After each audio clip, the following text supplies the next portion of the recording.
Okay,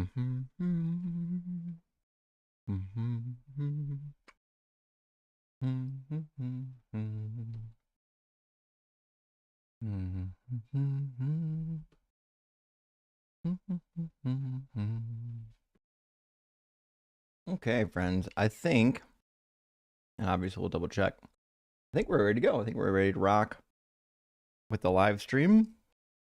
Make sure it's live in all the places. We're good there. So I got to turn off my phone Wi-Fi real quick before I forget. Get my notepad out. Let's see. What else we need? Guest boxes are open. Bada bing, bada boom. And then let me double check. Live stream is connected. So we're good to go on the live stream. Awesome. And I think we're ready to rock, friends. Hey, welcome in, everyone. It's Monday. I hope y'all had a good weekend and a good Mother's Day weekend. I don't know about y'all, but I woke up. Maybe woke up is the right word for it. We actually are having a pretty decent weather finally here in my home state, Ohio, the heart of it all, obviously. So I think spring, believe it or not, is actually here, which I feel like it'd take a little bit of a while, but nevertheless, I'm curious what the weather was like. This might be another argument for the problem of evil, what the weather was like in the garden, because if there is an optimal weather pattern, I would imagine it would have been in the Garden of Eden. And if the optimal weather pattern is no more snow or ice, things like that, it seems like our current weather pattern, or weather patterns in the plural, would have been a result of the curse. And then we get to have another conversation about whether or not God's all good if he causes these particular weather patterns. It's an interesting thought. There's so many ways to run the problem of evil. It's kind of fun to see what possible new ones. Dr. Blitz recently was running the problem of evil on all of the reptiles that were killed in the Australian bushfire, which the argument from animal suffering, I think, is pretty good. It wouldn't be as powerful against maybe a generic god. I don't know, because you can make an argument that they're not really valuable, like the animals are like plants almost. But then again, from the Christian framework, according to the Bible, like the end goal, and when we have like the new heaven and new earth, is for the animals to not suffer. So that seems pretty obvious according to Isaiah 11, Micah chapter 4, and so on and so forth. If in fact, like the optimal scenario is that animals don't suffer, they don't get killed, then it's odd that God would change their biology so that they have to feed on each other just because Adam and Eve ate a fruit. What a weird thing. Friends, the guest boxes are open. I'm going to read some super chats as we wait for guests to load up. The link to call in if you're watching on YouTube or Twitch is tiny.cc/DZ live. And if you're on TikTok, just use the guest request button on the TikTok and we'll pull you up that way. Cameron Vino Rosso, good to see your friend, says having an inexpensive dinner tonight. Love to hear it. Tuna sandwich and a couple glasses of wine. Hey, that's not too bad, actually. You had a very busy week last week. Thank you for all you do. It was a busy week, actually. But, it is what it is. I appreciate your appreciation, Cameron. Monday night show, just in time, and rock hard for Doug. Well, Cameron, thanks for supporting the show. Guys, remember that, the only reason why I could do these shows, and especially as frequently as possible, is because, we have so much support from the community to be doing this kind of thing. So big W, to the community who makes these shows possible. And the Knights Who Say Knee, great to see you, says, somehow feels I must apologize for that kid on the line who mocked your kid. Oh, no, listen, don't worry about that. The crazy haters will say like any amount of nonsense as they're getting cooked, trying to find some kind of upper hand. They're drowning in like a teaspoon of water, and they're just flailing, shouting stuff, hoping something will either land or upset the interlocutor. And so that's all that's happening there. Anyways, if you did that when and where I grew up, you got street justice. Rock hard for dog. Actually, that is the case, Knights. If somebody did act that way, I grew up in a small town, but in small towns, people kind of hold each other accountable. So word gets around pretty quick in a small town, and you get that kind of nonsense going on, and it's really only a matter of time before someone's going to come and have a word with you, or a sit-down chat, perhaps, or what we used to call a come to Jesus conversation.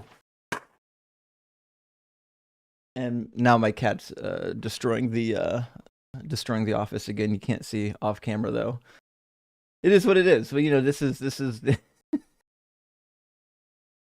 the life I chose. Oh boy. Misha, my friend, thank you for the $10 super chat. It says Tuesday morning here. Oh, it's true, you're ahead. Yeah, Tuesday morning here in Straya. Wait, y'all nickname Australia Straya? I didn't know that. Okay. I was languishing at work and was blessed to receive a cookout invite from Doug this morning. Hell yeah. Rock hard for Doug, and looking forward to some cooking. Well, thank you, Misha. I really appreciate that. And hopefully we'll get some cooking. It's so beautiful out today, at least in my part of the country. I don't know if there are going to be any theists, believers, like even online. Hopefully we'll get some people joining up.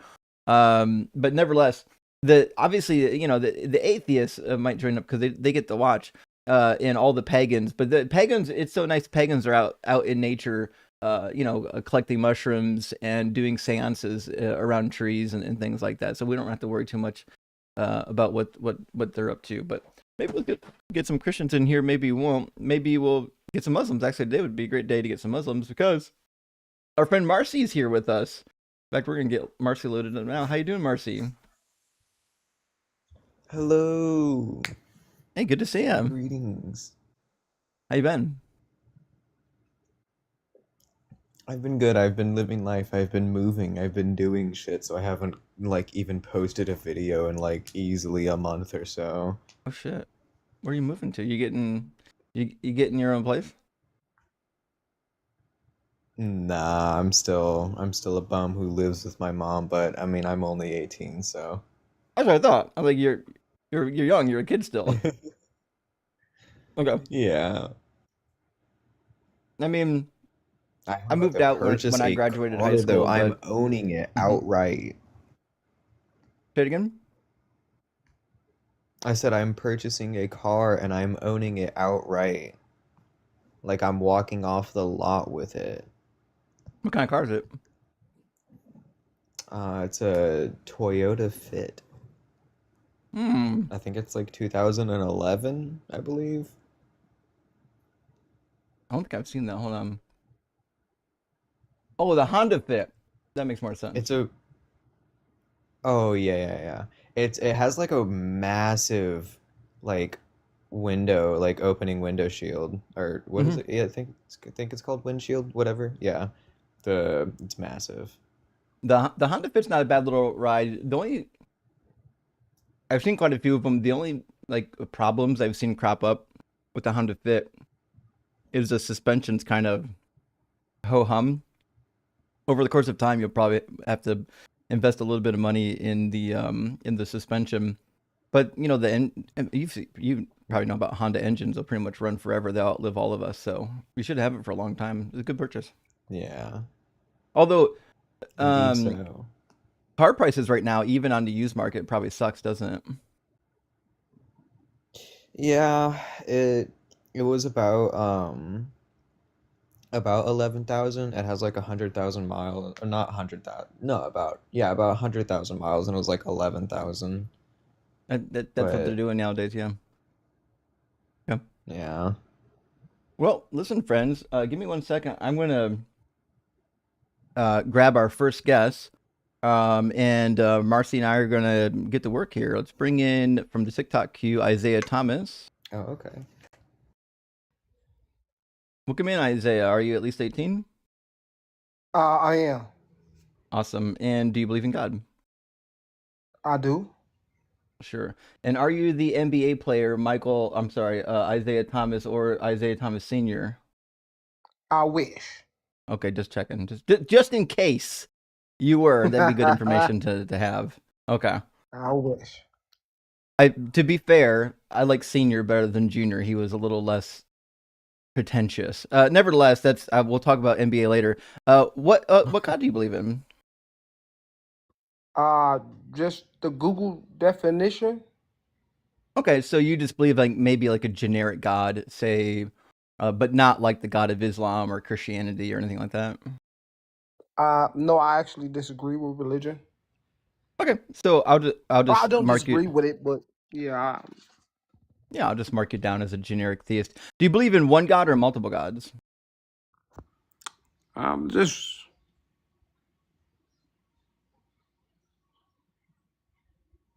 I wouldn't know, but I would assume one. I would assume one, but I mean that's just going off my own understanding. Okay. And what do you think is a good reason or a good piece of evidence to believe in God? Uh, Us being aware and I would say seeing life exist, us existing. Can Can you elaborate? What does us being alive and aware have to do with God? Well, do you like science or do you believe in science? I mean, I enjoy science. Yeah. Okay, so in science they have this cosmic fine tune, Can you be more meaning with specific? where it's just cosmic fine tuning, meaning that doesn't nothing happen by chance, but meaning like by design. So I I have don't a know any feeling. science that teaches that. What are you gonna say, Marcy? I said I have a feeling he's lying. Yeah. Cosmic Science tunings. I Well, have I fine tuning. You with could. I'll Blitz's give you a second to opinion on Google it. fine tuning. I have a feeling he's lying. Cosmic I fine tune. You could Google it. I'll give you both a second to Google it. well, I'm assuming it's not like a science book. It's I a assume science you're term. referring to like I don't know the It's a Science science term, Creation Network or the the meaning that how Intelligent Design Institute or something like that. But we'll ask some questions to maybe frame up the conversation. When you say fine tuning, what are you referring to? What do you think is finely tuned? I can suggest what it means by fine tune. I believe it means that like I guess they try to put it into mathematics and physics and stuff like that. Something that I can I'm not a scientist, so I don't know. You know what I'm saying? I just know that's how they explained it in the conversations or world of debate. Uh, While they and that's what you could Google to. If you Google it, Well, it'll just say like all reasons for God so existence, and then it'll say cosmic fine tune. Isaiah, I'm actually very well versed in the fine tuning argument. I'm asking you actually rhetorical questions to see how far I can get Okay. you to engage in this particular topic, and to see Okay. what your depth is. So the fine tuning argument it basically goes that there are a number of like constants in the universe, and if those constants were different, we wouldn't have life. And the odds Exactly. that those constants happened are, one in whatever number you want to dream up. Now, the reason why Yeah. fine tuning to me isn't an argument for God is because it actually is circular. It presumes that the God already exists. For fine tuning to be finely tuned, we would have to already assume that the goal of the universe was to produce life rather than life just being a byproduct of the universe existing.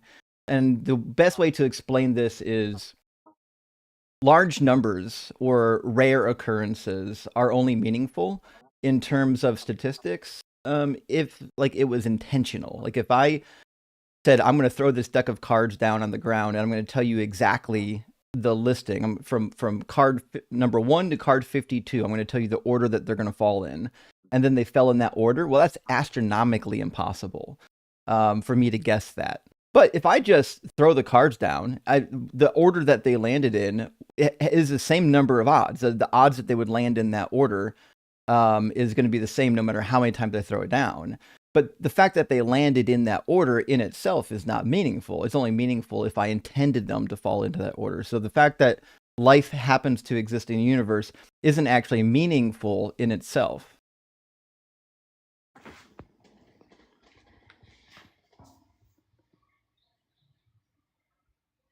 Does that make sense? No, not really. Okay, so I didn't understand. I didn't understand the card's explanation.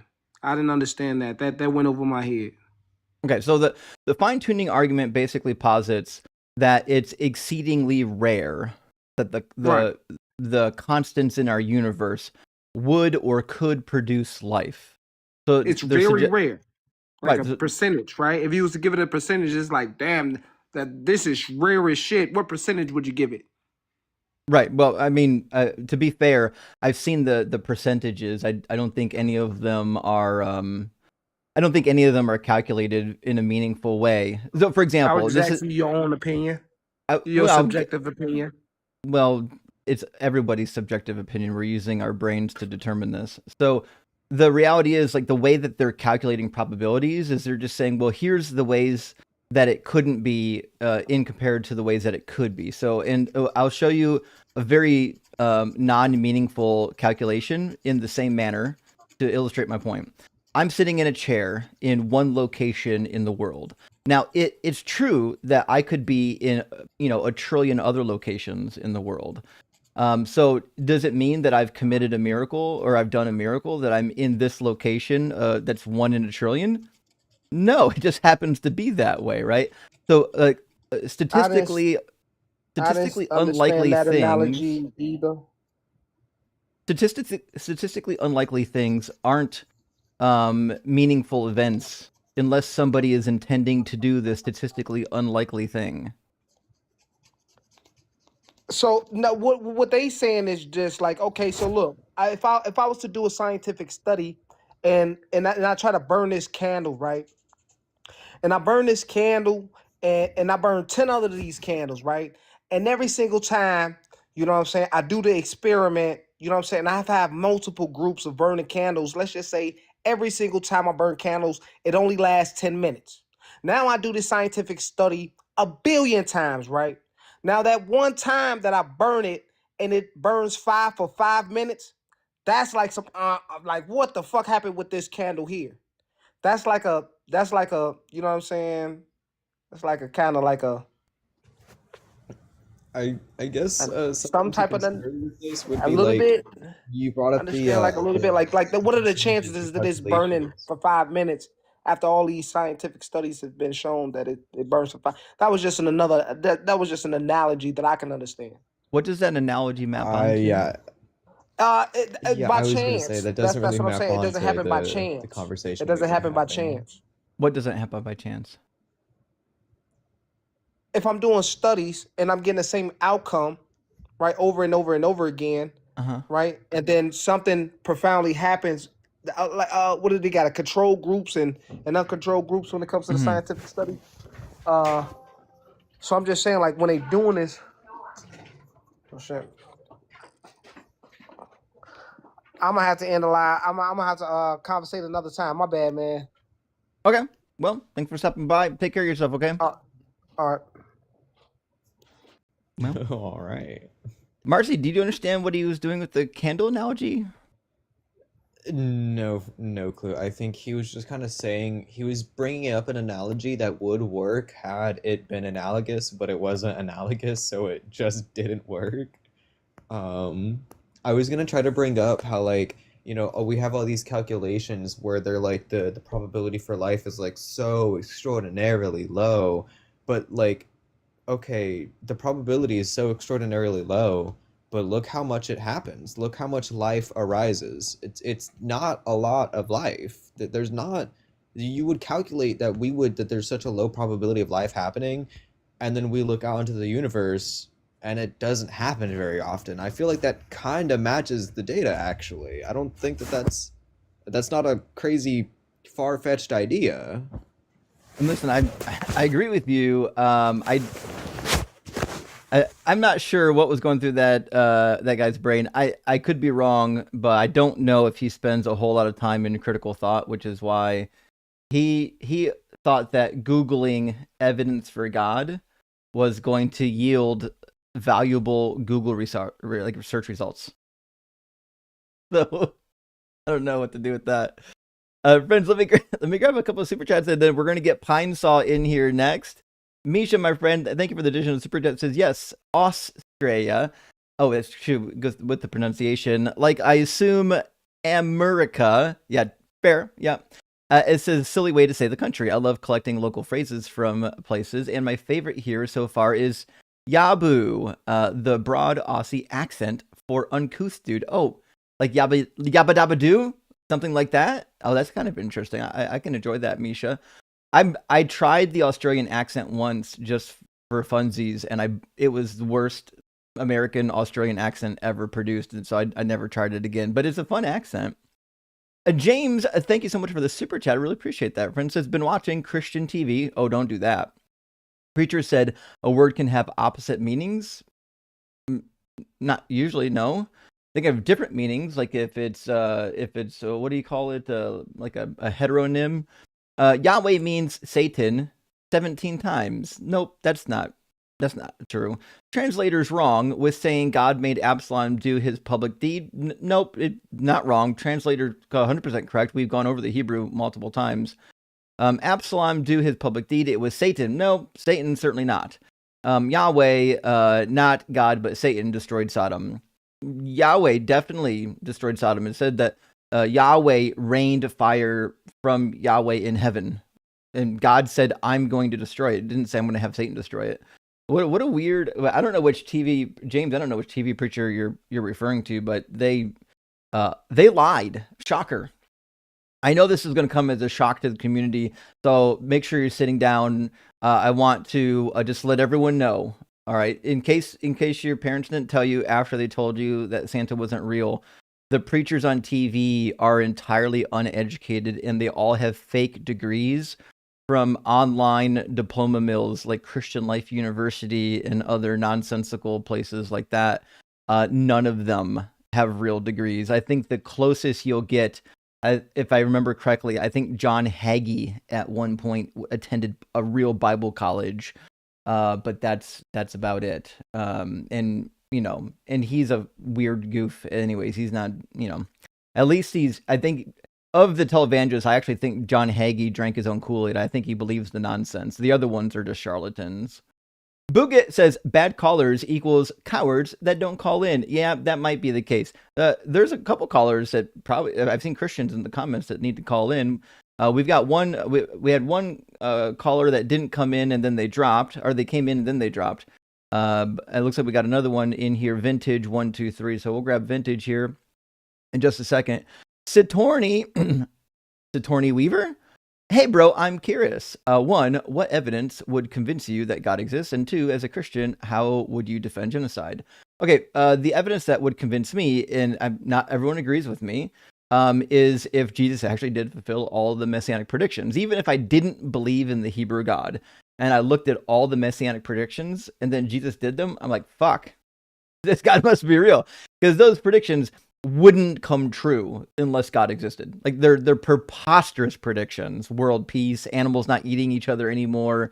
If just tomorrow some dude was on a throne in Israel and all the wars in the world ended and animals stopped eating each other, I'm like, fuck, okay, I'm gonna worship that guy. Like that's obviously that whoever that guy's God is, that's the one.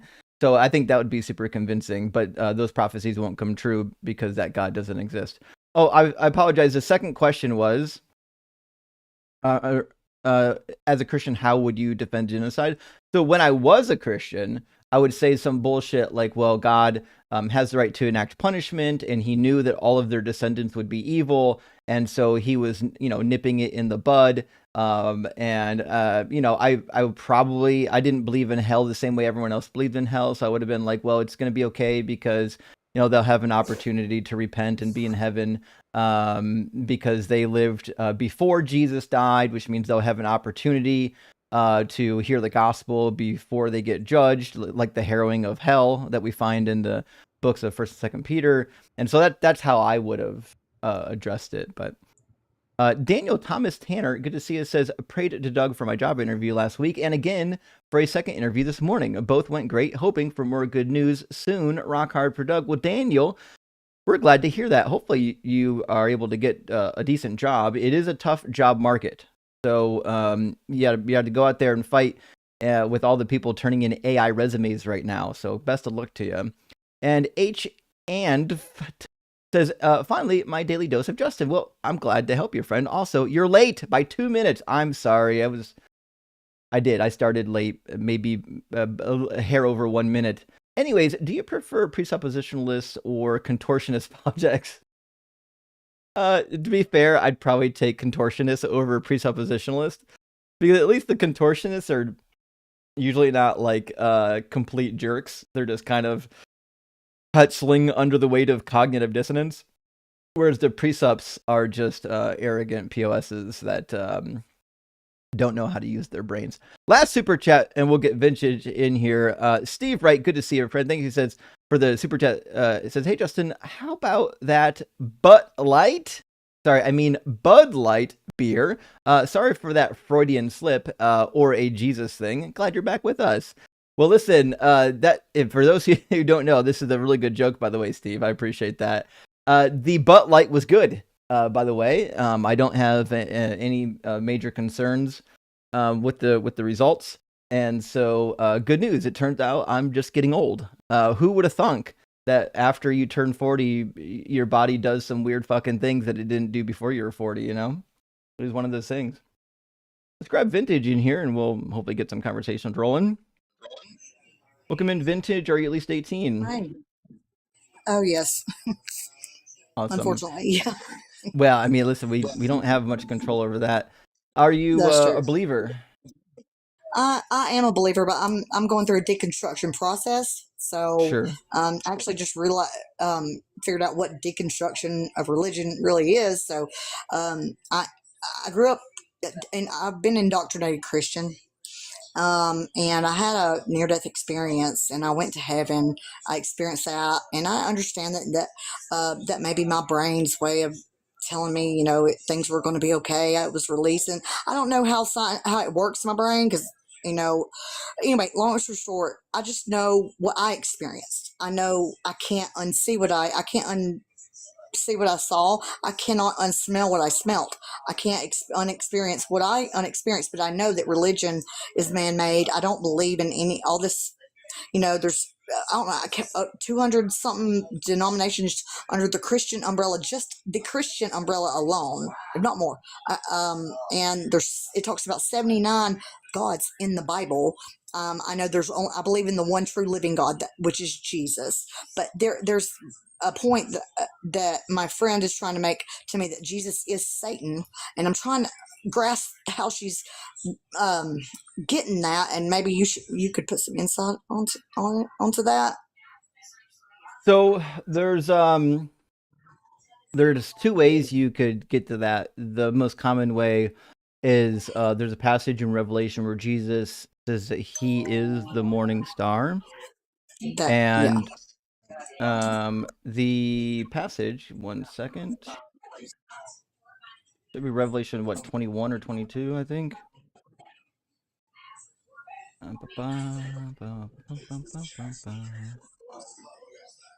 Revelation 22, 22:16 says, "It is I, Jesus, who sent my angel to you with this testimony for the churches. I am the root and the descendant of David, the bright morning star."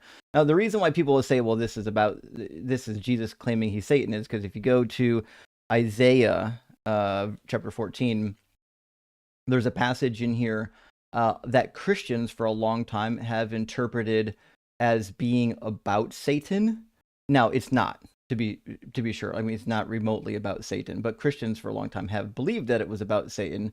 And I'll grab you the passage. It's going to be Isaiah 14. Yeah. 14:12-ish. I'll put it on the screen though, so you can see it. Don't worry. Do you believe Are you a believer? No, I'm an atheist. You are? Okay, I respect Yeah. that. So Jesus said that he is the morning star, and in Isaiah 14 it says, "How you are fallen from heaven, O morning star, son of the dawn! How you are cut down to the ground, who laid the nations low. You have said of yourself, I will ascend to heaven. I will raise my throne above the stars of God, and I will sit on the mount of assembly on the heights of Zevon." Now, this is, if you look at this passage, this actually sounds a lot like what Jesus did, right? Jesus he claimed that he came down from heaven. He says that he's going to subdue the nations. He says that he's going to be of the same authority as Yahweh. He's going to rise his throne above the stars of God. The stars of God is actually a reference to the minor deities. And then it says, I will sit on the Mount of Assembly in the heights of Zaphon. If you read Jesus's words, he says some stuff that's vaguely familiar to that. So that's typically how people are getting to the conclusion that Jesus is Satan. The problem is that this passage actually just isn't about Satan at all. It's not remotely about Satan. It's actually a reference for the king of Babylon after the Babylonian kingdom falls. It says, when the Lord has given you rest from your pain and your turmoil, and the hard service with which you were made to serve, you will take up this taunt against the king of Babylon. So this is a taunt that's going to be said to the king of Babylon after he gets his butt kicked by Yahweh. And the way that they're making fun of the king is they're using a very popular mythology from from the northern Babylonian region and from Syria. It also existed in the northern Levantine region, like in Ugarit. It's the tale of Athtar.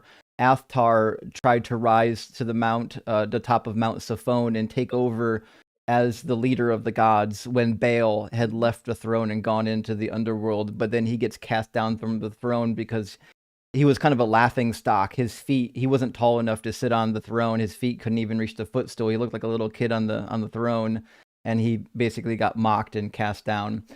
So that's actually what's being said. They're making fun of the king of Babylon using a mythology he should have known at that time period. This actually has nothing to do with Satan. Okay.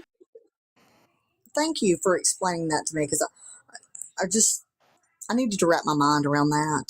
I'm open Sure. to a lot of different things, because I can't prove to you that God is real or he's not real.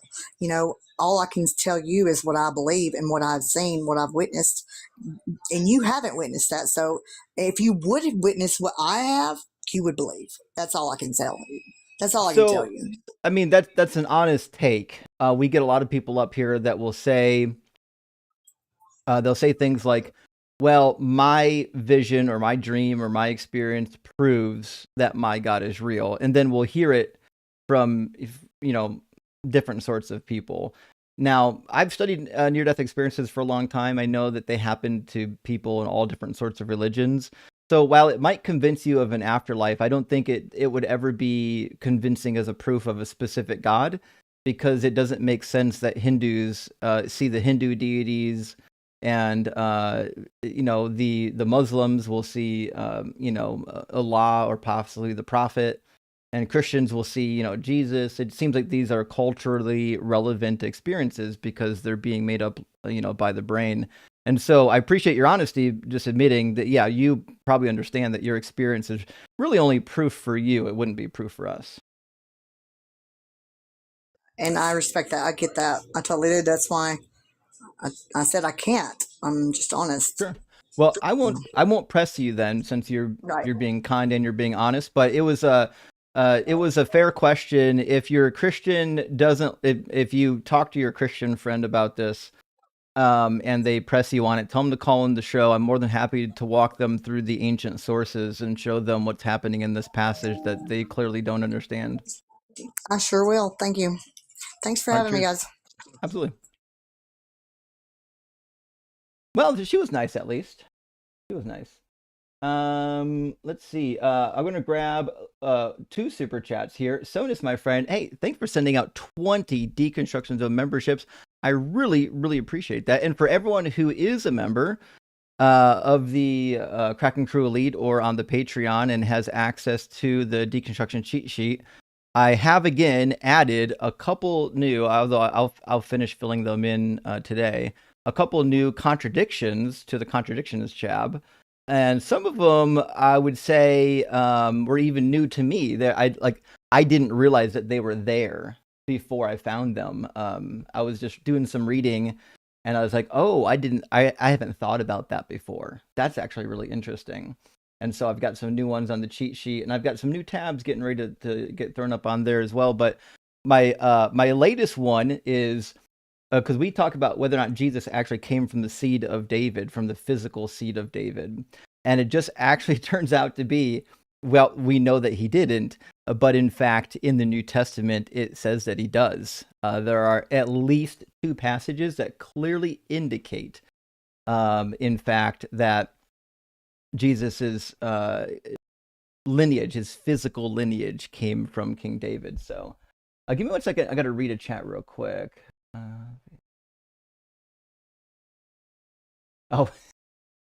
For people in the chat that are asking when I'm running for president, I'm not. If anyone wonders, hey, how come like people in politics are always so like they're just goons, they're just idiots? It's because you have to kind of hate yourself to go into politics. They're gonna like whoever you're running against will do everything they can to smear you. They're gonna make up lies about you.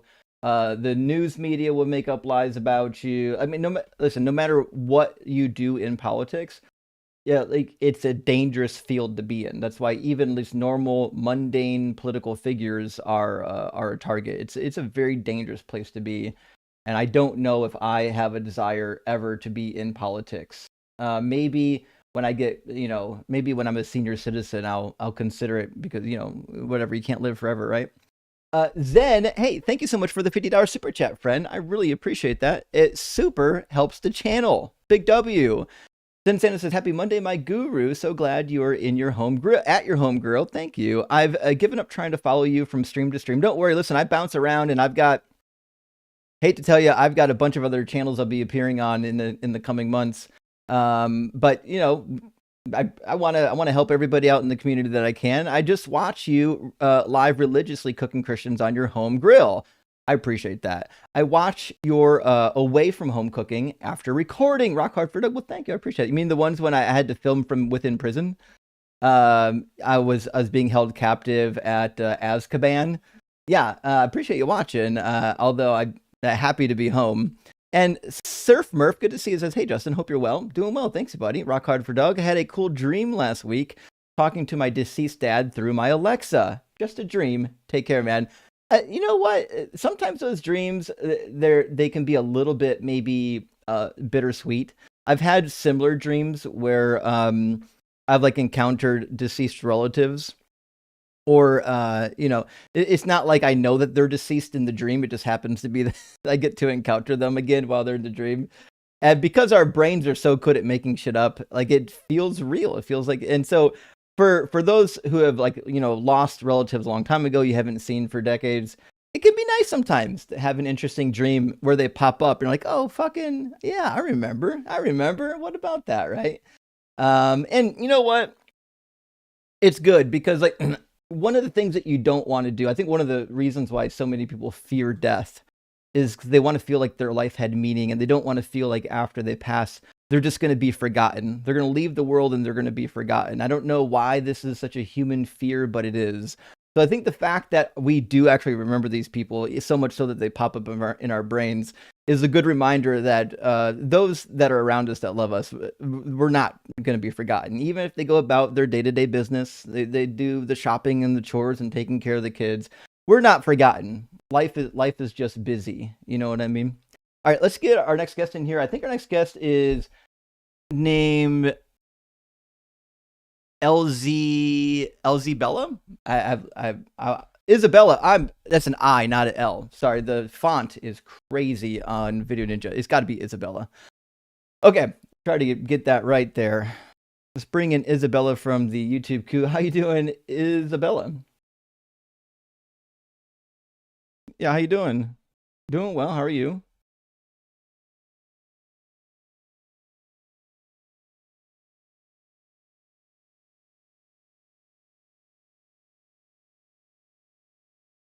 Okay.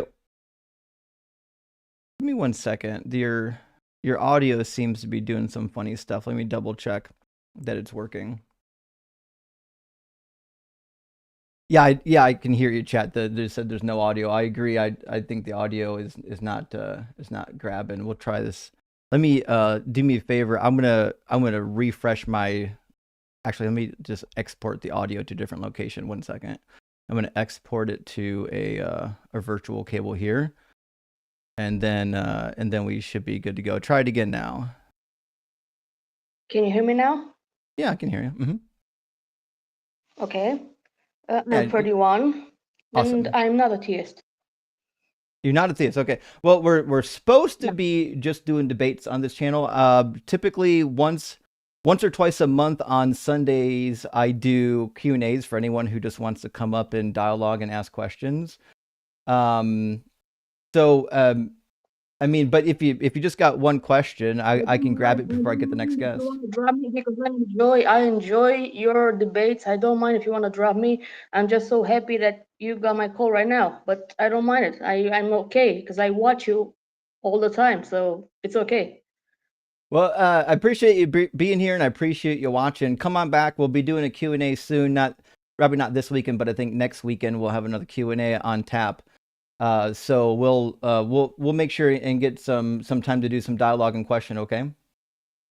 Thank you. Yes, thank you. Okay. All right. Cheers Okay, over in thank you. Romania. Thank I could be wrong. Romania is still pretty religious, aren't they? Let me check that out. Let's see. In Romania, let's see. I show Romania is one of the most religious countries in Europe with approximately 92 to 98% of the population. Wow. Yeah, my memory, sometimes my memory works. I thought they were still pretty religious, given that, Europe has kind of depopulated or de-religioned. Well, I don't know, deconverted, deconstructed. Let's grab the winner 2222 from the queue and see if we can get some conversation going. If you're watching on YouTube, you can join the conversation. You don't have to sign up for anything. Just use the link on the screen, tiny.cc/DZ live. There's a clickable version of the link as well in the video comments or in the video description if you don't want to type it in. But we've got the winner with us now. How you doing, winner?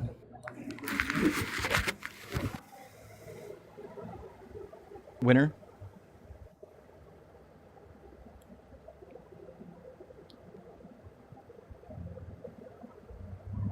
Winner, did you accidentally request up? Winner? I don't think Winner meant to be here. We'll just pop Winner down. They'll come back if they want to talk. Let's do foreign laboratory staff. Obviously not a troll. We'll find out. Welcome in, laboratory staff. Hello, how are you doing? Good, how are you doing? I'm doing just fine. All right. Foreign laboratory staff, are you at least 18 and do you believe in God? I am at least 18 and I do not. This is a mistake. I apologize. Yep. No worries. Take care, friend. Have a nice day. Wild night so far. Not a lot of Christians with the Holy Spirit here tonight. I would reiterate, though, that the Bible says that the Holy Spirit will lead you in all truth and that you don't have to worry about what to say when they drag you before the courts. What was that, Mark 13? I think it was Mark. Gotta be Mark. Let me double check.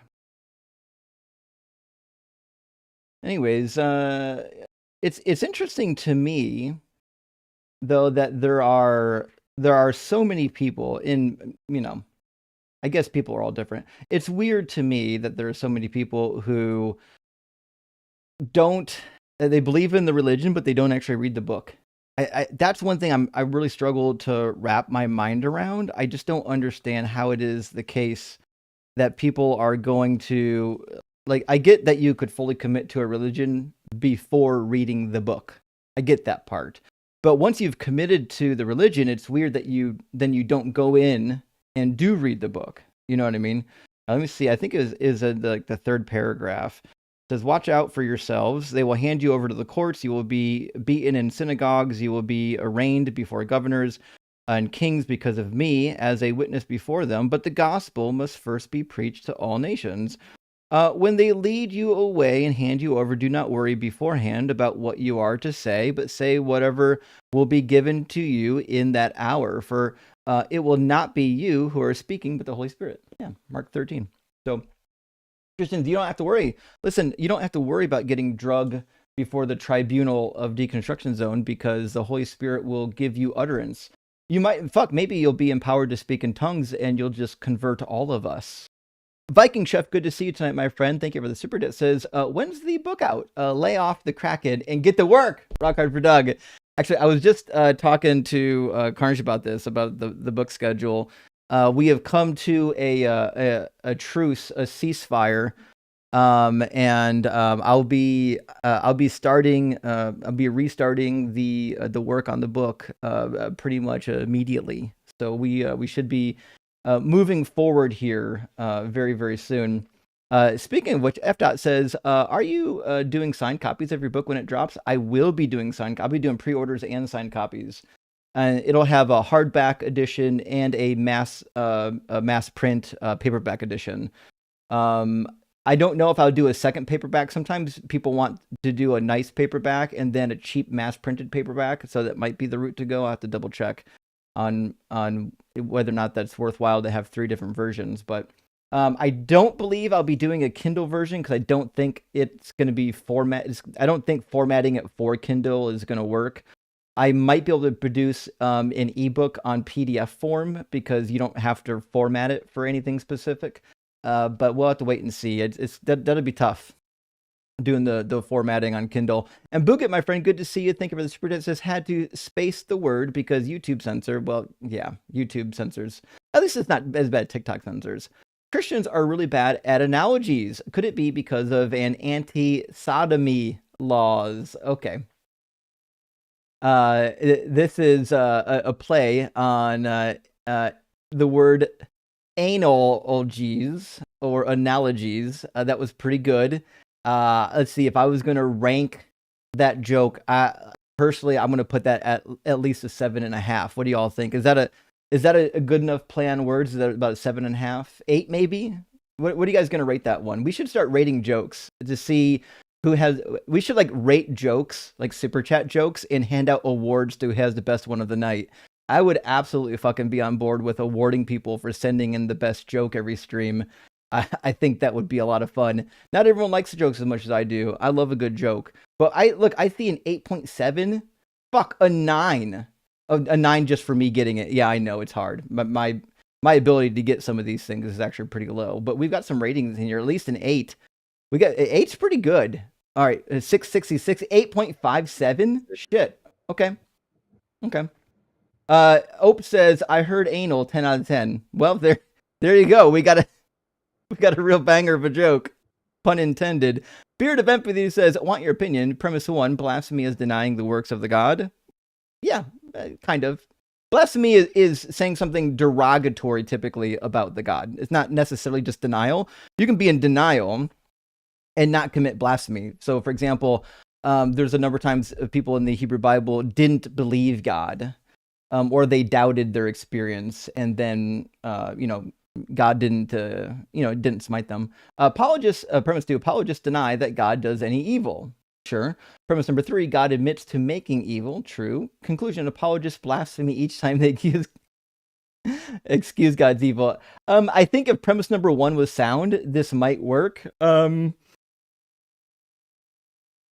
I suspect the way you could save it, though, the way you want to do this is premise number 1, blasphemy of the Holy Spirit or God is watching God work and then attributing that thing to the devil or to some evil demonic force or insulting it somehow, which is what happens in Mark when the blasphemy of the Holy Spirit happens. And then you would say premise number 2, apologists say say that when God does evil, Satan does it. It's actually Satan, not God.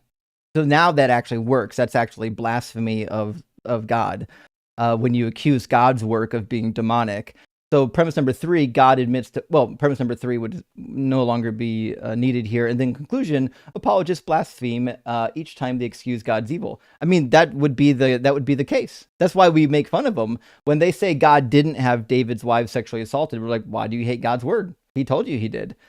You know, I'm going to read one more super chat. I think we got 2 guests loaded up. At least, well, we had 2. Now we've got 1. Brian is waiting to get in. So we'll grab Brian here from the YouTube queue. William Rogers, good to see you. Thank you for the super chat, my friend. Hope you're doing well. Says Mao Zedong, Christopher Hitchens, Ayn Rand, Joseph Stalin, and Kurt Vonnegut were all atheists and all chain smokers. Atheism leads to chain smoking.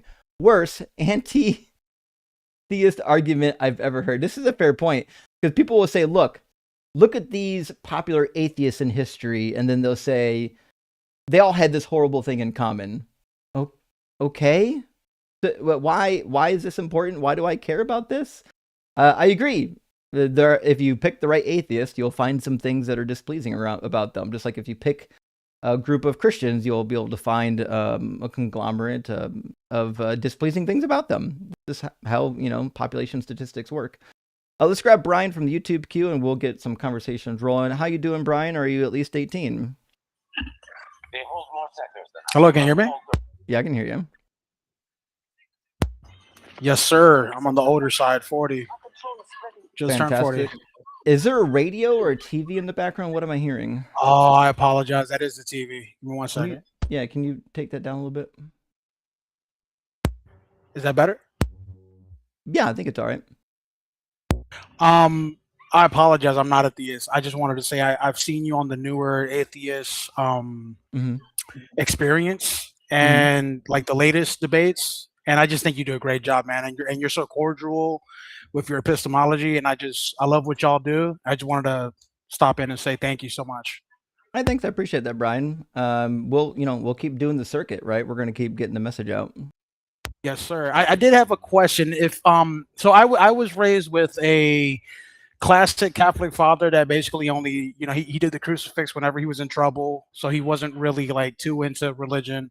And then my mom, when I was 6, she was baptized Jehovah's Witness. So I was practically raised half-sided of that. If someone was to want to try to persuade a parent that is within that, what I would consider a cult for sure, when it comes to the blood transfusion, which I've seen they've changed some of the ruling on that. I don't know how informed you are with Jehovah's Witnesses. What would be your take on that? Like, how could you debate that? What tool could you give me to debate a strong point on why that's just wrong? Why is that incorrect? I mean, I've had someone tell me, well, when you drink milk, I mean, that's plasma, isn't that blood?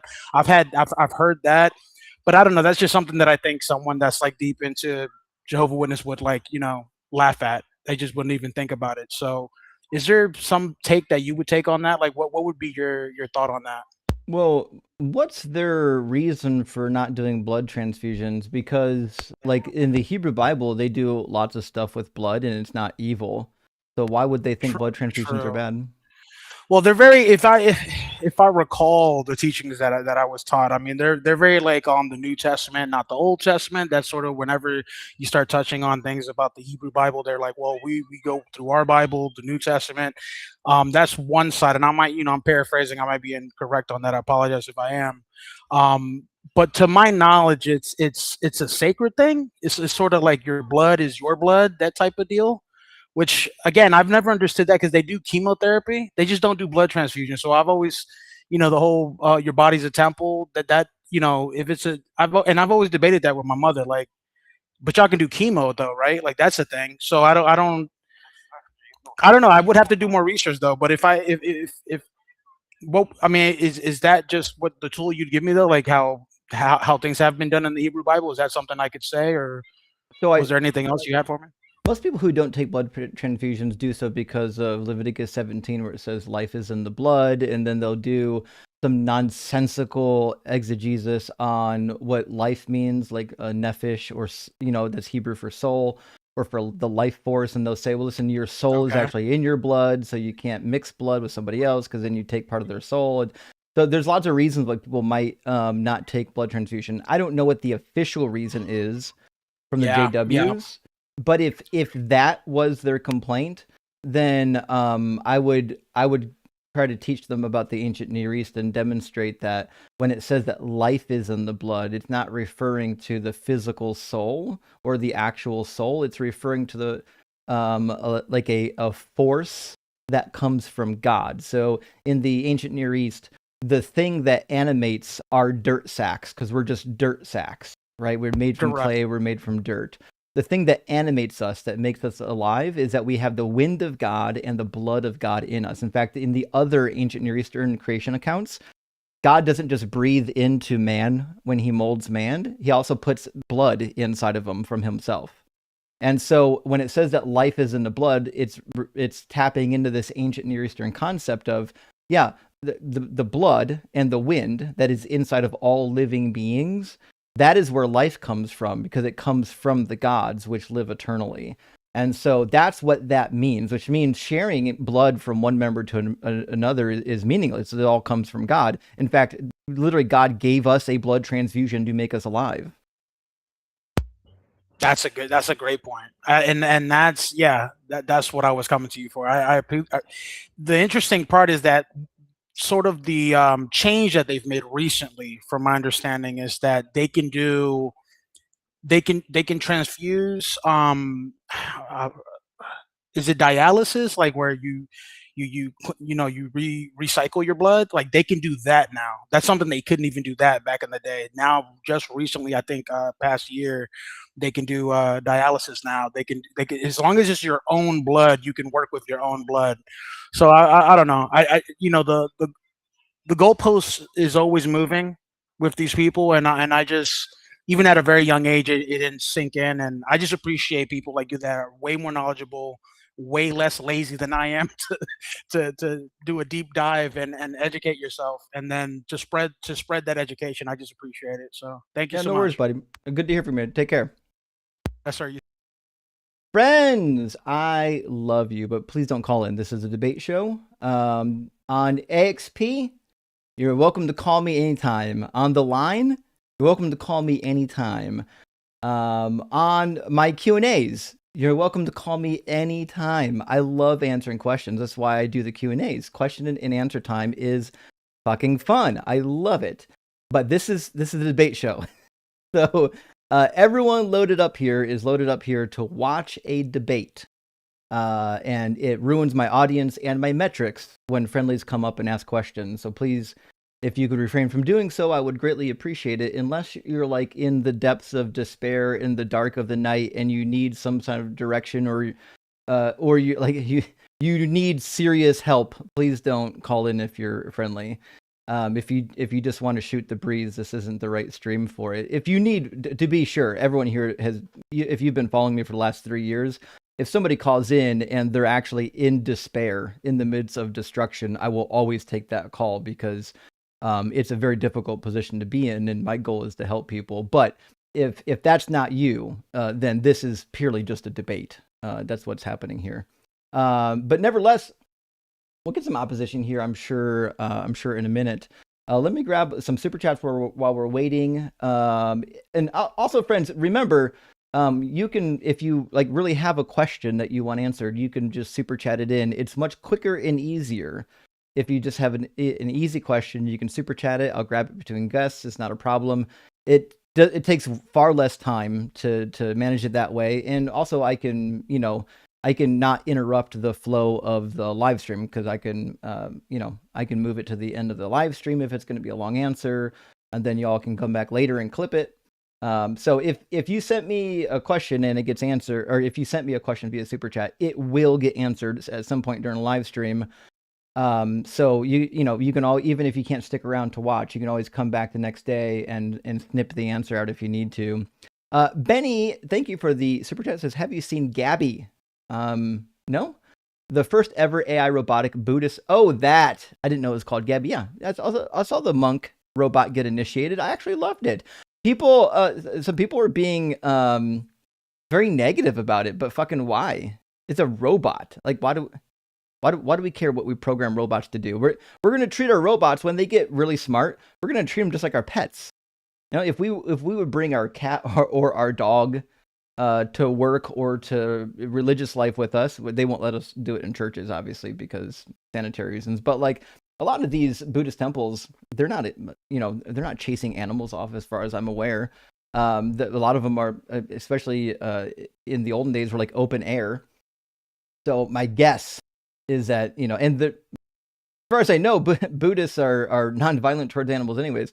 I could be wrong. They're not quite like the Hindus, where a lot of animals they don't eat.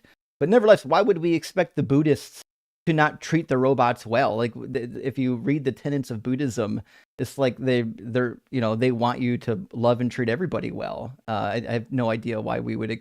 Anyways, that's not what you're saying. I'm sorry. The news article that I read earlier was stupid. That's all I'm saying. He can recite Buddhist precepts. It's kind of cool, but creepy, to be honest. You know what? It can be creepy. As someone who's worked in robotics all my life, it's not over my head that sometimes robots mimicking human behavior can feel creepy. I get that. I'll own that one. It is what it is. But one day, I got to be honest. One day it's going to be hard for people to tell. I don't know when that day is, but I know it's coming. Uvu, hey, thanks for the super chat, friend. Says, I made Brinner tonight for my mother. Oh, what's Brinner? And wife for my Mother's Day gift to them. Big W. If eating waffles, oh boy, breakfast dinner is Brinner. Okay. If eating waffles at night is wrong, then I don't ever want to be right. You know what, fucking Uvu? I don't blame you. There's never been a bad time to eat breakfast. In fact, if you take a cue from the French, like even a lot of their dinners are things that you could have for breakfast, just done up a little bit differently. So listen, don't let culture tell you how to eat. If there's a food that you like, you can eat that shit for breakfast. You can eat that shit for dinner. No one cares. Eat it for lunch. Wake up at 2 a.m. and eat that shit if you want to. Just make sure you watch out for your macros and your health, and you're not overdoing anything. Listen, if it's okay to eat waffles for breakfast, it's okay to eat waffles for dinner. I wouldn't have them right before bed and then sitting on all those carb calories. You want to burn your carbs during the daytime. You don't want to sit on those things, but nevertheless, I mean, fucking W, waffles and pancakes for dinner. Let's get in our next guest. Marcy, this one's going to be fun for you. Our next guest is named Islamically Correct. And I have a suspicion that you may or may not have some questions for him, but Islamically Correct, welcome in. Are you at least 18? Hello. Yeah, can you hear me? Yep. Perfect. Yeah, I'm 28. Sure. And you're a Muslim? Yeah, naturally. Cool. What do you think is the... I'm sorry. I have gotten little to no sleep, so I'm not on my best performance right now, but I will try my best. We'll do what we can. Just want to lay that down. Correct.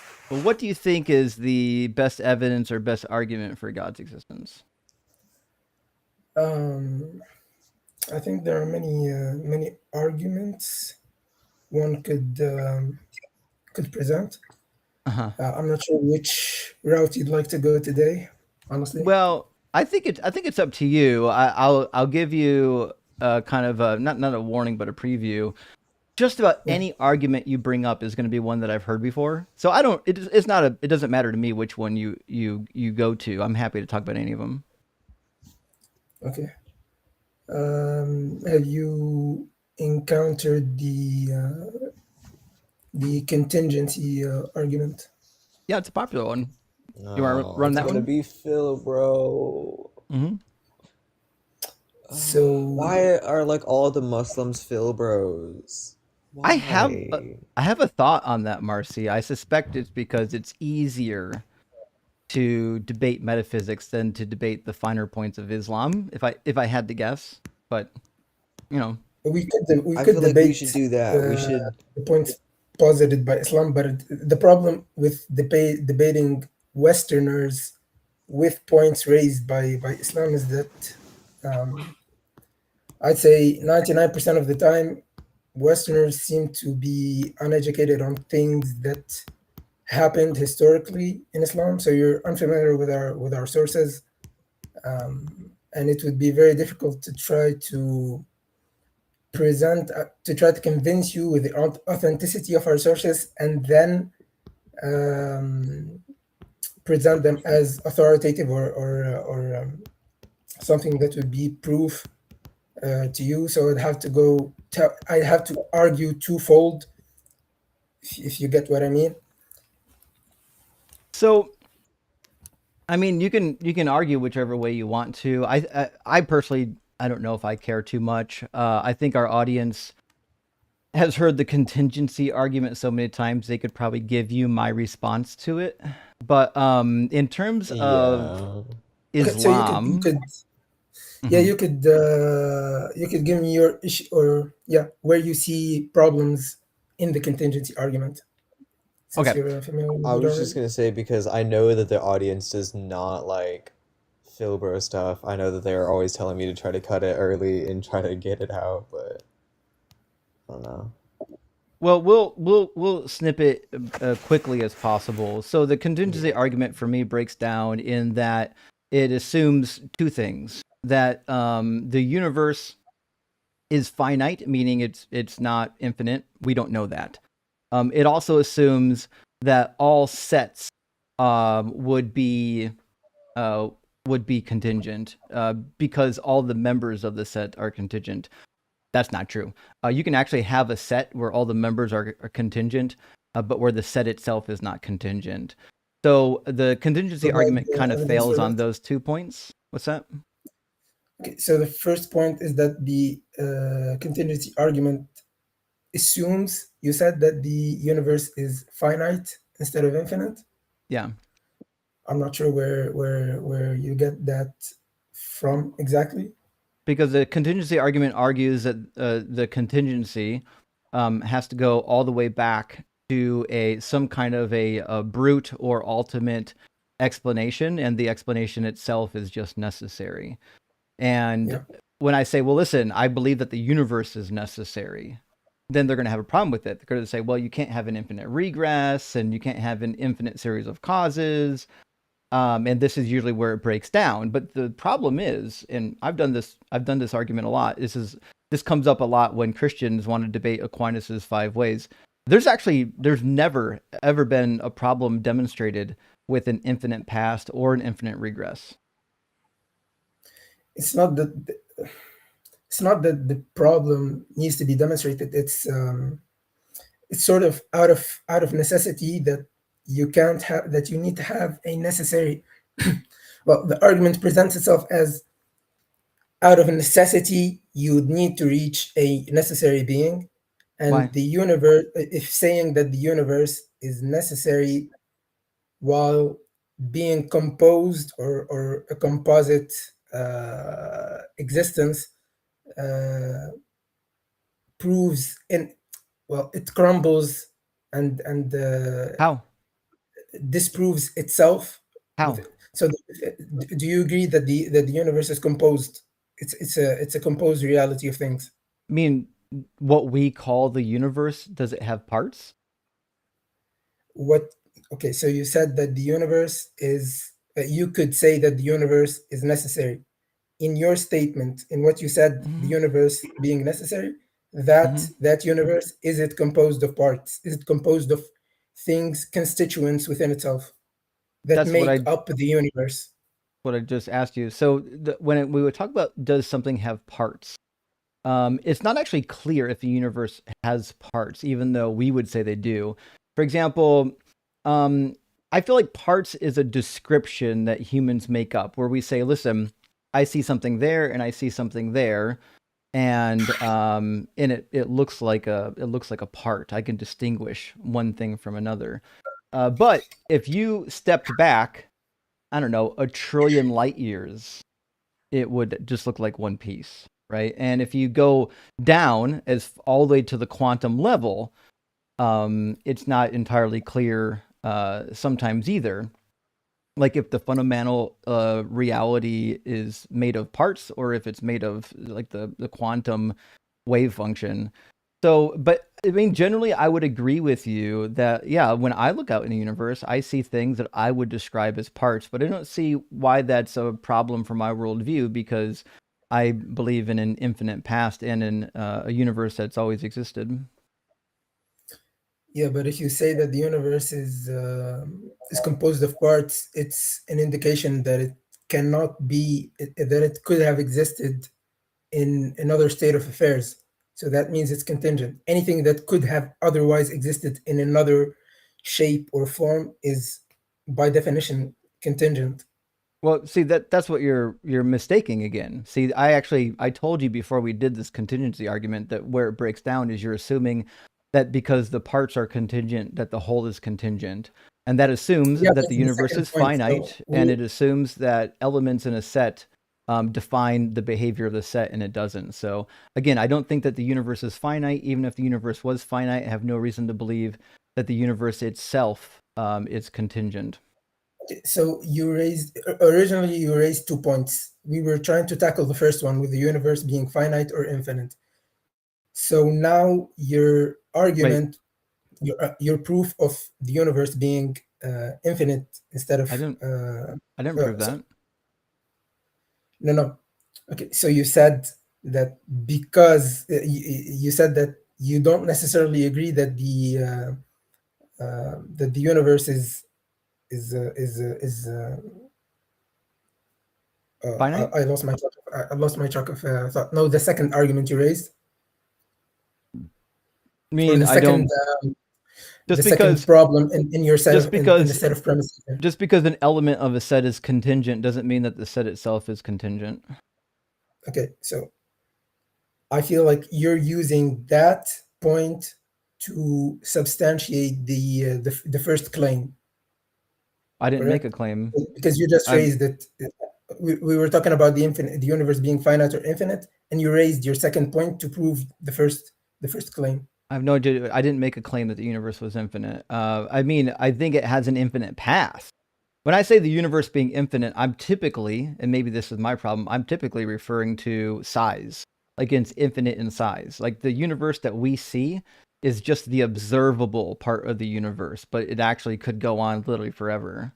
When I'm talking about an infinite past, I typically say infinite in past or infinite in time, just to clarify. So you're not saying that it's infinite in okay, because when you say it's infinite in past, you're sort of still making the same claim of size. Both they both work together. No, Because if no, you I'm not. because if you consider the expansion of the universe you would say that the universe has been expanding in the past. It's been expanding in size all throughout the past. No, it hasn't. So Why would we believe that? it's not okay. So your position is that the universe is infinite in history, in time, Yeah, the not in universe, size. as far as we can tell, has always existed. Unless you know of any evidence that would lead us to the conclusion that it once didn't exist, what's that evidence? I mean, I don't necessarily have any reason to think that it has always existed. No, I'm asking you, why would we think that it didn't exist? I can give you lots of reasons why I think it always did exist, but I'm trying to figure out, is there even one reason to believe that it didn't exist? Let me think. Take So your time. I'd say that what? Quantum on WhatsApp. Also, I'm probably gonna drop down. All right, we'll switch a route. Hey, get some sleep, Marcy. I hope you're doing well, and congrats on your new purchase. If you have car questions, hit me up, okay? Okay, So thank you. I'd say that the universe didn't always exist, and I wouldn't have any reason to think that it always existed.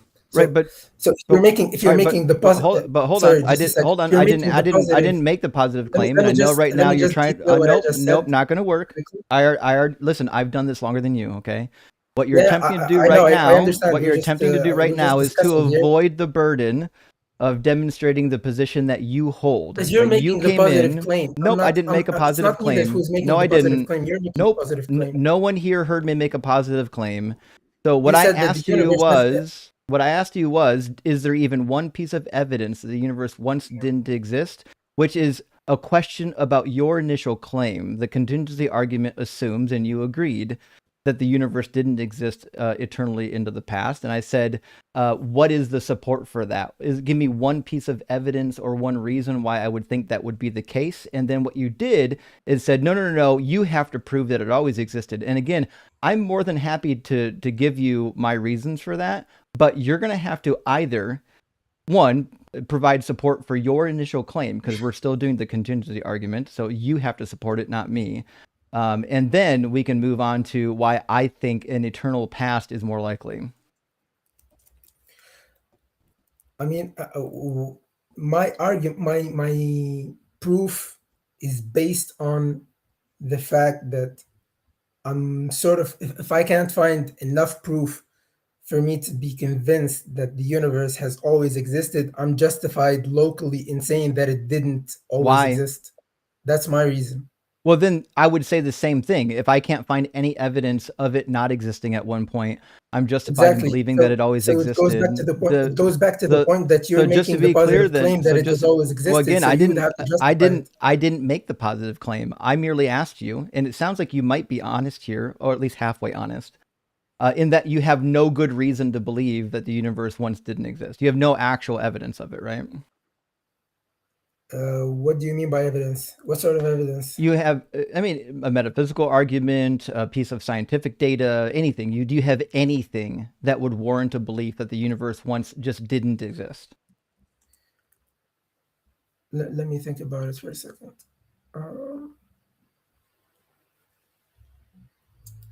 I can certainly tell you the scientific view on the matter. You're more than welcome to You might. I can't hear you very well. Yeah, we lost you there. We currently Quanta. have zero evidence that the universe had a beginning. Yeah, we currently have zero evidence that the universe had a start. Like, obviously, we know that the Big Bang happened. This is an event in the early, the universe a long time ago. But there is currently no evidence that that was the start of time itself. It's likely even that time exists infinitely, but time did start. Hey, Quanta, that suggests that is indeed the case. Quanta, your connection's really breaking up. Your connection's almost always. I'm sorry. It's almost always really good, but today it's really breaking up a lot. I'm in a new place today, and the internet's not great, unfortunately. Fair enough. Okay. I switched to my mobile network. Hopefully that'll be better. Yeah, probably. Yeah. So Islamically correct. Listen, if you don't have a good reason to believe that the universe once didn't exist, you can just say so. It's not a problem, and then we can just move on. I have two sorts of ideas. First is that the contingency argument doesn't necessarily need to postulate that the universe didn't always exist. So it's not really a problem there. So it kind of is. I'll explain what I'm saying. The universe could have very well been an infinite regress of events or set of events in the past, but it doesn't negate the fact that it's also contingent and dependent. So it could have been an infinite set. It could have been an infinite set of events, but it would still be contingent. It would be contingent on an infinite series of events, which doesn't require God or necessary being.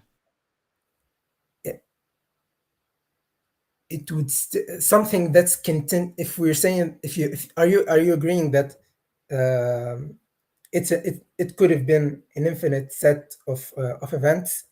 Yeah, that's what I said like twice now. If the universe has an infinite past, that means it's an infinite cycle of causes and explanations, which means it doesn't require a God. No, okay, but could you also, alongside what you just said, could you also say that the universe is contingent?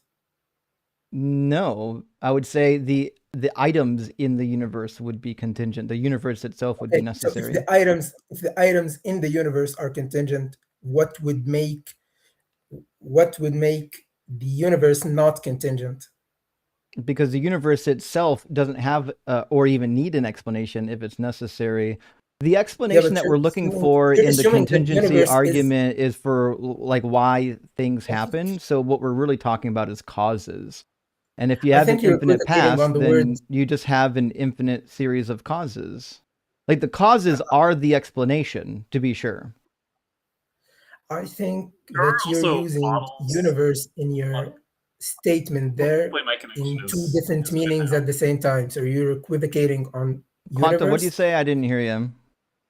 I I say said that you're. even in cosmological models that have a finite past, it's described such that you don't actually need an initial cause starting at all.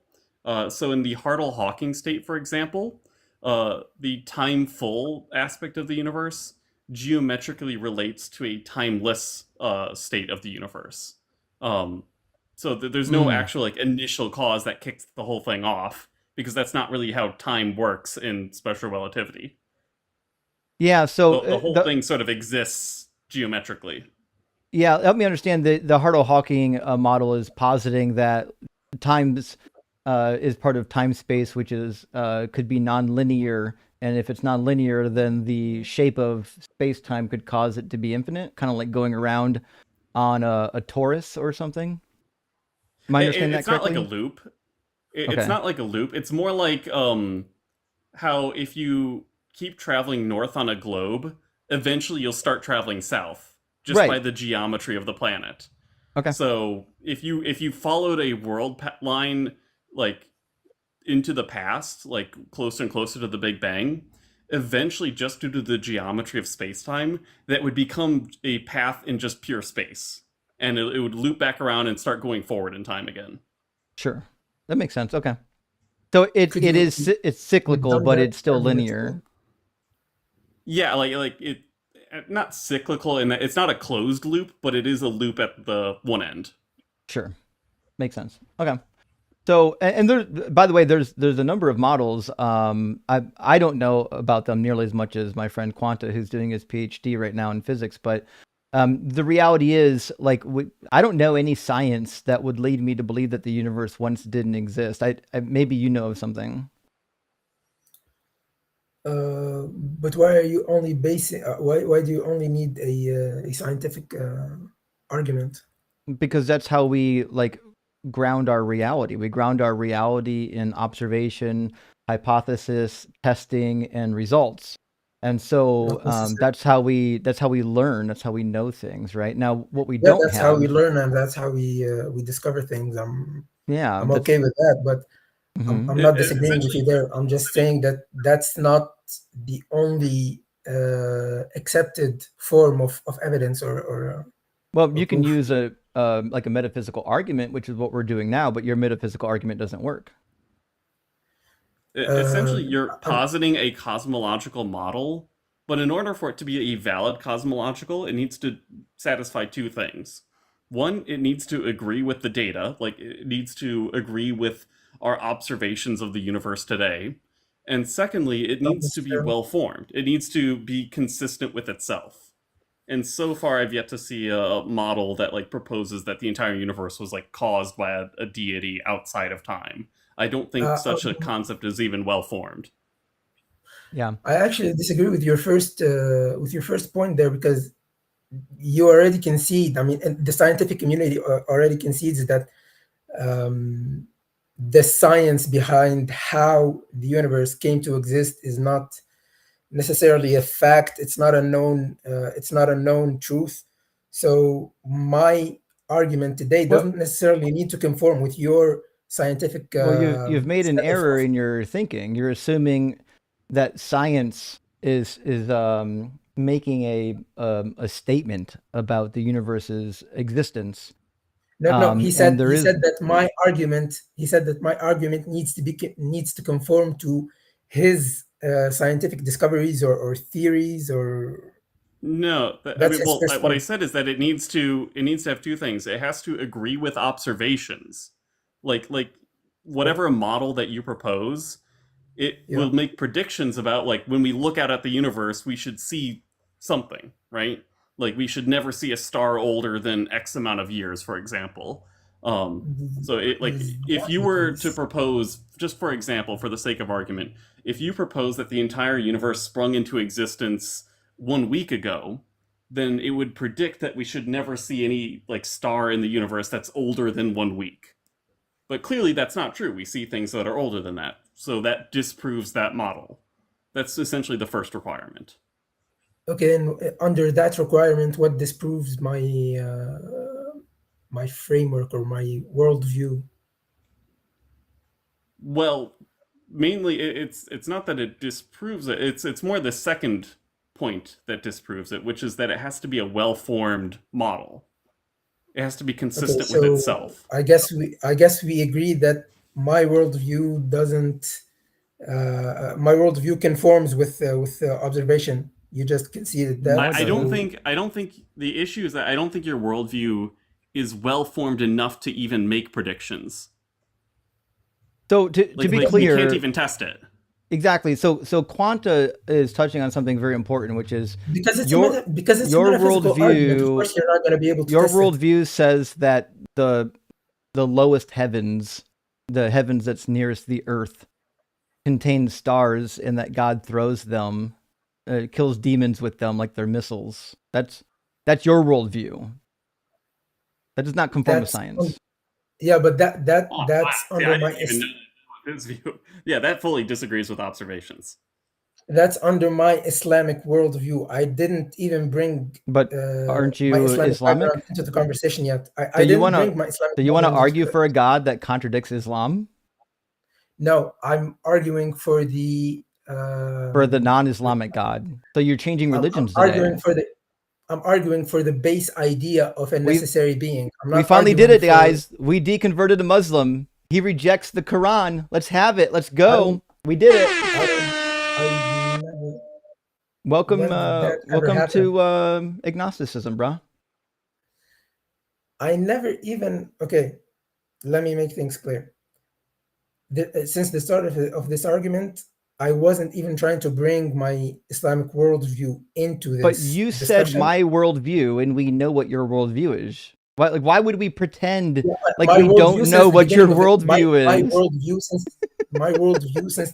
Okay, so I'll give you an example. That's crazy. You don't know. I'll give you an example. I'll break it down for you. You don't know Imagine, which type of. if Wait, I wait, wait. told you my Hold up, worldview hold is up. that Let me I please don't believe in let me God, please and I present do this. believe in science, and then I explained my worldview, and my worldview contradicted science. Then my worldview would be wrong. Because I mean, you don't even know which type of Muslim I am. I have Oh, I don't care. I could have Do many different you believe in the ideologies, Quran? different than another Muslim. I mean, there are Do you many. believe in the Quran? Yeah, I believe in Is the the Quran, and Quran's cosmology true?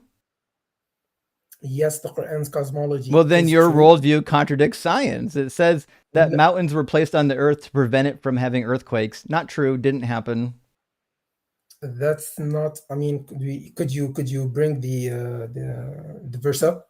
Yeah. Did you forget to read the book? No, I didn't forget to read the book. I just think that you're misunderstanding what it says. Sure. Yeah. Well, we'll just bring it up for you. Don't worry. We're used to reading people's holy books to them. All right. We're going to be in chapter 16.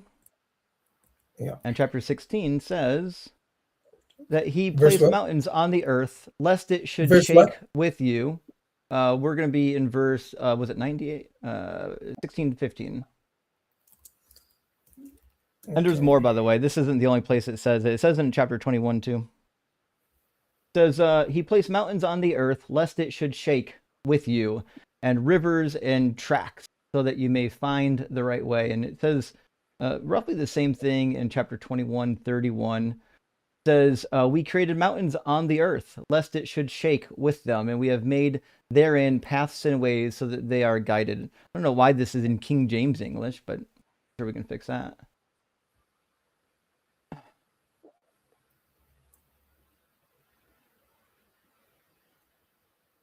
So did God place mountains on the earth so that it doesn't shake? Let me just go. I'm still trying to look up the this verse, please. You said 15, 16, right? I thought it was Chapter 15, 15, verse 16. 15, 16. You got it. Yep.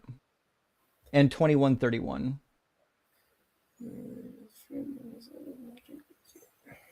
Also, the Earth very famously does shake like a lot. It's like a problem. Mm.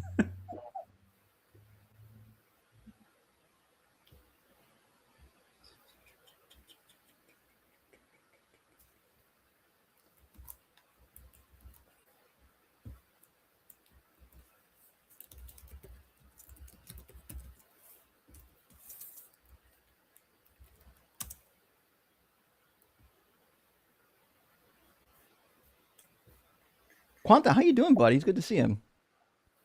I'm doing good. A bit of a mix-up in my research lab because my advisor quit randomly. Shit. Yeah, so it's been a bit of a wild ride, but I got a new advisor and it's all looking good. So Yeah. I'm on track to graduate still.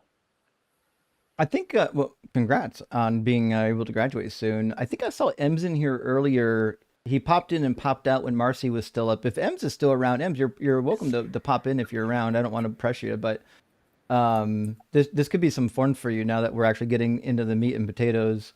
I am curious when we're done with this, what your opinion is on executing apostates. It's not an argument. I just want to know what your opinion is. My opinion? Yeah.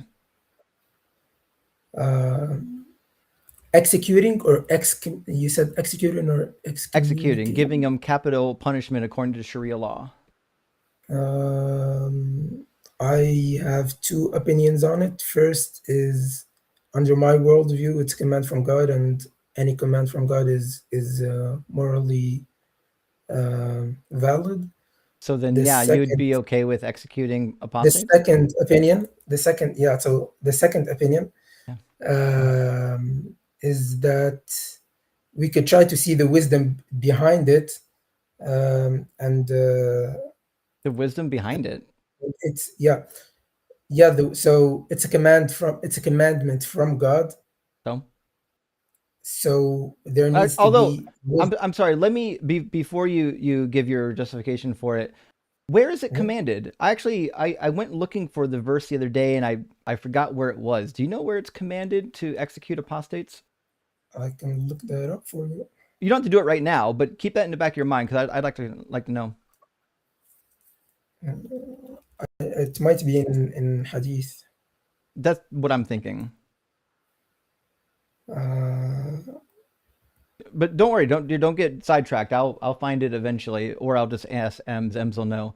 Nevertheless, yeah, I got your opinion on executing apostates. Now we know, and on divine command theory. Now we know. That'll probably come up here in a minute. But nevertheless, so what do you find? Did you find a justification for the bad cosmology in the Bible or in the Quran? So I'm trying to look up the tafsir. Well, I got the tafsir here. Well, there are many. I mean, you could read from the one you have pulled up in front of you. Sure. Want to do what Ibn Kathir is? That fine? Sure. Okay. So in Ibn Kathir, it says Allah mentions the earth and how He placed in it mountains standing firm, which make it stable and keep it from shaking in such a manner that the creatures dwelling on it would not be able to live. So why would we think that the mountains are preventing the earth from shaking? To be sure, the mountains are literally caused by the earth shaking.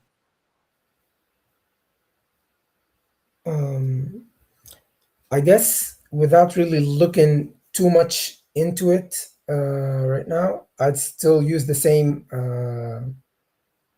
argument that I'm justified in. I've already found decent or the sufficient justification to believe in the Quran and that it's divinely revealed. Yeah, but why does it say things that are untrue? Right, so you're starting from I have a philosophical argument for why it must be true, and so when I find things in it that seem untrue, I'm just going to cover my eyes and pretend it's not there. Just pretend that semen comes from between the backbone and the ribs. Why are Yeah, we doing because I this? could because if I go back like 800 years ago and I say and I come to people living 800 years ago and I start talking about Wi-Fi and Bluetooth and 5G networks, I'm gonna be burned at the stake or something. They're gonna think Why I'm would they burn you at a stake? because I'm gonna be talking about things that don't make any sense to them whatsoever. Why would they kill you for saying things that don't make sense? Because I'd be talking about how I can communicate with you and I don't know where you're at, maybe Why in would the they kill US. you for that? But why are you presuming that if you say something out of pocket, they're just going to murder you? What a weird thing to No, believe. not if I go around preaching that it's the truth and that I've done it and that it's a lived experience. So Then if you're the yeah, prophet of God, you can't say true things because they'll kill you. Wouldn't God protect you? What a no, crazy thing to think. no, Is God that's not not what able I'm to saying at all. protect the truth and the bearers of the truth? That's not what I'm saying at all. I'm saying that 800 years ago, if I start talking about Wi-Fi, they're not gonna understand what I'm saying So whatsoever. what? Okay, so why would I talk about it? So are mountains Wi-Fi? Do we know that mountains, like, do we know that they do things? Like, for example, saying something untrue about mountains is not the same as making a positive claim about something that's just false. So mountains don't do anything for preventing the earth what from exactly is shaking. untrue about mountains in that Mountains verse? don't prevent the earth from shaking. Semen doesn't come from between the backbone and the ribs, and it is Yes, it does. inherently dangerous Yes, it does. to consummate marriages with children. Okay, so let's go one by one. That Mountains the moon was don't split in prevent half or something. earthquakes. Is I didn't hear what you said there, Quanta. Your microphone's not very loud compared to Islamically correct. Sorry about that. Don't they Okay. also believe that the moon was split in half? Yeah. yeah, and it's attested to. Attested to by Not by the what? People in the Chinese. religion? Did the Chinese Wait, just forget to look up that night? Ems is here. Oh fucking A, we're gonna have a party now. Yes.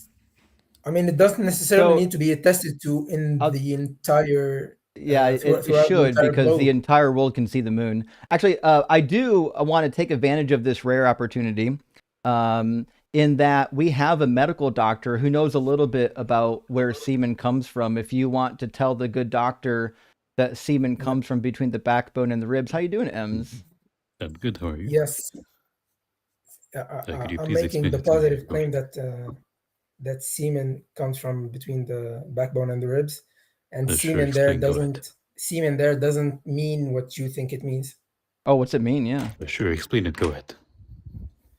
Okay, so who's the medical doctor? We have a medical doctor here. Okay. Yeah, his name is Ems, and he is a medical doctor. He knows a little bit. He knows a little bit about where the semen comes from in the body. It turns out in the medical text, it doesn't say between the backbone and the ribs. Okay. Let me look up the actual medical term. For what? I can just tell you. Okay, so what's the semen made of? If you could tell us. Seminal fluid and sperm. Okay, so where does the seminal fluid originate from? It's a mixture of the fluid from the testes and the fluid of the seminal vesicles and the fluid of the prostate, which is below the spine. Could you tell us where all of those three originate? Below the originate? Spine. Yeah. What do you mean originate? Originate. I don't know if I can explain. What do you mean? What do you mean originate? What does originate mean? The origin of those three fluids. Where do they come from? Again, your testes, though those would be in your scrotum, and your seminal vesicles, which would be below your bladder, and then your prostate, which is going to be underneath your bladder. Yeah, I'm showing here that my internet source agrees with Ems. It says that it is literally produced in the semical vesicles by using fructose. But I don't know if that's right or wrong. But there's actually a gland. It's a type of sugar, yes. Yeah, and so it seems like it just comes from way below the spine.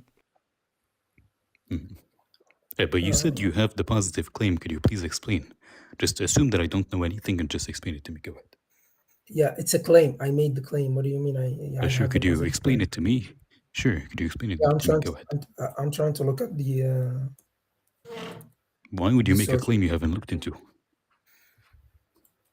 Why would I make? I mean, I don't have them off the top of my head. Some of us aren't NDs like you. He's already Then why are proved you the arguing? Quran true metaphysically, so he doesn't have to know science. I Metaphysically. mean, we didn't even finish that argument. Sure. I could know. you Don't just, worry about it. Stick it's dead. to showing me how In any semen case, I comes from don't between your necessarily. backbone and ribs. You know that I don't necessarily need to hold to the position that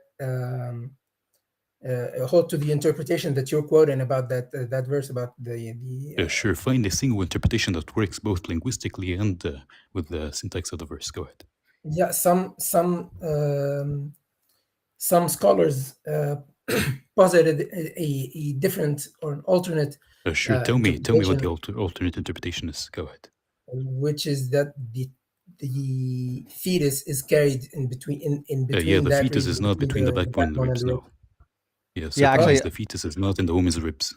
I've actually read that tafsir as well, and that's not true.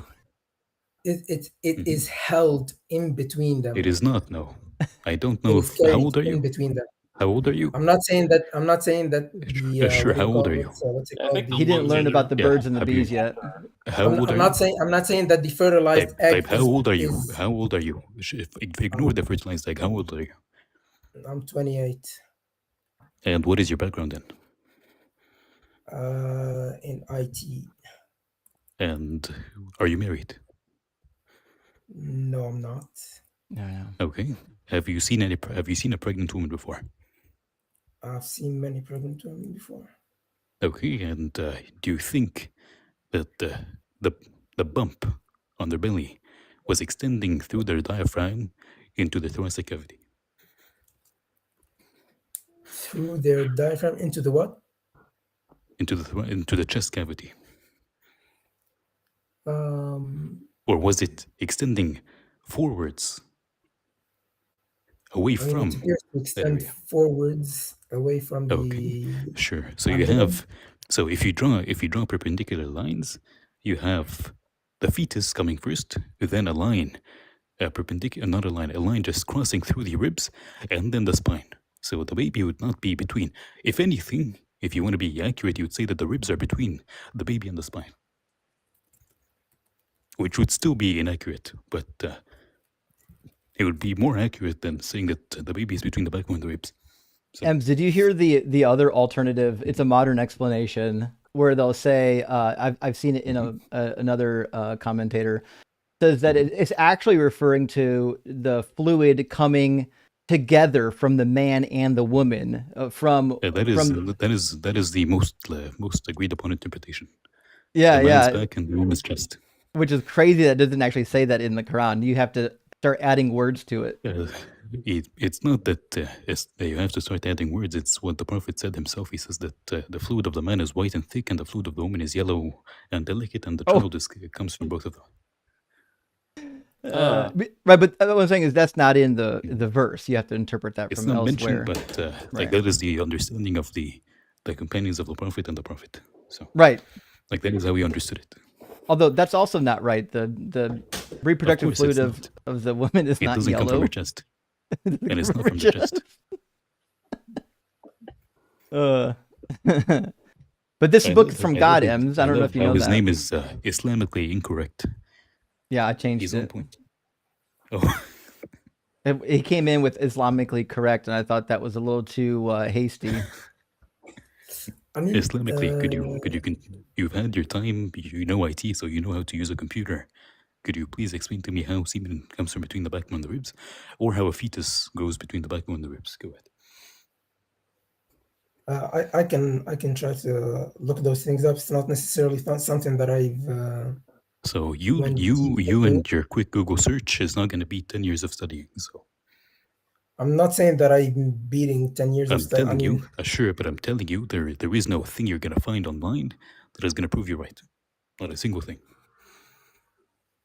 I could look into the interpretations. You would look that into exist. it, and you would look into the interpretations. Not a single interpretation is valid.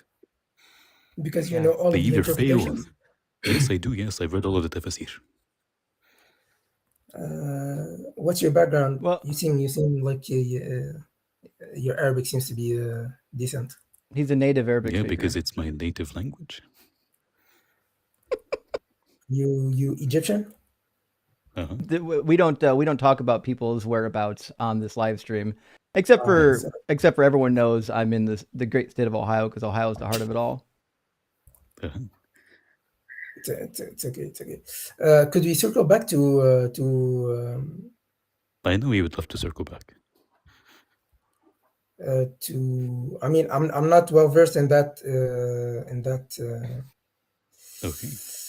point. So you'd have to argue with someone who knows much more than I do about that. But it's okay. Not a single Muslim on the face of the planet. I can take it now. I'm a grown man. I can take it now. I think you made the point about Aisha's marriage to the Prophet earlier. She was 6 or 7, and then she consummated at 9. Yeah. Okay. So, what would be your issue with that? What would be the issue of a 50-something-year-old man putting his penis in a 9-year-old vagina? Do you not Yeah, see? Do you not see the medical problem with that? I mean, morals aside, right? You do understand that there are like dramatic physiological and medical problems associated with I mean, assaulting 9-year-olds. Depends on his size. So yeah, well, true. He might have had a micropene.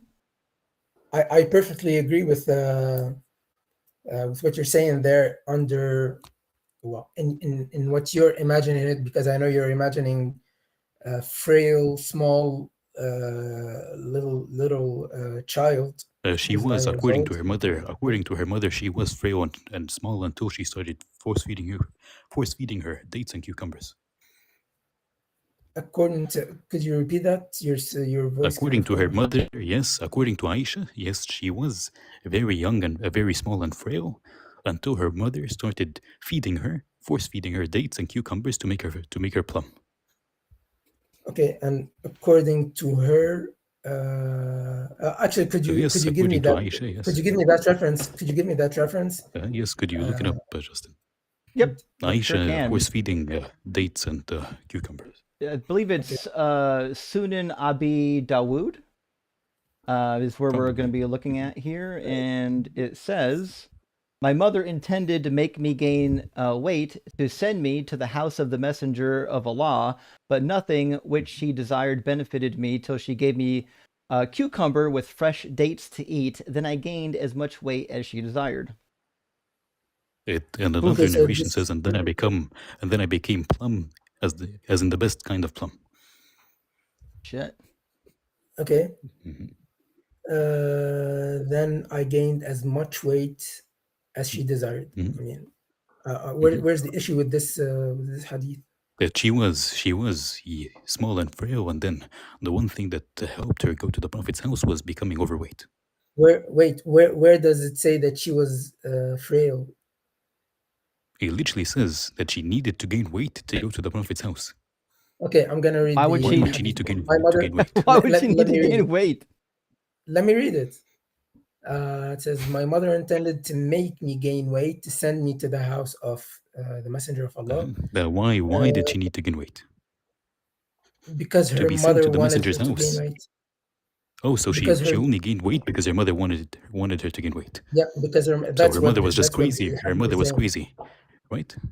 Yeah, so her mother was just crazy I and mean, decided to you just could make her postulate. I randomly mean, gain weight. you could No, I'm postulate not any assumption postulating. you'd have, but you'd have to. Habibi, You Habibi, need to ya justify. Habibi, isma, You need to isma, justify isma. it somehow. We're not. I'm gonna tell you why. Because again, in the hadith it says the reason for her to gain weight was to be sent to the house of the Prophet. Number one. Number two, all of the scholars of hadith literally tell you what this means. If you open up the explanation of this hadith, they tell you that Aisha needed to gain weight to be able to withstand the Prophet. I mean, any. But you wouldn't know this. Like your name is Islamically correct, and you don't even know the basics of anything in your religion. Islamically pathetic. Okay. Do you want to go to ad hominems or?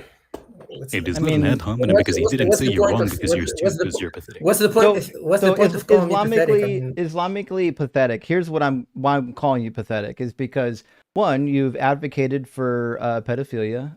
Two, I didn't advocate for pedophilia. I've got a friend literally right now talking to you where you've already advocated that it would be okay to murder them according to your moral framework. So yeah, it's not just that you're Islamically pathetic, it's also that you're a piece of shit.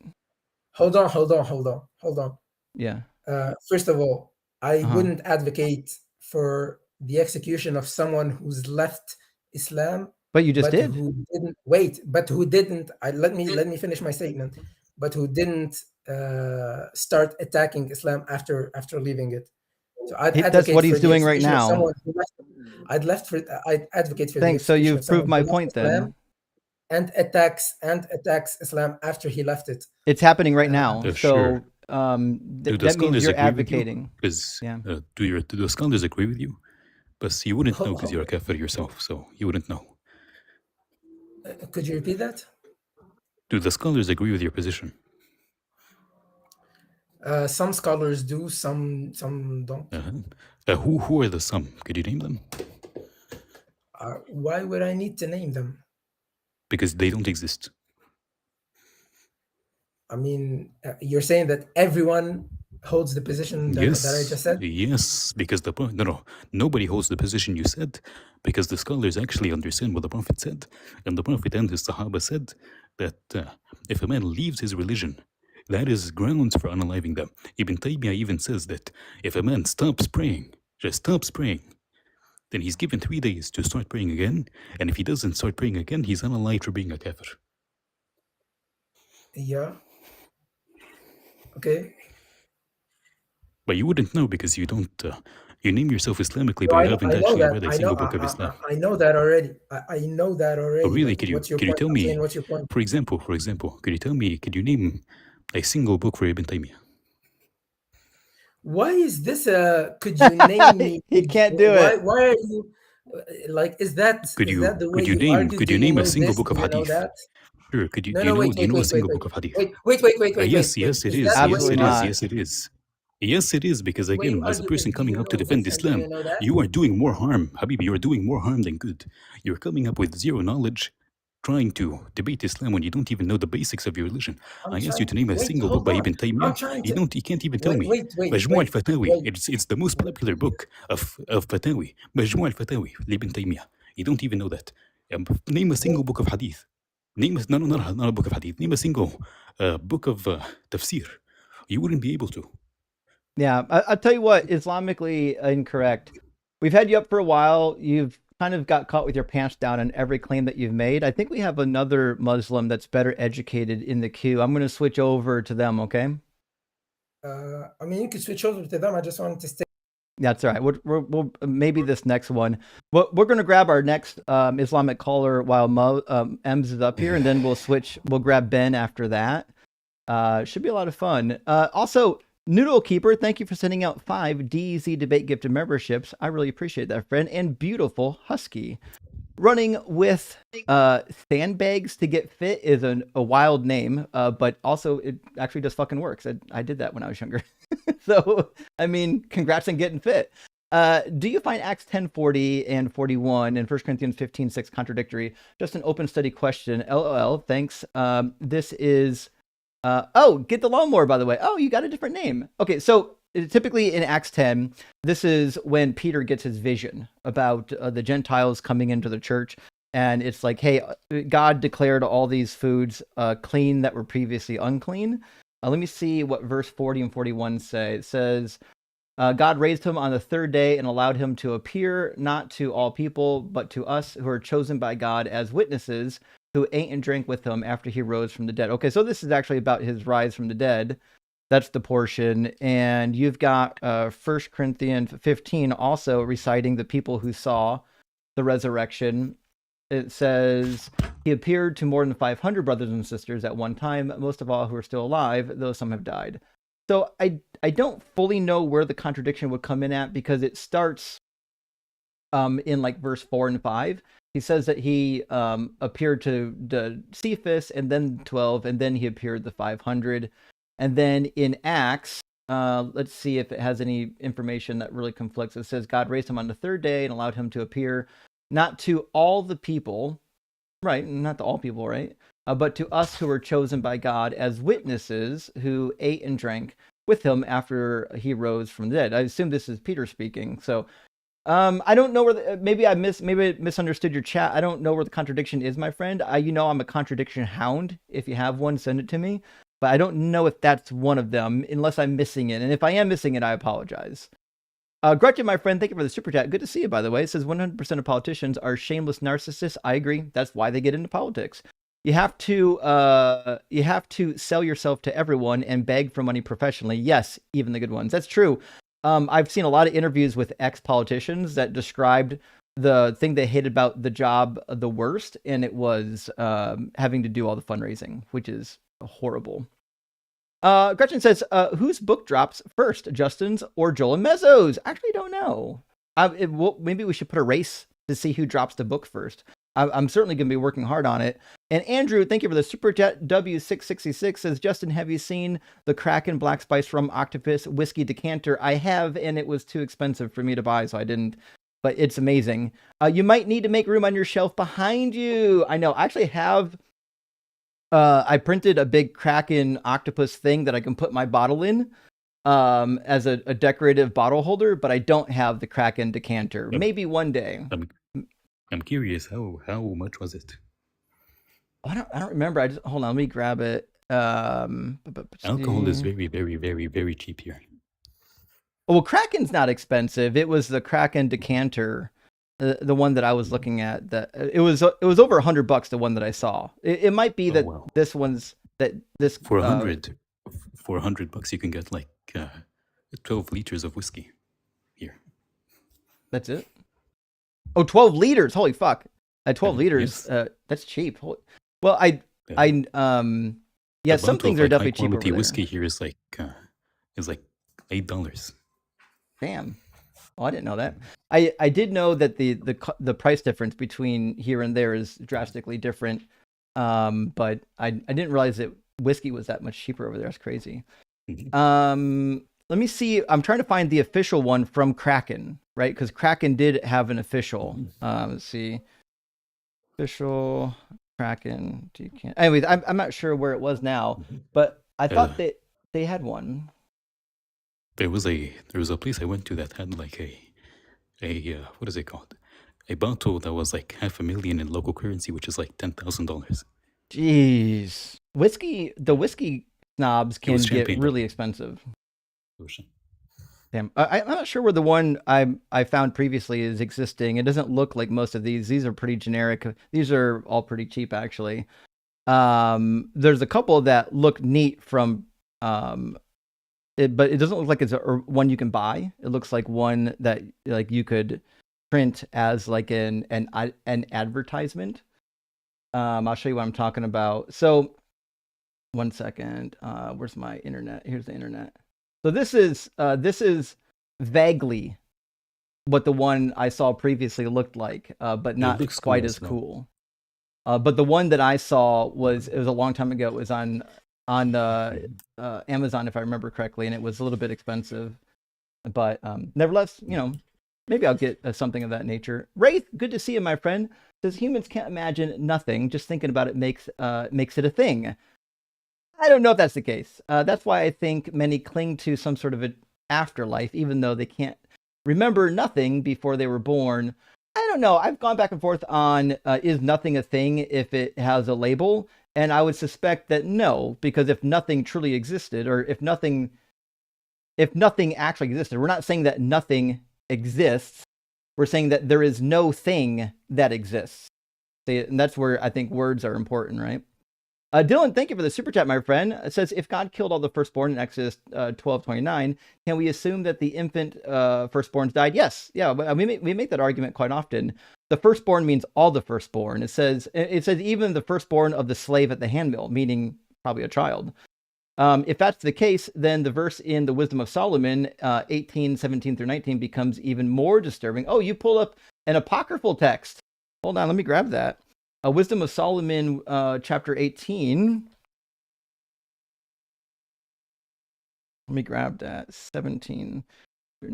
It should be in the NRSV updated edition, and it says, at once apparitions in dreadful dreams greatly troubled them, and unexpected fears assailed them, and one here and another there, hurled down half dead, made known why they were dying, for the dreams that disturbed them forewarned them of this, that they might not perish without knowing that they suffered. What? This might... did you mean the Wisdom of Solomon, or did you mean a different book? This might... I don't know if this is the book you're referring to. You have to let me know, or maybe I need to read the whole chapter to get the gist of it. But Dylan, interesting. The first question, obviously true. Yeah, babies died in the firstborn in Egypt, right?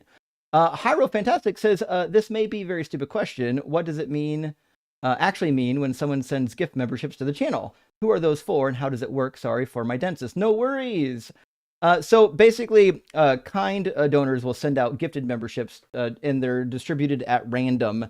And it gets you access to member perks, like you get access to the channel emojis and the deconstruction cheat sheet. And the deconstruction cheat sheet is phenomenal. If you want an easy source of information that you can use to aid in your question answering, in your deconstruction, or if you just want to go out and debate people, it's a real wealth of knowledge in that sense. And friends, I'm going to grab just a... by the way, is the other Muslim, is it the guy with like a orange beard? I think so, yeah. Yeah, that's not a Muslim. Oh, well, in the TikTok comments, they were asking if they can come up to explain something. I assume they wanted to explain it from the Muslim side. Maybe they're ex-Muslim. I don't know. They're like some weird like heresy. Oh, okay. Well, it should be fun at least then. Randy, my friend, great to see you. Thank you for sending out 20 Deconstruction Zone memberships and for the $50 super chat. I super appreciate that, friends. Please support this channel and channels like this. Thank you, Randy. You're always here supporting the channel, and I super appreciate it. It's members that support the channel that make the channel possible. It's unless you're one of those channels that has like 1 million followers, where you can just publish a video like Alex O'Connor and like 1 million people watch it. Most of these channels are surviving essentially on fan funding. You know what I mean? And also, for the 20 Deconstruction gift memberships, I really appreciate that. Also, 2 more follow-up super chats. Says, that's right-wing. This right-wing church needs to be stopped. This channel and other channels expose this. Please support these channels. Yes. One of the reasons why I do what I do is not just because I think religion is dangerous. It's also because it's in our fucking politics and we need to get it out. It's got to fucking go. Randy, thank you for the last super chat. Big W says, thank you, Justin, for the work you do. It's important. Well, Randy, thank you for supporting my work and helping to make my work possible. Without the support of the community, these shows can't really do what they do. So let's get Flames. And then after that, we'll grab Ben from the YouTube queue. Welcome in, Flames. Hi. What should we call you? You can call me Leaf. Got a couple of Leafs in there. Okay, Leaf. Welcome in. Are you at least 18, and do you believe in God? I am 18. I believe in spiritual evolution. I believe there is a creator, yes, and I don't believe in the Islamic or Christian or Jewish or other gods that don't exist. Okay, so let's just say like you believe in some kind of God, a unique God. Define what God is. Our book is based on wisdom and philosophy. Wait, what book? The Hikmah. Hikmah means wisdom. Our book is based on philosophy. Where can I find the book? Wisdom. Yeah, it's called Hikmah.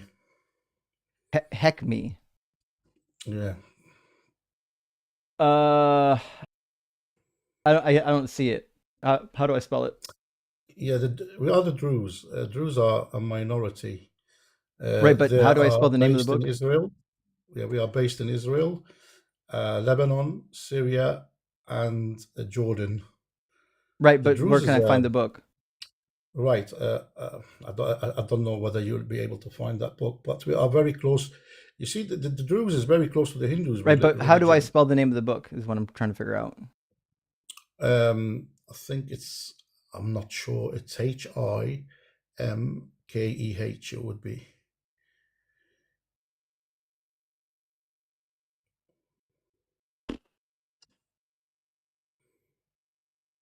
I'm showing, is it published by Penguin Random House India? It says, a manifestation blueprint by Himesh Madaan is a popular self-help book offering 10 actionable steps for mindset transformation, goal achievement, and overcoming obstacles, something like that. I'm not too sure. I'm going to be honest regarding where you're finding that information. I don't think our book is available because we've been persecuted by Islam, by Muslims. No, the reason your book is not available is because you're not an actual world religion. Sorry? You're not an actual world religion. Nobody knows your religion.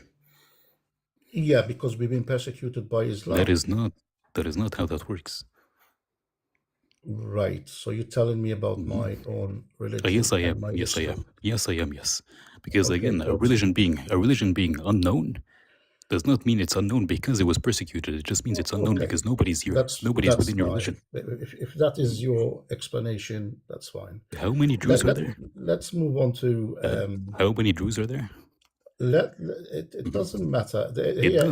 God is fiction. It would be more accessible if there were more of you, but there's not. That is the argument. That there is an argument about, There is more like people who believe in Norse gods than believe in your religion. So I mean, you're just being smart, basically. I'm not. He is smart. I'm not into the smart. What do you call it? I can tell. That does check out. Being smart, debating and being smart. Okay, let's talk about. Logic. Let's talk about the actual argument at hand, which is why would we believe in your God or literally any other God? Right, we don't believe in God to start off with. Yes. It sounds like you're in the wrong place. Then we're talking about God. We believe in a creator. We believe in a creator. There's a difference here. Is it sentient? We do believe in a. Is the creator sentient? Sorry. Is the creator sentient? We believe in a. Yes or no? Right. Is the creator sentient? What does sentient mean? Does it have thoughts? Does it think? The creator? Yeah. Right. We believe in the consciousness, consciousness. Does the creator think? A spiritual evolution, we believe in. This guy must be allergic to questions. You're asking too much. Yeah. Right. Does your creator have thoughts? Sorry? Does your creator have thoughts? Thoughts? That's never been mentioned or heard about a creator having a thought. Okay, so then you don't believe in God, which is fine, and you're in the wrong place. We're just going to move on, okay? Friends, if you believe in some weird pantheistic bullshit where the universe is God, even though it's not sentient, don't come up. We're not interested in that nonsense. Have you seen that guy before? I have on John Cohen's. And his religion has almost no followers. Genuinely almost no followers. I can see why. They're basically just fucking atheists. And he thinks that you cannot find his book because they're being prosecuted. No, it's because nobody's in your religion. Why? Nobody's searching it up. Nobody cares. All right, Ren, sorry about that. I thought he was going to provide some actual debate. Turns out not to be the case. So let me grab our next guest. I said we're going to get Somebody said Ben. you dropped Santa. Who? Somebody said you dropped Santa. Orange Santa, yeah. That's the Christmas in July Santa. He's got his 4th of July beard. All right, let's get Ben Randall in here. How you doing, Ben? Doing good. How are you? Can you hear me? Yeah, I can hear you. Ben, are you at least 18, Cool. and do you believe in God? Yes to both of those. I'm over 18 and I believe in God. Awesome. And which God do you believe in? I believe in the Christian God. I believe, I mean, you know, I guess you could say just like center cut Christianity, like Jesus was the Messiah of the Jews and he was rejected by the Jewish establishment. And, So, you know, I believe in, yeah. Can I ask about that claim? You said he was the Messiah of the Jews, but also the Jews rejected him. I don't understand how you can be. So the Messiah is somebody who's like a king or a ruling authority over a people. If your people reject you, how do you become the ruler? Yeah, I mean that is a very good point. So I guess my thinking is that, and I would say this is supported by you know, basic Christian belief, that he was rejected by his own because he didn't. Jesus wasn't what they were expecting. They were expecting like the kingdom that Jesus brought was a spiritual kingdom, and they were expecting a physical world kingdom, just like every other world kingdom. Sure. And why would they be expecting the a intent from the spiritual kingdom? beginning of God's intent from the beginning was always that it would be a spiritual kingdom. Why would we think that? The Hebrew Bible literally describes the kingdom of the Messiah as being physical with like actual measurements. Yeah, Ezekiel? that's, you're saying, I'm assuming you're pulling something from the Old Testament, is that right? Yeah, the Old Testament tells you that the Messiah is going to rescue the people from where they were scattered, bring them back to the land that their forefathers lived in, and even reapportions the land with measurements and where each person's going to live in the land. Where does it say that exactly? I've never read that. At the end of Ezekiel, Ezekiel has a vision of the final temple and the reapportioned New Jerusalem, and also the reapportioned. Oh, sorry, I got kids. Give me 1 second. Yeah, sorry. I'll be dropping for bed, Justin. Thank you for having me. Good to see you, be well, friend. Yeah, sorry, guys. My kid just came into the room. Give me 1 second, okay, bud? Sorry about that. You were saying it's in Ezekiel. Yeah, it's going to be the last 2 verses, or the last 2 chapters, I mean. Oh, okay. Yeah, I guess I'm not familiar with that passage. I'd have to like read up on it to see exactly what it's saying. There's a lot of things that get attributed from the Old Testament and maybe some in the New Testament too that get attributed to like they use physical terms to describe things that are not physical, like, you know, ideas or, you know, spiritual things, you could say. I don't know about that. It says, these are the names of the tribes, beginning with the northern border and the Hethlon road, or on the Hethlon road to Lebo Hamath. As for Hatzor Enin, which is on the border of Damascus, with Hamath to the north, and extending from the east side to the west, Dan, one portion. Adjoining the territory of Dan from one east side to the west, Asher, one portion. Why would we think this is anything other than tribal allotments? I mean, maybe it is. I mean, does it say that it's talking about the coming Messiah? Like, is that what it says? Like, sure does. You know, the one that, you know, in Genesis where it talks about, you know, you will bruise his heel and he will crush your head. That like, well, there's no Messiah in Genesis, that's for sure. No, you're right. But it's sort of like alluded to, like it's nah. Genesis 3:15 doesn't do nothing for the Messiah. We can go there next. So the Messiah shows up. Yeah, whatever you want to do. In Ezekiel 37, the Messiah shows up, and then there's the war of Gog and Magog, and then there's the New Jerusalem with the new temple. And it says in 37, my servant David shall be king over them. They shall have one shepherd. They shall follow my ordinances and be careful to observe my statutes. They shall live in the land that I gave to my servant Jacob, in which your ancestors lived, and they and their children's children shall live there forever. And my servant David will be their prince forever. And that's what the Messiah is supposed to do. He's supposed to bring the people back to the land and be their king forever. Gotcha. Okay. I mean, I'd have to read up on that. I'm not familiar with that. So I'm sorry, I can't comment on that. I'm somewhat familiar with the Hebrew Bible, which is why I agree with the Jews. Jesus didn't do anything the Messiah was supposed to do. What did you think he accomplished? I think he kind of solved the human problem with his teachings. Like he brought, brought in like like he brought in the like love your neighbor as yourself, all of the like the beatitudes, like the Sermon on the Mount, all of They those, didn't have that those before concepts. Jesus? I mean, I guess I'm not aware of that. It's in You're saying Leviticus those 19. concepts were taught elsewhere before Jesus came around. Yeah, it's in Leviticus 19. Chapter 19, verse 18. Oh, okay. Yeah, I'm not familiar with that one either. Yeah. And there's other passages in the Bible that talk about loving your enemies. And even before the Hebrew Bible, we've got passages that talk about such things. Even the ancient Greeks talked about similar concepts, like the writings of Seneca discuss whether or not it's wise to hate and disparage your enemies, or even your slaves, considering that you could become one of them one day. Yeah. Yeah, I mean, that sounds like Jesus' teachings for sure. Right, yeah. So it seems to me like Jesus, well, I can agree. A lot of the teachings attributed to Jesus are kind of likable. I don't think that they're unique. I don't think that they're special. I'm not really sure why we would think that Jesus came from God, because he's like, collecting different moral teachings that, humanity tends to kind of like. Yeah, I say so.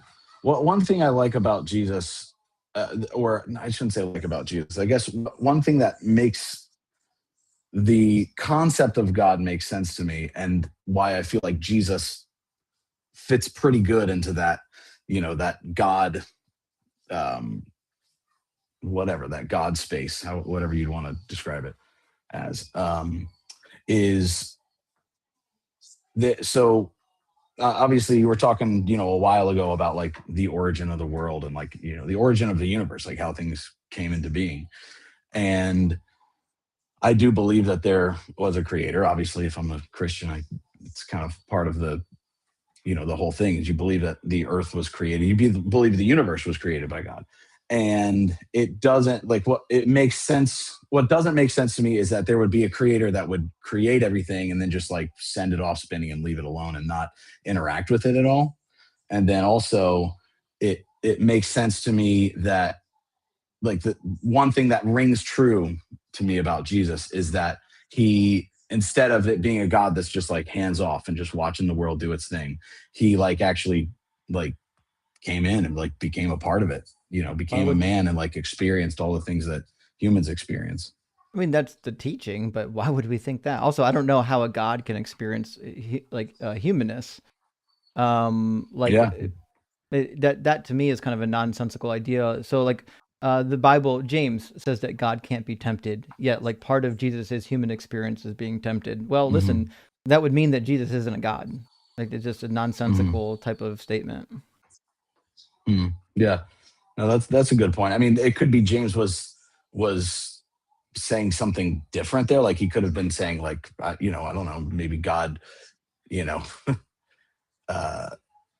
maybe Jesus wasn't God when he was being tempted, or maybe, I'm not sure. I'd have to look up on that. I apologize. I feel like I'm not like giving you a good argument. It's a defensible position if you believe in adoptionism, and the earliest Christians probably did. It's not a defensible position if you are a Trinitarian. If you're a Trinitarian, then there's going to be a lot of problems, but it kind of depends on what, where you fall. But my complaint with Jesus also is that, given that he was a Jew who believed in the law of Moses firmly, he also said on a number of occasions to follow that law. Matthew 5:17 through 19, he says, anyone who doesn't follow the law and teaches others to not follow the law will be called least in the kingdom of heaven.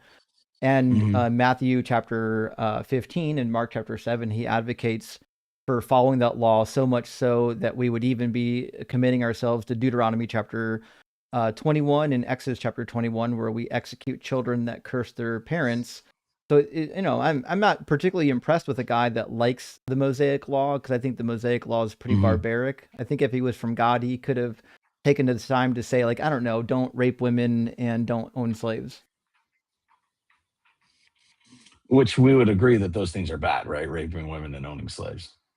I mean, I don't believe in objective morals. I would say in my moral framework, they're bad because they cause harm. But in the God framework, it doesn't make sense because the God framework is supposed to be perfectly moral. And the minute a perfectly moral entity says that it's wrong to rape somebody, and then he causes them to be raped, it tells me that the moral framework doesn't really exist. It's contradictory. Where does God cause people to be raped?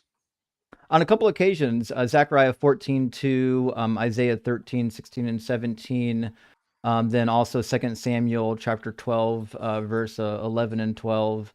And there's a couple more. I'm more than happy to walk through them with you if you want to see them. I mean, yeah, we can go. Yeah, I mean, it's your show. We can go wherever you want to go. Yeah, well, you had mentioned something. I'm trying to go back. About Jesus saying that anyone who doesn't abide by the law, is the least in the kingdom. But well, then Paul later on in Galatians and I mean lots of other places talks about how the law was Romans, not sufficient. Corinthians, Galatians, and Yeah, the book of like Hebrews says that it was insufficient, but that can't be true. Yeah, it can't be true that it's insufficient, or it is sufficient. No, it can't be true that it's insufficient. What I mean? If Jesus told you to follow it, and the Hebrew Bible says that you have to follow it forever, even when the Messiah comes, then anyone who says that you shouldn't follow this thing seems like they're a heretic or a false prophet. Where does it say that you need to follow it when the Messiah comes? I mean, and that is a genuine question. My knowledge of the Hebrew Bible is very limited, unfortunately. Not very limited. I do know some, but yeah. So we're going to do more educated in it than I am. A couple passages: Deuteronomy 30 verses 6 through 9, and then we're also going to check out Ezekiel, and we can do for starters, we can do chapter 44. And I think we need verse 9, and then we'll also do Jeremiah 33, verse 14 to 19, I think is what we want. Okay, so I'll throw them up on the screen. Deuteronomy 30 is really interesting, and it doesn't get a lot of notice for some reason. But it says, moreover, the Lord your God will circumcise your heart and the heart of your descendants so that you will love the Lord your God with all your heart, with all your soul, in order that you may live. Now, he's talking about a future time period. After the Babylonian exile. And we would probably understand, and the New Testament agrees, that the period where God circumcises the hearts of the people is when you're in the New Jerusalem, the New Kingdom, right? Yeah, I would say circumcise the hearts of the people when, like you mean at the end times, like when everything's over and, Yeah, because it says that you will love the Lord your God with all your heart, with all your soul, in order that you will live. So this is... It's either. Yeah, I mean, I would think that would be when Jesus comes, like when the fullness of God is revealed to the world.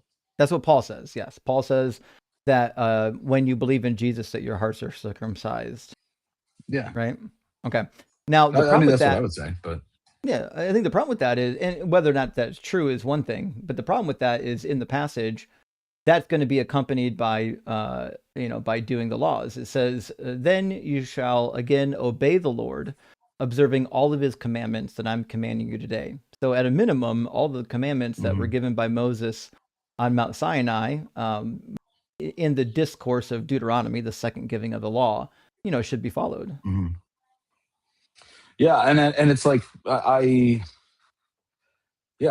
guess I agree with that to a degree, but it's like that, Jesus taught like you obey the letter of the law, but you ignore the spirit of the law. Like you ignore what the law is trying to do. You know what I mean? So it's like the law was always insufficient, and it's like can you obey the spirit of the law while not obeying any of the law? Well, you're not obeying all of the law. Is that what you mean?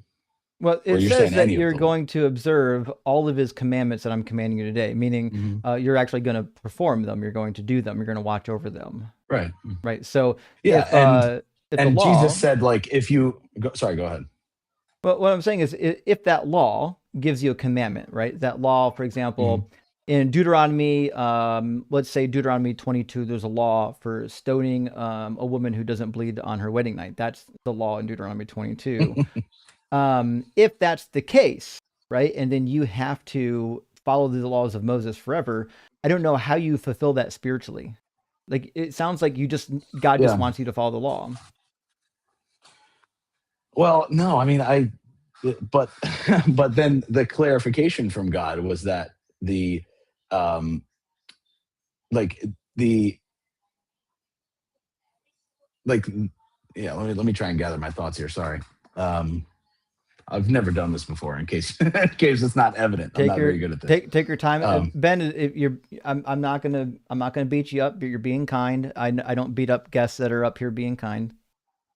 No, dude, I like your show so far. You've done a great job, and yeah, so it's been interesting to listen to. I'm sorry. What was your question actually?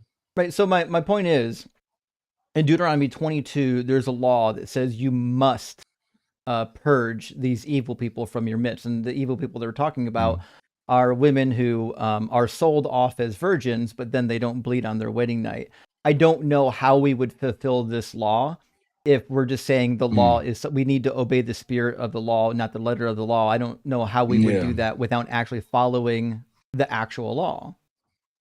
Yeah, I mean, I guess I would have to look that particular one up. So, like, some of these Old Testament laws are like they're tough to like comprehend in our context, in our 21st century mind.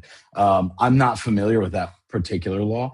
I mean, I do know that Jesus did clarify and say, like the guy, someone approached him and said, what's the greatest law? What's the greatest commandment? To love your God and love the Lord your God with all your heart, soul, mind, and strength, and love your neighbor as yourself. Like, Jesus himself kind of clarified all of the law and the prophets are wrapped up in those. So it's kind of like, but yeah, go ahead. But he says it's a category, right? He said these are the two greatest laws, and he says all of the other laws essentially can be categorized into these two. He's not saying that you only need to worry about those two laws, and it's clear that those two laws, include stoning women that are purportedly lying about their virginity. Right. So here's what I would say then to that.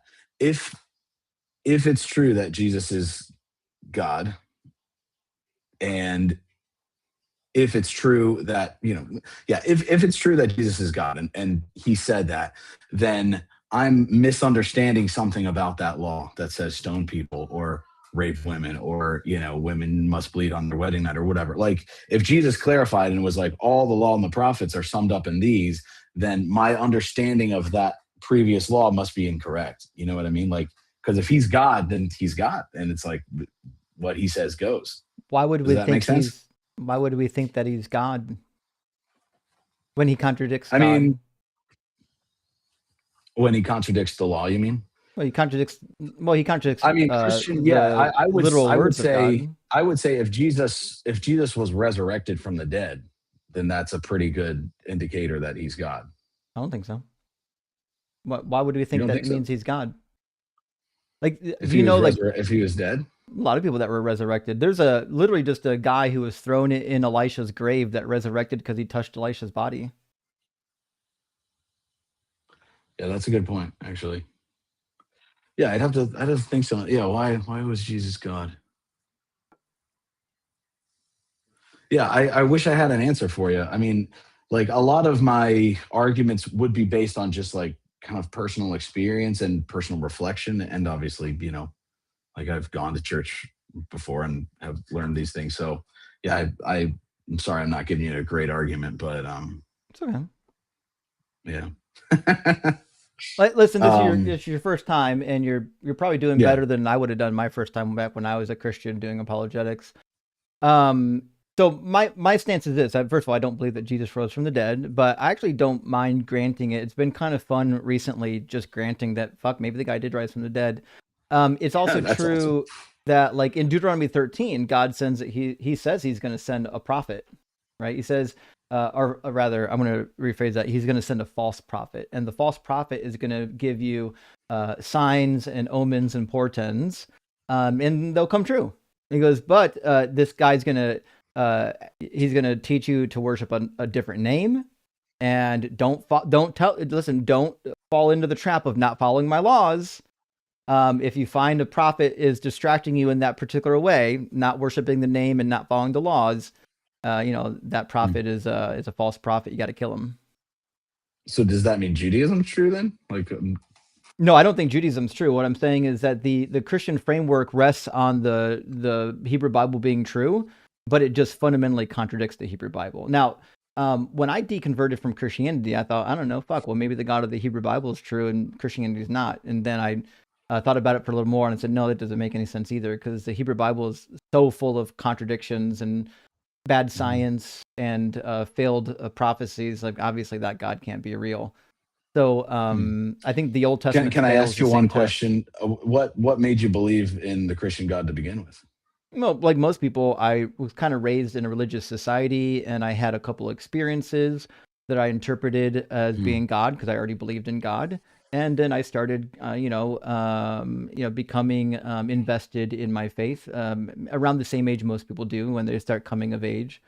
And these things happen usually prior to really reading the book. The difference between me and a lot of Christians is after I became a Christian, I dedicated like as much of my free time as humanly possible to reading the book, which is how I ended up not being a Christian.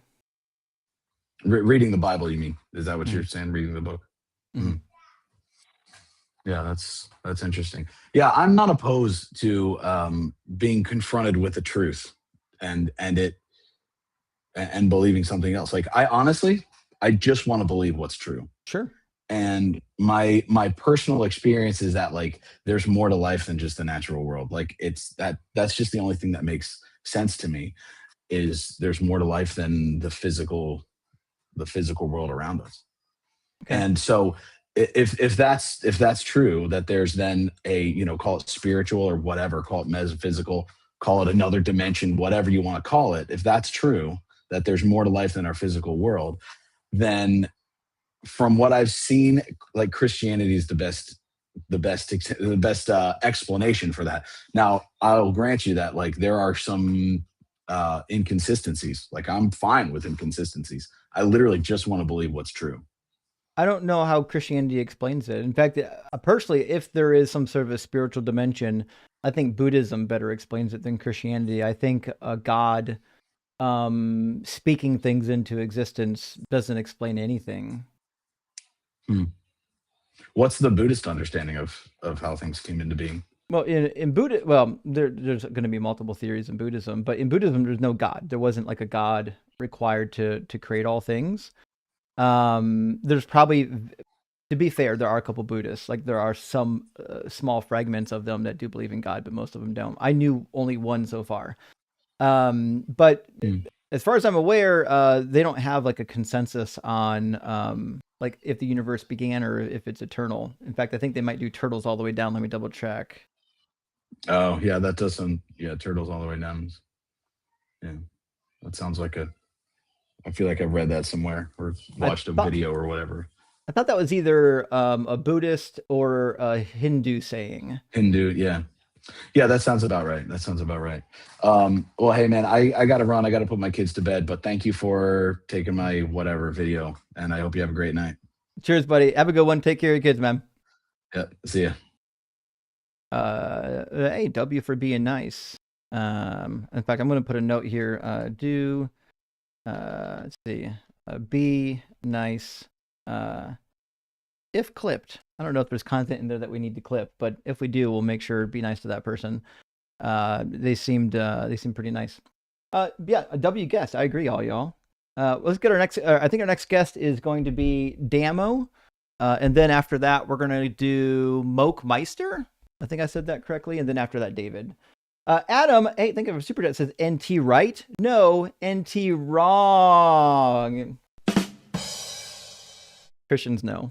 Christians know who NT Wright is. To be fair, I don't mind NT Wright. I don't agree with NT Wright. But I think he's one of the few, I don't know, semi-conservative theologians that's trying to wrestle with the biblical text a little bit. But man, boy, when I was reading his books, even in seminary, I was not impressed. Mike, thank you for the super chat. Says religion is the opposite of science. Faith is the opposite of truth. I agree, actually. Faith says truth be damned. I'm going to believe it, right?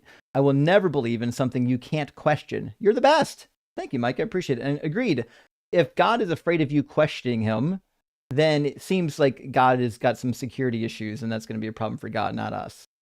Alan, thank you for the super chat. Says much love from Scotland, doing Satan's work. Hell yeah, and W jokes. Yeah, we are doing a little bit of Satan's work here tonight. So we'll see what we can get up to. Michael Cock. Did you change your name, Michael? You're now Mike Cock. Fantastic. I don't care who calls in. I'm here for that cat action. Listen, we'll definitely get some pussycats over here for Mike Cock. We got you, friend. We're going to do everything we can to make that a reality. And Tracy, the artist formerly known as Yantu, good to see you, says, what big hands you have. Perfect for hugs. Hugging my neck. Fuck. Yantu's getting out of pocket here tonight. Rock hard for Doug. Rock hard for Justin. Simply wet for Sharon. And simply wet for Justin. Well, thank you, Yantu. It's good to see you. Hope you're doing well, my friend.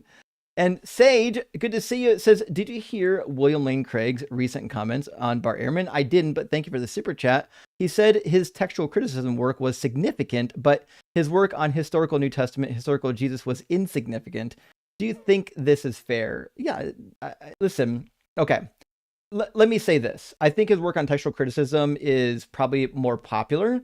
And there are some people that have been working on the historical Jesus longer than Bart.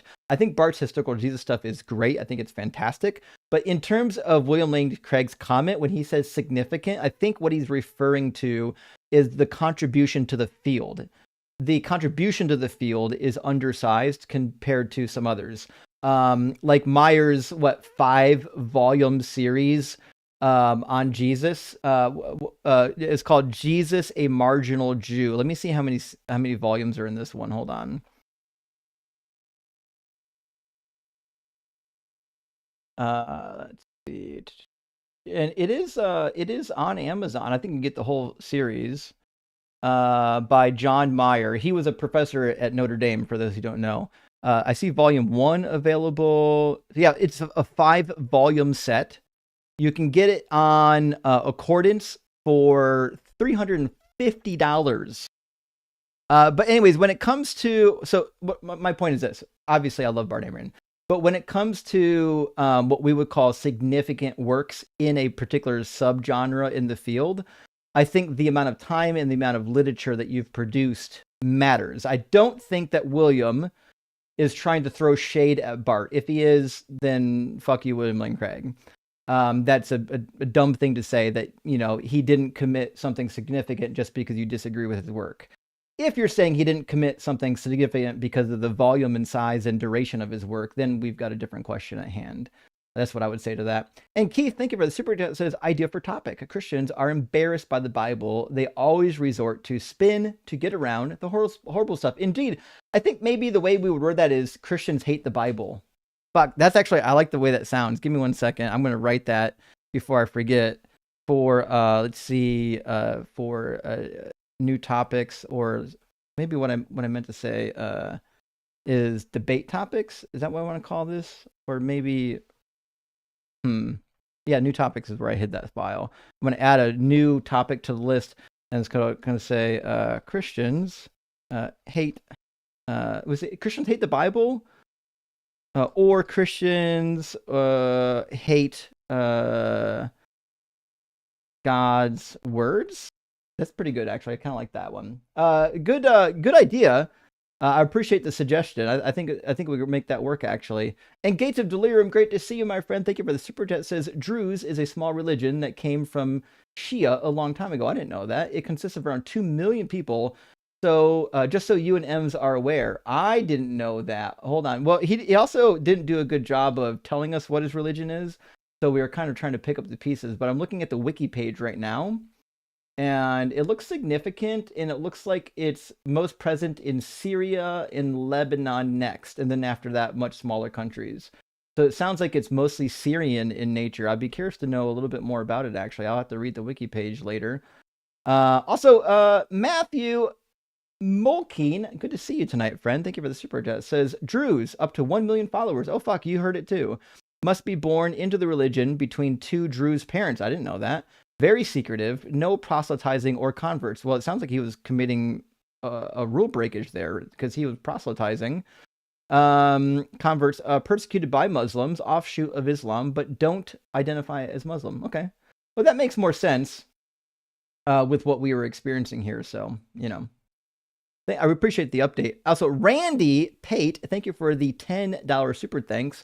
I really appreciate that, friend. Huge W. All right, I said Damo was next, so let's get Damo in here, and then we'll do Moke Meister after Damo. Welcome in, Damo. Are you at least 18, and do you believe in God? Damo. Damo, did you fall asleep on us? Damo.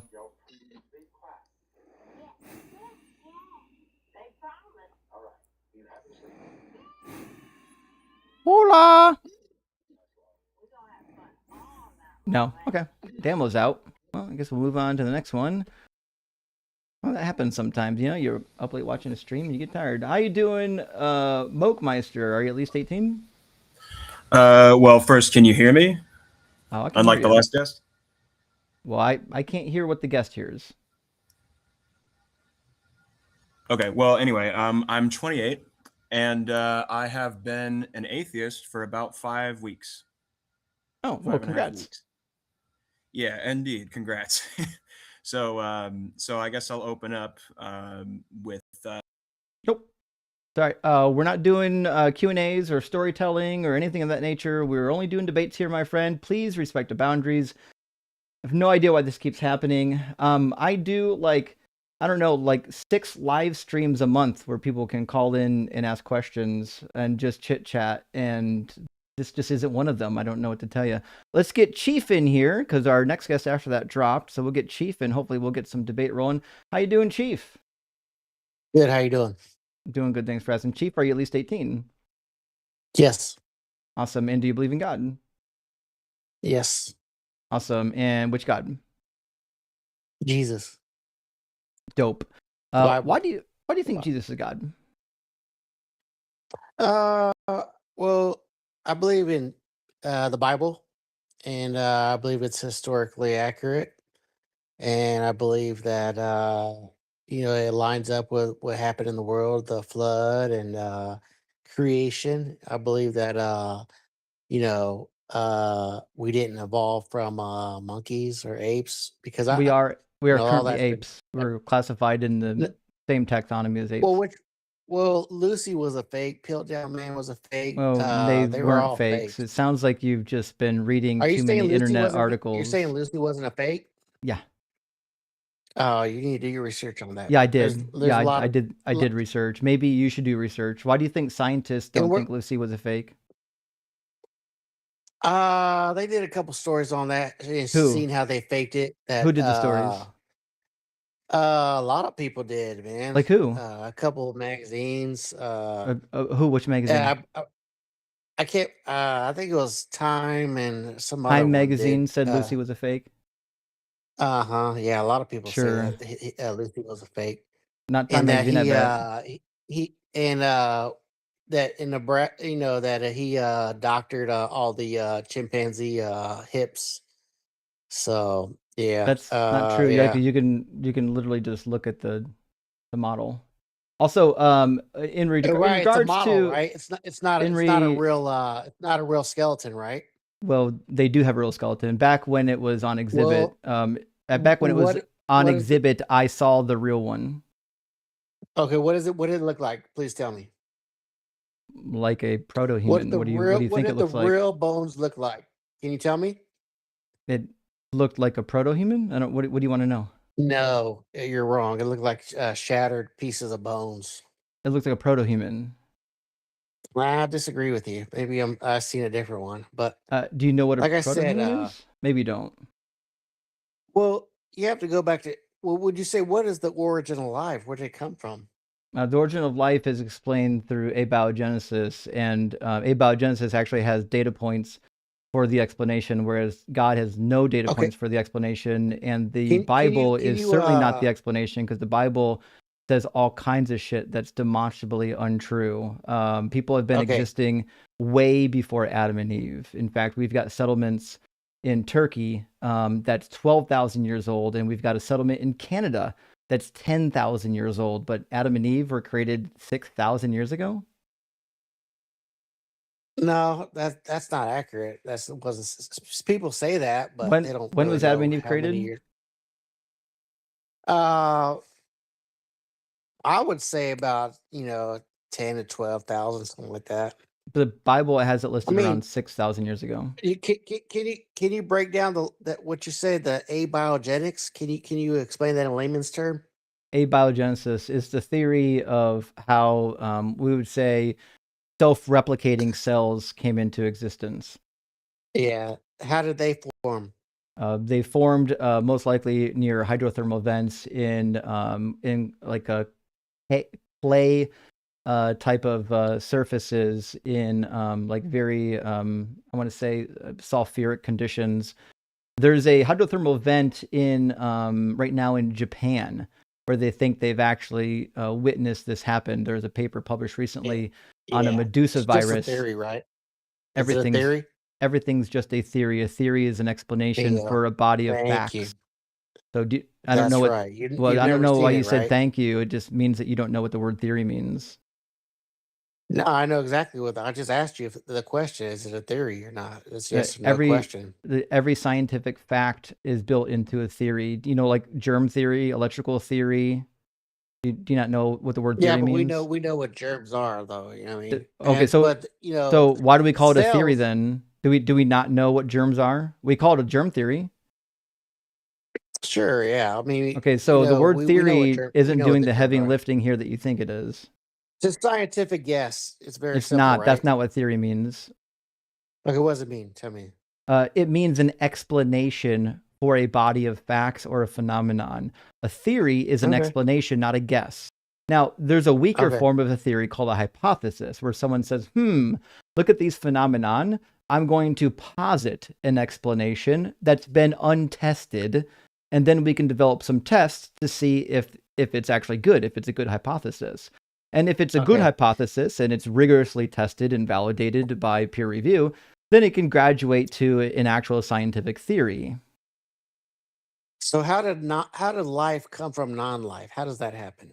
Well, everything that is like reproducing and multiplying is technically alive.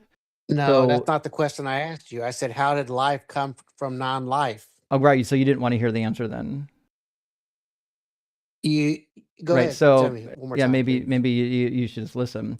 So the current hypothesis, which is actually evidenced by facts, is that there is like conditions in the early form of the universe, which we have some spots on the Earth that we think mimic those conditions, like hydrothermal vents. We've done it in laboratory too.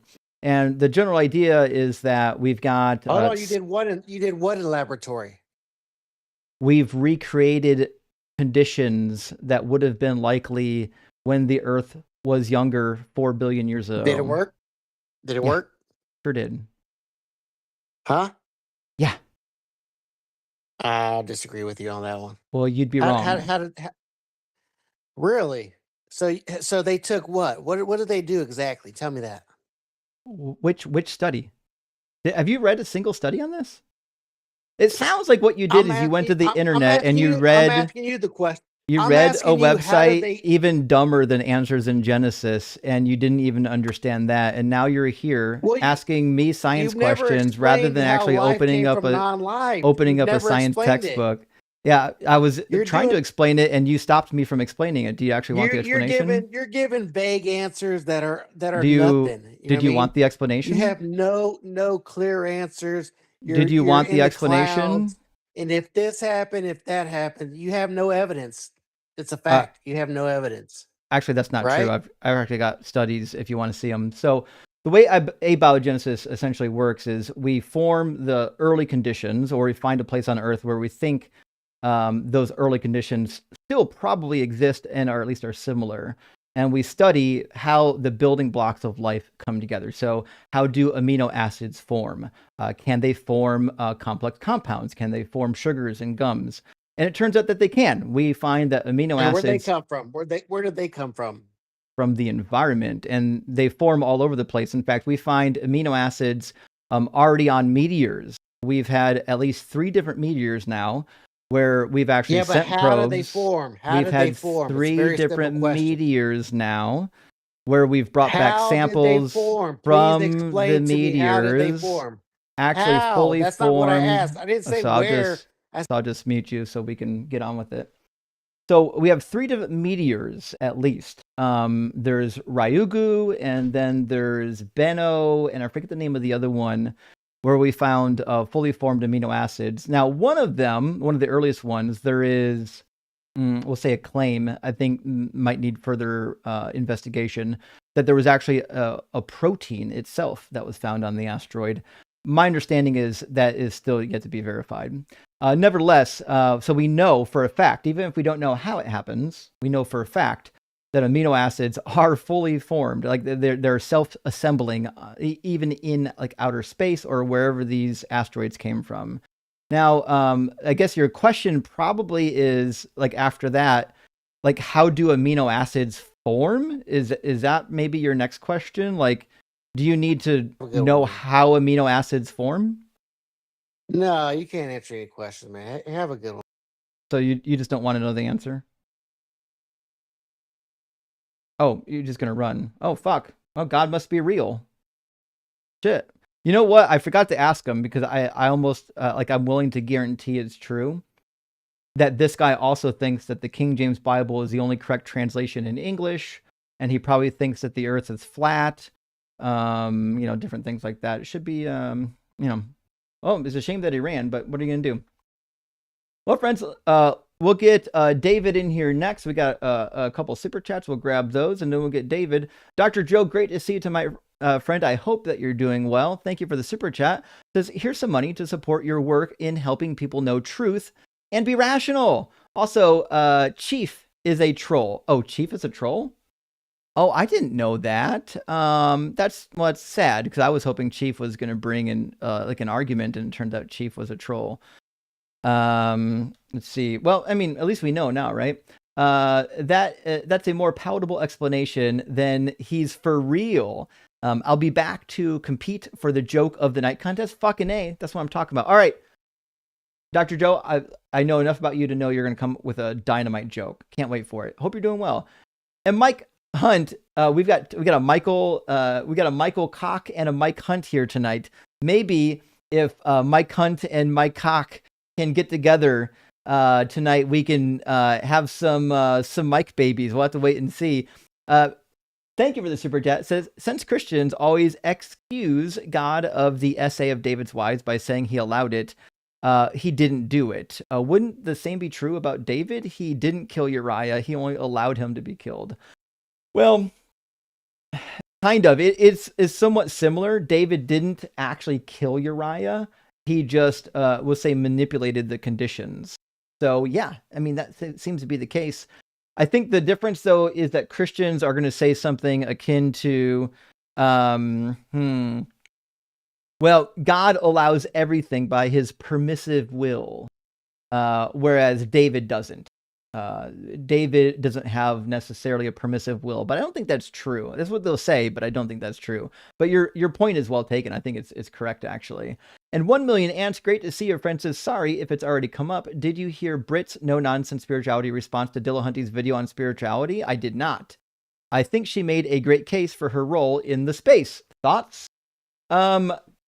Here's my thoughts. I think before I knew anything about her background, I thought, yes, there is room in this space, in the atheist space, for somebody who wants to teach mindful practices, something helpful. The problem is, one, when you call it spiritual, it's purposely deceptive and purposely vague. Two, when you take those courses and you sell them, I assume they're a series of YouTube videos, and you sell them on your website for like $100 a pop, it seems pretty fucking scammy. And then number three, when your entire background, like all of your credentials for being a doctor and being seminary education, comes from sham fucking diploma mill woo-woo places that they don't know the difference between their ass and a hole in the ground. And then you pretend like you're an educated professional in the space, get lost. I'm not interested in that. I have no room for people with fake degrees, not when I was a Christian, not when I'm an atheist. If you have a fake degree and you're walking around calling yourself doctor ever, or claiming that you have a valid education because you went to some unaccredited nonsense diploma mill, you can get lost with that nonsense. I don't care what you think you have to offer. You're a charlatan and I don't need it. No one needs it.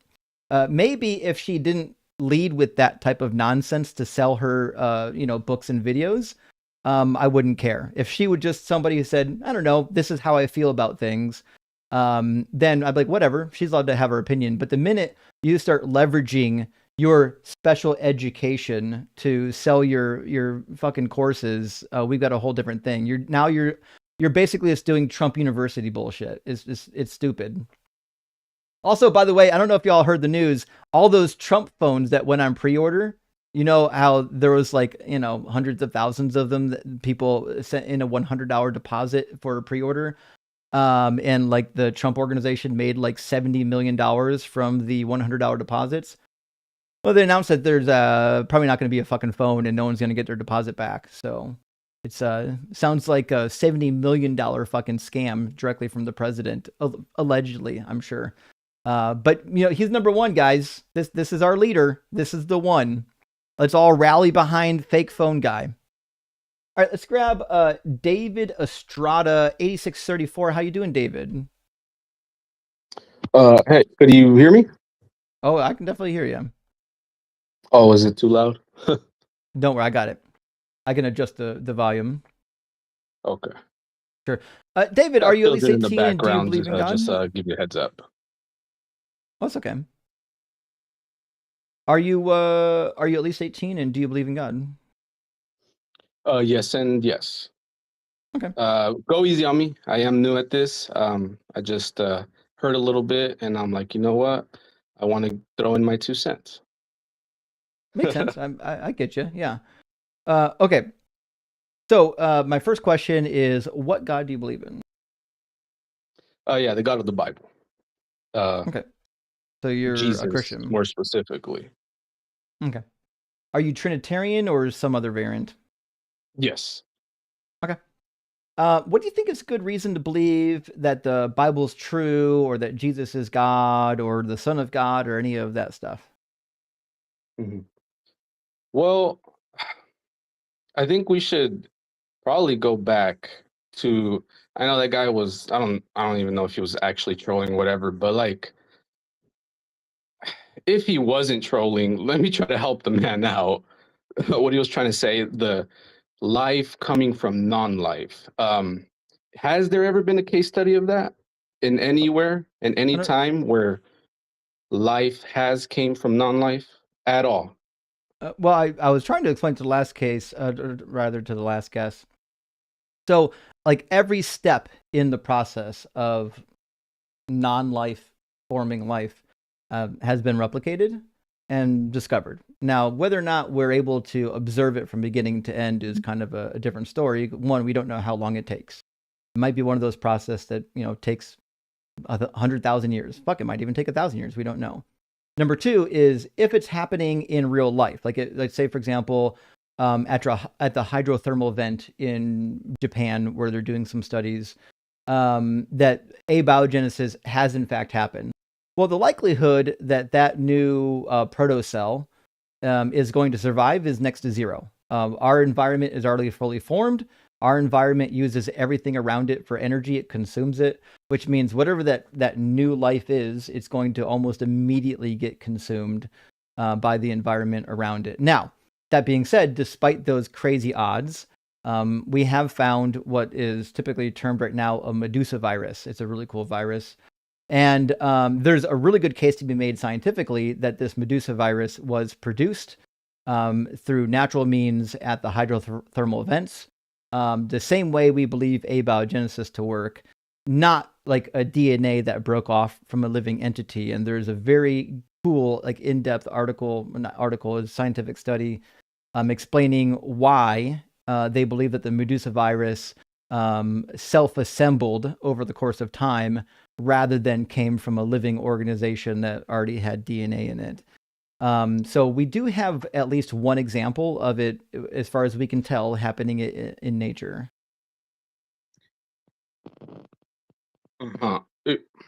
Is nature alive?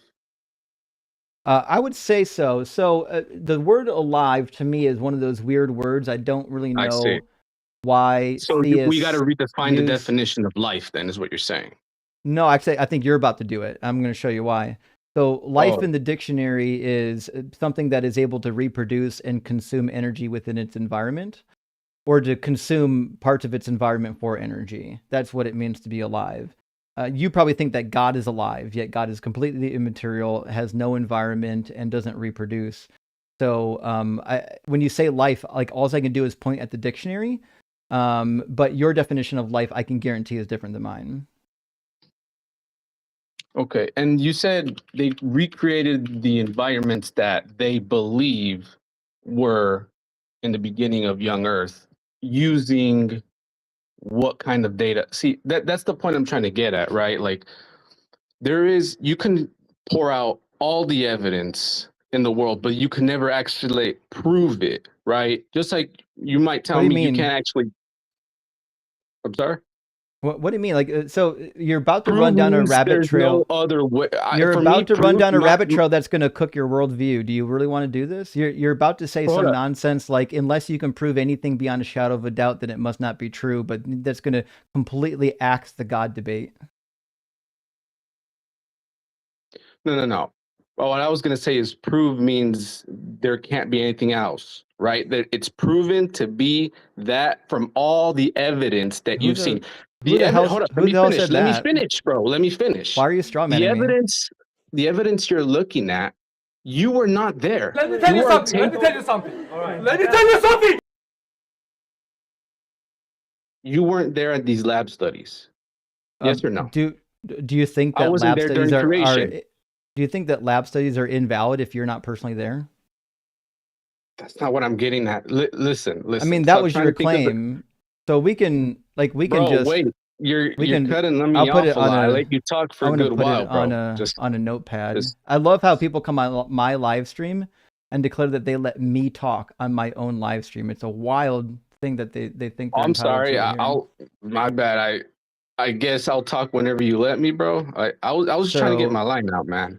We could just take turns, right? So yeah, I thought your it was my argument, turn, I but think, you spoke over me, bro. Like your argument. I'm asking you a question about it. You made a statement, and then I asked you to clarify your statement. That's not talking over you. Okay, well, when I'm speaking, I actually can't hear the words that come out of my phone unless I stop speaking. So when you said something, I couldn't hear anything you said, but I was actually clarifying what I was gonna say. My bad, bro. Sure. So your claim is that, hey, listen, abiogenesis or scientific theories, scientific tests are not valid unless you are there to witness it. Is that what you're saying? No. What I'm saying is this. What are you saying? You specifically, you yourself, cannot actually prove anything unless you're actually there. So you're taking this information, right, given to you by all these labs and stuff like that, and you are trusting them without a shadow of a doubt because of what? Because of all the evidence behind it, right? The evidence shows that these labs are trustworthy. Yes or no? I just want to formalize your argument because it's going to get really fun, right? So premise number one is you can't prove anything unless you were there. Premise two is that you were not in the experiment. Oops, there we go. No. There, as in your eyesight, bro. Your eyes are seeing everything. Where your eyes are, there you are. That's actually, you want to bring up the Bible, that's what the Bible says. So there, that's what I mean by there. Well, it didn't say that, but also premise number two then we would word is you were not there in the experiment. Is that better? the evidence is the proof. Yes or no? Well, proof is not witnessing. I don't know if you know that. So evidence is not, also evidence isn't proof, just definitionally speaking. So I'm just trying to formalize your argument here so that we can actually get it on the board. So premise number one, you can't prove anything unless you were there to see it, I assume. That's your point, to see it. You were not in the experiment to see it, which means the conclusion is a little more. Let me you simplify it even cannot more. prove the experiment, maybe results. Is that what we're trying to say? We can't prove the results of the experiment unless you were there to see it? Or even the experiment that happened. But nonetheless, Okay, so let me simplify it even more. Well, I just want to do a parallel syllogism, which is number one. We're going to copy this. You cannot prove anything unless you were there to see it. Premise number two is you, and by you, I'm going to say David was not there when literally anything in the Bible happened. So the conclusion would be that David cannot prove anything in the Bible. See how bad that argument is? Facts. No. It's not a bad argument. That is 100% factual. Okay. I cannot prove anything, and neither can you. So what evidence do you have that you're not just having some bad dream right now?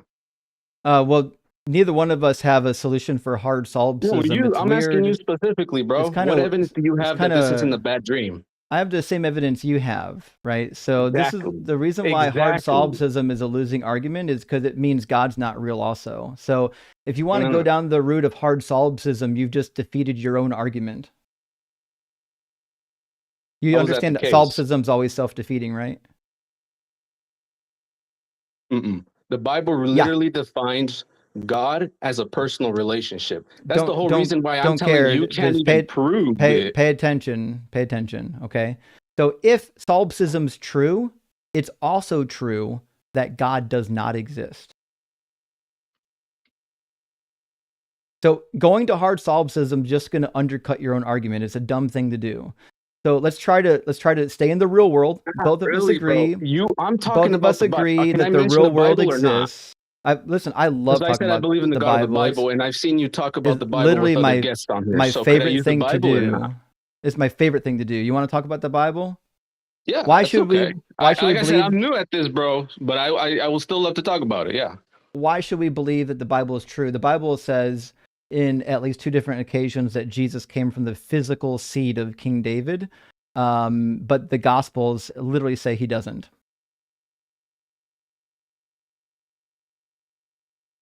It says physical seed in those words? Yeah. It says seed. Meaning, does it say physical seed? It says semen. It says semen? Yeah. Whoa, that's actually new to me, bro. Like I said, I'm new. Where's that at? It's going to be in Romans and Acts and 2 Timothy and so on and so forth. I'll grab you the verse. No, the part where it comes from David's semen. Where's that at? Yeah, I just told you. Do you want to read them? What the specific verse? Yeah. I just told you. Do you want me to read them? Well, you just said Romans. I don't know which numbers. It's weird. You're just really excited for semen. It's fine. It says in 2 Timothy 2:8, remember that Jesus, of the seed, that's sperm in Greek, or what we would call sperm, spermata or spermatos or spermatu, depending on how you conjugate it, is from the seed of David, was raised from the dead according to my gospel. And then Romans says, in the day when God will judge the secrets of men by Jesus. Oh, did I grab the wrong verse? I'll get the right verse in Romans here. Give me a second. And Romans or Acts 2 says, God raised him up, having loosed the pains of death, because it was not possible that he should be held. What the fuck? Where do these Bible verses come from? These weren't the ones I wanted to grab. Did I copy the wrong verses? Let me get the right verses in here. I apologize. This is my bad. I must have put the wrong verses in here. Let's see. I wanted 2 Timothy 2:8, Romans 1:3. Why did it say Romans 2:16? I wanted Romans 1:3. Oh well. All right, we'll get there. All right, Romans 1:3 says, concerning his son Jesus Christ our Lord, who was born of the seed of David according to the flesh. It means he came from the physical seed of David. Okay, that's interesting. And have you But you know he seen didn't, like right? the original? Huh? But you understand that he didn't, right? You know that, right? I understand that. My next question was going to be, have you seen like the original text on what it could possibly mean when they say born of the seed of David according to the flesh? Because well, that's what I look at it when I say born of the seed of David according to the flesh. That just means he became flesh, like John 1:1. No, And I'm the not word became flesh. I'm not disagreeing, but if he's born in the flesh, meaning of a human, and that is the seed of David, then obviously it's implying that his flesh is of David's seed, which, to be sure, is something that's required for the Messiah. The Messiah in the Hebrew Bible must be from the seed of David, and Jesus just wasn't. See, I hope you know that you're actually the only one who believes that, because there was no mistranslation or what's it called, confusion when these Pharisees were reading it. They weren't waiting, oh, David's going to come back from the dead and then have a baby. No, they knew it was going to come from the line of David. But You're the Jesus, only one that's taking it out of that's my point. context. Jesus didn't come from the line of David. I'm saying that I agree with the rabbis that the Messiah must come from the line of David, from the physical seed of David, from the descendants of David, and Jesus doesn't. Okay, now I get what you're saying. And you're saying it doesn't. Is there evidence to contradict that part? Yeah, I'm just curious. Like I said, I am new. Matthew and Luke both. So in Luke, we find the genealogy goes to Joseph. It says Jesus was about 30 years old when he began his work. He was the son, as was thought, of Joseph, the son of Heli. So in Luke, the genealogy goes to Joseph, and Joseph wasn't the seed. He wasn't in the lineage of Jesus. He didn't provide any genetic material. Matthew 1:16 gives the same problem. It says, Jacob was the father of Joseph, the husband of Mary, who bore Jesus, who was called the Messiah. So both of these lineages are actually for Joseph, which makes sense because the Jews didn't count your tribal descent through women. They counted them through your father. Okay. Yeah, the Jews. That was the key word. Jews. That's the key word. But look. Is Jesus the king of the Jews or the Messiah of the Jews? When Jesus came here on earth, he actually contradicted almost everything the Pharisees did and said. He contradicted the Hebrew Bible, which is why the Pharisees didn't like him. Exactly. So for you to just go exactly, off of what they you just proved my believe point. Huh? You just agreed with me. You agreed that Jesus contradicted the Hebrew Bible. No, he contradicted the Jews in their eyes. Okay, I'll give you a perfect example. Pharisees came up to him. They're all like, hey, man, so when is it okay to divorce? And he said, it's never okay. I'm just paraphrasing. And they're all like, oh, yeah, then why did Moses said it was okay? So he's contradicting them. But at the same time, not really, because at the end of the sentence, he doubles down and says he only allowed it because of this, but in reality, this is the real way how God always meant it, right? Well, the first part, that's what I meant by contradicting them. The first thing you said was wrong, and the second part is correct. He did say that this wasn't Moses' intention initially, but the problem that you have... he said it was God. He didn't say a name, actually. He said it wasn't intended from the beginning. That's actually what it was said. He didn't say no name. He didn't say Moses or God. He said it wasn't intended from the beginning to be this way. For man shall leave their parents, and woman shall leave their parents and be joined together, one flesh, all that stuff. Yes, I agree, but my point is it didn't say God, right? So listen to what it says here. Now, this is why this is a really silly talking point. So Jesus is actually not contradicting the Hebrew Bible on this point. He might be contradicting what the Pharisees believed, but he's not actually contradicting the Hebrew Bible, because what you'll find is I said what they believe, bro. Yeah, he's contradicting the Pharisees. I said I know, and I said Jesus contradicts the Hebrew Bible Listen, I know that he contradicts the Oh, Pharisees. I okay, don't care okay. about that. I'm saying he contradicts what God said in the Hebrew Bible. Which part? A bunch of them. You want to see? Yeah, I am curious, man. I'm Yeah, all learning. right. I'm learning as I go with you, bro. So, you know. Yeah. All right. So let me grab. We're gonna start out like super easy.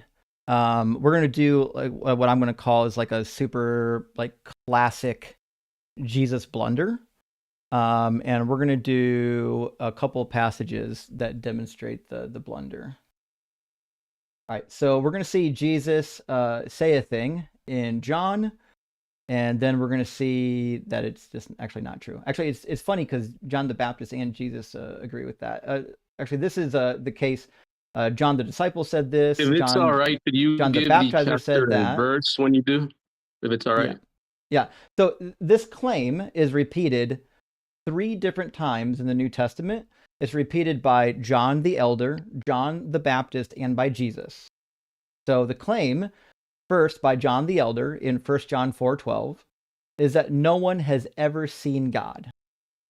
The other claim is in John 1:18 by John the Baptist, which is no one has ever seen God. It is only the Son himself, God, who is close to the Father's heart, so on and so forth.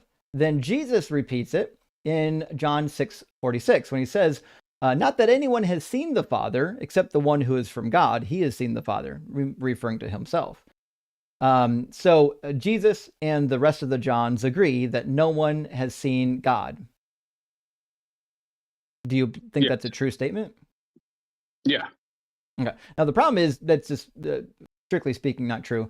Exodus on at least 3 different occasions contradicts this. Says in Exodus 33:11, thus the Lord used to speak to Moses face to face as one speaks to a friend. And then we find in chapter 24, a whole group of people see God. It says, when Moses and Aaron, Nadab and Abihu, and 70 of the elders of Israel went up on Mount Sinai, and they saw the God of Israel. Under his feet, there was something like a pavement of sapphire stone, like the very heaven for clearness. God did not lay his hands on the chief men of the Israelites. They beheld God, and they ate and they drank. It seems like some people did see God. Beheld God means they saw him. That's what it means to see. I think that part right there is the part I don't agree. To beheld God means you saw him, but like saw what of him? Both. It says they saw the God of Israel in verse 10, and then verse 11 says that they beheld God. In Exodus 33, you said? Exodus 24, verses 9 through 11. Shoot, I was looking at the wrong. Yeah. Exodus 24, and you said 11? 24, 9 through 11.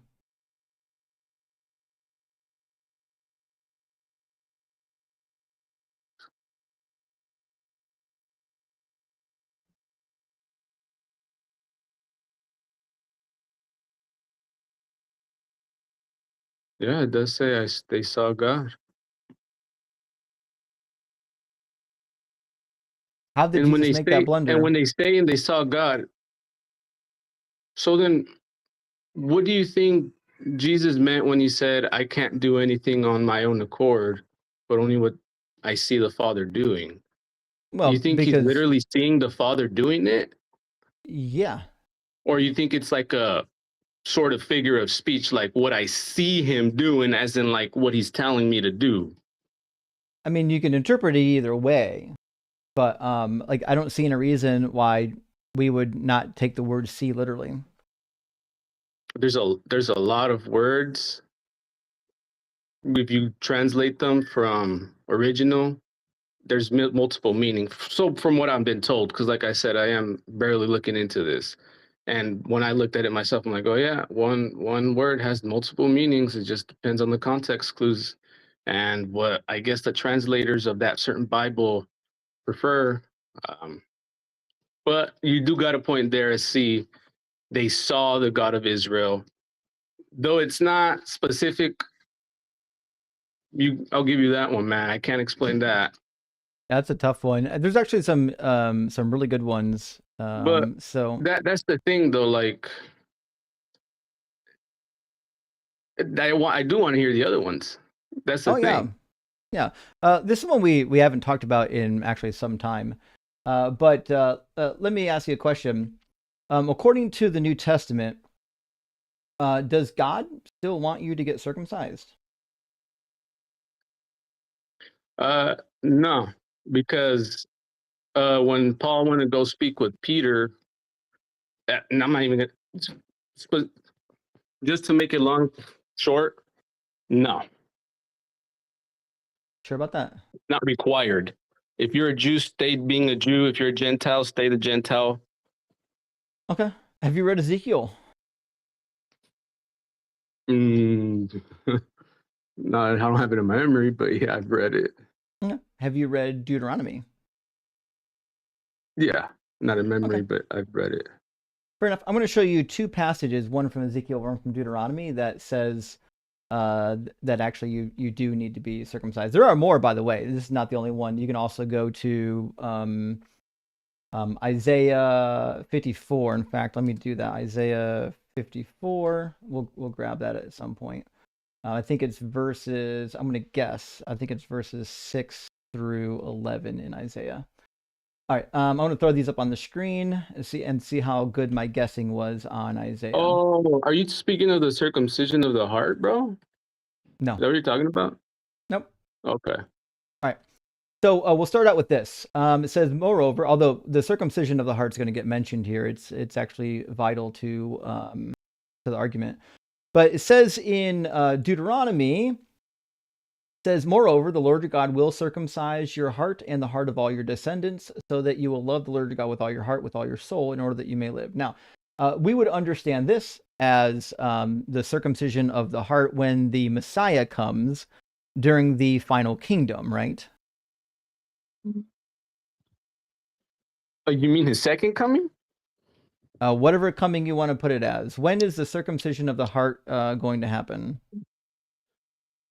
Whenever someone accepts Jesus into their heart and says they believe him as their Lord and Savior and that he died for sins and, all that.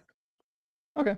Yeah, that's what Paul says, by the way. So I would agree with you that Paul does say that. The problem is if you keep reading in the passage, it says when God circumcises your hearts and the hearts of your descendants, it says, then you shall again obey the Lord, observing all of his commandments that I'm commanding you today, which means you have to actually obey the commandment of circumcision, like actual circumcision, which is clear because in Ezekiel, after the Messiah shows up, it talks about the reapportioned Jerusalem, the new temple, the reapportioned promised land, and what the Messiah is going to be doing there. And it says, thus saith the Lord God, no foreigner, uncircumcised, in the heart and flesh of the foreigners who are among the people of Israel shall enter my sanctuary, which means the foreigners, the non-Jews who come to worship this particular God, will need to be circumcised in the heart and in the flesh. Yeah. So what they're talking about there is actually, so at the end of everything, there's rewards for everyone specifically, right? And Jews, they get a special sanctuary for that specific reason. Gentiles, they get a different set. If you continue to read in Revelation, it tells you to measure it. And it says the inner sanctuary are for them and the outer sanctuary are for the Gentiles. Mm-hmm. And the Gentiles are going to be circumcised. Yeah, but not in the flesh, just in the heart. Because we're not circumcised in the flesh, that doesn't mean that we're not going to heaven or that we're not saved. It doesn't mean anything. It says in the flesh, there's no foreigner circumcised in the heart or in heart and flesh shall enter the sanctuary. We'll enter that sanctuary, but the outer sanctuary is for the people, for everyone else. No. So this is the problem that you're going to have is they're allowed to enter the sanctuary. The uncircumcised? No, the circumcised. Whether you're Jew or not, you're allowed to enter the sanctuary. Okay. So what's your argument? I think I got confused. I got lost here, man. My argument's actually pretty clear, which is that in the... No, that's why I said I got confused. I got lost. I wasn't blaming you. Sure. So my point is, in the Hebrew Bible during the Messianic age, there's this expectation that you're still going to go to the temple, you're still going to go to God's sanctuary, and you're going to enter this, and you're going to worship with the Jews. Oh, you're talking about physically. Oh, okay. I thought you were reading something on like the rewards of after, right? Like after this earth, the new heaven, the new Jerusalem. This is so you're that, talking yeah. about right now. This is that. No, this is not that. This is not the New Jerusalem. This is the New Jerusalem. The New Jerusalem is apportioned and measured and laid out in chapter 40 of The New Ezekiel. Jerusalem hasn't even been showed until the second coming. That's what I'm trying to tell you. Like he said, I'm going to go prepare a place for you, but don't worry, I'm going to send a comforter. That's my point. Yeah. And in this New Jerusalem, foreigners will not be allowed to enter the sanctuary unless they've been circumcised. Could they be in the outer sanctuary? Well, I think you're probably misusing the word sanctuary though. So there's the sanctuary refers to the dwelling place, and then you can have like an inner and an outer sanctuary. The outer sanctuary is typically referred to as the outer court, and then there's a sanctuary and an inner sanctuary. So there's like 3 different steps there. But this is basically just referring to, hey, foreigners, because remember, in the New Jerusalem, when the Messiah comes, foreigners are going to join the Israelites in worship, and they're going to be allowed in the sanctuary. They're not prohibited from entering the sanctuary in any way. The only thing is they have to be circumcised according to the law.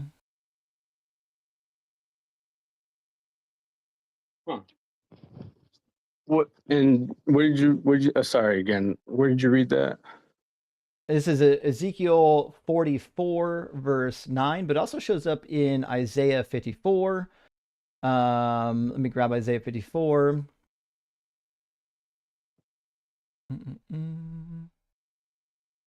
I guessed on the Bible verse for Isaiah 54, and I must have been wrong. Let me add a couple more verses in here. It must be later on in chapter 54.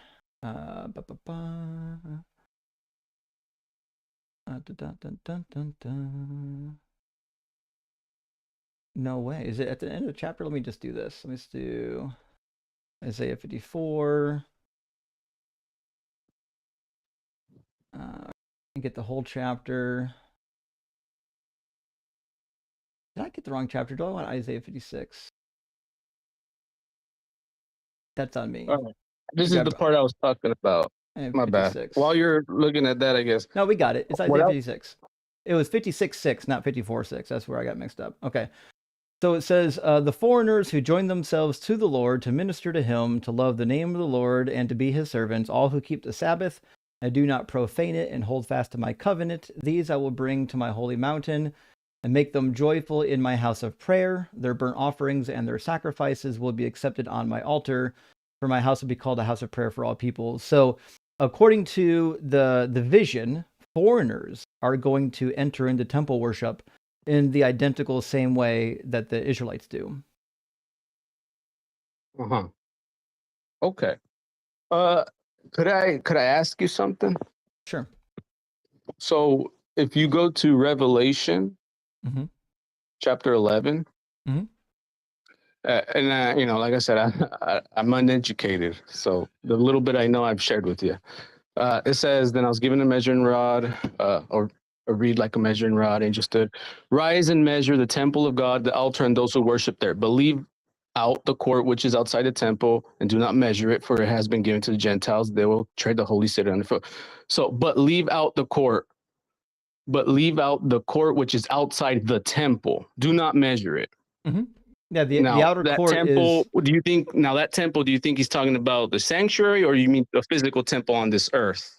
So the outer court is before you enter we would say the physical portion of the sanctuary, which I said there's an inner sanctuary, an outer sanctuary, and then an outer court. But the outer court is not part of the sanctuary. It's on the outside of it. Yeah, so when he's talking about my mountain, it sounds like he's talking about personal. The mountain is the very top, right? The most top. Nothing higher than that, right? I don't know what you So mean he's by talking not. about the No, most personal level, right? Which is no. Jews keeping the stuff. But what do you think he's talking about? Why would he separate the inner and the outer if it's not more personal and someone less personal, or people who have followed these specific rules and they get this specific reward to be more in relationship with him deeply, and then versus these outer people? What do you think he's talking about here then? I was saying no to the mountain. There's no mountain in the passage you just read. No. Going back to the Isaiah, right? What do you think he means by, and they'll come to me? You think he's talking about literally a mountain, or you mean? Yeah, do you literally. mean, yeah, to my holy mountain to Zion. All the Hebrew Bible passages that talks about the Israelites joining into the worship, or the foreigners joining worship with the Israelites, talks about them coming to the temple in Zion on God's holy mountain. Okay. It just sounds like the people who are there at that area at that time, at point and place. It doesn't really sound like he's leaving anyone out, though. I don't know what you mean by leaving anyone out. So if you mean it's a literal place, right, in this earth, a literal mountain, so everyone who happens to be there at that mountain will get accepted into his presence on that mountain, right? Those who were circumcised physically and in the heart, right? And anyone else who is not near Mount Zion, they're screwed, or I don't get it. No, you don't have to make a trek to the temple. It's actually not typically required. There are a couple, especially because like in the Babylonian exile, people couldn't make it to Jerusalem to do offerings and sacrifices, so they have alternative rules. It's actually not a requirement that everybody show up at the temple given the conditions. However, most Jews would say that it would be required for the people living in the land of Israel, like in the physical land of Israel. If you live in that land, then it is required. Nevertheless, the goal of the Hebrew Bible is not to have a Messiah that dies for anyone's sins. The goal of the Hebrew Bible is for the foreigners to come and worship Yahweh the same way that the Jews worship Yahweh, which is why in all the Messianic passages, it shows the Goyim, the people, the nations, worshiping Israel with the Jews following Mosaic law. In fact, Jeremiah 33 says that when the Messiah comes, there will be sacrifices and offerings and grain offerings happening forever under the Levitical priests, which certainly wouldn't be true if Jesus was the final sacrifice. No, I think it sounds like they're just saying they'll still be doing that. They're going to still be offering sacrifices, which if you look at now, Jews are trying to start that again. I don't know. According to the news, they're trying to start that up again, right? Yeah. So when he comes, that means the Jews will still keep doing that. Yeah, but Paul says that you don't have to do that anymore. That's the problem. Yeah, exactly. Which is why he's saying the Jews are wrong for continually doing that. This was basically what Paul's saying. But actually, the I Jews think wouldn't be Isaiah wrong says for the doing same that. thing. Isaiah, huh? The Jews wouldn't be wrong for doing that. God says that he welcomes it and he accepts it. And in fact, Zechariah, he demands it. No, that's not according to the New Testament. Well, it says offerings and sacrifices I have not desired, but he does. A contrite.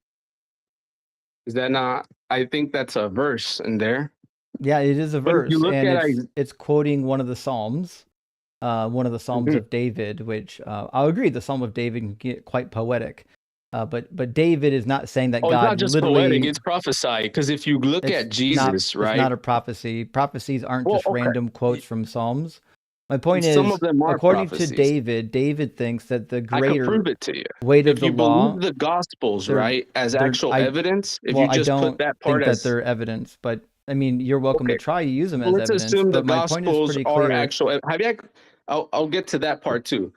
If you look at the Gospels as actual evidence, on the cross, he says 3 final words, right? Which one of them are people are arguing? One of them is, my God, why have you forsaken me? Did he say that was prophetic? The Psalms, no one could have guessed he would have, that exact way would have happened. Now, like you said, what are you talking about guess? You're saying aren't. Psalm 22 doesn't guess shit. Huh? Psalm 22 doesn't guess anything about the future. What are you talking about? It says they have pierced my hands and my feet. They divided my clothes. They say, where is your God? Let your God save you. That's what they did in the Gospels. Well, first of all, it doesn't say all that. You've unfortunately read a translation that is lying to you. But also, They did. Are those past tense words or are those future tense words? Psalms? Yeah.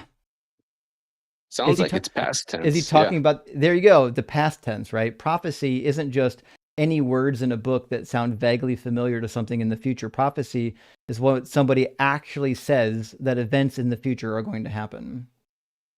So in the Psalms, it doesn't say they pierced his hands and feet and they divided his clothing. It says they divided his clothing, but it's not about Jesus, but David. They doesn't mention his side being pierced in Isaiah or no, there's no, Isaiah doesn't mention his side being pierced. You're confusing Zechariah 12:10. There you go, Zechariah. But we're not in there. We're in Psalm 22, and Psalm 22 doesn't say anything about piercing. In fact, Zechariah demands that Psalm 22 doesn't say anything about piercing, because the word for pierce is dakar in Hebrew, which shows up in Zechariah 12:10. It does not show up in Psalm 22. Psalm 22 literally just says, like a lion at my hands and my feet.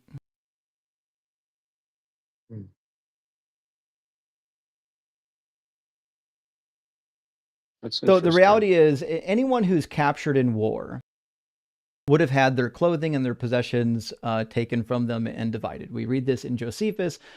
We read it in the Justinian Digest, and we even read it in the Bible, and we read it in ancient Neo-Assyrian contracts. So in the the Esarhaddon contract with Tyre, the curse section says, if you break this contract, these curses will befall you, and one of those curses is that your enemies will overtake you, and that they will take your clothes and divide them among themselves. This is just imagery of what would happen if in fact you were captured in battle. And we know that David spent literally his whole life in battle.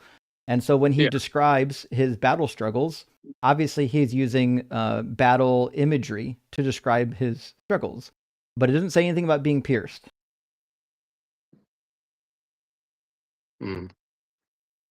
Interesting.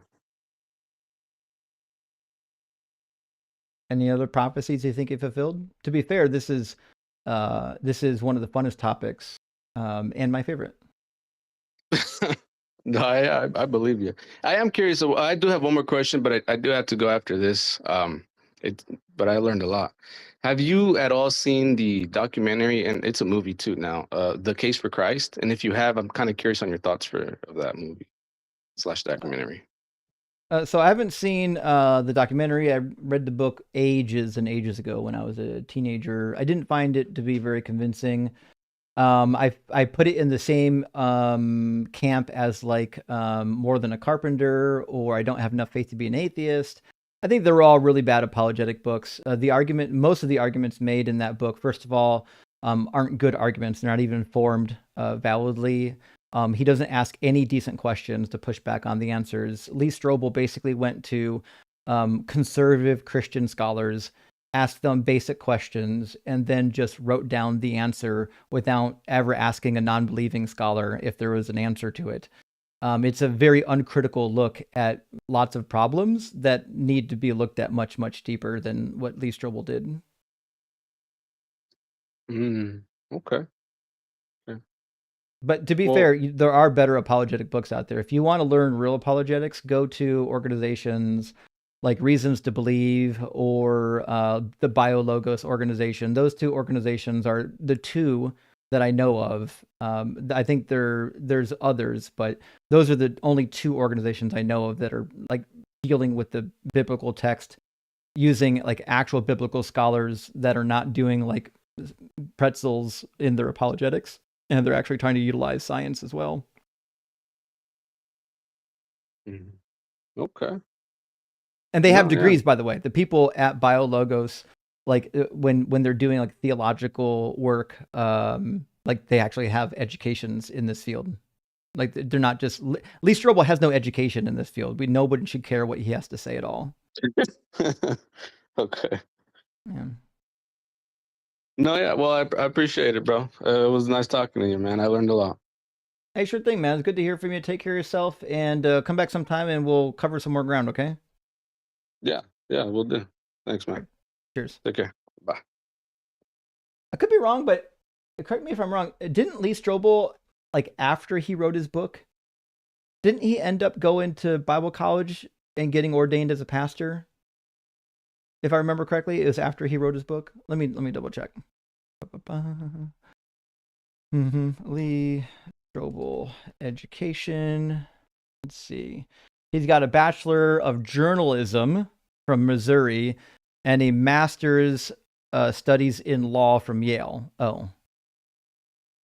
He later, of course, it's fucking honorary. Of course it is. In 2007, he earned an honorary Doctor of Divinity. So no, he doesn't have any proper education here. Is there anything else in here? Let's see.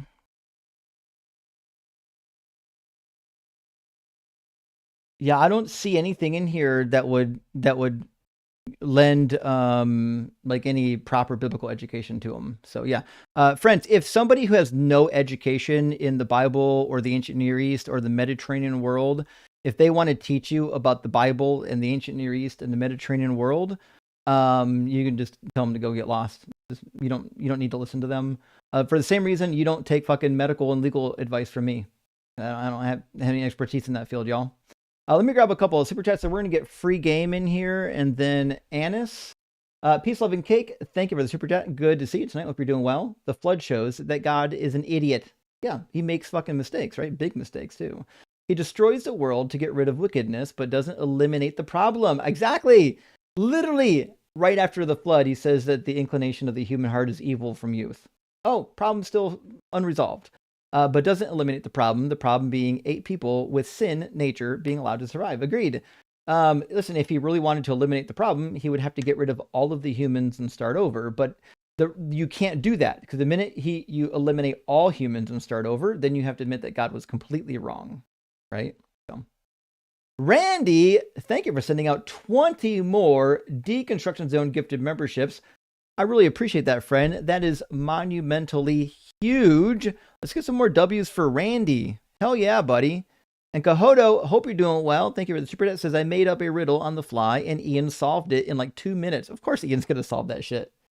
Ian's not going to be stumped by a riddle. The atheist community has some sharp minds. That is true. To be fair, though, my favorite riddle of all time is, believe it or not, from the Bible. So in the story of Samson, was it Judges like 17 or 18? Let me double check. Maybe Judges 18. Nope, that's a migration of Dan. It's got to be Judges 16 then, right? Yeah, now we're getting close. Samson and Delilah in chapter 16, and his wedding was before he met Delilah. So let's do Judges 15. There's a really fun riddle that shows up in the Samson wedding and reception ceremony business. And he tells a riddle to the Philistines, his soon-to-be in-laws. And he's like, hey, here's the wager. If you guess the riddle, this is what you get. Now, it turns out he told the answer to his wife. Or rather, his betrothed at least. And they come and they guess the riddle. And he's incensed. The riddle was, what is sweeter than honey and what is stronger than a lion?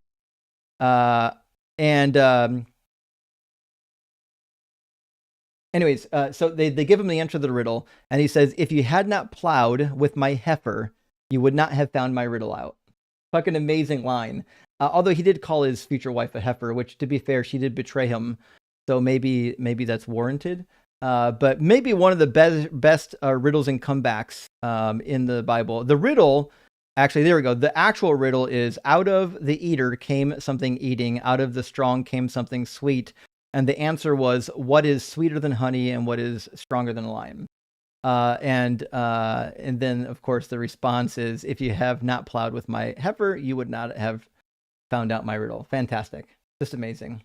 Steph, thank you for the super tip. Says, love this channel as a Christian. Thanks, man. Well, thank you, Stefan. Sorry, I think I said Stephanie. Stefan, I really appreciate that. We're trying to do as much learning as we can. Let's bring in free game. Maybe I'll find some game during the conversation, and we'll have a good time. How you doing, free game? Hey, what's going on, bro? Not too much. What you doing? What was that? Nothing. So not too much. What you doing? Just here to discuss the prompt. Awesome.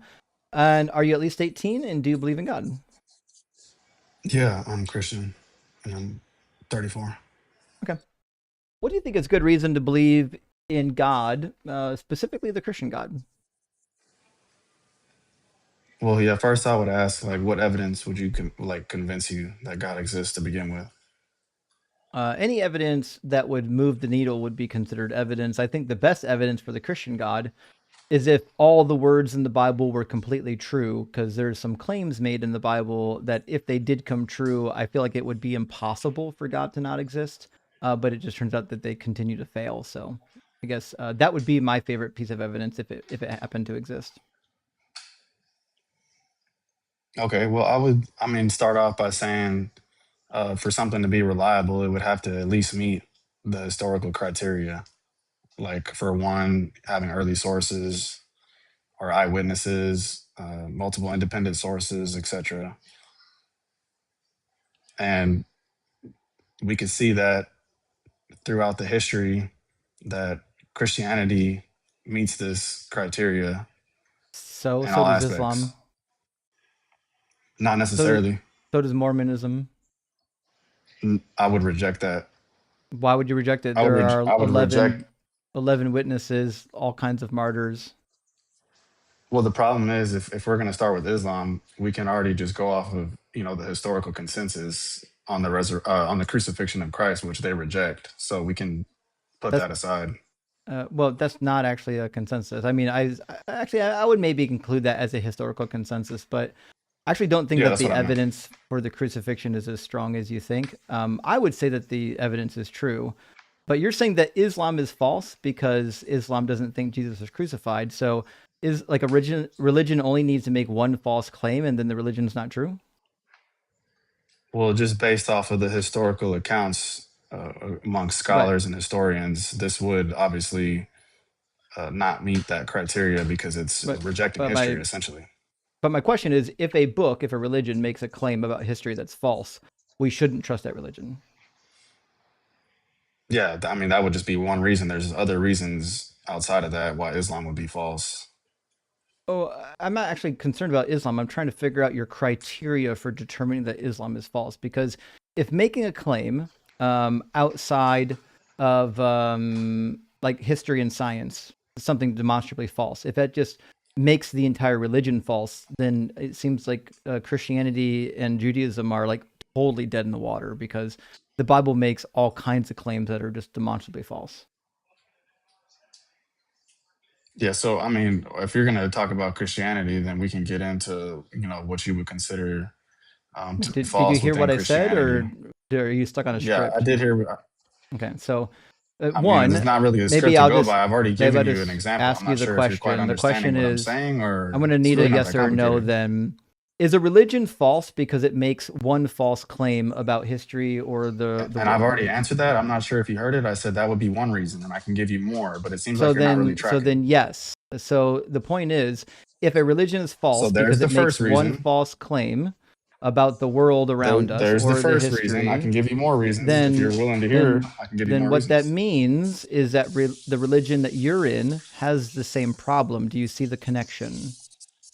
Once again, I said we can discuss within Christianity what you think to be false. Would you like to? Would you like to can I see an finish example? without you cutting me off? Would you like to see Can I the finish example? without you cutting me off? Well, we can get there, but I have to at least finish what I'm saying. All right, go ahead and say whatever you need to say, and then I'll take it right back to where we're at right now.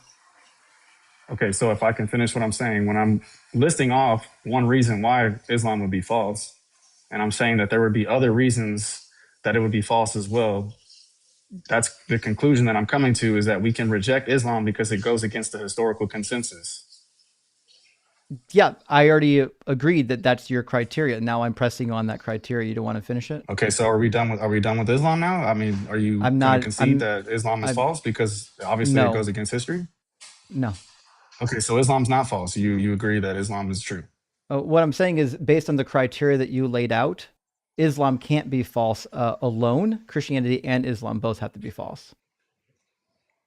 No, that's actually not what I laid out. I laid out It the is. actual criteria to meet the historical Actually, credibility for something to be reliable. Now, if something right, goes I'll against the criteria, I'll just write it down on a notepad since you're getting lost. So your premise number one is if we'll call it a religion or bro, a book what is going on, bro? You don't even got to makes do that. It's just a a conversation. false So once again, claim, are you it rejecting the crucifixion of cannot Christ? be true. Do you agree or disagree with this? Okay, Premise bro. number What one. are we doing here, bro? Like we're just having a convo. I know we're having a convo, but you keep losing track of where we're at in the convo. So now I I'm have losing to track. You I have can't to seem to actually formalize. agree I have to if formalize your Jesus was own crucified words. or not. Actually, I have to formalize your own words here. So, I do mean, you agree you or already disagree with agreed that it was the the consensus. claim that Yes or you've no? made? Did you agree that this was the consensus amongst I scholars and think you're historians? The confused. Yeah, crucifixion? I already said that. Do you want to actually try to track? Right. So then, if you agree, and Islam rejects that, wouldn't that come? Couldn't we come to the conclusion that it would be false? Again, it's false as well as Christianity. Okay, but we haven't even got to Christianity yet. If we can't even finish the first part of the discussion, then why are we going to move the Christianity?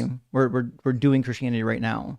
I'm saying Okay, but that the I'm supposed to be criteria that you laid out for I'm supposed to be what I said is proving that I'm the supposed to be criteria that proving you why laid out for Christianity would be true. Islam. I said the criteria that you laid out Oh for my God, Islam bro. being false is also a problem for Christianity. Did you not follow? I understand that's what you're saying, but I'm here to prove Christianity to be true. You're asking me questions and you're asking me questions while I'm listing out why Christianity would be true, and I'm answering them. And I said, okay, we can get to there, but first you have to actually agree with what I'm saying so we can move on to the next point. Is it that hard? It actually isn't that hard, which is confusing why you're so lost. Okay, so then what are you getting stuck up about? You're laying down criteria, and all I'm doing is showing you how that criteria debunks your own religion. That's what's happened. I'm surprised you can't catch it. The crucifixion debunks my religion? You would just agree with it, right? No, like, the criteria you that if a religion makes a false claim, the religion's not true. If a religion makes a false claim that cannot be true, what does it have to do with me talking about the crucifixion? So we'll just formalize this. True. So premise number one: if a religion or a book makes a false claim, it cannot be true. Do you agree or disagree? Once again, what does it have to do with me talking about the crucifixion? Because you agreed on that. Or no? Do you agree or disagree? Okay, bro. I'm not going to just sit here and go back and forth with you if you're not going to acknowledge anything I'm saying. Well, I did acknowledge what you're saying. Which is like the really confusing answer, part. bro, I'm actually trying to formalize. I'm actually trying to formalize your argument for you so we can move forward. I don't need you to formalize my argument. Because you are lost within your own argument right now. I don't need you to formalize my argument. I'm not lost. I've already clearly stated. You actually do need me to do it. And you continuously cut me off because you're actually not trying to have a real dialogue. I know you have a little. I know you go by your own rules here, but I mean, if you're gonna not actually have a good faith talk, then there's no point in me even coming up here. I'm having a good faith talk. I'm trying to get you no, you're not, to actually you've provide been constantly cutting me off. So you're not cutting me off?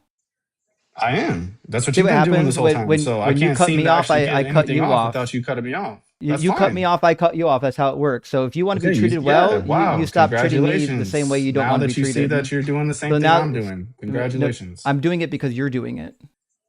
Okay, all right. You're doing it, now I'm doing it. Okay, what are we doing? Are we going to talk or are you going to just sit here and cry? I'm trying to talk. You're the one crying right now about being cut off.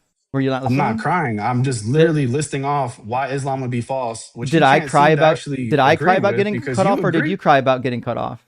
The irony is that you actually agree that this is the consensus. Again, Christ was crucified. Again, I don't disagree with the crucifixion. I already have moved on. I'm using your argument against Islam, against Christianity, slow boy. You're conceding the fact that you brought up about Islam. I didn't concede it. I just agreed with you. It wasn't my claim that Islam was true. You don't agree? You don't agree that Islam is false? I do agree that both Islam and Christianity and Judaism is false. I've said it 5 times. Oh, bro. Okay. All right. Thank you for actually saying that you don't agree with it. Go ahead. Let's go to Christianity now. All right. We're going to track. So your criteria for Islam being false is that it made a false claim. So to formalize your argument is if a religion or a book makes a false claim, it cannot be true. Is that what you are standing by. Yeah, one of many reasons why Islam would be false. Okay, fantastic. So then premise number 2 would be Islam makes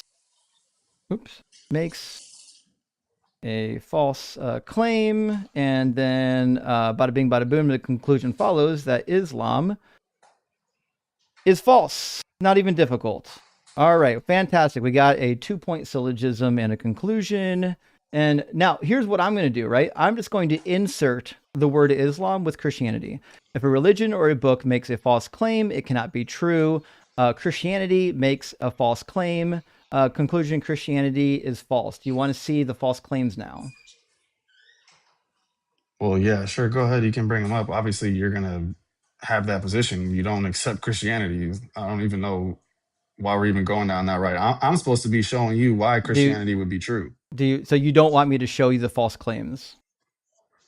I'm saying you can bring them up and we can address one by one. Sure. And I'm Yeah. saying I thought fantastic. I thought I was here to show you why Christianity can be reliable or be true.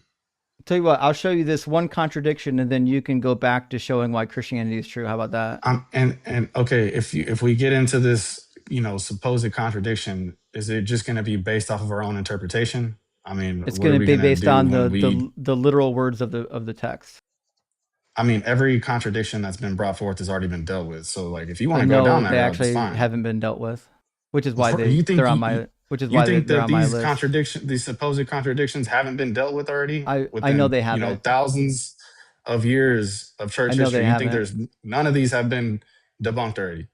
They haven't been debunked. Because we're just gonna go, off of your interpretation, and I'm gonna show you why you're wrong. We're just gonna what go the church off says of like actual, and then it's what the gonna actual Bible be says. circular. Well, I'll tell you what, you find me what the church says, and then you debunk me. Well, I'll read the Bible. Okay. And I'm just gonna say it says exactly what it says, and then you debunk me. So in Exodus 9, and we're gonna read the Exodus narrative, right? There's a couple times a couple snippets we're gonna read, right? So a number of Exodus the plagues. 9:6. Yeah, a number of the plagues include animals dying. Now, it says 9:6, on the next day the Lord did so, and all of the Egyptians' livestock died, but none of the Israelites' livestock died. So we agree then, by chapter 9, verse 6, all of the livestock are dead. Yes or no? Of the Egyptians. So you're asking if all of the livestock died? Yeah. Yeah, the text does not necessarily mean every single animal in Egypt died. So the word all doesn't mean all. No, it depends on the context, because what's the context we here? see. Okay, so in ancient Hebrew, words like all are often generally, they're used generally rather than mathematically absolutely. What's So the word in example, ancient Hebrew for all? For example, I don't have the actual word off the top of my head, and we have an example that we can use. So you don't know? I can look it up. You want me to just pull up the word? It's call. I already know it because I learned Hebrew and you didn't. Oh, well, go ahead. That's fine. And that's fine. You can. Why would I believe it's not that going to refute what I'm saying? Why would I believe that all doesn't mean all? I mean, if you know Hebrew, then you should be able to actually track with what I'm about to show you. No, I know Hebrew, which is why I know you're wrong. See how that works? Okay, so you're going to refute what I'm saying because you know Hebrew, and the scholars that I'm actually referring to they don't know Hebrew? I have no idea who your scholars are, but if they know Hebrew, they're probably going to agree with the lexicon, and the lexicon literally just says all.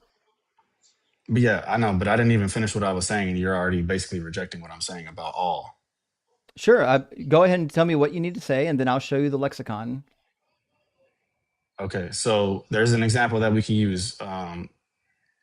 All Judea went out to John, and the Gospels obviously does not mean every individual without exception. That's Greek. So the plague, that's fine, but I'm just saying in general, the word all in general is going to be used in different contexts. So the plague likely devastated Egyptian livestock broadly, especially livestock in the affected areas, without meaning literally every animal everywhere died. There's different areas in the Bible where all is used, and it doesn't mean literally all, every single one. Gotcha. So you gave me an example from the Greek New Testament, not from the Hebrew Bible then. Cool. Okay, but I'm just saying the word all in general. So why does it say all? What's the function of the word all in this passage? What do you mean? What's the function? Yeah. What's the function of the word all? Why wouldn't it say some? Some of the livestock died. It could say a lot, right? It could use a form of the word rav for a great number of them died. Why would it say all rather than a lot or some or many? Yeah, because the plague in Exodus 9 affects the livestock in the field. If you look at verse 3, you can see that. So later during the hail plague, Egyptians are warned to bring servants and animals indoors. So some animals may have survived because they were sheltered or they were located elsewhere. They could have been newly acquired or I not know. among the animals initially affected. I'm aware. Trust me, I'm aware of all this. This isn't going to help you. I'm asking about I mean, all. I'm just giving you the context around I'm asking about all this of the around these all this of the verse that you're referring to. all of the livestock, it says. Yeah. So ancient Near Eastern writing commonly uses sweeping language for devastating judgments. So Why examples, are we you have all reading the AI land, overview? every man, none remained, often functionally, rhetorically. So there's obviously different contexts for, these type of texts. Yeah, I know the context. That's why I'm bringing this passage up. Right. And I'm answering. So it sounds like words just don't mean words then. So again, my question didn't get answered. What is the function of the word all? What is the word all doing for the sentence? Yeah, it's used as a general expression rather than a strict mathematical absolute. I didn't ask you about general expressions. I said, what does it mean? What's the function here? What's it trying to convey? That's the function. That's literally what it's conveying. No, I'm asking what is the specific meaning from the word Brother, I've already all? said that. It's specifying the livestock in the field. So how much in the of Hebrew, them? Specifically the livestock in the field. So ancient Hebrew often uses all as a general expression. Where? So the later verses already imply some animals survived because they were sheltered. We can see that within the chapter. The later verse doesn't imply that they were sheltered, in fact. In fact, it shows the contradiction. It says, I'll just lay it out for you, since I know that you're just going to read like Google AI overview without actually reading the passage. It says, on the next day, the Lord did so. All of the Egyptians' livestock died, but none of the Israelite livestock died. And then in 9:22, says, Lord said to Moses, stretch out your hand toward heaven so that hail may fall on the whole of the land of the Egyptians. Not some of it, the whole of the land, on humans and animals and all the plants of the field and the land of Egypt. Then Moses stretched out his staff towards heaven. And the Lord rained hail on the land of Egypt. There was hail with fire flashing continually in the midst of it, such heavy hail as have never fallen in the land of Egypt since it became a nation. The hail struck down everything that was in the open field throughout the land of Egypt, both human and animal, and all the hail also struck down all of the plants of the field. So now we've got all the animals of the field, and all the other animals have been stricken. And then we've got more death. In 11, it says, every firstborn in the land of Egypt shall die, from the firstborn of Pharaoh who sits on the throne, to the firstborn of the female slave who is behind the handmill, and all the firstborn of the livestock. But it already said that all of the livestock died. Yeah. Okay. So then how can the verses later on say that there's still livestock? Because it's a contradiction. There's like about a dozen different plot holes in Genesis and Exodus where they say things out of order, which is beautifully explained by the documentary hypothesis, which is that there are multiple sources that were stitched into one story, and sometimes it was stitched rather soppily, but amazing scholars like Richard Elliott Freeman and Cassuto and some of the classical, like late German scholars, like Wellhausen, have clearly documented, based on linguistic basis, that the sources for this Exodus narrative is more than one.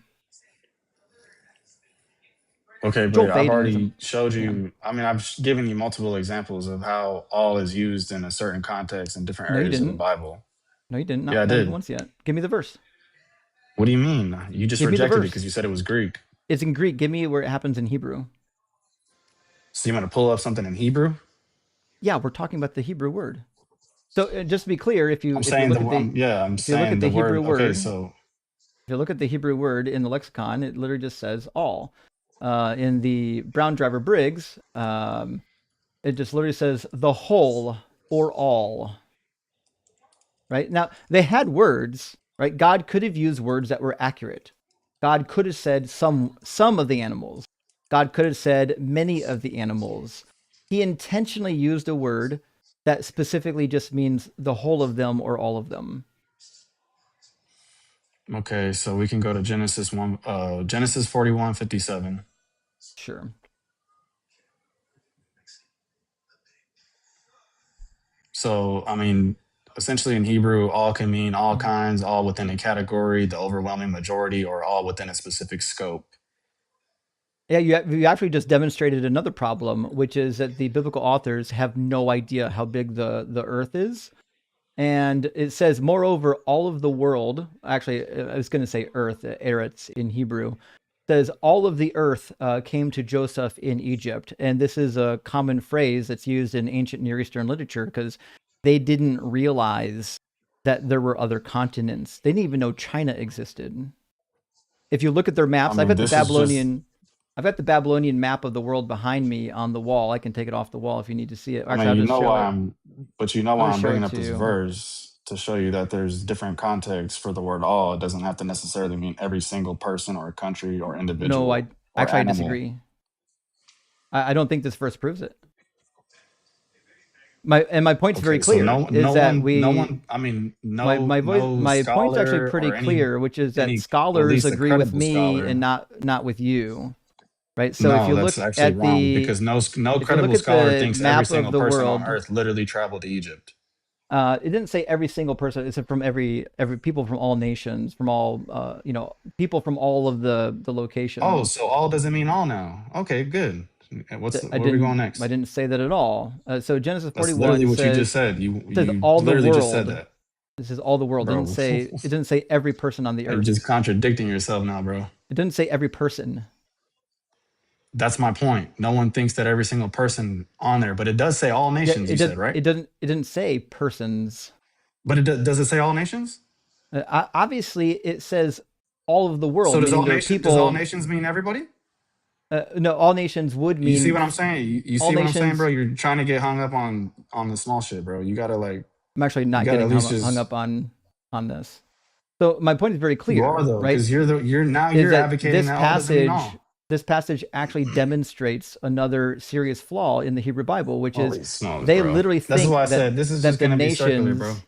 They literally think that the nations that came to Egypt, like were covering someone from like every nation ended up there. We got more of the same happening elsewhere in the Bible, and this happens in the ancient Near Eastern literature as well because they didn't know how big the world is. This is the ancient map of the world, and this is from the Neo-Assyrian period. So this is already after most of Genesis would have been written.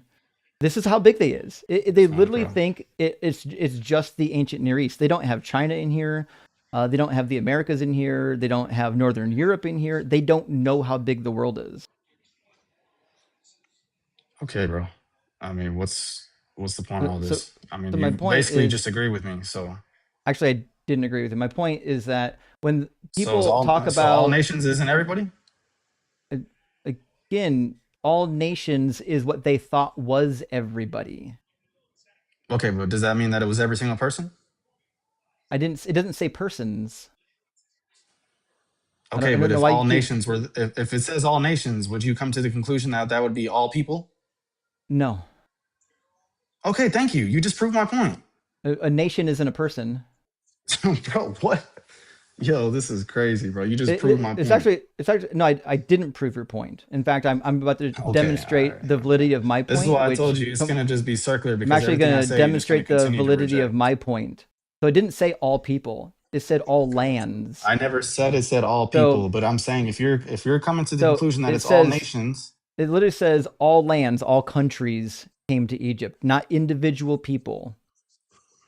Meaning representatives from every country came to Egypt to buy grain because they don't know how big the world is. It didn't say every person. You follow? Okay, so you're gonna reject Genesis 41:57. Okay. What I'm saying is this is what I'm saying. It's just gonna be circular because it's gonna be it doesn't demonstrate the validity of your claim. everything I've said, you've rejected. So I mean, you're basically just you're rejecting even what the scholars agree upon as far as the No. Hebrew word all. So you're No, I'm saying every not. scholar, Name the every Hebrew Hebrew scholar. scholar. Name them. Okay, are you telling me that every Hebrew scholar Name the says scholar. that all would have to mean literally every single person, animal, every category? It would have to be all, literally all. You're saying that every Hebrew scholar is going to agree with that? What I'm saying is that in the Hebrew language, in order to provide an idiomatic usage of a word, there's like very specific context for idiomatic usages. The word call or kol, depending on how you conjugate the word, almost nearly and exclusively just refers to all. Can it be used, say, I don't know, bombastically in certain cases? It can be, but it's incredibly rare, and the context of the passage usually tells you that it's being used hyperbolically. We find nothing of that nature in these passages. In fact, here's a fucking miracle for y'all.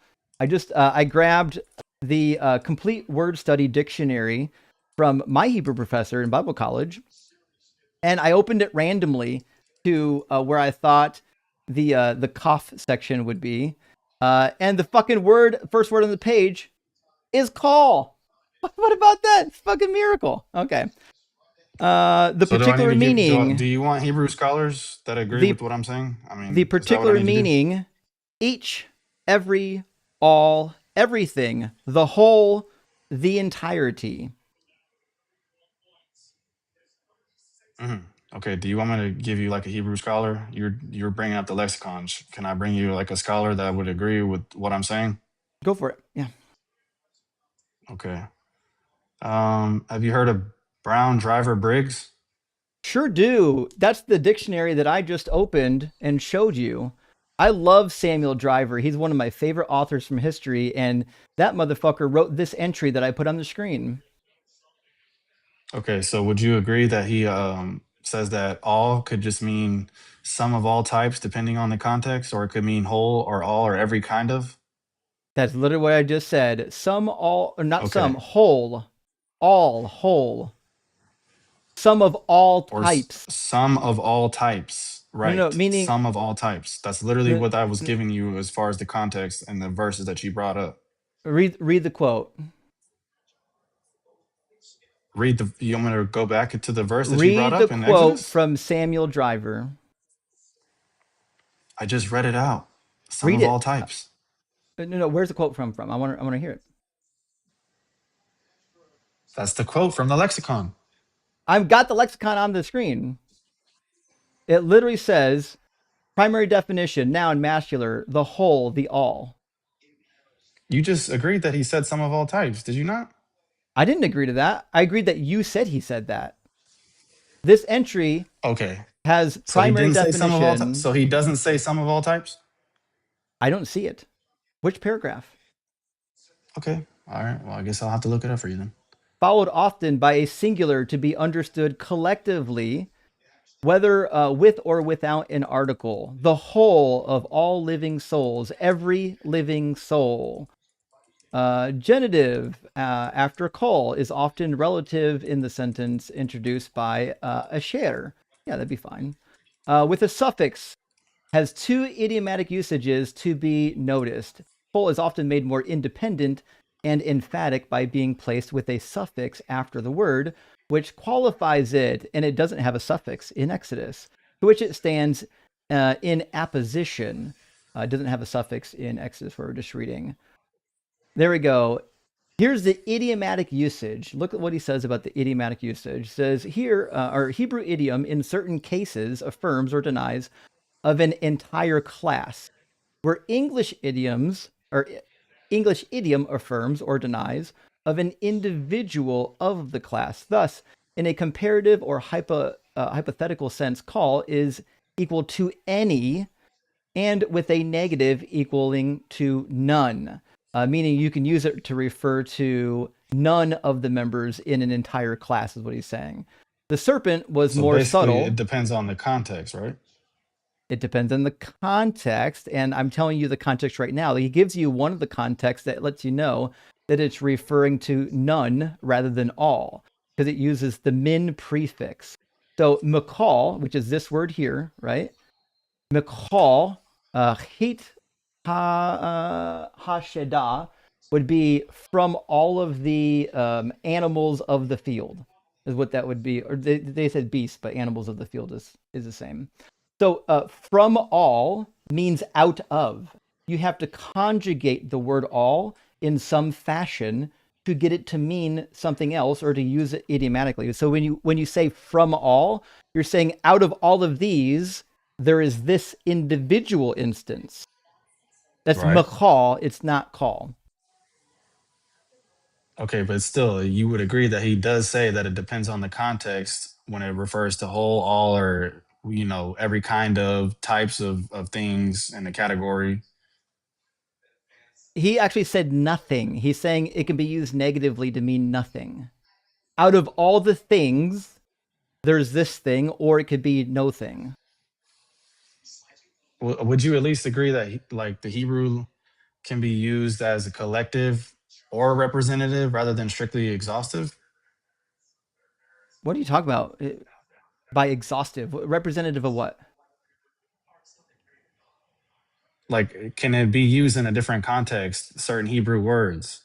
I'm looking at, I looked through the entire entry in the BDB for the phrase you quoted. It's not here.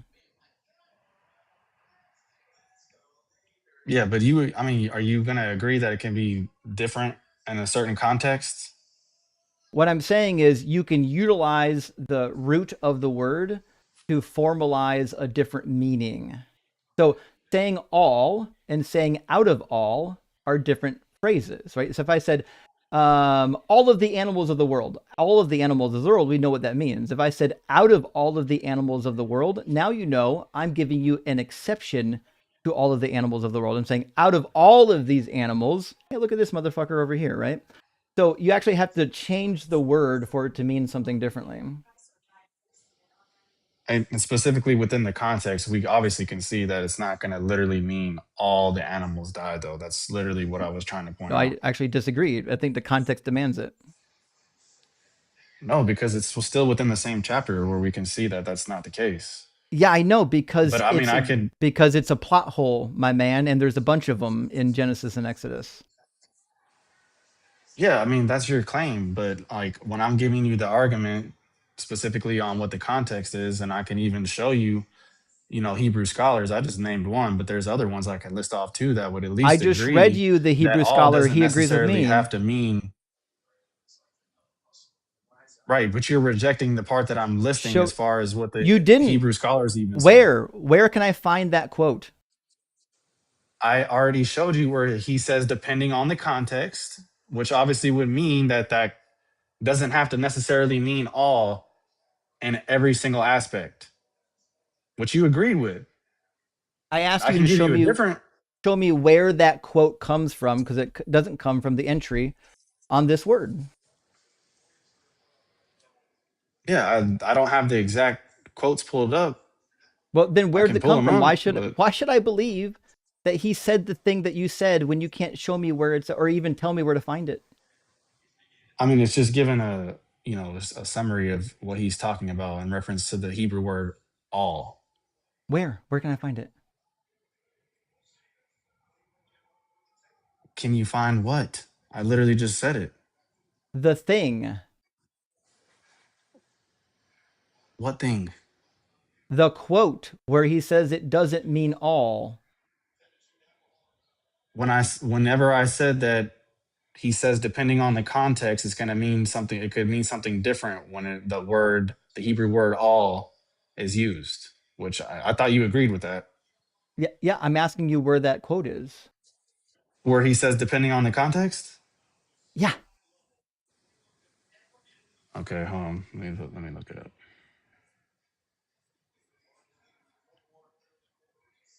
Okay. Let's see. Whatsoever, depending on the context. This is from Abraham Publications Theological Dictionary, Old Testament Hebrew. I know about the theological workbook of the Old Testament. That's not the same as the Brown Driver Briggs, which what you said you were reading from. Okay, hold on. I'm going to try to pull it up.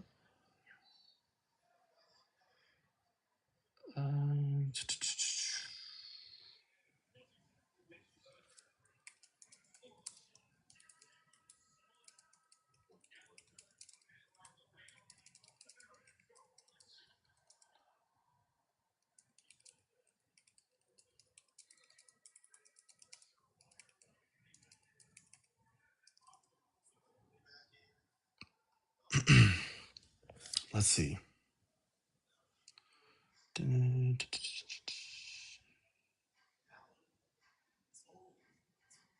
Hold on now, because I think it's showing me a different Hebrew scholar. Have you heard of William Gesenius? I can't even pronounce that.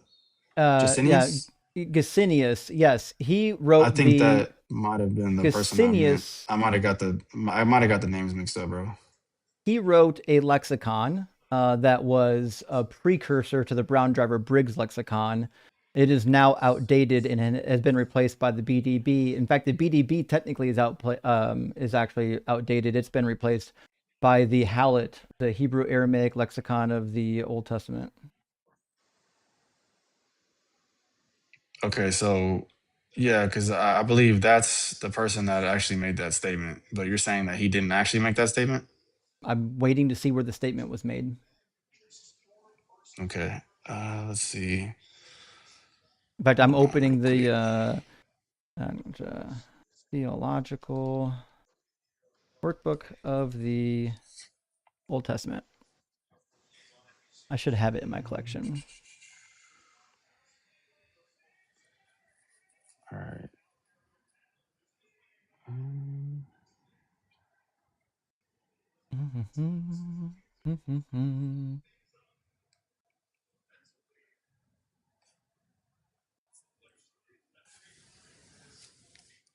Actually, I'm going to bring it up also in the Hallet.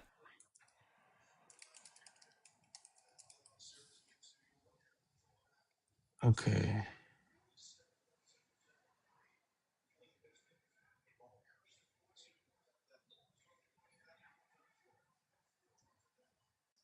I'm just trying to get like a direct quote.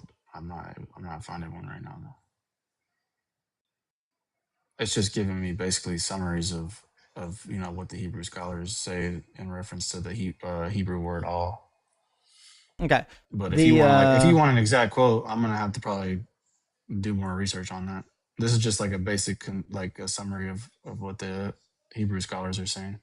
So you don't. So you're saying in every aspect, the Hebrew word all can't just be specifically targeted to like a certain specific group, or category within that text.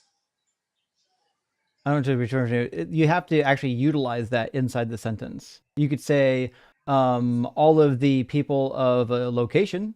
You can say all of I don't know, all of the animals in the field, meaning it excludes the animals not in the field. Yeah, but like if I mean, for example, when I brought up the Genesis one, you're saying that that's not literally meaning all, though, right? That's what I'm saying. No, I think it does mean all people from all the nations, all the lands came to Egypt. Yeah. Okay, so you think that they're literally saying that that would be every single person on Earth, literally traveling to No, I Egypt? didn't say every person. I don't know why you keep putting persons in there. Well, I mean, if it would be all nations, then that would have to be every single person, right? Why? That's why I said earlier, you're basically agreeing with me that all Why would nations doesn't necessarily have to why mean would every all single person. nations include every person in the nation? Why would they not? If it's saying all nations, It didn't say every person in all nations. It just says all nations, meaning there's I representation know, from but all the nations. it doesn't say that though. It does say exactly what it said. It says all That's your nations, not all people from interpretation all though. nations. Well, And it doesn't say anything let me about give you representation though. let me We're just give you an basically kind of easier like, let me just give you an it's easier almost like one. you're We'll just give you an easier hold one on, bro, that you because don't have it's like you don't have to do weird idioms with. How about that? I'm just saying though, but it's like you're basically agreeing with what I'm saying, and as far as Exodus is, you're kind No, of I'm using not. that standard in Genesis. I'm absolutely not doing that. All right, bro. Well, I mean, we're just gonna get caught So, up on Hebrew words. well, It's not gonna go anywhere. I know it's not going to go anywhere. So, how about I just give you one that doesn't require you doing semantic pretzels with it? But I told you, like, this is gonna just continue, Actually, it continue to be won't. circular. No, it won't actually. So you're gonna give me a different passage, and you're saying Yeah. that you're like, is this a different contradiction? Is this what you're saying? This is absolutely a contradiction, and you don't have to know any Hebrew to figure this one out, or Greek. And no Bible scholar has actually talked about this contradiction. All kinds of Bible scholars talk about it. Whether or not they've talked about it is That's irrelevant to me because what do I've you already mean it's read. irrelevant, bro? You can't I've just already throw it in the read. trash. Well, then why are you throwing in the trash the Bible scholars that agree with me? See how dumb it is just to appeal to, What Bible like, scholar hey, did I look, throw in the trash? hey, What look, Bible scholar did I throw in the I've trash? got Bible scholars that agree with me. So do I, buddy. Okay, that's what I'm saying. It's just going to be circular at this point. I know, that's why I don't invoke Bible scholars unless my guest does. I never say you have to believe it because this scholar said so. But it's you useless. told me earlier that you're saying that the contradictions you're bringing, some of these contradictions have not been dealt with. No, not but then you adequately, just no. agreed that, well, you're just saying not adequately, but they have been addressed. But listen, you can give a poor answer for any problem. Doesn't mean you solve the problem. Okay, so you're saying because your research that their answers are not adequate? They're just as if they simply didn't not put in any research? They're just not adequate. I mean, how do we really know who would be accurate as far as the research that's been done? You don't know because you don't know the research I do. I'm not talking about myself. I'm saying, are you a Bible scholar? I have a master's degree and a bachelor's degree in biblical studies. I know, but are you a Bible scholar? What do you think a scholar is?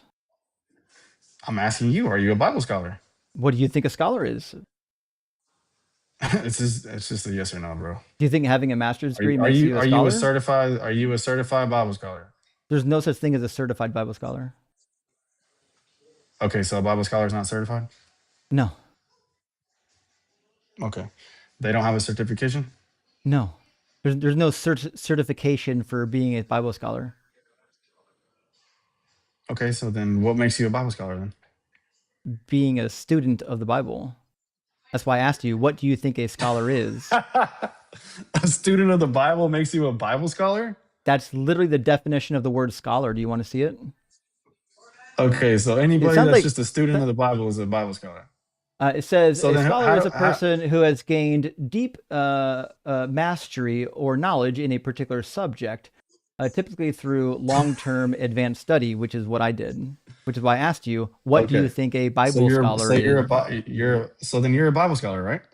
I don't know. I'm asking you, what do you think a Bible scholar is? Because if Bible don't know if scholar you're is a Bible somebody scholar. who has a bachelor's degree and a master's degree in It biblical should be studies, something I could look then up, yes. right? Where can I look up your credentials to see if you're a Bible scholar? Ashland Seminary and Bethel University. Okay, cool. So you are a Bible scholar. Give him a phone call. No, I believe you. If you're a Bible scholar, you're a Bible scholar. That's fine. So you're saying that since you're a Bible scholar and you put in your own work and research, the other scholars that disagree with you, they're wrong. No, I'm not saying just because I disagree with them, they're wrong. I'm saying they're wrong, and here's why I think they're wrong, and then I'll list other Bible scholars that agree with me. I'm not actually saying that they're wrong. What I'm saying is if you're going to use a Bible scholar to prove your point, then it's a meaningless endeavor because I can use another Bible scholar to prove my point. Just appealing to a scholar doesn't make the argument valid. Scholar. Exactly. Yeah, we're just going to go scholar for scholar. So then essentially it's just going to continuously be circular. And it's going to be up to the individual to, choose what they want to believe. You got it. So let me ask you an easy question then. So that's what I was trying to say earlier, bro, that these contradictions have been dealt with. It's just you're not agreeing. They haven't been dealt with. Oh my God, bro. You just said that there's scholars that have addressed these contradictions. You just don't agree with them. So saying that there is a bad answer doesn't mean that there's an answer. And trust me, not all of the contradictions on my list are going to have an answer from a scholar. The vast majority of them actually won't be addressed by any major scholars. In fact, I can show you many scholars who actually just agree with me. Even my Oxford Bible, my Oxford Study Bible agrees with me. It points out many of the same contradictions that I have on my list. Oh, okay, cool. So what contradiction are you bringing up? So, I can just pull it up. Gotcha. All right, so we're gonna do like a super easy one. It's not really dependent on knowing Hebrew or Greek. It's really just a matter of comparing the text.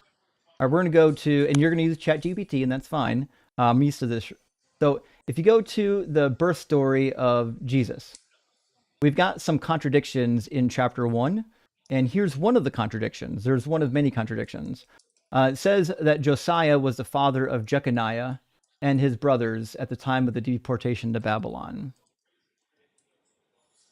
Do you think that's a true statement? Okay, hold on. Let me pull up the verses, bro.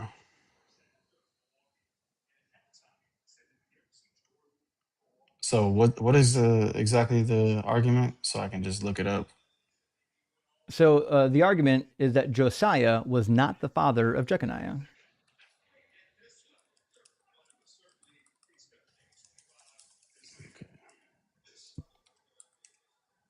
Josiah is not the father of who? Jeconiah.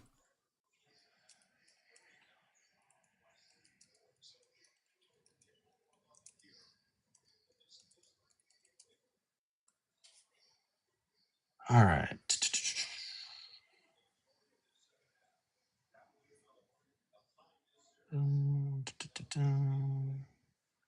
I mean, do you even really want to listen to, the arguments that are brought forward to deal with this contradiction? Because I mean, Do it. I'm pretty sure you're just going to reject them. Pretty sure they're going to be pretzels. Yeah, they're going to say some nonsense like father doesn't mean father. Yeah, I mean, there's a couple different ways, I guess, this contradiction's been dealt with. Yeah, interesting that there's not one solution. There's the historical kingship line. Have you heard that one? I've heard all of them. Pick one. Pick the one you think works. I mean, it doesn't really matter. I'm just saying there's a son of also means descendant of. In Hebrew and Second Temple Jewish writing, son of, descendant of, not strictly immediate son. Is this written in Hebrew or Greek? Jeconiah, this is in Greek. It's the New Testament. You got it. Okay. And what word is used there? Does that mean that we can just throw the Hebrew in the trash because it's in Greek? Yeah, it's written in Greek, not Hebrew. We have to understand what it means in Greek. So we can't refer to other writings around that time. If it's in Greek. Okay, so it can't be a valid argument if it's in Hebrew. No, we're asking what does it mean? Bro, I thought we weren't gonna get hung up on words. Now we're getting hung up on words again, bro. You see what I'm saying? You got hung up on words because you don't like up a sword. You don't like what it says. See, this is like the basis for all of the fixes is you want to change the meaning of the words. It literally just says that Josiah begat, right? Begat Jeconiah. What does it mean to begat? To be brought forward. In which way? Did you like? I'll bring up the whole chapter in Matthew because it's actually very, very simple. That Matthew chapter 1. I mean, we don't have to do the Hebrew. There's literally like 5 different. Matthew chapter 1 is laying out a linear father-son relationship. Do you agree or disagree? No, bro. I'm giving you different arguments to this contradiction. So I mean, well, I'm asking you, we don't have to stick with that one. Do you agree or disagree that this is giving a linear lineage father to son? I'm not even giving my own personal interpretation or thoughts on this. Just trying to figure out. I told you I was going to bring up the arguments. I know. I'm not giving my thoughts on it. I'm giving you the arguments that the scholars have already looked into. What can you? I ask the scholars because they're not here right now. You are. No, but I'm just saying these arguments have already been answered. So I mean, I'm giving you different ones. I've already given you a couple, and you're just rejecting them. So I'm asking you. It seems like you don't really want to deal with them. It seems like I do. So your argument is when I brought up the Hebrew, you just said, we can't go to the Hebrew because it's in Greek. Well, it's not Hebrew, it's Greek. We're asking what words mean in Greek. That still doesn't just mean that we can't actually go off of a writing around that time. Was it written in Greek? Listen, if we're asking what does a Greek word mean, we need to be looking at the Greek literature. You All right, understand the bro. difference No, between Greek and Hebrew being I think different it's languages? I think it's just gonna continue to go circular, bro. All right, I well, don't even see why. we'll do an easier one. We'll do one. I thought that you just thought words meant words, and apparently you don't. So let me try one that doesn't require you twisting words. Jeremiah 7:22. It In the doesn't day matter that I anything brought I say, you're just gonna in the reject it, day bro. that I So it's brought your cool. ancestors out of the land of Egypt, I did not speak to them or command them concerning burnt offerings and sacrifices. Is that a true statement? I'm good, bro. I'm not even gonna continue this combo. Is it a true statement? Or did that very day, did God give them offerings, instructions for the offering of the Passover lamb? I'm saying I'm not gonna continue the convo, bro, because you just keep rejecting anything I say. So you can't answer the question? This has already been answered as well. Do you want me to bring it up too? Give me I mean, you're give just me the gonna reject it. answer. I love it. Give me the answer. Yeah. Yeah, so I can look it up so you can just reject it. I'm good, bro. Yeah, go ahead. You don't actually engage with anything that I bring. You just automatically reject it. So I'm engaging in it. I'm explaining to you why no, I you're not. disagree You with just the keep apologetic. rejecting it. You're not actually I'm actually having explaining an honest conversation. I'm explaining to you why I reject it. Do you want to hear? No, because I've already seen based off of our interaction already, you're not going to actually engage in an honest conversation. I'm literally engaging in it the entire time. You're the one that's dishonest. Bro, I know, but you rejected everything I brought, bro. Because you didn't bring anything yet. Every single, I didn't bring anything. Like we weren't talking this whole time. You didn't bring anything that agreed with you. I didn't bring anything that agreed with me.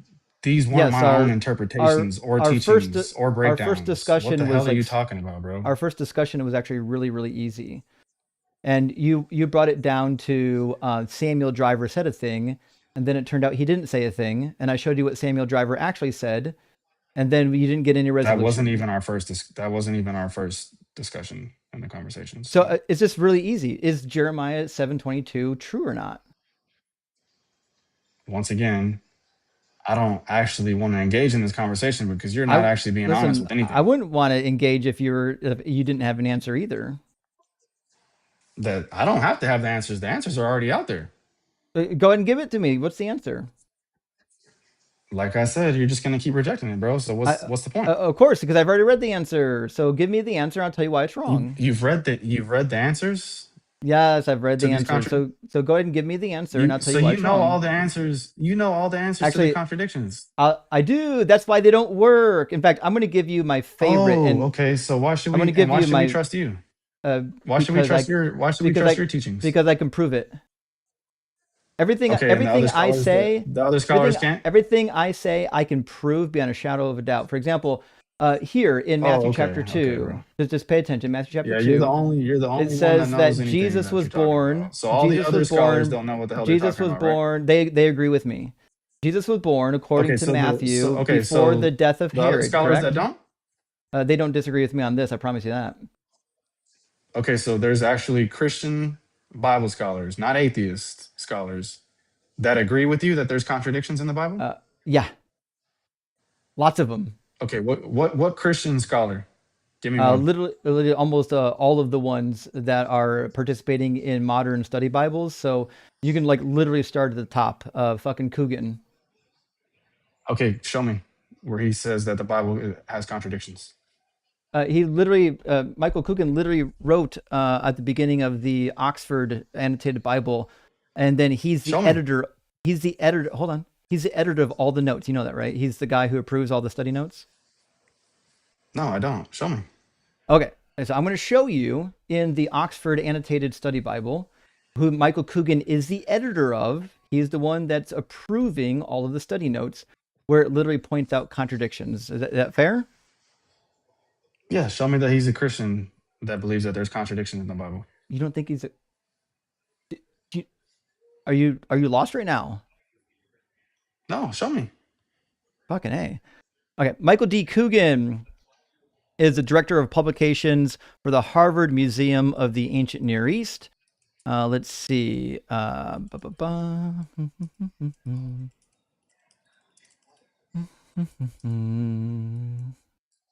See, he also wrote, what else did he write?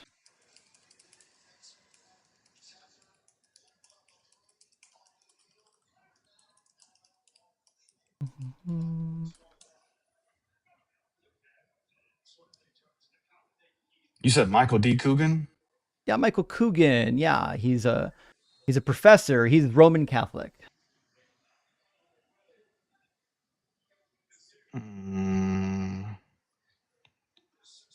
He was a Jesuit for 10 years.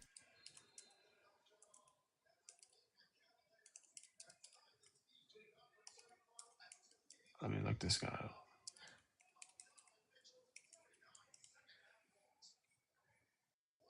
All right. Dr. Michael J. Kruger? No, Michael D. Coogan. No. Michael D. Coogan? I don't see anybody. How do you spell that?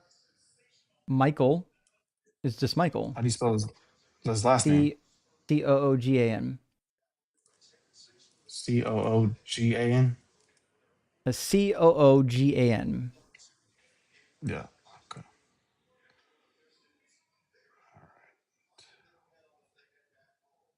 Let me grab my Oxford Bible.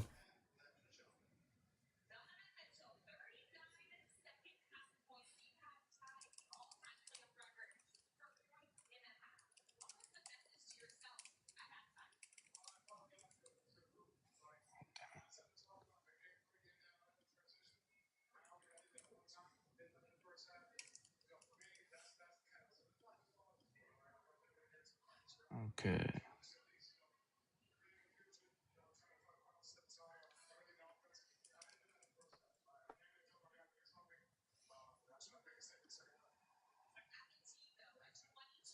All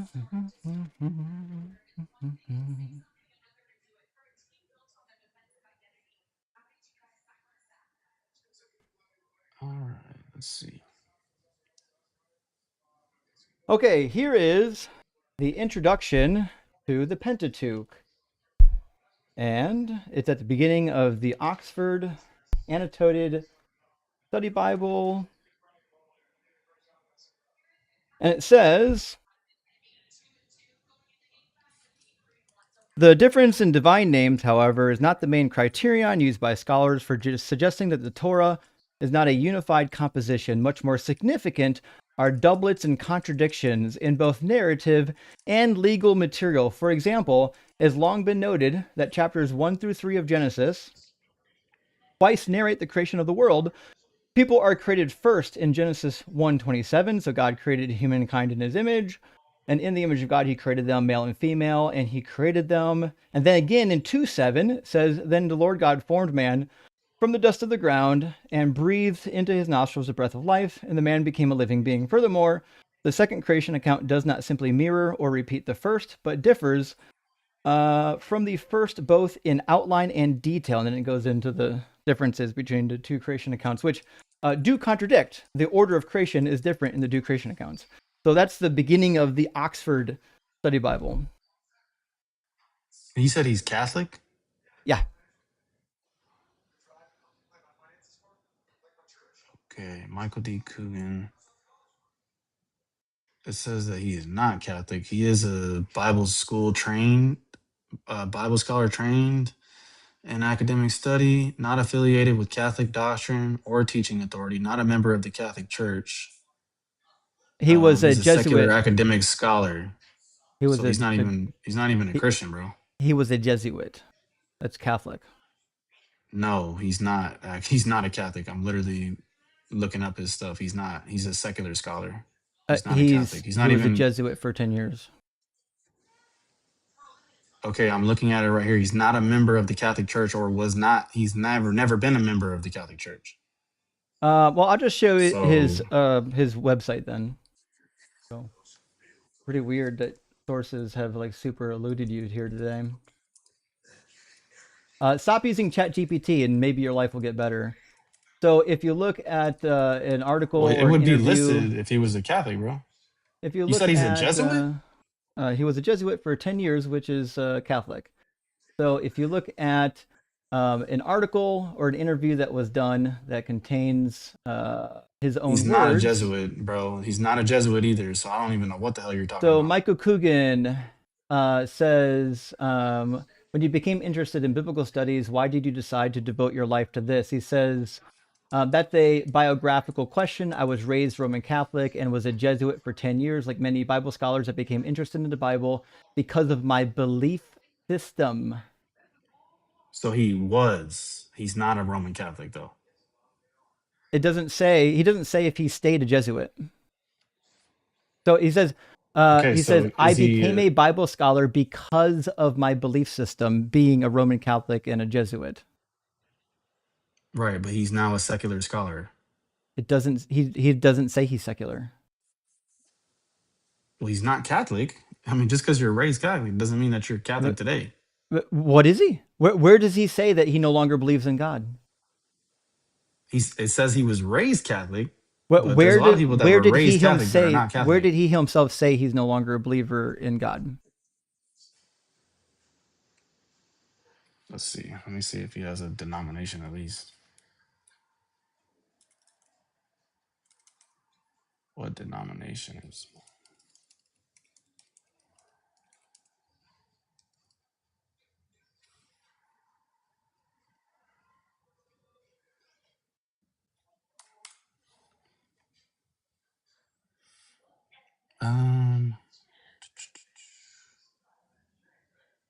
Doesn't say he even goes off of any denomination or anything. It just says that he was a Roman Catholic. As of his recent work, he's just a scholar, educator, author. Mm-hmm. But it doesn't say he has a specific denomination. Do you have to have a denomination to believe in this book? I mean, if you're saying he's a Christian, I mean, I would like to at least see what he holds to as a Christian. But if he's just a scholar, then I couldn't really say he's Christian. Okay, so scholars we shouldn't accept unless they publicly state that they still believe what they used to believe. But even if he says that he's Catholic, right? Let's say that he, still holds to be Catholic. His teaching couldn't go against the Catholic Church teaching, which they don't. The Catholic Church doesn't teach that there's any contradictions. Look at wrong again. The Catholic Church, if you look at the works of Joseph Fitzmyer will deny that. Yeah, but if you go against core teachings of the Catholic Church, then you're outside of Catholicism at that point. The Catholic Church doesn't say that there's contradictions in the Bible. Scholars aren't required to write literature that agrees with the Catholic Church. That's preposterous.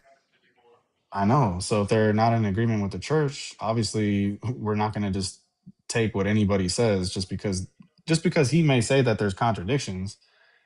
That doesn't mean that he's in line with the Catholic Church. Again, I'm not saying the dude is still Catholic. I'm saying he still believes in this God.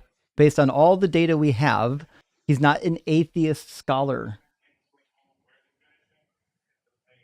I mean, sure, if you're saying he's still a Christian, I mean, I don't know that to be the case, but I would still at least say if you're going to make that type of statement, I mean, you should have some type of backing, with some, denomination or church, something. He's the general editor for a Christian study Bible. Right, but that doesn't make his teachings in every aspect dogma. I didn't say that it did. You asked me for a scholar who says that the Bible has contradictions, one that's not an atheist, and then I showed you one who is the editor of a very reputable study Bible, one that is standard in most seminaries. And literally the opening of the Bible talks about contradictions in Genesis. So where does he say that the Bible has contradictions? I'm still waiting for that quote. Well, the initial list was Genesis 1-3 in the opening. Okay, can you show me on the screen where he says the Bible has contradictions? I just told you it's in the opening of his Bible that he's a general editor of. Sure, show me. I want to see it. Okay.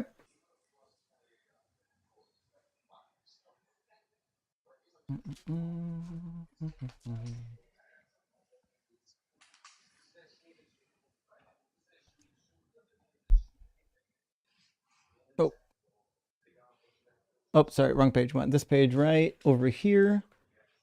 It literally is circled in blue pen. It says doublets and contradictions. It's not a controversial viewpoint in scholarship. Scholars overwhelmingly admit that the Bible has contradictions. That's why almost all of them adhere to the documentary hypothesis or some form of the documentary hypothesis, which explains why the contradictions exist. Okay, what? I'm gonna look up this source that you just. What book? It's the New Oxford Annotated Study Bible, 3rd Augmented Edition.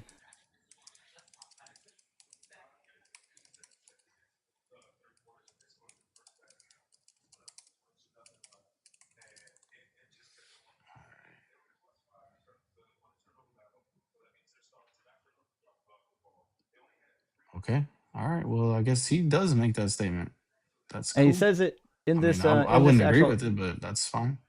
In this article, he says the same, that it has inner contradictions, and this is obviously an easy thing to prove, like an internal contradiction. Like Matthew says that Jesus was born prior to the death of Herod, and then it says he was born again 10 years later, while Quirinius was governor and gave the census. Quirinius didn't become governor until 6 CE, after Archelaus, the son of Herod the Great, was already deposed from his post. Jesus cannot have been born in 4 BCE and then again in 6 CE. It's not possible. Okay, so I mean, I'm just gonna refer to what the church says in regards to these contradictions. If you want to go down that route, I can just take that route too. Tell me what the church says in regards to this specific contradiction. Sure. All right, hold on, let me pull it up. And that was, you said Matthew 1, right? It's going to be Matthew 2 and Luke 2. In Luke 2 specifically, it's going to be the opening. It's verses like 1 through 3. And then in Matthew, it's going to be, let me grab that for you, near the end of the chapter.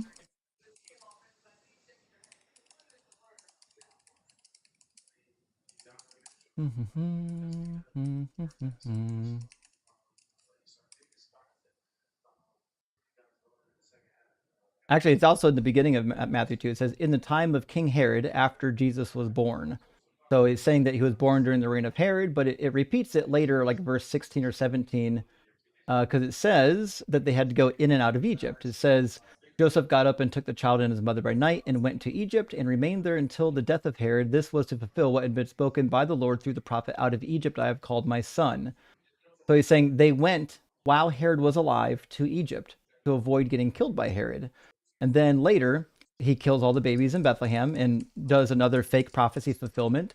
Then it says, when Herod died, an angel of the Lord suddenly appeared in a dream to Joseph in Egypt and said, get up and take the child and the mother and go to the land of Israel, for those who were seeking the child's life are dead. Then Joseph got up and took the child and his mother, went to the land of Israel. But when he had heard that Archelaus, that's the son of Herod the Great who just died, when he heard that Archelaus was ruling Judea in place of his father Herod, he was afraid to go there.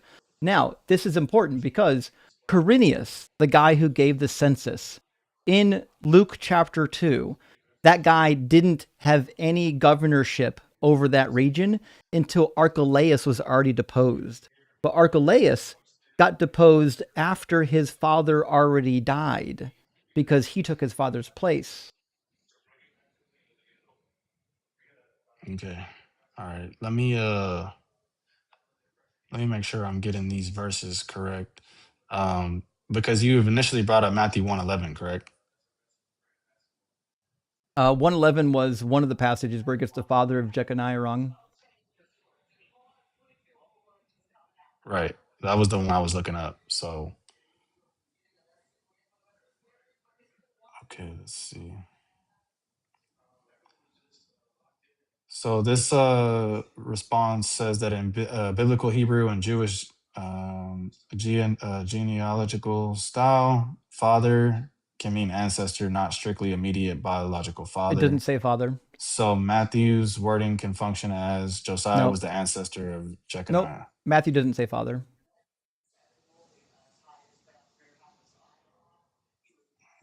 It doesn't say that he was the father. It says he literally birthed, he begat. Matthew 1:11. Josiah was the father of Jeconiah, right? That's Yeah, the one that's we're in talking about? English. It doesn't say father in the Greek. So then what are you saying it means? It means he physically begat the person he gave birth to. He donated his sperm to it. Oh, bro, what? Yeah, that's what it means to begat. Did you not look at it?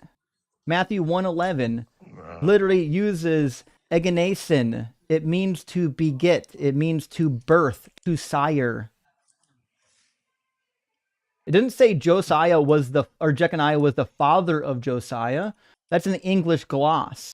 It says that Jeconiah was begat by Josiah. Hold on, I'm gonna pull it up in the Greek.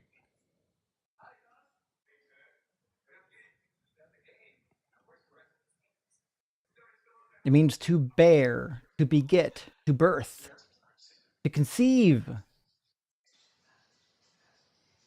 Okay, so all right. So what's the exact contradiction, bro? I'm not getting it now. The contradiction is pretty easy. In Matthew chapter 1, it says that Josiah was the father of Jeconiah, but he wasn't. Josiah was the father of Jehoiakim, and Jehoiakim was the father of Jeconiah. And this is actually a really important fact, even though I'm sure you don't think it's important, because at the end of this genealogy, Matthew tells you that this is a literal father and son begetting because he counts the generations. It says, so all of the generations from Abraham to David are 14. And from David to the deportation to Babylon, 14. And from the deportation to Babylon to the Messiah, 14 generations. So he's making a theological point that there are 14 generations in these divisions of lineage, but there's actually not, because he literally left some people out. And this is crazy. Even if his genealogy was correct, and it's not correct, he misfucking counted. The last set of generations only has 13. He double counted Jeconiah by accident because he's a dummy. Okay, so Josiah.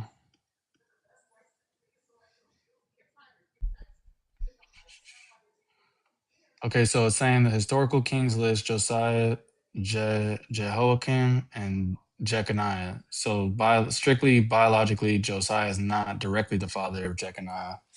Sure not. But that's why I had brought up the Hebrew word can mean ancestor, but you're saying it doesn't say father, right? It's not a Hebrew word, it's a Greek word. It means to birth.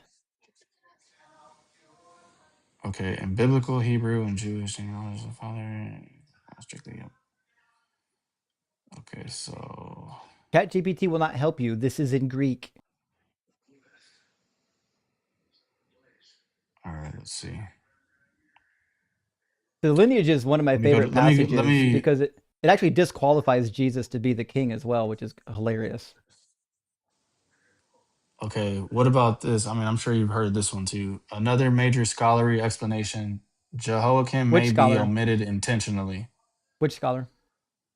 Just says many Catholic scholars argue Matthew likely skipped Which Jehoiakim one? on purpose. No, that's actually wrong. That's demonstrably wrong, and I can tell you why later. But I want to know which scholar said it.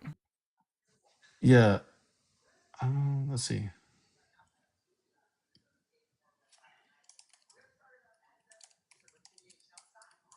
Let me see if I can get a name.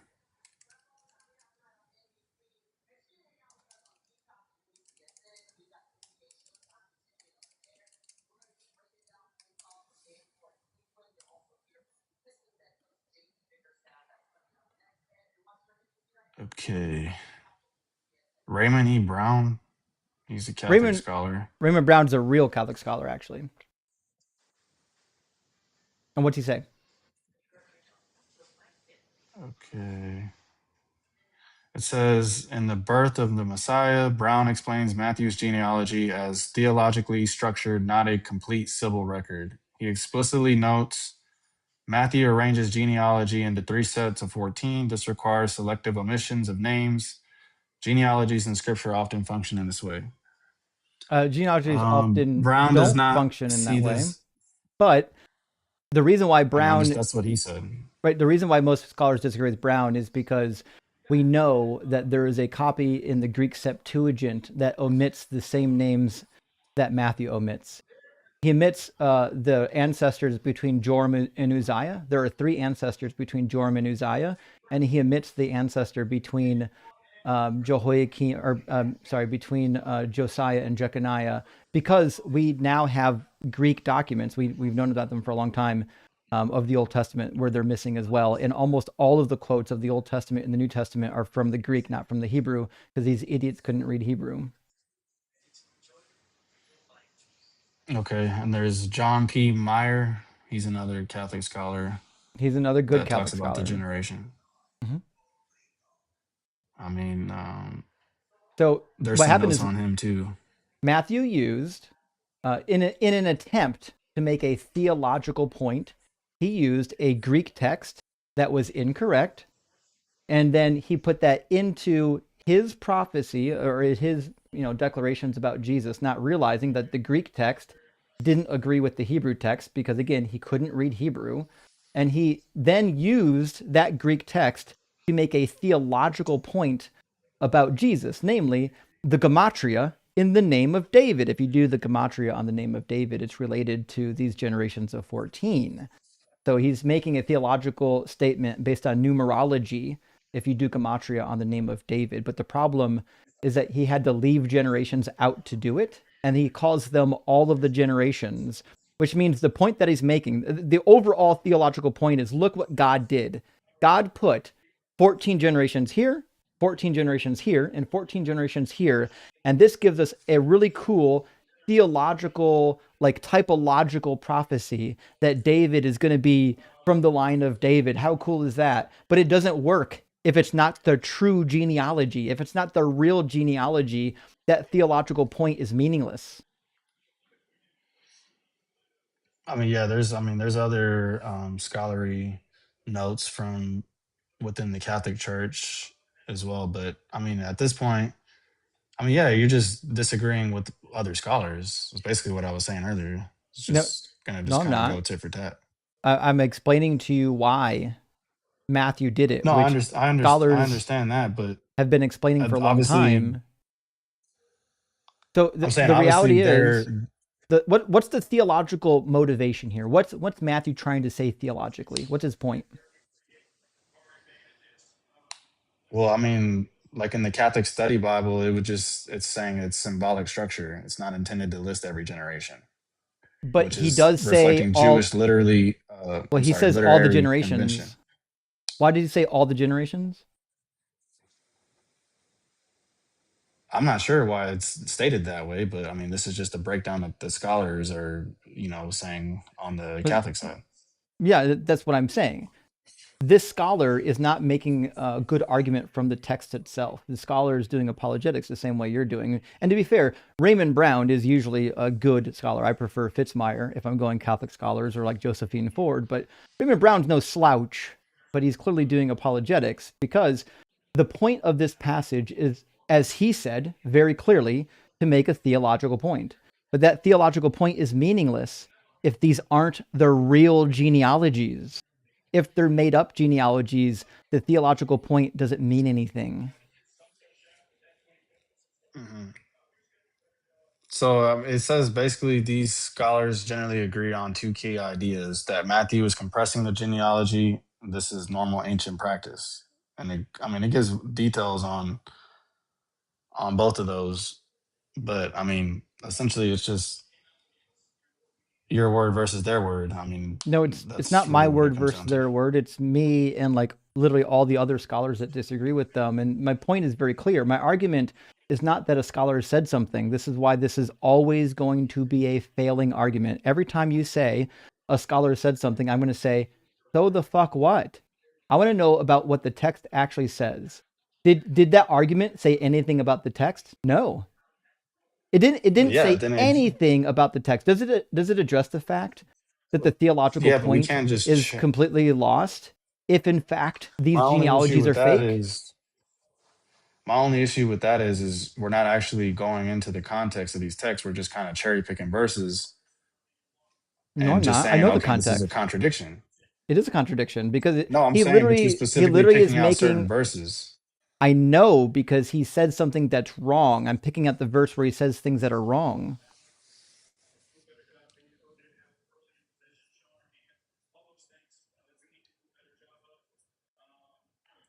I'm actually doing the opposite of cherry picking, by the way. Cherry picking is when you only pick the stuff that you think is good, not the stuff that you think is bad. That's why they call it cherry picking, because you don't pick the bad ones because you can't sell them. I mean, yeah, but like I said, if I just sit there and give you the answers based off what the scholars are saying on like the side of Christianity, then that's just going to continuously be circular. But you're Because not. you're not agreeing. But You're not agreeing with anything all that. you're doing is googling scholars that agree with you, and I'm going to tell you Right. why that scholar's wrong. And then, if you They want would say to, the same thing to you, though. I can just go find the scholars that agree with me. This is why just saying a scholar says a thing is meaningless. I want you to address what it says, not what your But favorite that's what scholar says. That's what we're So we'll do basically some discussing basic. is So what we'll the do some text basic says and what it yes and no. means. We'll do some basic yes and no's here. What's the theological point behind this genealogy? What's he's trying to prove? I mean, I already kind of gave a breakdown on that, but I'm just saying No, if you we're just didn't. gonna go scholar. My God, Your quotation just says that has a theological motivation to compress the text. What's the theological message? What's he's trying to say by compressing the genealogies? Okay, so for the Catholic scholars that you do hold to be the most reputable scholars, if I appeal to what they say, what's your answer to that? My answer is show me in the text why I should believe that scholar and not another scholar. I'm not interested in a scholar said a thing. If I was interested in that, I'd be pulling up all of my commentaries and showing you the scholars that agree with me. I'm not, because it's not important. The scholars don't even agree with each other, which is why I read the text and I ask questions about the text. I don't ask questions about what your favorite scholar says. So my question is very simple. What do you think We is can the both read the theological? text and come to What different do you? conclusions. I would wish you would read it with me then. What is the theological message being conveyed by compressing the genealogy? What's the goal? Okay, what verse is that? 17. That's Matthew what? Matthew 1 or 2? 1:17. Matthew 1:17. Mm-hmm.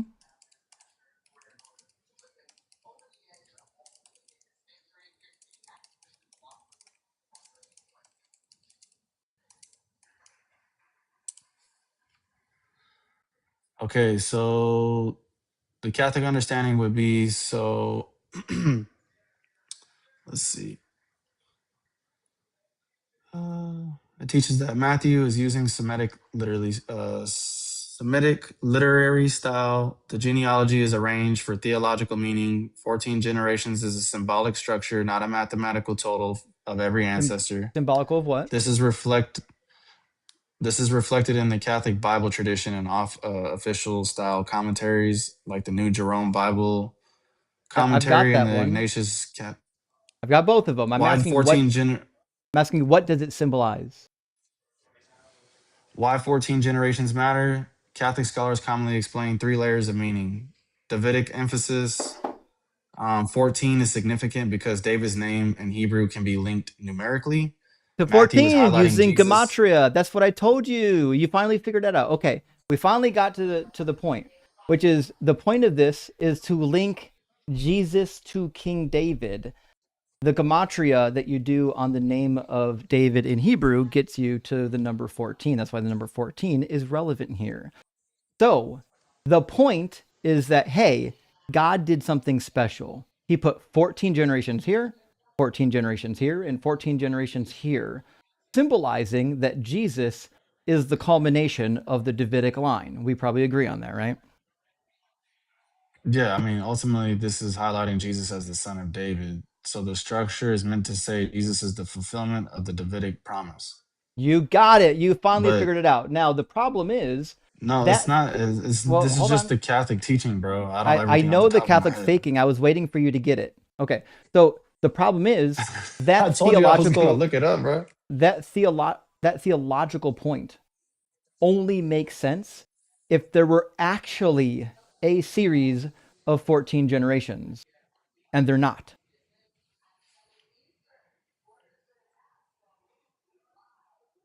Okay. I mean, they said it was symbolic. It doesn't matter if it's symbolic. The point means nothing if you're just making up a story. I mean, it gives like a structured history layout for this. I know, and it's wrong. It's demonstrably wrong. So that's the Okay, point. So the theological motivation to do this type of genealogical work, which isn't customary in Hebrew, is to give a theological point that Jesus is connected to David. But the theological point doesn't mean anything if it doesn't have a real basis in reality. If it just has a basis in, hey, here's what Matthew thinks, then what the fuck do I care? You gave me a physical genealogy of Jesus, and then you made a statement about a physical genealogy, and that statement is meaningless if you're referring to a fictional genealogy. I mean, I can keep giving you the breakdowns of what they teach on this. I mean, I only I'd read a rather couple. you There's just a lot. respond to the words that left my mouth so you can address what I said rather than I'm read not from gonna. the screen. Yeah, I'm not a scholar. I'm not gonna just sit here and give my own interpretation on it. Right. So I would just last appeal to the church, so bro. That's last what I've been one. saying. So here's what I want you to ask your scholars about, which you conveniently ignored, which is how was Jesus born before the death of Herod and then also born during the census of Quirinius? How is that resolved? Okay, hold on. I'm gonna write this down so I can look it up. How was Jesus born before what?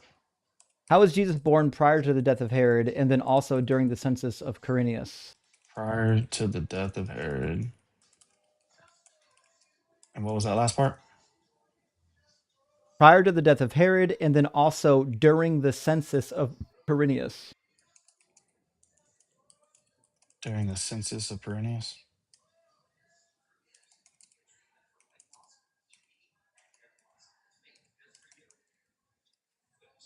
How do you spell that, Quirinius? Quirinius, I think. Let me check. Oh, Quirinius. I thought you said P. I thought it was Quirinius. All right, hold on. Also, here's a legit Catholic scholar, Joseph Fitzmyer. Let's see if he has an explanation.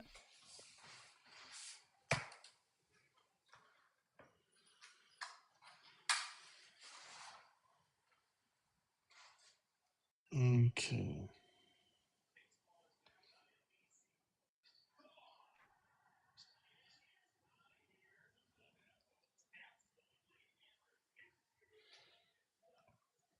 But yeah, there's quite a bit of notes on this. I mean, it's Yeah, a I lot know. of different notes in regards to like the Catholic Church teachings on, this question that you're asking. Mm-hmm. So what you find? You said what? So what did you find? What's the answer? Yeah, so it says, let's see. So here's what Joseph Fitzmyer says in his commentary on Luke. He's a bona fide Catholic scholar, an expert in the Dead Sea Scrolls as well. Says the setting and the birth of Jesus in Luke 2, 1 through 5 describes the edict for a worldwide census issued by Augustus and carried out in Syria by Quirinius, and the effects of it bringing the Galilean Joseph and his fiancee Mary from Nazareth to Bethlehem in his ancestral town. As the notes seek to make clear, there are many difficulties with the details of this setting. There is no extra Lucan evidence for such a worldwide census under Augustus, for the requirement of the people to register in their ancestral towns, or for the census under Quirinius, the legate of Syria in 6 to 7 AD, which would have occurred in the days of Herod the Great and which would have affected people in the territory outside of the former tetrarchy of Archelaus.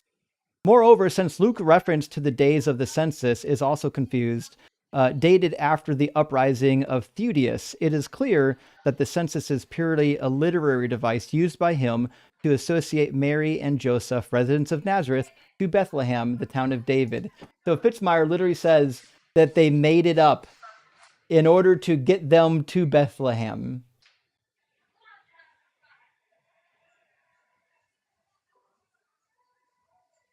Yeah, Do you like that basically Catholic what I'm scholar or seeing no?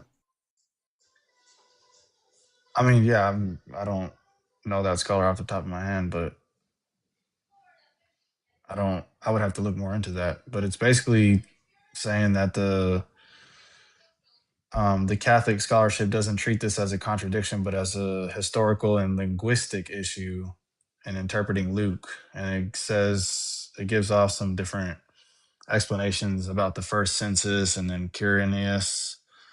And Luke compresses Roman administrative history. Two different historical reference points. I can give you the conclusion to all this, but it's a lot I of don't need it's a the lot of different conclusion. stuff I'm there. trying to figure out how this is not a contradiction, because he can't be born during the census of Quirinius, which is what it says. If he was born in 4 BCE or prior to 4 BC, under the census or under the reign of Herod the Great. Also, I got the Catholic Study Bible right here. Want to see what that one says? You have the Ignatius Catholic Study Bible? I've got the Ignatius and I've got the actual Academic Study Bible 3rd edition. Oh, okay. It says there's no confirmed contradiction unless you assume Luke is referring to the exact same 6 AD census recorded by Roman historians. But he must And be. that There's only one. he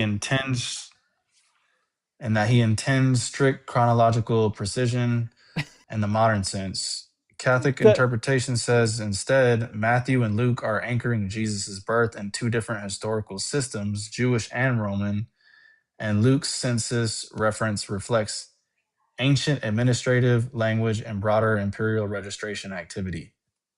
Yeah, which That's happened basically under kind of who? summed up. I mean, that's just the sum of what they're saying. Yeah, I know. They agreed with me without openly saying it. Well, I mean, yeah, you're saying that this is a contradiction. They're saying that it's not a contradiction. They're saying no. They literally said it is. Go back again. Go back to what? Where he said it's a contradiction. They're saying. Oh yeah, that was because the if portion was verified already. Well, that's not what. Yeah, no, that's not what they're saying. It's saying that this would be the contradiction if you're assuming this. Yeah, assuming what? Right. Luke is referring to the exact same 6 AD census recorded by Roman historians. Is there another census he could be referring to? It's talking about two different historical systems. It's basically what they're saying. What historical system is it referring to in Luke? Because it says Jewish and Roman. It says under the census of Quirinius, which didn't happen. Quirinius wasn't even in power until 10 years after Herod died. How is he born in a census during Quirinius's time period when he was already born 10 years prior? I would have to look more into it. I'll just have all these notes pulled up right here, but I haven't actually did like a full deep dive on it. Yeah. Let me grab what the Catholic Study Bible 3rd edition says. It says, although universal registrations of Roman citizens are attested in 28 BC, 8 BC, and also 14 AD, and enrollments in individual provinces of those who are not Roman citizens are also attested, such a universal census of the Roman world under Caesar Augustus is unknown outside of the New Testament. Moreover, there are notorious historical problems connected with Luke's dating of the census when Quirinius was governor of Syria, and the various attempts to resolve the difficulties have proved unsuccessful. Okay. There's not a solution for this one, buddy. And it's not a situation of words don't mean words. Words absolutely mean words. I mean, you're saying it's a contradiction. Obviously, the Catholic Church doesn't see it as a contradiction. The Catholic Study Bible literally says it is.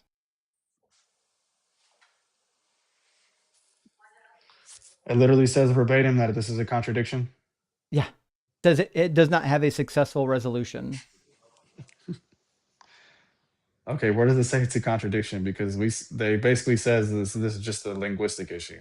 I just read it to you. Maybe I get it. Maybe It listening says wasn't okay, just on show your me. list of Yeah, just things show to me. do. I show you on the screen. It's Yeah, in my show me on the hands, screen where bro. it says. It's in my hands, bro. It says Luke's dating of the census when Quirinius was governor of Syria and the various attempts to resolve the difficulties have proved unsuccessful. There is not a successful Okay, where does it say that there's a means. contradiction?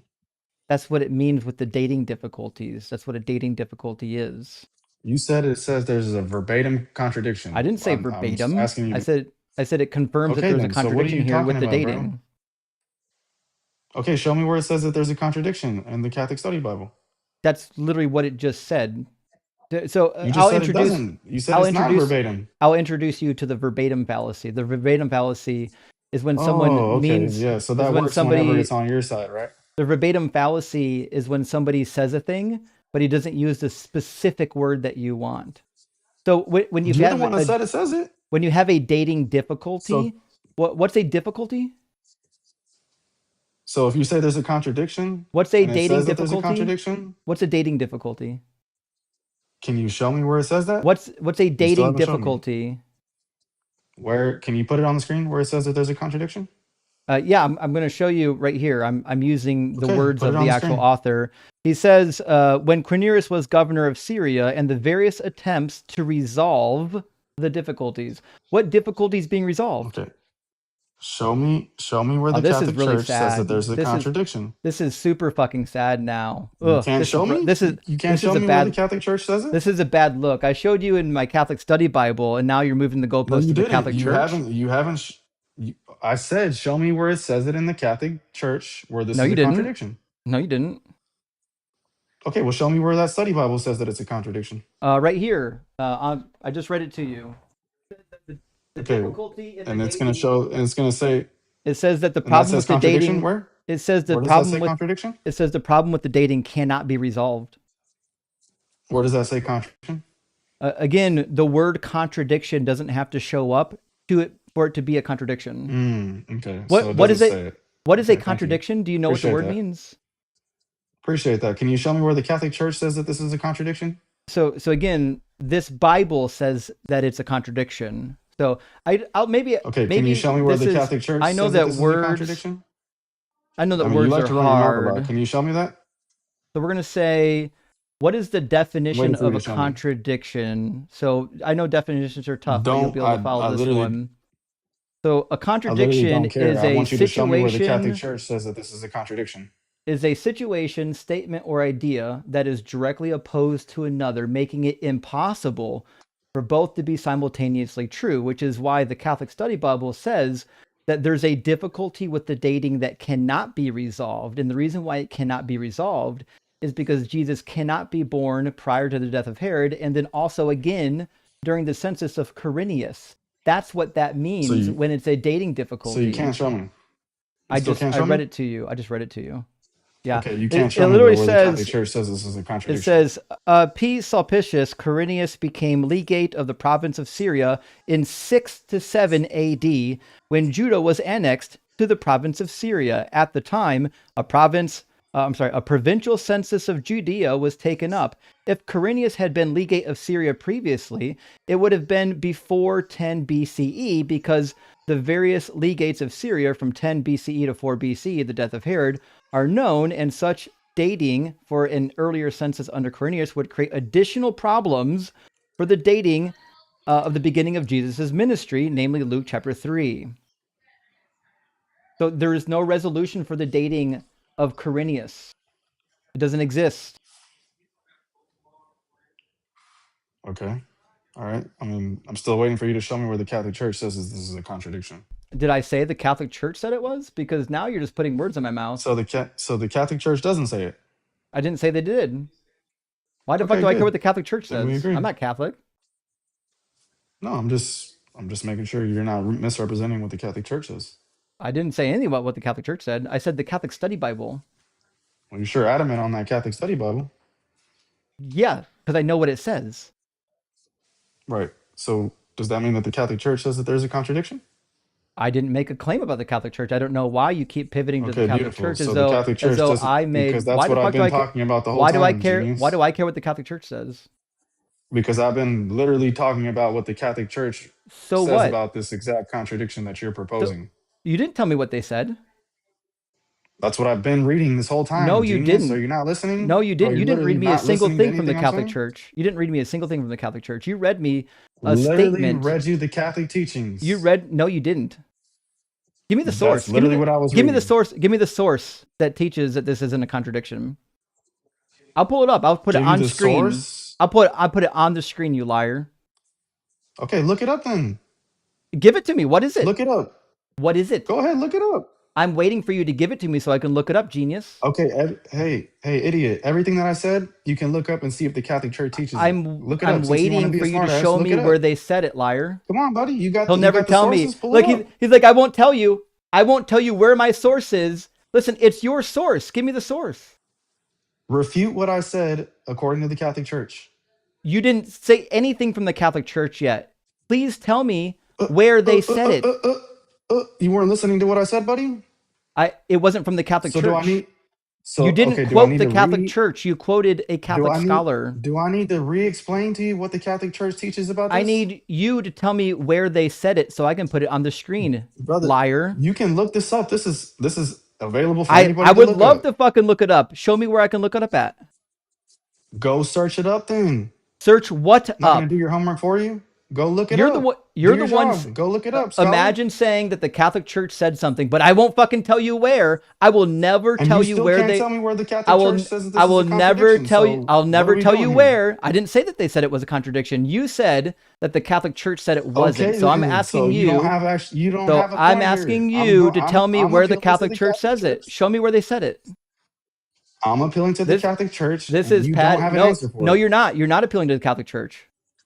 Okay, so what does the Catholic Church teach on this? If I got, I'm waiting for you to fucking tell me. Give me their quotation. No, let's say I didn't give you anything about the Catholic Church teaching Imagine this. Can you show saying me? that I'm appealing to the Catholic Church, but I will never tell you who said it or where they said it. Fucking amazing, this guy. Because I just appealed to the Catholic Study Bible and to a Catholic scholar, and they agreed with me. Where can I find the Catholic Church? Where can I find the Catholic Church teaching on this contradiction? Where can I find it? And I already brought up the Ignatius Study Bible, and I gave you notes on that. That's not the Catholic Church. Do you not know what the Ignatius Study Bible is? Are you that dumb? The Ignatius Study Bible has scholarly consensus on their notes, commentaries. Is it published by the Catholic Church? I never said it was published by the Catholic Church. So well, you're saying that the Catholic Church said something, and now you're bringing up the Ignatius Study Bible, which isn't from the Catholic Church. It's just a study Bible for Catholics. Okay, so the Catholic Church doesn't teach anything on this, is what you're saying. You should know, do they?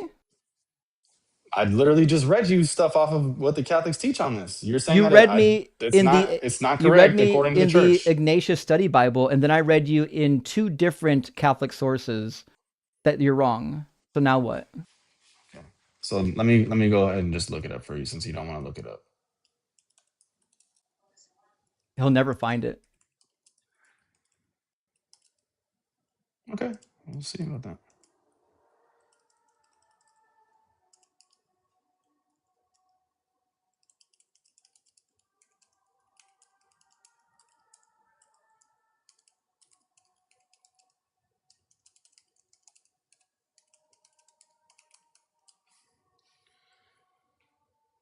All right, here we go. Let's see. The Magisterium, the Catechism of the Catholic Church. Is that good? Is that sufficient for you? Yeah, quote it. I'm on the Magisterium website. Give me the quote. Teaches that there is no contradictions in the birth narratives of Jesus, asserting that the accounts are complementary and not contradictory. Waiting for the actual location in the Magisterium's text. Literally gave you from the Catechism, the Magisterium. There we go. The Catechism is not the Magisterium. Which one did it come from? Which publication? Do you know what the Magisterium is? The Catechism of the Catholic Church. Well, they're not the same. These are several different areas you can go to. They're not the same. Which one said the thing? You can go to Catholic Answers. You can go to the Catechism. The Catholic Answers isn't the Catechism or the Magisterium. Either one of them would be a fine source. I need you to tell me where I can find it. I'm on the You can go to magisterium Pope website. Benedict. Which text? You can go to Pope Benedict and his book Jesus of Nazareth. You can go to that. You want to pull that one up? Oh, so he's got the answer. Okay, Pope Benedict. Okay, Jesus of Nazareth. Yeah, he's the Pope, so that would be considered a legit Catholic source, no? I would imagine so. It's a shame that they supported slavery for so long, being that the Catholic sources are infallible. But whatever. Okay. Pope Benedict, Jesus of Nazareth book, want. huh? Well, it's just demonstrably true. I've got the quotes from them. They literally issued edicts on it. Is that a source? Is that a sufficient source for you? Yeah. Which page on the book? Okay. All right. Cool. Yeah. Which page on the book? Jesus of Nazareth. Yeah. Where? Where in the book? That's the source. Where in the book? Where? I don't have the page. I'm giving you the source. Do you know how footnotes work? The source includes a footnote that tells you where in the book the quote can be found. I'm buying it right now on Kindle. Giving you the source. You can. I've got it right. I've got it right now on Kindle. You've already got the source. What page does it list the source on, or what chapter, what paragraph, where? Yeah, I don't have the page. I'm just giving you the source. I'm giving you the book. So it's not properly cited then. I mean, it's in the book. You just said that was a source. That was a valid source. Book? I'm asking where. Where can I find it? You want me to read? Have the page number, you want me to read the whole book? I mean, obviously you're not going to do that, but if you want, you can go to Vatican II. Vatican II? You want me to read the edicts from Vatican II? That is a council. That's an ecumenical council within the Catholic Church. What a joke. What'd they say? I'm just saying that these are different sources, bro. Like, I'm asking why you're just getting my butter. What did they say? Yeah, they talk about the birth stories, and I'm sure they do. What do they say about it? And what do they say about it? Asking all this stuff has already been dealt with by the church. And what do they say with? No, it hasn't been dealt with properly. Go look it up, bro. How many times do I got to give you different sources? It's your fucking argument. You have to tell me what they said. That's how arguments work. I don't have to look up your goddamn argument. I'm appealing to the church, you fucking moron.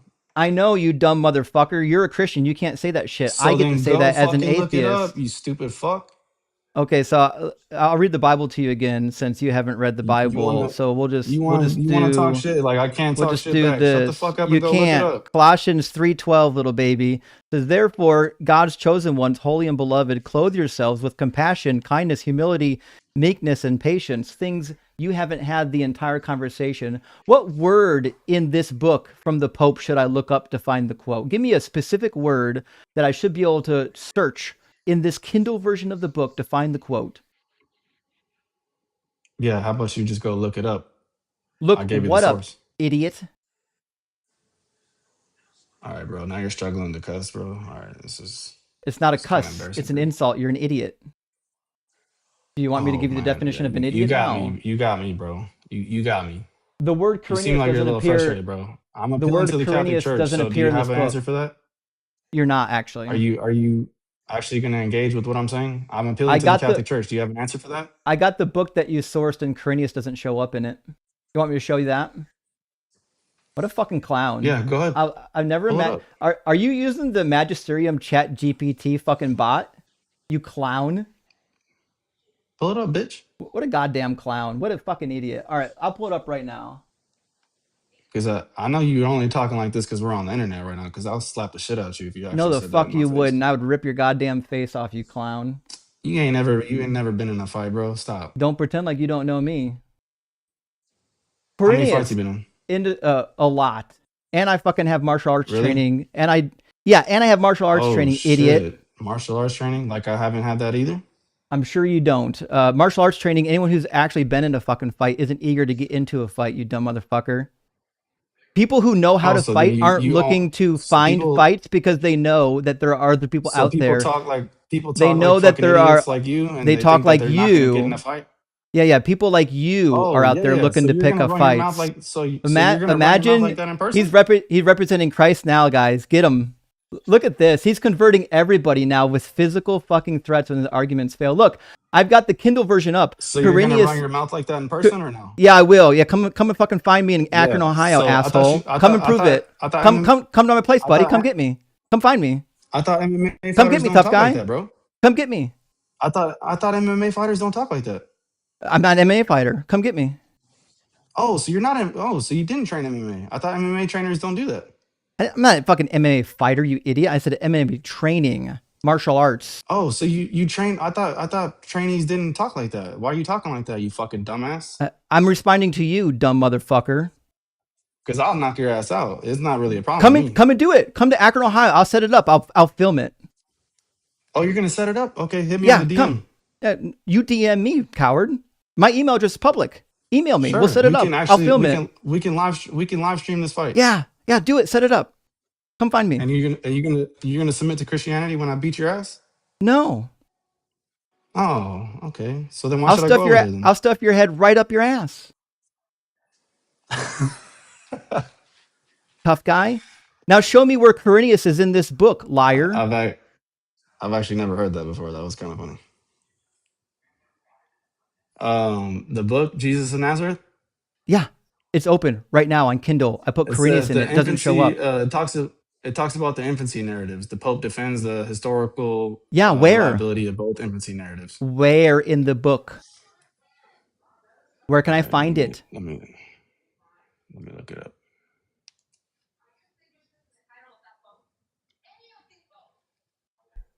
Imagine doing all this work. Imagine doing all this work just because you have no idea what is in the Bible. I never said I was a Bible scholar, bro.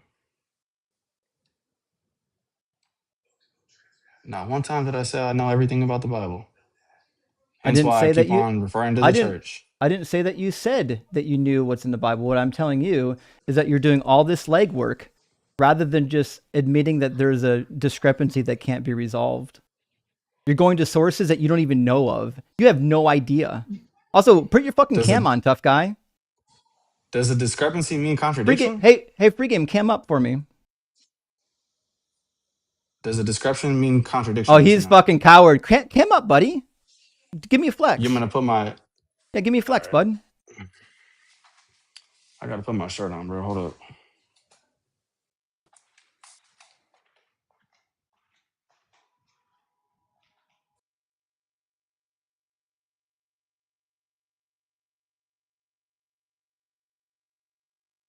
Imagine doing the work of Jesus by threatening people. Crazy. I do love it when people act really tough on the fucking internet. It's crazy. Let me convert you to Jesus by threatening you. Also, you should turn the other cheek. Also, didn't Jesus say, I'm pretty sure if you call your brother a fool, you're liable to the hellfire. Hold on. Let's see.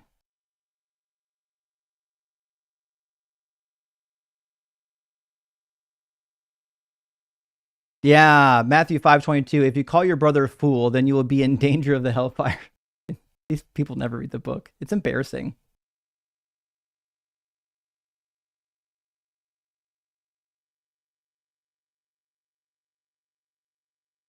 I mean, I would love to find it in this book. Where the fuck I can find the solution? Where's the solution in here?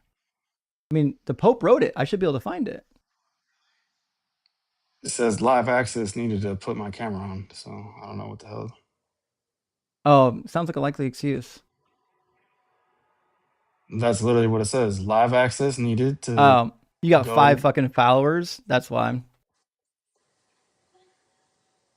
Put a video up. You got no videos in your channel. Put a video Anyways, up. bro, we're both talking shit. So are you not talking shit too? Yeah, I am, because you started it. Yeah. I started talking shit? Yeah.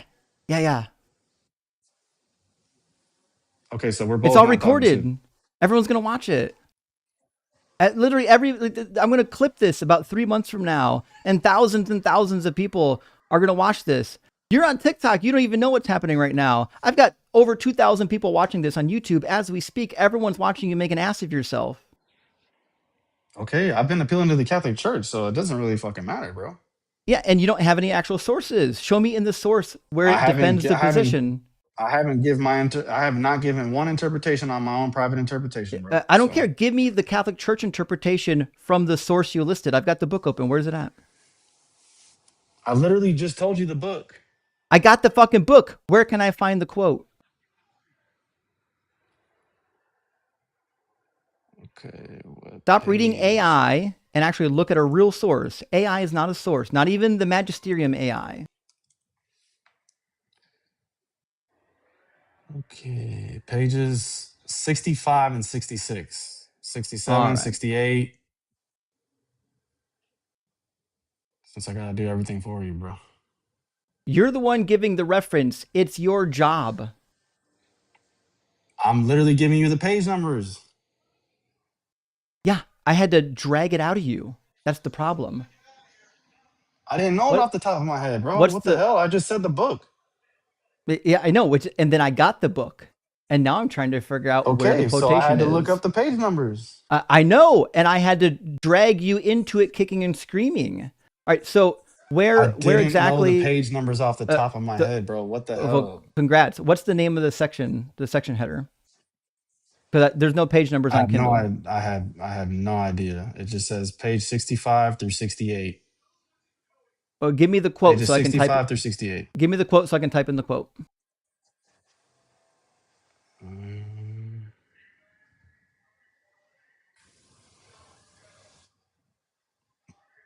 It's really just breaking down what it's saying in those pages.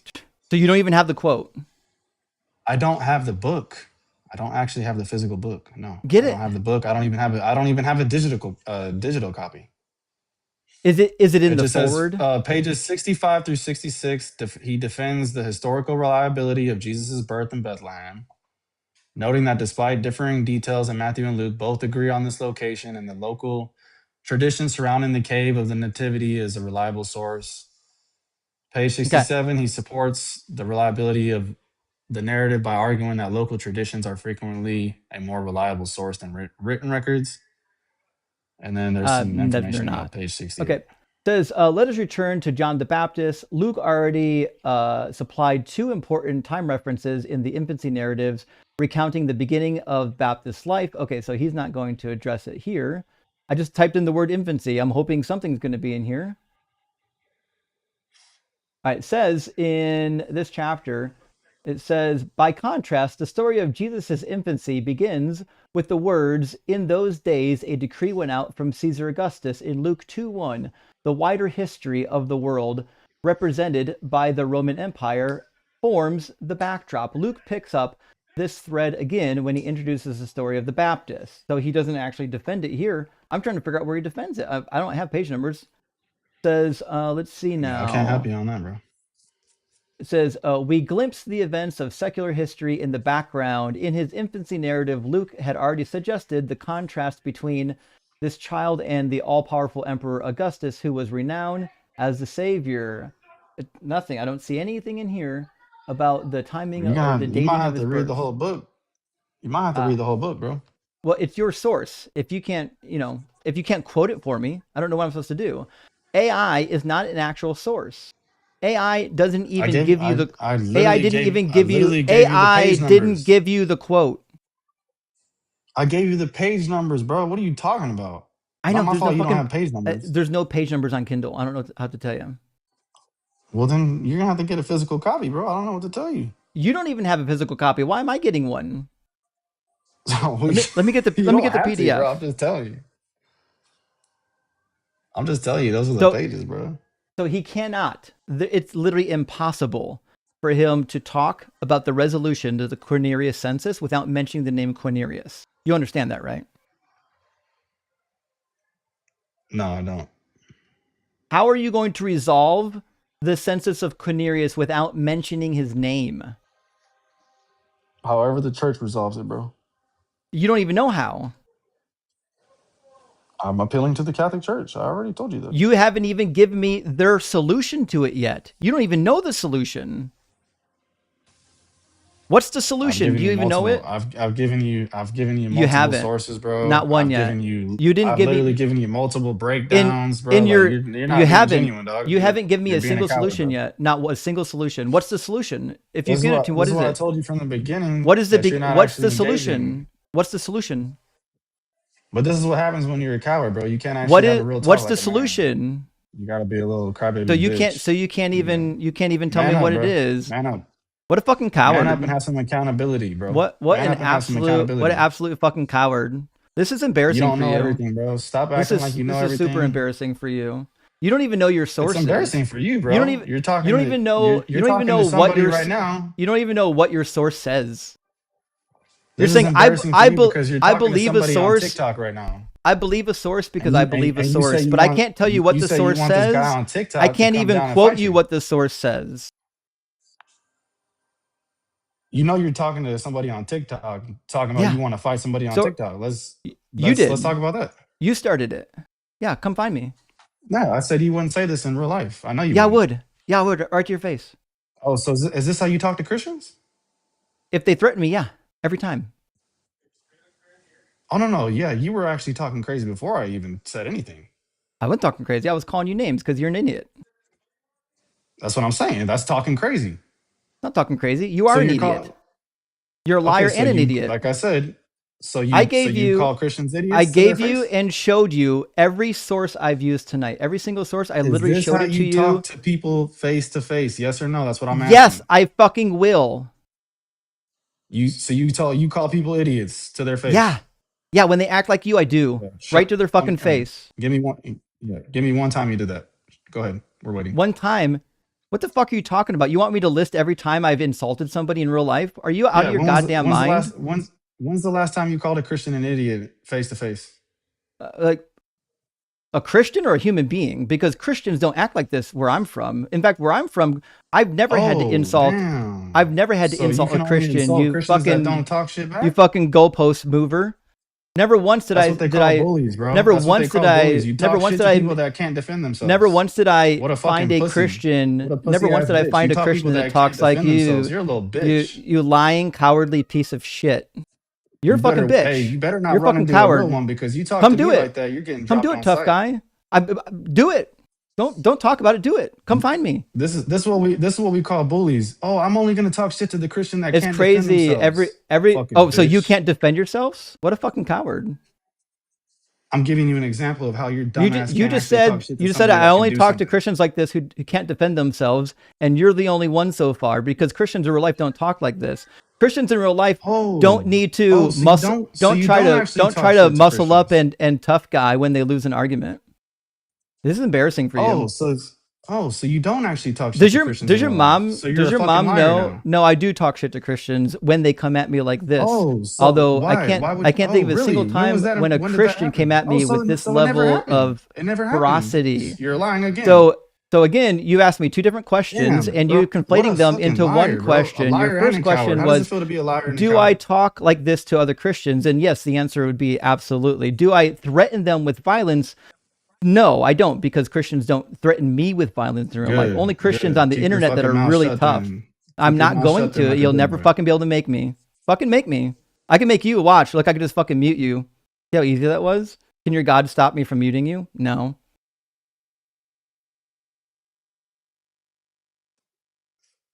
Get it all out of your system. Work it all out, baby. You'll sleep good tonight. Don't worry. Better? You feel better Don't about worry. yourself? Get it all out of your system, tough guy. Just work it out. This is Cry your it out. whole life. Just cry it out real good, and then after you fall asleep, me and your mother will, we'll take care of business. This is your whole life, bro. Once we put baby Remember to bed. that. This is your whole life, bro. Remember that. This is not my whole life. This is your whole life right now, getting cooked on my live stream. All you talk about is Christianity every day. How does it feel to talk about Christianity? Actually, I talk about Islam. I talk about the other religions. I talk about all religions. Why do you think I do that? Yeah, how does it feel to talk about Christianity every day? Why do you think I do that, coward? I'm asking you. Can you answer that? Why do you think I do that? I do it because assholes like you exist in the real world, and you use this religion to beat people over the head with your horrific beliefs. That's why. You want to be honest, bro? You want to be I honest? just told you the honest truth. Yeah. Do you want me to be honest though on why I think you do this? I don't care what you think. I just told you why I do it. I do it because religion is inherently dangerous. Okay, give an argument for that. Yeah, it's real easy. How many millions of people were killed by the Catholic Church? How many children are molested by Catholic priests? I don't know how many. Millions. In fact, even just the Cathars, when the Cathars were massacred, they're estimated to be 1 million of just the Cathars massacred by the church. How many children just in 23 and to 24 were actually assaulted by Catholic priests and actually adjudicated in court? 902. And whoever did that, they're a fucking piece of shit. So Yeah. And this is what the Catholic Church does. The Catholic Church says that you can own slaves. In fact, the Catholic Church, the church says that you can literally go make slaves of other nations. So the Catholic Church as a whole does that to children. That's what you're saying. Does the Pope count? I'm saying whoever does it, whoever hurts any children is a piece of shit. Does the Pope count? If the Pope hurts the children, he would be a piece of shit too. When the Pope says that you can do slavery, is the Pope right? Pope Nicholas V. That's a whole different conversation, bro. What type of slavery are you talking about? Says, we grant you by these present documents with our apostolic authority full and free permission to invade, search out, capture, and subjugate the Saracens and the pagans in any other unbelievers and enemies of Christ wherever they may be, as well as their kingdoms, duchies, counties, principalities, and other property, and reduce their persons to perpetual slavery. You think it's okay to make pagans perpetual slaves because they don't agree with your fucking religion? No, I just think that you used to be a Christian and you decided to leave Christianity. The psychoanalyzing. Yeah, I wouldn't address what the Pope said either. I would pivot really hard. Yeah, that's fine. I'm just saying, I think that you left Christianity and now you're choosing to spend your time going against Christianity, which, I mean, you have the right to do that, but that's literally your whole... Sorry it hurt your feelings. It doesn't hurt my feelings, to be honest. It just it demonstrates that your religion isn't actually capable of being validated. I mean, you believed it for how long? Almost 20 years, because I was indoctrinated, probably the same way you were indoctrinated, and actually studying the Bible in an academic fashion is what led me out of it. And it was actually pretty easy to find my way out once I started studying it for real, rather than just saying, oh, the Catholic Church figured it out. Yeah, I mean, I don't mind actually looking into specific things about, whatever the Bible says. Weird. I'm not going to just sit here. Doesn't look like you've done it yet. Because everything you've done is you've asked ChatGPT to find me a solution for the thing. So that's what, bro? That's all you've done. What's wrong with using ChatGPT? That's not research. Okay, what's wrong with using ChatGPT? ChatGPT is not research. I don't use it for doing research. I use it maybe sometimes for finding sources, and then I go and read those sources. I don't use ChatGPT and then just assume that what ChatGPT told me is true. That's preposterous. My own local LLM model hallucinates sources all the time. I constantly have to go back into my own LLM model and tell it that source didn't say what you said it said. And then it says, oops, my bad, because AI isn't fucking smart. That's why you have to go to the actual source and not pretend like AI is smart. I'm sure that they do give some bad sources. I'm not saying that they don't, but I mean, I can still go use other sources. I can still go look it up on Google and find sources. Yeah, what I'm asking you for the source for the quote, and you can't even tell me what the quote is. You're saying, well, my AI model told me relatively what the quote is like. So I can't even search it up. I can't even search up the quote. The book? Are you still talking about the book? Obviously, that's the last thing we were talking about. So again, I gave can't you the find page numbers, bro. And I don't have page numbers. See, this is the problem. You didn't actually quote the text. You said, on this page, there is something similar to this. I can't find the thing that's similar to that because the word that you would need to resolve the problem, namely Quirinius, doesn't exist in the text. His name doesn't appear. Yeah, I can't find a quote, bro. Trying to pull up a quote. But Ask like I said, Ask ChatGPT to quote it directly. All right. I don't mind looking up any of these contradictions. Like, I mean, I've looked them up before. I mean, not this specific one, but Even all right, let me ask ChatGPT. Literally the word Syria. If you're looking for the word Syria, which is where he was governor of, the word Syria only shows up twice in this book, and neither one of them are in reference to Quirinius. This book does not provide a solution to this problem. Let me ask ChatGPT real quick. Let's see if we can get some quotes. Okay.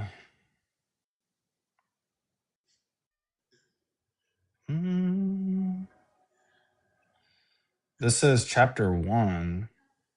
Sure. The genealogies of Jesus. Does that say that on that source that you have? We can Does find it say anything about chapters? I do have chapters. Chapter 1, it says pages 4 through 17, but the quote that I'm seeing here, it's Matthew and Luke present the genealogy of Jesus in different ways, but are both expressing the same theological meaning. Jesus belongs to history. I didn't ask about a theological meaning. I'm asking about the actual text. When it gives his birth, if I asked you a simple question, when was Jesus born? According to the Bible, what's the answer? When was Jesus born? Yeah. It doesn't give an exact date. It gives you an approximation. When was Jesus born in an approximation in relation to who was ruling? I don't know off the top of my head. This is fucking brutal too. In chapter 1 on the genealogy of Matthew, it says this genealogy is arranged to show lineal descent. Oh fuck, the Pope just disagreed with you. Jesus, this is brutal. What are you talking about? I just read you the book. What? I haven't even said anything about the Pope the book. literally just said that I'm Matthew's genealogy is a lineal descent. Crazy. What does that have to do with anything I said in regards to what the Pope said? I never gave him anything on what the Pope said other than what his own It's a callback to our discussion on Matthew, if you were tracking. So again, listen, I'm in chapter 1. I'm at the first page of chapter 1. It says, let us observe here that the outset that Luke does not place his genealogy of Jesus at the beginning of the gospel, but connects him with the story of Jesus' baptism, so on and so forth. Again, I don't see anything in here that would lead me to believe that there's a solution to this problem, namely, since Quirinius does not fucking get mentioned even once. I looked up the word. I worked up the word genealogy. Genealogy appears on page 9, page 10, page 113, and page 115. Although there's no way these page numbers are matching yours. So you can't find me the exact quote because AI isn't quoting this thing. Yeah, I mean, I'm not educated in this particular topic, bro. That's why I was just appealing to the church. I don't even have every single source that the church has provided. I'm just looking up shit. Yeah. So this is the problem. When you appeal to somebody else as your source, one, you have to find the physical quotation and then analyze the argument being given. It's not good enough that somebody gives an answer. You have to take that answer and say, hey, does the answer work? And no, not only does this book not provide an answer, whatever answer it was going to come up with wouldn't work because the text is so clearly and easily read. Jesus went during the time of Herod the Great into Egypt. He had to have been born prior to the death of Herod. Herod died for a fact in 4 BCE prior to his son Archelaus taking rulership. Archelaus took over after his death and was managing the Levantine region and the region of Syria/Palestine. That's where he was ruling. He was deposed by the Romans. After he was deposed, Quirinius took charge just over Syria, and then the rest of Palestine was given to somebody else. And so that census under Quirinius for Syria and the other regions, of course, happened it would have been after Archelaus was already deposed, obviously, which is after Herod was already dead, which means Jesus couldn't have been born prior to the death of Herod and then also born again after the census was issued under Quirinius. That's not possible. Okay, so I mean, have you at least observed any? I'm not saying it has to be Catholic. Any like Christian scholar that has given an objection to this supposed contradiction? I've never seen an actual biblical scholar posit a solution to this problem. Every one of them agrees that I've read with my study Bible, which is namely, there's not a solution for this yet.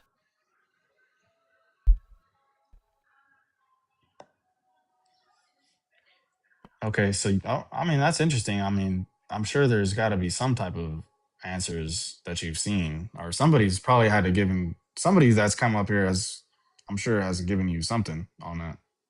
Nope, not once has anyone ever even attempted to give an adequate resolution to this. In this study Bible, the Oxford Study Bible, says general censuses of Roman citizens are known from 28 to 8 to 14. Outside, actually, I already read this. We read this one earlier. His rule marked a time of peace, blah, blah, blah, blah, blah, which Quirinius was at the time a legate or a commissioner of Augustus in a war against a rebellious tribe. Homonides, such as, actually, this isn't the same note. This is just similar. Such as was a military governor of Syria, while civilian administration was in the hands of Varius. It is possible that Quirinius was affiliated with Syria as governor authority with two different occasions, 6 BCE, which wasn't the case, actually. And then it doesn't continue. It just ends. It says it is possible. But if you actually look into the claims that it is possible, there's zero material evidence for this possibility. People are just saying, well, it's possible that there's missing information. That's it. And this is right now, this is going to be the only apologetic. You go to apologeticspress.org, you go to whatever gotquestions.org, they're going to give you the same exact thing. They're going to say there might have been an earlier census that Quirinius was associated with prior to him being governor. There wasn't one. We haven't found one yet. It doesn't exist. Okay, and this is the specific contradiction that you're saying hasn't been dealt with was how was Jesus born prior to the death of Herod and also during the census of Quirinius, right? Yep. All right. I'll tell you what, I'm gonna look more into that, see if I can come up with something more than what I've already kind of said already on it, and we can go from there. Okay. Cheers, man. And you're saying there's nobody that's even given a response to this at all? Because I mean, I'm just gonna look it up and see what people have said you can about go ahead and look it up, and again, none of them are being good. The only other response you're going to get is that Quirinius was governor prior to being governor, which he wasn't. He was at war. All right. I mean, so That's you how just he basically disagree with them. That's how he rose to power. Is he was a military, I don't know, hero is not the right word, but he was a really competent military leader, which is how he earned his position. He wasn't a governor or a leader of shit prior to becoming the governor of Syria. Yeah. I mean, so even if I do look this up and find some other information, you've already basically come across it, is what you're saying. Yeah. And it's just, I mean, according to you, it's just not sufficient for this, contradiction that you're proposing. It can't be sufficient because we have no evidence that he was governor prior to being governor. The evidence that we have from history and the Roman writings are that he was at war.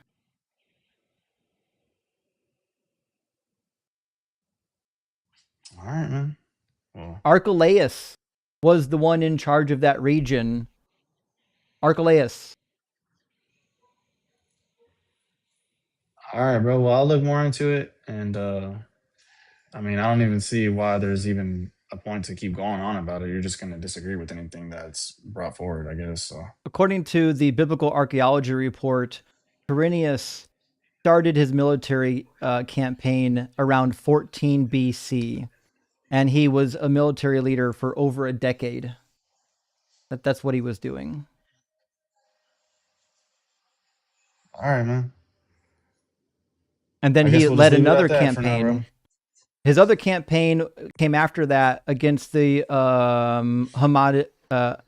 Homonadensians. Holy fuck, that's too many syllables. In Sicilia, between 12 BC and 1 BC. So up to 1 BCE, he was literally still at war in Sicily. Or Sicilia. Is that the same thing? It's Turkey, modern day Turkey. So he was literally at war up until 1 BC in Turkey, which is already after Herod died. Herod was already dead. All right, bro. Well, hey, man, it is what it is. I'll let you get going, bro. All right. Have a good one. Also, don't threaten people you've never met. It's always a stupid thing. It's the dumbest thing you can ever do with your life. Yeah, you should probably stop calling people idiots too. You know, I absolutely won't probably be fucking a stop wise calling you an idea. idiot because you are one. You're an idiot and a liar. Okay. Well, that guy really anyone convert to Christianity during that one? Did we get any takers? Anyone? Anyone? Yes, no? I'm actually shocked that TikTok didn't take the live stream down. Actually, I got to be honest. Of all the dumb things TikTok has taken my live stream down, that one actually probably deserved it. There was like little fucking like literal threats. Crazy. Imagine threatening somebody across the country and just assuming that they're gonna cower. What the fuck's wrong with these people? In real life, people don't just cower because you threaten them. In real life, people don't typically in real life, people don't even back down from a fight usually. I haven't met too many people that have actually backed down from a fight. Most people are ready to fight. They just don't actively cause fights if they know how to fight. And I know there's enough people in my audience that have done combat sports or jiu-jitsu or all sorts of other martial arts who would confirm, yeah, people who are actually trained in fighting don't go around looking for fights. You never know who you're going to find that will fuck you up, who has better training than you and more experience than you, which is why you never go around looking for fights if you've actually been in a fight or you know how to fight. The people that are eager to fight are the assholes who have never been in a fucking fight. That's all there is to it.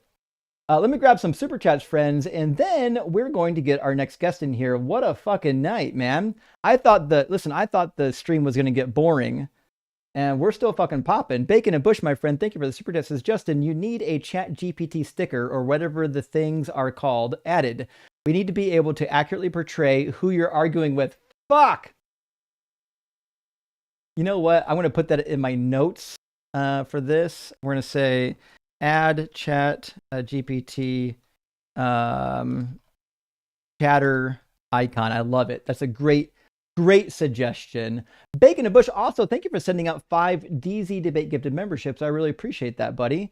And Mason Tory, thank you so much for the 50 New Zealand dollar super chat. Super appreciated. Says, I've been using your debate points and cheat sheet to counter a friend's preaching and thought he's nowhere near deconstructing yet. He's finally admitted that I've introduced some doubt. Thank you so much for what you do. Rock Hard for Doug, Gay for Justin, and Simply Wet for Sharon. That's what I'm talking about. That's why the cheat sheet works, friends. Subscribe to the channel, get the cheat sheet, and go use it in debates. I promise you it works.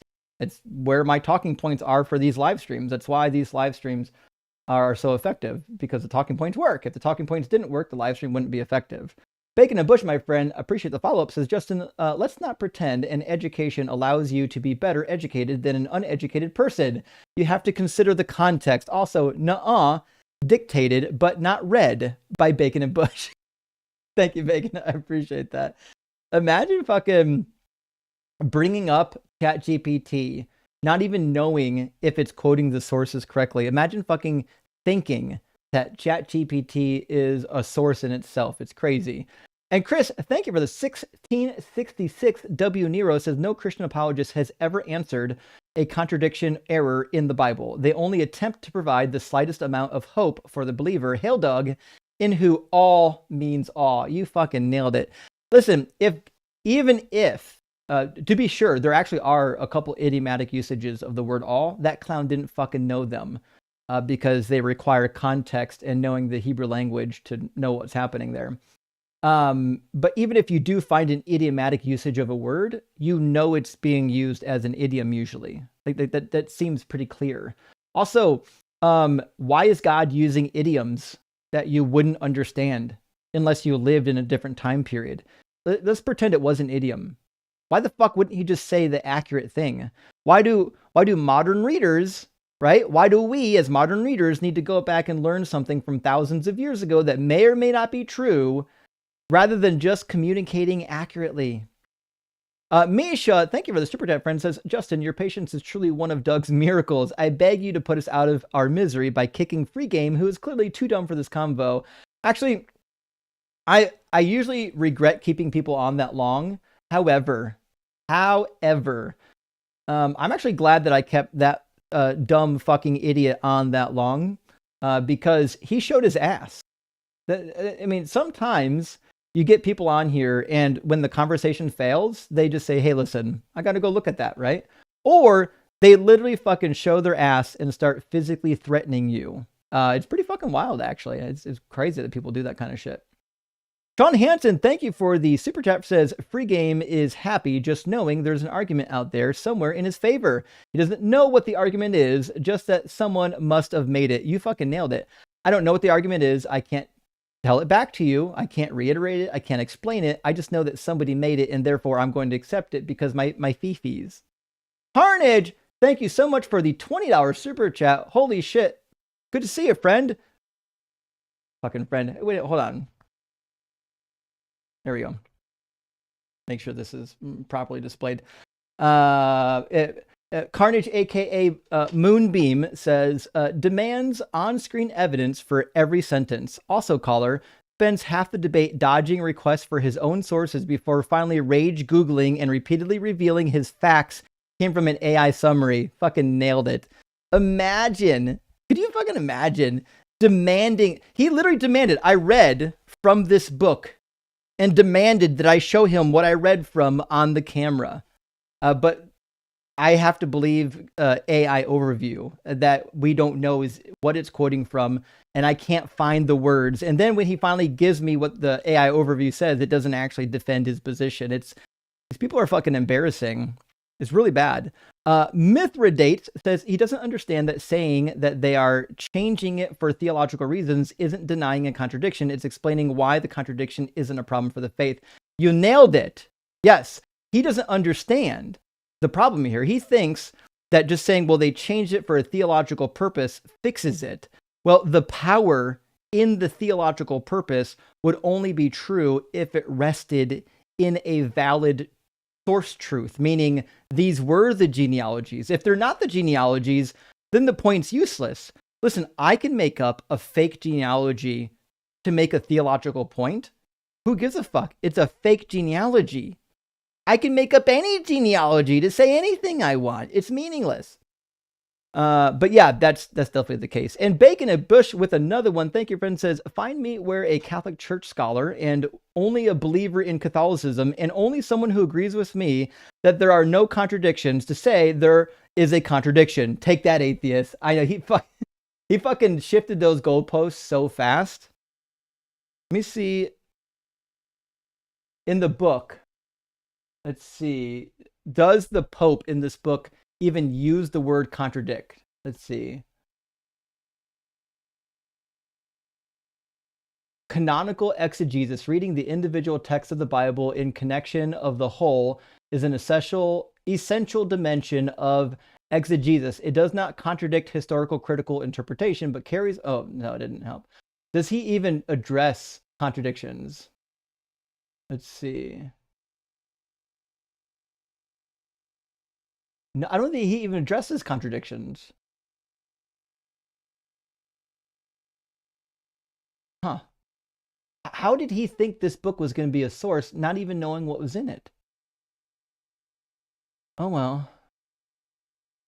Oh, here's one contradiction he addresses in the Beatitudes. He says, oh, Matthew 5:17-18, the law. He says, this statement, which appears to contradict the teaching of St. Paul, will require further discussion after our examination of the dialogue between Jesus and the rabbi. Oh, there's an apparent contradiction. Yeah, it's a fucking contradiction. Anyways, yeah, I mean, listen, anyone who's been watching for any amount of time, my channel at least, knows that the Bible has contradictions. This is not something at all that is controversial. Evil Banana Win says, "Can you give us your best Kash Patel impression?" I actually don't. His eyeballs are really big, and he just always looks like he's on some substance. You know what I mean? And Hunter Gross says the Catholic Church papacy also supported Hitler. Dumbass, not to mention their history of child SA, so maybe stop pretending they're remotely holy. What a loser guest. Yeah, what a big fucking loser. Tough guy, though. Tough guy. And Defender says caller has zero clue where his quotes come from, tries to gaslight and fails, looks his shit up on Google, and still can't give the source. It would be hilarious if it wasn't so sad. And that is actually the case. It's really fucking sad. And Mason, with an additional super chat, thank you, says this dumb fuck totally reset the fruits of the spirit counter to 0. I know. Fucking imagine getting up here as a Christian and doing that shit. Flanker says, so we just appeal to the church and call it an argument? This is an intellectual titan. I know. Well, the church said it, guys, so it has to be true. The church gets its authority from what? A fucking lie? Oh, okay. McDizzle says, hey, Justin, just started a new job, so I've been too busy to catch a live recently. Thank you for all you do. Here's a couple of bucks for the barbecue. Keep cooking rock hard for Doug. Gay for Justin. Well, thank you, Mr. McDizzle. I really appreciate that, friend. Huge W. And Slug Racer says, I will be attending church this Sunday. I knew he was going to convert somebody. We lost one. And Tori says, I wonder if this caller's anger is rooted in him being touched by a priest when he was a kid. Fucking maybe. Emotional damage. That's a possibility, actually. And Diabolus says, Free Game isn't concerned with ChatGPT hallucinating sources because he already does that himself. Yes, he does it and he doesn't care. He's not interested in the truth.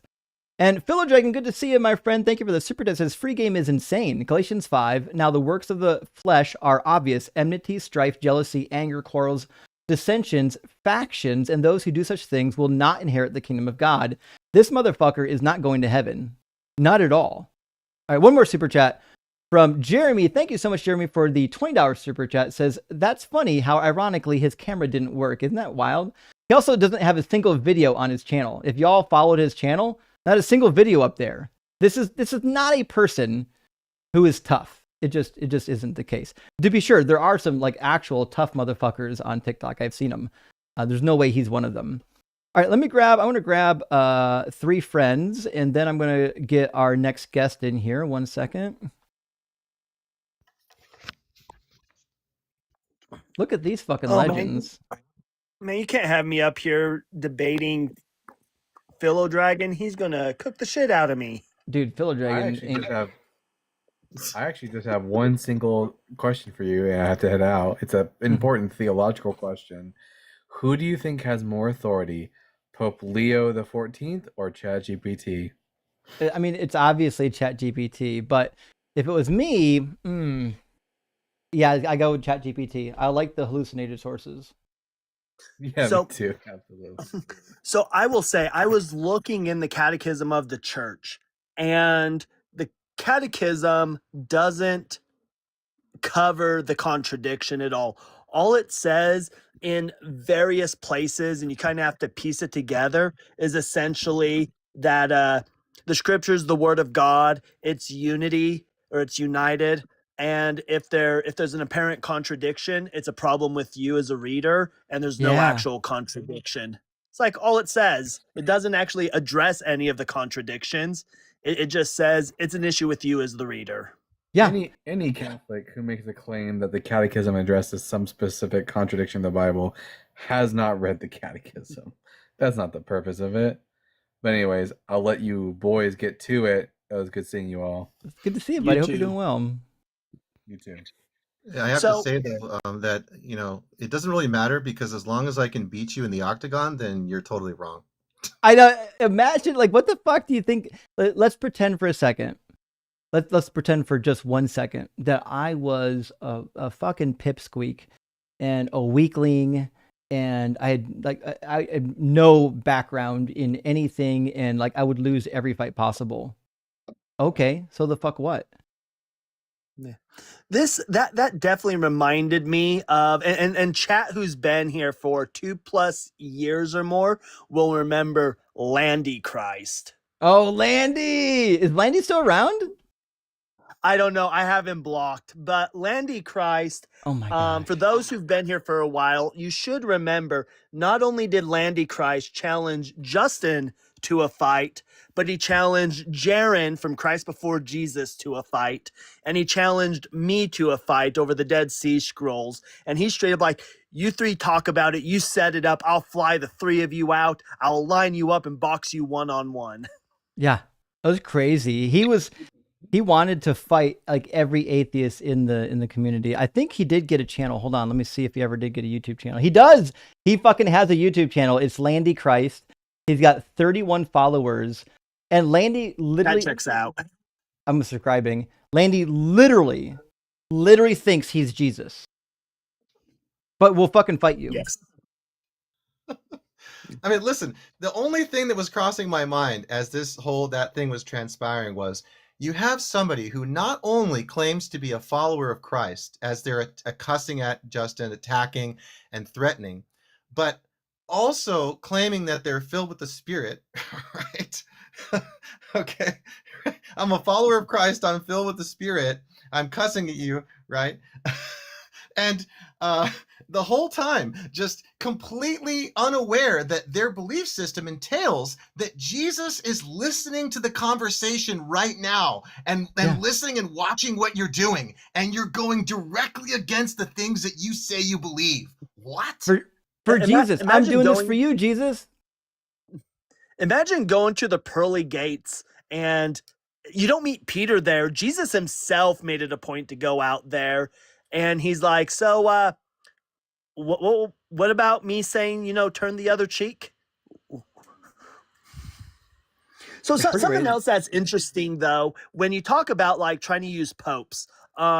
So we have Pope Paul IV, who was pope in the 1500s. He put out a papal bull called Cum Nimis Absurdum.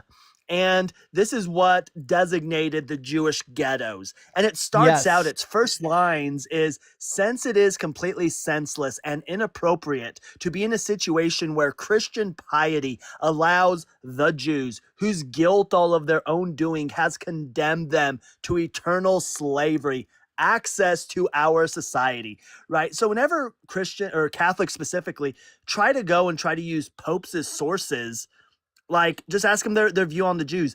And in fact, the third point on this, because he goes on later to talk about how the Jewish people are invading papal states. And by invading, he means to the extent that not only have they mingled with Christians and wearing no identifying garments. Keep in mind, there was a council where we were restricted from wearing our religious garments, but to dwell in homes indeed even more noble of the state. So essentially saying, because we're just living in their areas accessible to Christians, we're invading. So the third point on this, and last thing I'll say about this, moreover, concerning the matter that Jews should be recognizable everywhere, and I want you to pay attention to Jazz era Germany. Men must wear a hat, woman indeed, even some other evident sign, yellow in color, that must not be concealed or covered by any means. Rough. And remember, Luther wasn't much better. Luther advocated for burning down the synagogues and confiscating the property of all Jews. Mm-hmm. There's a really quick question before we move on, Justin. I've wondered about this for some time, and I think you're the perfect guy to ask this because it pertains to Christian history. But do you know how we talk about how the Catholics came to South America eventually, right? And then they started taking out, if you will, like whacking all the Aztecs, the Mayans and stuff. Yeah, right? the conquistadors. Like, how did they square this? Do you know, like, what was the rationalization? Here again, you have people who claim to be followers of Christ, and yet they're doing such atrocities. Well, I mean, what were these people? How could they square that with the belief that they're following Jesus? So the Catholic Church in the medieval period found that the enemies of Christ were, because they were already bound to hell, that it was okay to wipe them out early, basically. Oh my god. And the Spanish conquistadors by their counts tried to fix this by baptizing the people that they slaughtered. So what they would do is they would forcefully baptize the people that they were invading, and then they would like genocide them because they're like, well, if we baptize them, at least they won't go like straight to hell. So never mind all the passages, Matthew 5, Galatians 5, whatever. Like just get rid of those passages. Don't even think about them. Is it also a possibility that if they started baptizing, then they could say, well, it was our own people then, so it's not a genocide anymore? That's actually an interesting point. I didn't think about that. Huh. Interesting. But there is in the Christian History Institute.org, there's an article on the forced baptism by the conquistadors. This is not a thing I made up. This is not something that's unknown. In fact, I learned about this in Catholic school. So pretty crazy. Yeah, I guess maybe it's just one of those situations where you have folks who just take the meaning of a word and just switch it for the matter of convenience, right? Right. It's pretty fucking crazy. They didn't Love murder. thy neighbor takes on a whole new characteristic. Yeah. But we love them by baptizing them and converting them to our toxic religion. I wonder. Yeah, this is pretty crazy actually. But yeah, there's lots of the conquistadors were pretty rough. There was there were famous local leaders, you might say, that were allowed to live as long as they accepted baptism, but a lot of the constituents, a lot of people that, especially people who fought, were just straight up baptized and murdered. Yeah. Well, friends, you're welcome to stay up. I'm going to grab our next guest, and I apologize. That last conversation was long, so there's a number of people waiting to get in that I didn't get to. But the next in line was supposed to be Make the Case. And after that, I think is Bobby. So let me grab Make the Case and see if Make the Case is still here, or we'll see if they fell asleep in the queue or whatnot. But they did connect. So Make the Case. I'm still alive. Are you at least 18? Yeah, I am. Awesome. And do you believe in God? I do. Okay. What God do you believe in? I'm a Christian. Sure. But if it's like cool if I I used to be a classical theist before that. So are you like trying to find the argument for that, or specifically the Christian God? I mean, it's fun for me. I say it's more fun for me and the audience to talk about the Christian God. We hear the arguments for classical theism so often, and they're like always boring, and they're not very long. So, like my audience kind of knows the arguments inside and out, and they just kind of yawn collectively when someone starts going like Aquinas' 5 fucking ways again.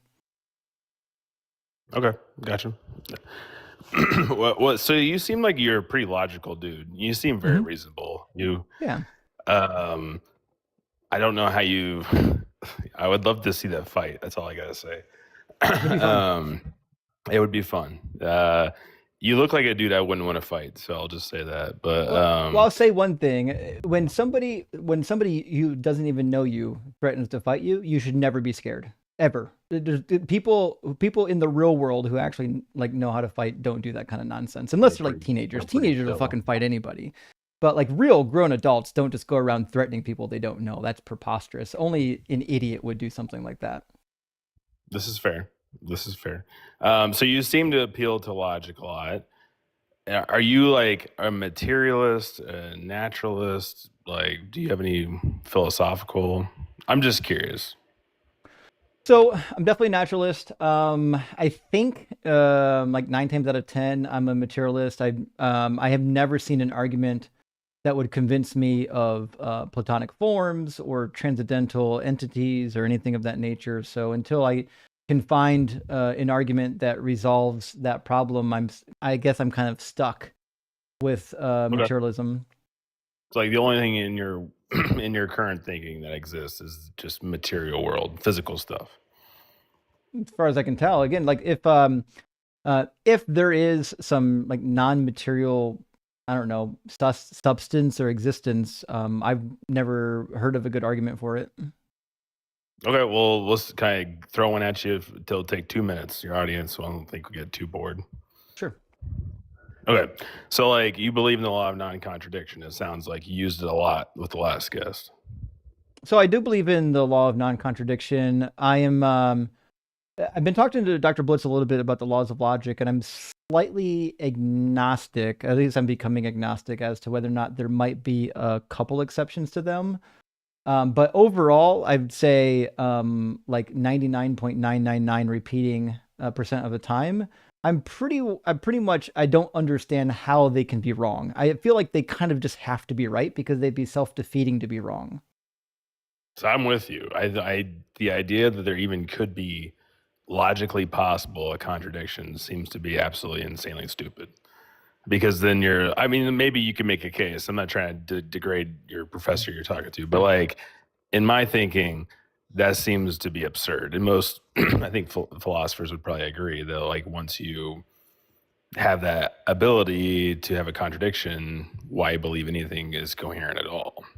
Because then in this world, our conversation we had could be contradictory. But like, all right, so let's just say, do you think that's always true? Contradictions cannot exist. I think so. Yeah, I think you and I would probably just agree on that. We would agree or disagree? We would agree. Yeah, I can't see a reason to believe that something can be a contradiction.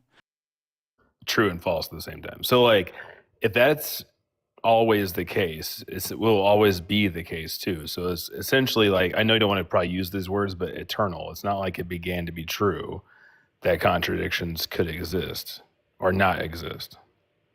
Well, see, that's my position is like, as far as we know, right? So I would say like propositions about the universe, for me personally, I think are always tentative, because I think the laws of logic are descriptive, not prescriptive. They're just explaining like how things, like how ontology works. So unless we find an instance where the laws of logic are actually broken, I'm just kind of forced to conclude that they don't get broken. So I agree. So I think it's always the case. Like, sorry about that. So like, do you think, I'm not trying to get into super nerdy, but like, do you think it's even remotely logically possible that the universe just doesn't exist? That like Stephen Hawking said, if the cosmological constant was a little bit stronger, the universe would have collapsed back on itself. Do you think it's logically possible that there is no physical universe? Do you think? No, I don't think that. I mean, I don't.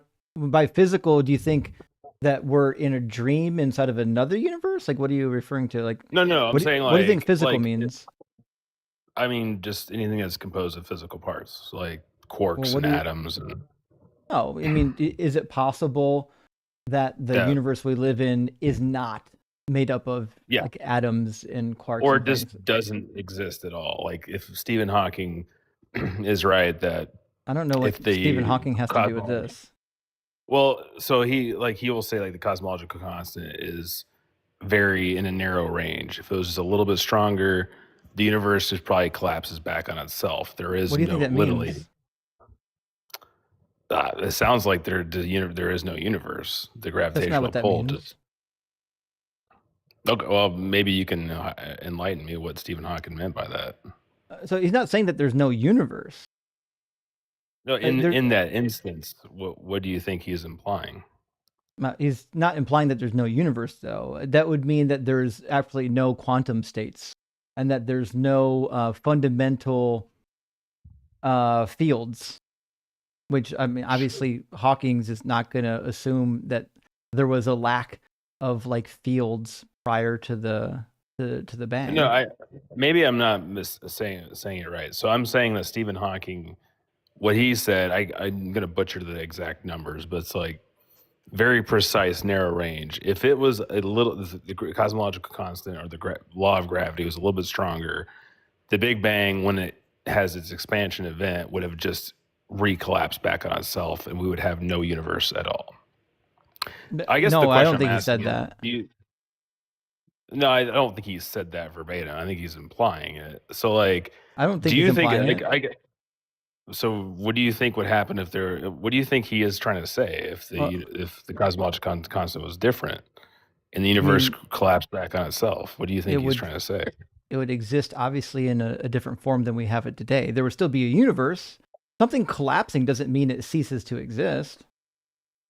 So okay, interesting. Okay, so let's just try this. Do you think it's even logically possible that there is no physical universe at all? I have no reason to believe that. No, I don't even think it's logically possible. So it's like a because quarter it circle seems, to you.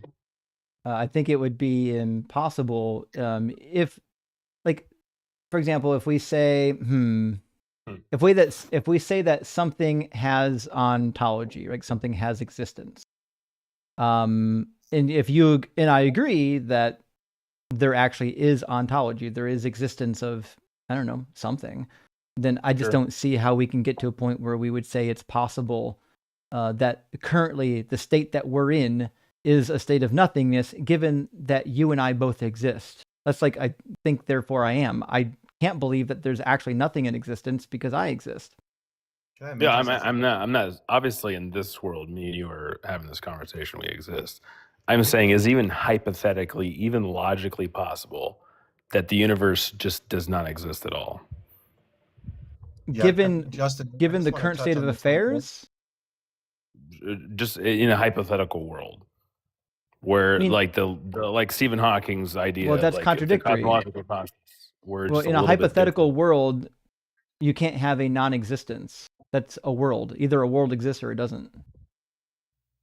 Philip Drake, what are you going to say, buddy? I'm asking you about physical parts. I just wanted to jump this in because we keep talking about logical possibility. Okay, so it sounds like you're talking about modal logic. So in modal logic, if something is logically possible or logically impossible, then that means that it entails a contradiction, right? So exactly. That's my point. What's the contradiction of no physical universe existing? Well, yeah, that's the question. In that that's the question I'm asking to the host. Well, the contradiction is that we exist. I think I don't. That's not the point I'm making. I'm with the guy that just talked. Do we exist? He's saying in modal. Yeah, obviously we exist. I'm saying in modal logic. Then we're thinking it can't be true that we don't exist. That would be a contradiction. True. I'm saying, is it possible you don't? Is it possible? Is it possible I don't exist? Is it possible you didn't? No, real quick. Is it possible you didn't exist? You mean sometime in the past? Yeah. Is it remotely possible your parents didn't meet, or they banged like 2 seconds later and a different sperm met an egg and you didn't exist? No, because I do exist. Now you're not talking about logical modality. Yeah, I have no idea what you're talking about. Like, you're saying it's not logically possible you don't exist. Like, you have to exist. Because I know I exist. The fact that I'm having a conversation entails that I exist. Is it? I'm sorry. I'm like, is it even remotely possible that there is a chance in a different universe, like a different way of looking at things, a different way things could have been? Modal logic. This is what I'm using. The guy just talked about. That you don't exist. Like, to me, it is completely logically coherent that I do not. In what universe? Exist. Like in a universe where it possibly is the case that my parents banged 2 seconds later or didn't meet each other, I don't exist, right? But we're not is in that universe. Possible? We're in this universe. Why are we talking about universes that don't exist? Because this is modal logic. We're talking about things the way things could have been. I mean, could it have been true that my parents, like, did they have a choice or whatever to not bang? I mean, yeah. That seems logically possible, right? Actually don't know if that is the case because I actually do exist. Well, yeah, I'm not disagreeing with that. You obviously exist. Now, I'm saying, is it even coherent to say? I think what you're asking is, could history have been any different? And I don't know. I think if determinism is true, then the answer to that question would be no. Everything that happens is just a reaction from another reaction. If determinism isn't true and we actually have the capability of, I don't know, making decisions, then maybe the answer to that question would be yes. It is possible logically that my parents wouldn't have shagged and then I wouldn't have existed. But I actually that's don't. All I was trying to ask.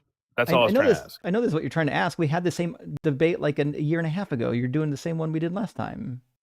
I don't think I've ever talked to you. You have. Your name is Saucy Nugs, isn't it? Oh man, you have a good memory. I don't remember ever talking to you. Buddy, I have a Good job. fucking pristine memory. You're Saucy That's Nugs. We had this impressive. identical conversation. We had a conversation about whether or not it's even logical to be in the camp of determinism, because I told you I was agnostic to it, and you gave me an argument trying to find some sort of some sort of contradiction with determinism, and it just didn't really go Okay, anywhere, and we ended up not actually concluding the argument. Well, you just admitted what I was just trying to get you to ask. Is it even logically possible that you don't exist? You said yes. And again, to me, there is no contradiction. I said there, right? yes if determinism's false. Well, it seems yes no matter what, right? Is it even logically possible you don't exist? Is it logically possible determinism isn't true? It seems right? Well, logically possible is different than like whether or not it's really possible, because if determinism's true, then it's not really possible. Well, like, these are just silly word games. Is it even logically possible determinism is false? It's logically possible that determinism could be false. There you but go. That's my question. Is it logically possible you don't exist? Yes. Now, do you agree that you could not be? I mean, I don't know. You seem like you're a determinist, but I'm just saying, is it even remotely logically possible? Is it a square circle that you don't exist? It seems like it's not that. It seems like you could fail to exist, right? Logically, if you conclude, I'm just talking logically. If you conclude that determinism's false, yeah. Well, even if you agree, you seem like a determinist. Even if you admitted earlier that it's logically possible determinism is false, right?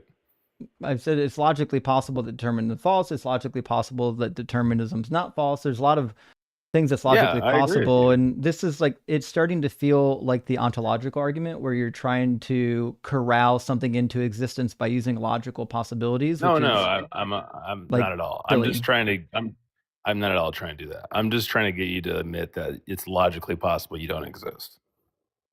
No. What's the relevance? It seems like so that. I think maybe you want to reword it. I think you just want to reword it. I think what you mean to ask is it logically possible that I couldn't have existed? Meaning, did history have to come, or did history have to go the route that it went? Is it logically possible that history could have played out differently? And it is logically possible. But if you're asking, is it logically possible that I literally don't exist right now? No, it's a contradiction. I literally do exist right now. I agree. Yeah, Okay. that would be a contradiction. Obviously, you obviously exist. So, like, I guess I'm just trying to say, if you are a part of the physical universe, then if you are a part of the physical universe, you're contingent. What would make it would be a contradiction to say everything in the physical universe is also contingent. So everything in the physical universe could fail to exist. Why would it be a problem? Well, you're special pleading. You're saying, hey, I am a physical. I assume you believe you're just a physical piece of matter floating around a star or a planet, right? Well, my formation, I think this is where you're going to get caught up. My formation, meaning the atoms that are in my body, the fundamental layer that creates those particles and whatnot, I believe would be necessary. We have no reason to believe that they could not exist. When they come together, like the specific atoms and molecules, when they come together to form what is me, that formation could not exist. Like those could form something else. But is it true that, say, like all of the energy in the quantum fields or the particles that are fundamental, could those not exist? I don't believe that to be the case. So, like, when you say it cannot exist, it's not even logically possible they don't exist. That is a huge claim. You're saying it's completely illogical. I don't know how you make that claim. It sounds like you're switching modalities. It sounds like you're literally switching modalities back and forth from logical modality to something else. Because you just made a premise. You said if you are part of the physical universe, you are contingent. Therefore, and you said something else I didn't hear. Under his worldview, I'm just asking. Yeah, but that has nothing to do with logical modality. Well, now you're switching modalities. No, it's the same thing. That's, if he Aaron, that's why these are word games. He knows that they're word games. This is why Christ believers have to play word games. What am I saying that's a word game? I feel like I'm being pretty honest. Host, do you see what am I saying that is completely word games? I feel like I'm being very honest. Because you asked me a question that's not based on logic possibility, and then I gave you the answer, and then you literally said, well, logical possibility. You, like Aaron said, you just switched your modality. I switched my modality. I'm saying if you said it's possible, logically possible, you don't exist. If you are just a physical piece of matter floating through space and you logically could not exist, that means a piece of matter could not exist. If the universe is an entirety of just a composite of matter, the universe could fail to exist. I'm saying by your logic, the universe is contingent. It could fail to exist. I didn't say that. That's what your logic leads to. If you No, you does said not. earlier, right? You said earlier that you logically could not exist, right? No, my formation, the atoms that form me could be in a different arrangement, but that doesn't mean that the fundamental elements would not exist. It just wouldn't come together to form this arrangement. That's like saying, yes, the car in my driveway could fail to exist because the elements that make up that car could literally be fucking in a tree somewhere in a different world. But the elements themselves, I have no reason to believe that they could not exist. That's why they're called fundamental. Well, we have elements that exist now that didn't exist at the Big Bang, right? Well, I'm saying we do have fundamental things like quantum fields. So not elements, but quantum fields is what's necessary. Well, there's other conversations about whether or not some elements are what we would classify as essentially eternal. Like we've got some that just don't decay, like electrons. Electrons don't decay. So therefore, they're necessary. They have to exist. I mean, it seems to be the case. Either they have to exist, or the thing that creates them has to exist. This is kind of like in line with the quantum eternity theorem, which basically the general idea is like if there is a non-zero amount of energy in the universe and universal energy is conserved, which is a principle in science, then it just means that there has always been some sort of energy, even in the lowest state, in some sort of a quantum field, which is why like quantum foam as a creation mechanism has been popular. Well, so you're just getting to that conclusion based off of your essentially reasoning. Like you have no scientific evidence for this. It's just, hey, this is the case. I'm philosophically leading to the and inferencing that physical stuff has always existed. So like, what's the difference between that and a theist coming up here and just saying, hey, I think the evidence points to that thing is just a necessary mind. Well, because minds don't exist independent of brains, and minds actually work in time. So in order to create things, you have sequencings of events. And if your God created space and time, then he couldn't have done it. You actually have to be able to perform acts. The things can't happen outside of time. There's no happening there. Okay, so you're saying it's logically incoherent that God exists. I think it's logically incoherent to think that God exists outside of time. Now, I agree with some people that there's like, if you believe in like what Plato believed, where the gods can exist inside of time, I think that's perfectly fine. I think it depends on what kind of God you believe in. Do you believe that God had to create space and time? If that's the case, I think that's logically ridiculous. Well, I think it's logically ridiculous. I mean, by your own logic, you just admitted you're contingent, but the universe is not, or the substrate of it is necessary. How you made that jump, I have no clue. It sounds like a faith claim. Well, the contingency is, so to be clear, I think you're still confused about when I say I'm contingent. I'm saying that the formation of me, like of the fundamental particles, could have formed something else. It doesn't mean that the fundamental reality of the universe could have not existed. But you're saying things in the physical universe could be different, right? I'm saying things in the physical universe of them could be arranged differently, sure. Okay, so they arrange differently. Is it possible some of them could fail to exist? Is it possible some elements we have today could fail to exist? Yes, because they created in stars, in supernova, right? So it's like there's parts of the physical universe today that we witness that we know could fail to exist. It's like what we see science is telling us. But you're saying there is some part of the physical universe, of the physical reality, that has to exist. I'm asking you, how are you making that justification? Oh, it's actually quite easy. So premise number one, nothingness has no causal power. We have something, there was never nothing. And we know for a fact that the universe exists, and we know for a fact that there's no contradiction in the universe existing forever. And so there's actually just no need, based on Occam's razor, to posit a God that contradicts time by acting outside of time when you can't act outside of time. So I think your premise one is obviously solid. Like I'm not positing nothing, but I get. I would love to just get back to my point. So like I believe in contradictions cannot exist. You agree, I think. All of this whole point is I'm trying to say the universe, the physical reality could fail to exist. Will you just grant that could be the case? Logically? Yeah. I don't know if that's the case. I don't know, because if the universe is necessary, then it has to exist.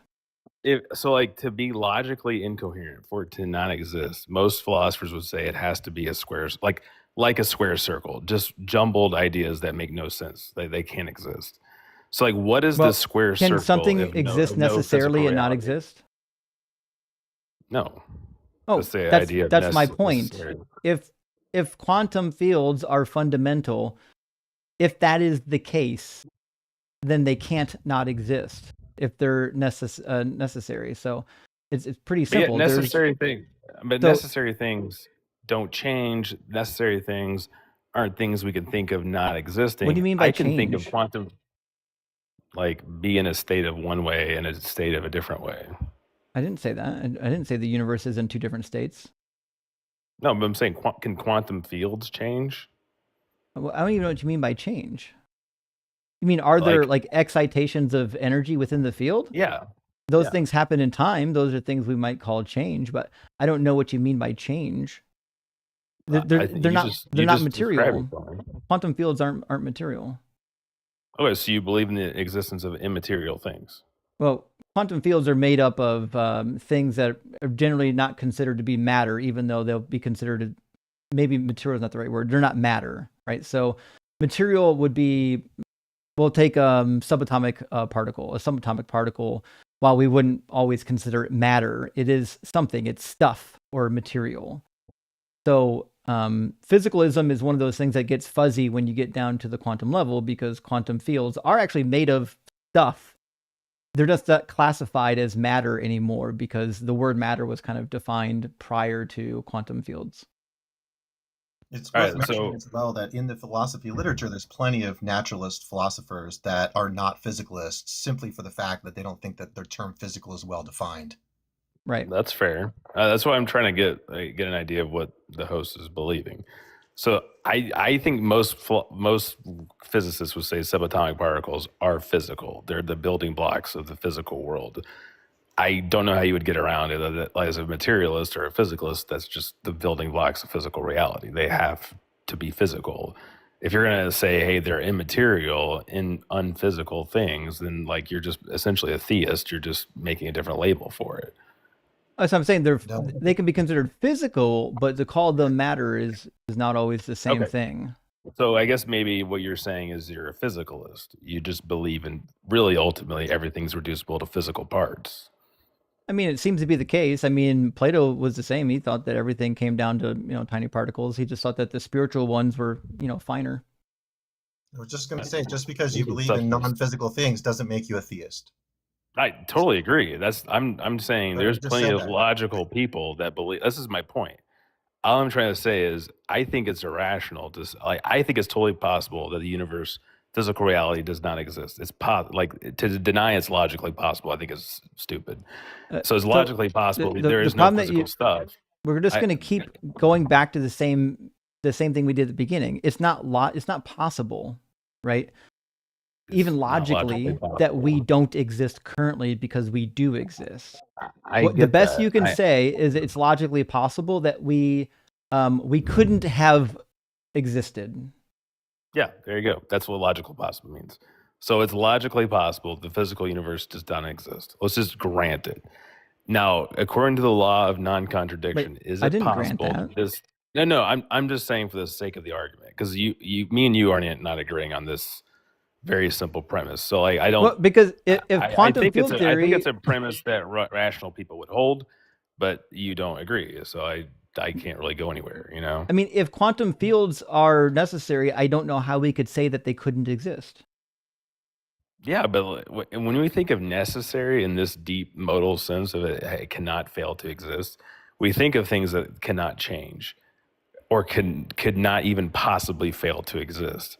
How does a quantum field check any of those boxes? I don't know what you mean by like how necessary is something that can't like go through the law of non-contradiction. Can the law of non-contradiction be different?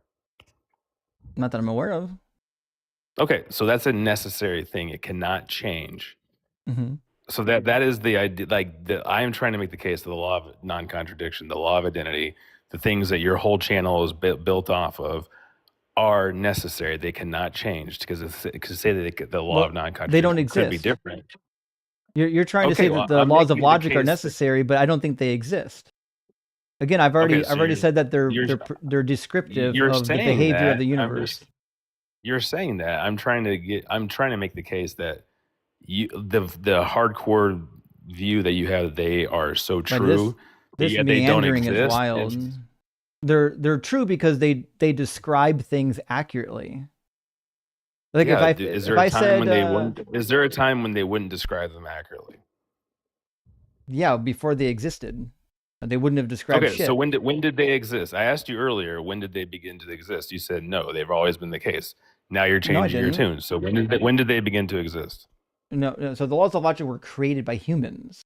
Okay, so human brains. That's when the laws of logic. That's when the laws of logic came into existence, and they're describing behaviors. They're describing the nature of how things exist, which is literally the thing that I opened with. I opened with that they're descriptive, not prescriptive, and then you just ignored it because you want to run your script. Saucy, this is why people don't like talking to you. I don't have a script, bud. So like, I feel like we're having a good time. I'm not going to try to beat you up or anything. So like, you're saying that the law of non-contradiction was invented by human minds or brains some 100,000 years ago or whatever. I don't know when they were invented. I thought they were invented post-Plato. Was it Aristotle?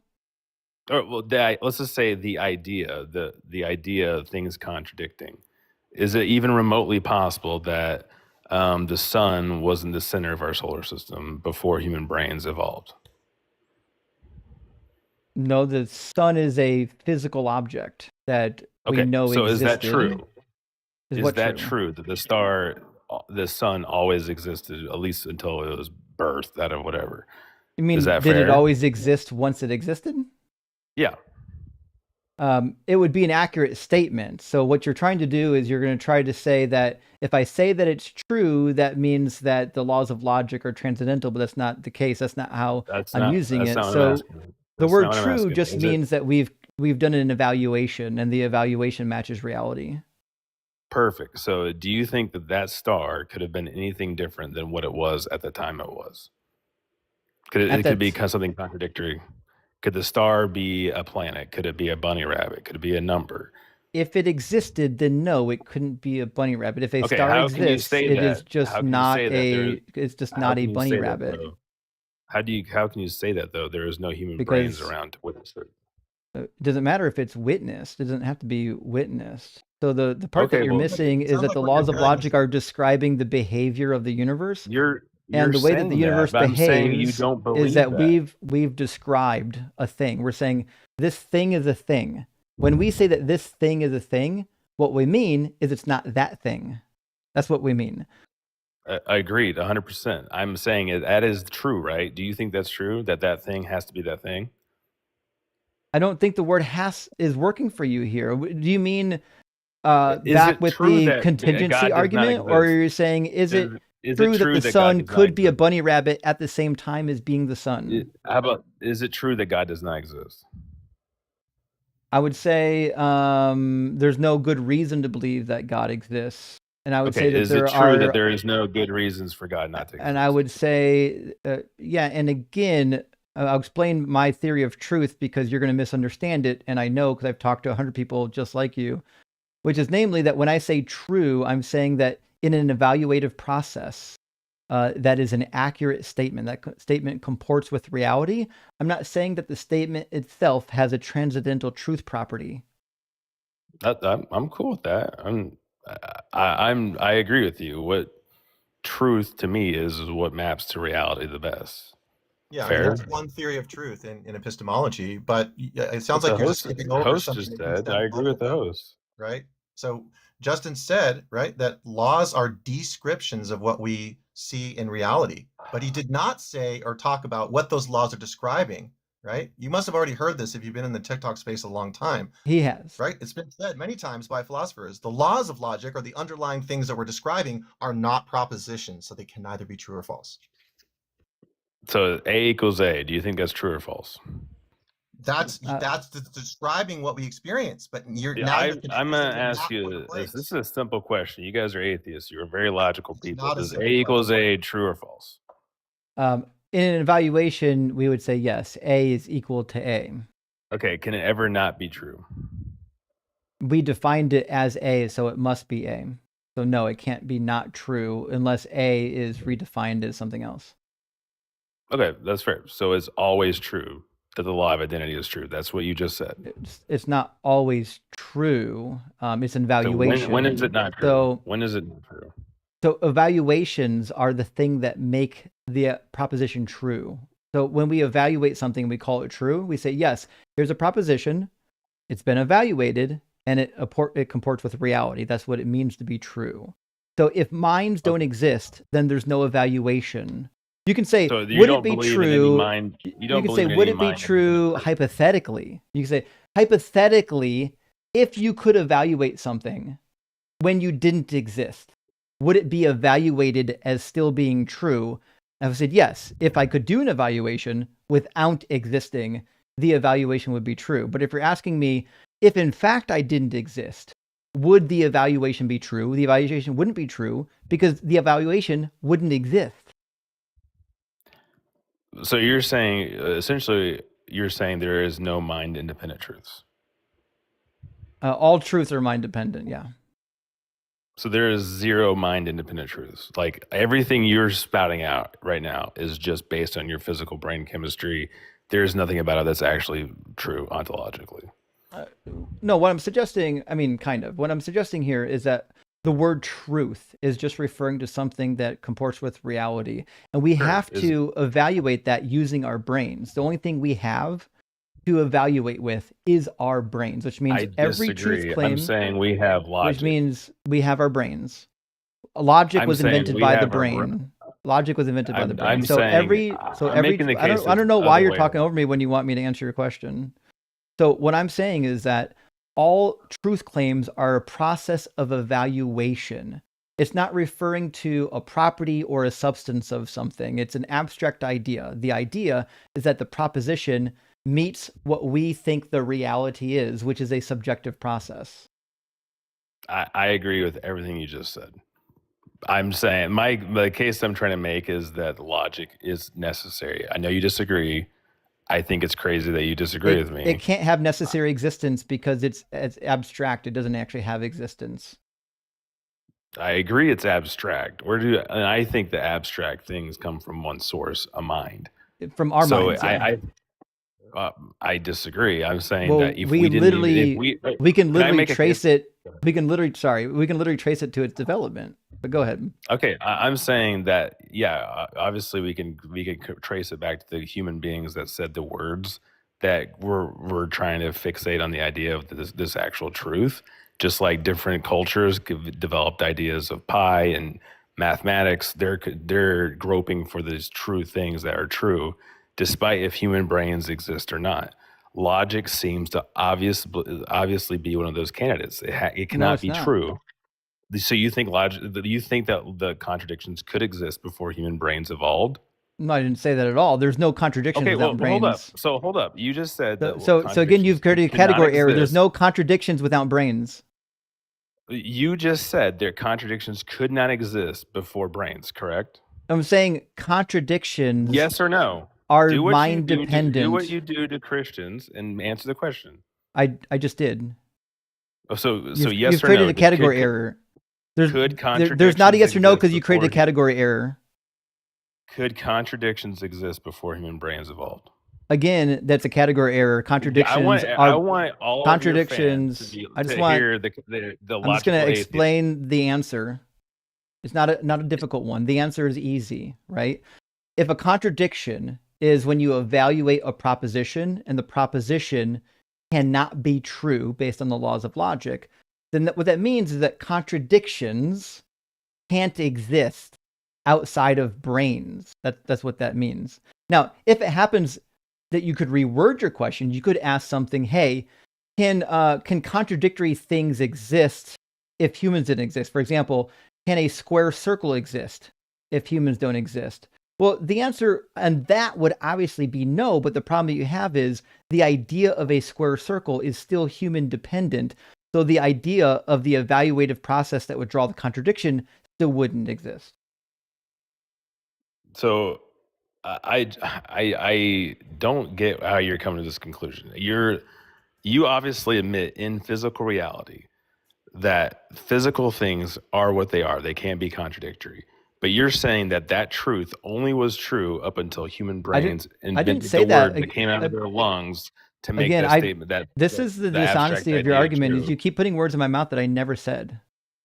I literally spent 5 minutes at the beginning of this argument explaining why I trust the laws of logic, which is namely because they're observed to always be working. If in fact we observe that one of the laws of logic doesn't work, then we would just say that there are some exceptions to this particular law of logic. For example, we might say that fuzzy logic could be an exception to the law of excluded middle. I don't know if that is the case, but it is a possibility that people are actually talking about. So the problem here is I already told you that if the laws of logic are descriptive, not prescriptive, then it's improper to say always and can't. That's why I said every proposition I'm going to make, whether it's scientific or about the laws of logic, is going to be tentative because logic to me is an evaluative process developed by minds. So the law of non-contradiction is tentative to you. We can't be sure if it's true or not. What I'm saying is that these laws work. As far as we know, if they stop working, we'll reconstruct them. Okay. So you think the law of non-contradiction could be actual false? Things could contradict. God could possibly exist and not exist at the exact same time. Oh no, I didn't. I didn't say the law of I didn't say the law of non-contradiction. I didn't say the law of non-contradiction. Okay, so could the law of non-contradiction not exist? Could it not be true? It doesn't exist. Could the idea behind it be wrong? The idea. Oh, that's a better question. Could the idea be wrong? It seems to be not. The behavior of the universe, well, we don't know actually. We don't know in an alternative universe, but it seems to be the case. It seems to be the case that if something does exist, it just exists. It doesn't exist and not exist at the same time. But again, this is not because this is not because there's a law of the universe causing it to happen. That's how we are describing something that does exist. Yes, and it does exist. There's no law of it does exist because we've given it that description. But existence is a description. Look, I'm hearing hold on a second. I'm hearing a logical leap here, right? I'm hearing a leap. I'm hearing on one side, you're saying logic, the language that human beings use to describe the world is mind dependent. And therefore the thing that they're referring to is also mind dependent. That is something you have not justified. So I can, I'm just trying to get off square one right now, but I can make that case. One. This is typical precept. Well, I'm trying to make the case that logic is necessary. And the conclusion. I'm trying to make this is just this is silly word games from the presuppositionalist playbook. This doesn't go anywhere. I'm literally doing the opposite of presupposition. I'm actually making a deductive case right now. You're running tag. And you're not. So this is not tag. How is this tag? You're literally trying to get me. I'm saying you're literally trying to corral me into a position where logic has ontology and it's somehow transcendental. You're not going to get me there. Oh, I'm not. I know because there's no argument for it. There's no argument for the laws of logic to actually have independent ontology. You don't think there's literally any argument that the logic has to be necessary? Because you're trying to say that if a phenomenon, do you hear yourself? What you're saying is if a phenomenon is necessary, meaning I don't know existence. If existence is necessary, then the law that we created describing that must be necessary. But that's not true. The law is not necessary. The law is describing something that we observe. That's it. Okay, well there you go. I disagree. I can land the plane, get out of here, or you can boot me, whatever. So all I'm trying to say is logic is necessary. Logic, you guys have made the case over and over that logic is mental. It is abstract. It's semantic. These are properties of minds. Why would we think that it's anything else? Why would we think that? Perfect. So host disagreed and the guest disagreed. So why are you guys disagreeing with each other? Well, he didn't say anything, by the way, about he disagreed, his position, and you agreed. No, early in the conversation, Aaron did not give his position on the laws of logic being transcendental. I don't even know what his position is. Point I just made, he disagreed with, and you agreed with. So where am I wrong? What was your point? My point is you guys keep saying that these laws that we just make up in our mind are just made up in our mind. Did Aaron say that, or did I say that? Because that's what I said. You said that. I apologize. Host. Okay, so that's why he said no. I didn't. Okay, so maybe he thinks that there are physical, the laws of logic physical. I don't know. Philodragon, do you think that the laws of logic are physical, transcendental, platonic? What do you think? No, I did not say that. What I'm saying is that logic is the language that human beings use to describe the world around us. Perfect. That was my point. No, but you're missing it. You're missing it. Because my point was you're saying hold on, it's from a brain. Stop, pause. Let me finish before you try to cut me off. Okay? Logic is not the same thing that we refer to when we're talking about the laws of logic. Those are two different things. You're confusing the map for the place. That's the point I'm making. Okay, so when you talk about logic being in the way of like a mind, an abstract idea, is that something you kind of were conveying? You asking me or him? The philosopher dragon, whatever his name is. I'm just saying that what we refer to in logic, the word logic refers to the language that human beings have created to describe the world that we experience. That's what logic is. Okay, that comes from where? Human minds. Okay, so that was my entire point. I was trying to say is you guys both agree that these ideas of laws of logic come from a mind, from a human. You just switched it. Notice what I you am just saying did. I'm Notice just trying to did there. Can I just notice make my what point? you just did there? Notice what you just did there. You switched it again. You keep going back and forth between logic and the laws of logic. We are not going to be confused by that. You keep attempting to do that. I'm saying in your framework, in your worldview, you think that the laws of logic come from human brains, correct? No, notice can you just repeat that's back what the what I host said has earlier? been. That's what the host has been saying this entire time. Sounds like you're not even listening. Host, have you not been making that case? These are not. These are just contingent ideas that pop up in human brains that evolved to have these ideas pop up. So ideas are contingent for sure. And what I'm saying is that perfect. What we call the laws of logic, the three different laws, the classical laws, those were invented, or we used language to create them, and they are describing the reality that is around us. Okay. So but if human brains didn't exist, those wouldn't be true, right? There's no truth without brains, because brains are required to evaluate truth claims. You really don't believe that, though. You don't really believe that. I really do believe that. Do you have kids? Yeah. Okay, so if your kid came to you and said, "Hey, Dad, does 1 + 1 = 2? True or false?" What are you going to say? I would say it's true because I can evaluate it. Okay. That's what truth means. Truth is an evaluation. Do you think 1 + 1 = 2 before human brains evolved? There's no equation. You have to have a brain to do the equation. So again, this goes back to what I suggested. You keep giving the wrong question, hoping that we're going to fall for it. So what you mean to say is, if I could evaluate an equation and no humans exist, would this equation be true? Sure, 1 + 1 would still equal 2. Perfect. But that assumes that there's a human mind, myself, you didn't make a point yet. That assumes a mind behind it. It assumes. Try this again. It assumes my mind is capable of doing the evaluation. That's what I said. So the dishonesty of this conversation is super. I realize that not everyone's going to catch it, but this is super important. Listen, you asked me if my kid asked me if humans didn't exist, would I say that this is evaluated as true? I would say no.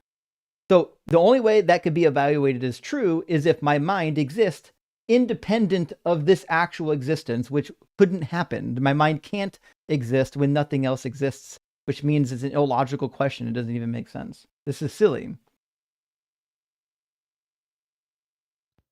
And the point that I'm making is that just because human minds have logic, we create languages, and those are dependent upon human minds. You cannot therefore jump to, because humans create language and refer to things, that therefore it necessitates that the thing that human beings are referring to is also contingent upon a mind. That is the leap you cannot make. I'm saying it's not contingent on mind. I'm saying it is a mind. That's where the logic goes. The thing you guys don't like is the idea of deductive logic. What I'm trying to say is logic is necessary. You disagree with me, but almost every philosopher would disagree with y'all, even those who aren't theists. But don't appeal to philosophy consensus. The consensus among philosophers is that God isn't real. So don't. That's not the winning move right now. I'm trying to say that y'all are in the minority, and you're not giving me hardly and you're in the minority of believing in God. What's the point? I don't. That's exactly. Imagine my point. accusing somebody of being in the minority of philosophers while you're also in the minority of philosophers. I am not. It's like the height of dishonesty. I've also written down. I'm not saying you should believe it because. Listen, I've also written down tons of the things that you've said so far. You have not given a deductive argument whatsoever. I wrote down P1. I haven't had a chance. And then you finally got to P1. You said logic is necessary. What's P2? So do you agree that with me that we have not agreed that P1 is true? P1. You disagree with P1, right? Philosopher Dragon, whatever your name is. Our view is not relevant. Just give P1, P2, whatever else. I know. I'm trying to say. When I came up here, I thought, okay, premise one. This guy seems logical. He seems like he holds his truth to always be true. The problem things can't contradict. I was like, all right, this should be an easy argument, and he doesn't even agree with premise one. So this is why I'm like. The problem is you're using the word logic differently than I am. You're smuggling in. Hold on. You're smuggling in the idea when you say logic is necessary that it has some sort of ontology that exists like independent of the human mind, and I don't believe that to be the case, which is why we're hung up on premise number one. But so you didn't say that. Contingent. So to be fair to myself, you didn't say premise number one when you came in. You played a bunch of word games trying to smuggle in the idea of logic being necessary. All the questions you asked me tried to smuggle in the idea of logic being necessary, rather than just asking me, do I believe that the laws of logic are necessary, or do I believe that they're descriptive? We could have saved a lot of time just by doing that, but you knew because you've watched my stream, Nuggy. You've watched my stream a lot. Okay, I'm not dumb. I watch you. I know who's in and out of my stream.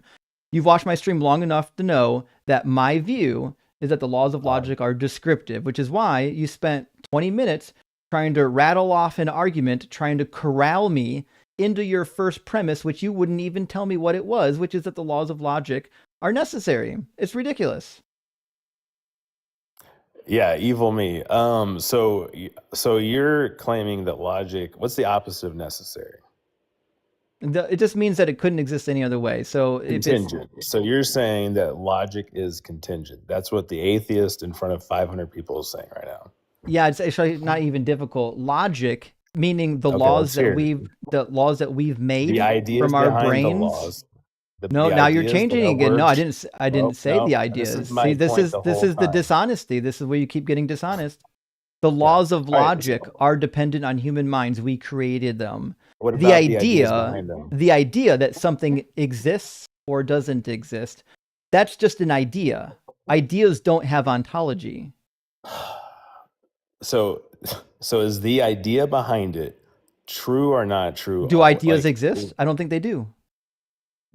Are you not having an idea right now? I don't think that ideas exist in the way that this case exists. I don't think ideas exist in the way that this pen exists. You don't ideas, have thoughts right now. Ideas are describing processes, not things. Are processes things? Do you think do you think a No, computer is processes doing a are thing right not now? things. Processes are things that So when a processes computer is are what running things an engage in. algorithm, So it's when I not have doing an a thing. idea, it's describing the function of my brain. And an idea is a brain function. It's not a thing. So this is So a thing. like So this is like you the exactly my point. You just said that an idea I is didn't a prove your point. brain process. It's You a just said process, an not a idea thing. is a brain process, right? It's a process. It's a phenomenon. It's not a Okay. thing. So is is that process physical or not physical? It's physical. Yeah, my ideas are happening inside of my brain. Do physical things exist or not exist? If physical things do exist, but when we talk about Okay, so ideas, our ideas exist? so that here comes the By the smuggling in. logic I'm just going to explain to you what you're trying to smuggle the in before logic you you do it. literally just said. I'll just explain to you what you're smuggling in. So ideas are describing the processes. If you're talking about what the idea is describing, what the idea is describing doesn't have to exist. I can have an idea of a unicorn. Doesn't mean that unicorns exist. The idea is still processing in my actual brain. So what you've just tried to do, you've tried to collapse. You literally just tried stop being dishonest for 5 fucking seconds. This is why no one likes talking to you. You're not honest, and you talk over it when we try to answer your bad questions. So you just tried to collapse what the idea is describing with the idea itself because you're a dishonest smuggler. That's why no one actually likes talking to you. And I'm just going to boot you because this is boring and my entire audience is over it. This is ridiculous. All of these Philbro word games are just trying to smuggle in concepts and hope that you don't catch it. Yeah, Saucy Nugs, he and I used to go back. For the chat here who knows, I'm a mythicist, and we would go back and forth. And it just got to the point where he just doesn't get it. He tries to play these word games, and I'm just like, yeah, I'm just not going to engage with him anymore. It's just not worth it. It's certainly not worth it. I'm sad now that I didn't take Bobby. No way Bobby is going to be as dishonest as Saucy Nugs. Which is why, again, he comes in under different screen names all the time. I fucking know his voice and his profile picture. I'm not stupid. I knew it was Saucy Nugs to begin with. That's why I told him I knew who he was, and he was shocked. Saucy, I'm not as dumb as you think I am. I realize that maybe you've talked to some dumb people. I'm not that person. I knew it was you from the beginning, and I knew that you're going to go right back to the same argument we had last time, which is trying to prove that something transcendental exists and that we have to ground that thing in God. Fucking pathetic. It's just tag. Just be honest and tell people you're going to run tag and do it. All right. I'm not going to read any super chats yet. I've got a ton of super chats. I don't think any new ones. Actually, Gretchen sent one in during that conversation. Hold on. Gretchen's fucking blowing us up. If Justin, it's roughly the same, right? If Justin failed to exist, then you're talking to yourself, and this convo never happened. So Justin never agreed with you. You lose. Good day, sir. Fucking amazing work, Gretchen.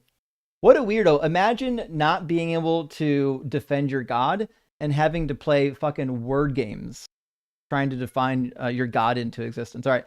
I wasn't supposed to be up this late. I was supposed to go to bed sooner, but I promised I'd bring Bobby in for a little bit. So I'm going to bring Bobby in, and then I'm going to use the lavatory and then read super chats. I'm sorry, friends. We got a bunch of super chats from like their last 2.5 conversations because they ran a little bit hot and a lot of people sent super chats in.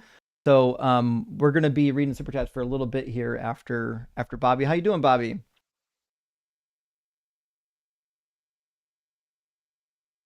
Oh, hold on. Bobby, I don't know if your mic is working. Let me see if you got one plugged in. Bobby, it looks like you might not be fully connected anymore. Just refresh your browser and it should pull open your audio.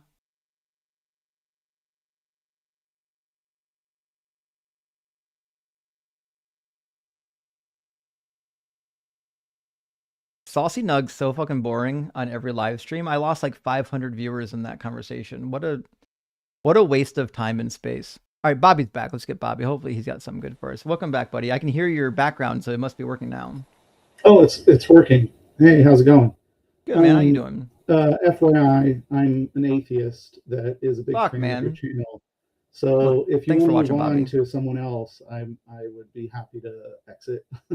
I'm really sorry that you waited all the time. But on debate nights, I'm only doing debates on debate nights. I'm on like 4 to 6 times a month where people can call in and ask questions during a Q&A or call in while I'm on AXP. In fact, I'll be on AXP this Sunday. If you want to call in this Sunday on AXP and ask some questions, I'm more than happy to do it. But on these live streams, we just do debates. If I start taking audience questions, my entire box will just fill up with audience questions, and I will never do a single debate. The whole night will be completely derailed. Nothing will happen. Sure. I totally understand. That's perfectly fine. Yeah. No Sorry worries. about that, buddy. Thank you for doing what you do. But call in Sunday, Bobby. I'd love to hear from you. I do love a good Q&A. It just happens to be that this isn't one of them, Yeah, I know a lot about logic, so I'd be able to maybe help with pointers on that particular line of reasoning that was in the last conversation. Hey, that'd be fun. Yeah. All right, call in. Thank you. Call in on a Sunday, and we'll talk about the laws of logic. I'd love to do it. Okay, awesome. Thanks, All man. right, cheers, buddy. Hey, as a quick side note, the precept cheat sheet is almost done, Justin. And once it's done, of course, I'll be releasing it to you and all subscribers, right? So you'll get access to it, in deconstruction once you're a subscriber. It's just I'm trying to make it good, and I'm running it by everybody that I know that's really high level in philosophy, right? Hell yeah, I love it. Thank you, man. I do have a tab on the cheat sheet for philosophical arguments. I've been meaning to flowchart them. I was coerced, strong-armed even into downloading Obsidian, and so I found where you can do the flowcharting on Obsidian. I'm hoping to flowchart some of the arguments there. Now, listen, there's a crazy turn of accounts. We've got 2 more Bobs waiting. We had Bob, and Bobby in the queue. So I'm going to bring in the first Bob and see what we got. Bob number 1, how are you doing? Hey, I'm doing well. Just to let you know, it was not a very creative pseudonym, but I didn't know I was going to be joined by a bunch of other Bobs. So we don't usually have that many at once. It was a weird day. We had a triplet of Bobs. Name, right? Yeah. Nevertheless, Bob, are you at least 18 and do you believe in God? Yeah, I'm 30 and I don't really have super strong beliefs, but I'd like to argue on their behalf. And I guess if I'm being very liberal, you could maybe say I'm a Jeffersonian Christian. So, okay, so let's say you're agnostic. Yeah, that's definitely probably a better characteristic. And just as a caveat, if I at some point come across sounding like a dick, I'm probably not trying to be a dick. I sound like a dick. So bit of a tautology, but yeah. That happens actually. I have the same problem sometimes. So, is there a particular God you want to argue for, or a particular concept you want to argue for? Well, I'll take a stab at trying to convince you to be a Christian in a loose sense, and not in a sense that you have to change anything, but that you could possibly qualify as one. But why would you argue for Christianity if you're not one? I like to argue.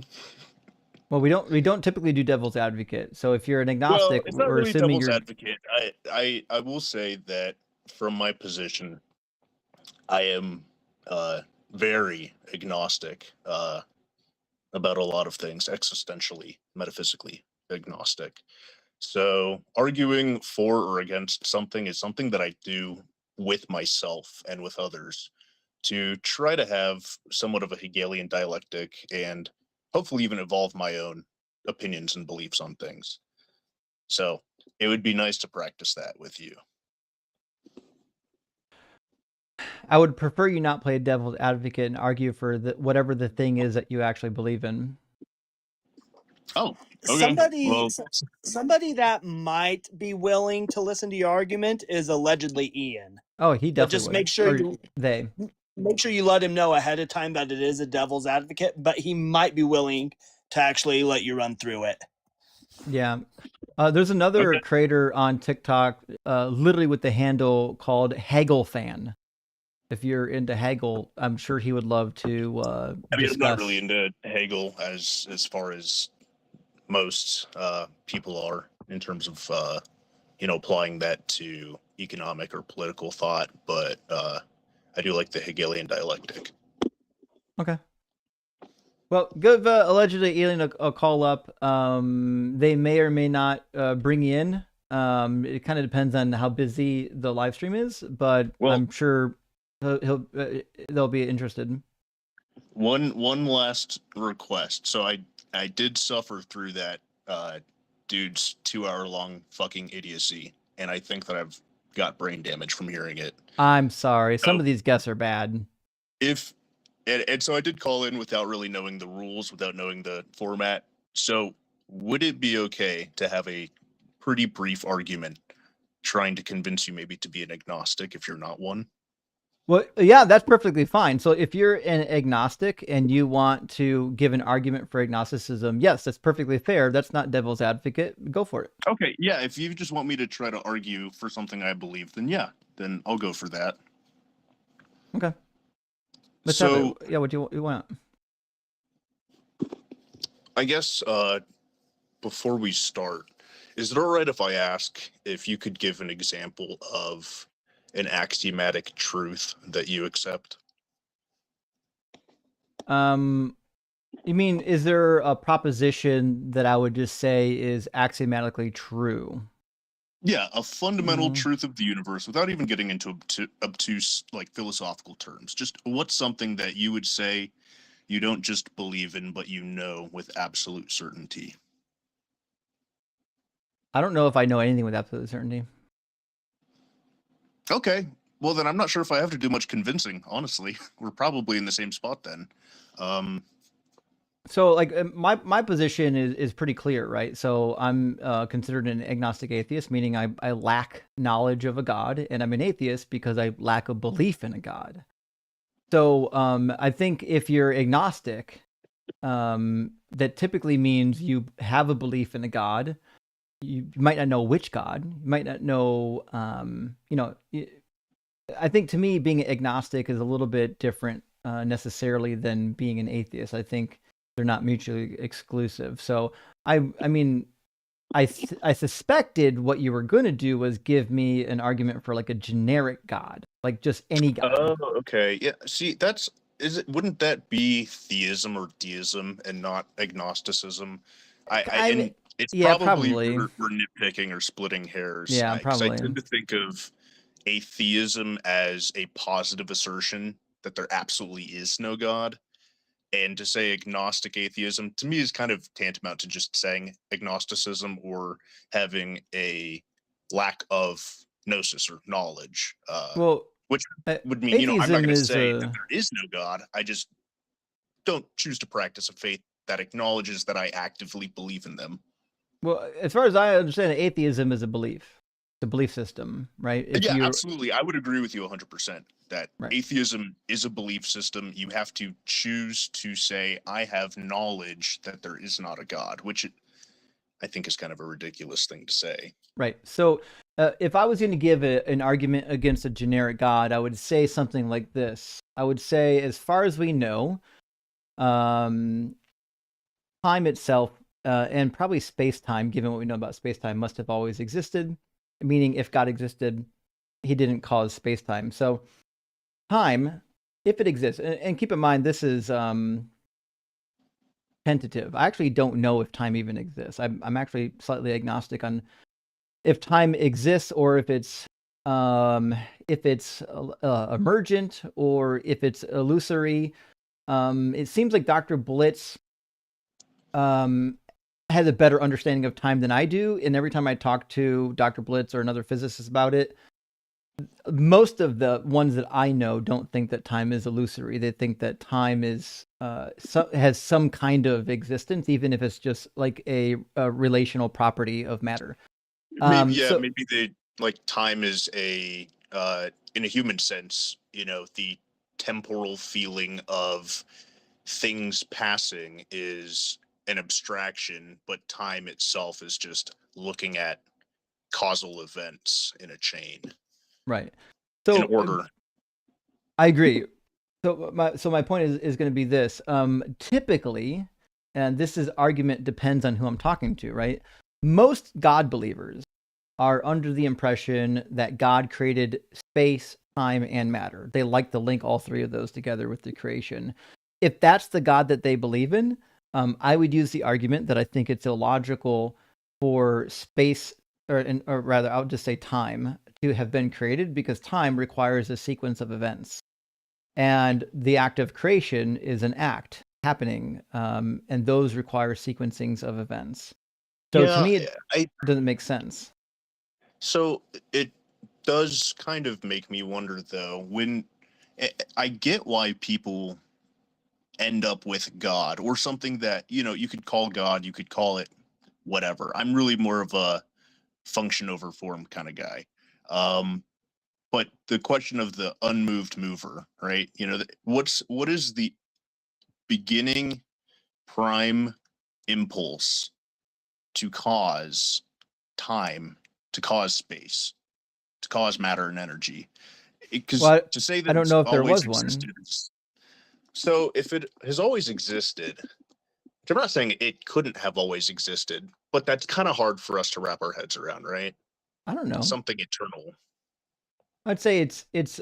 I mean, a God existing eternally is equally as difficult, but the difference is we know the universe actually exists, not a God.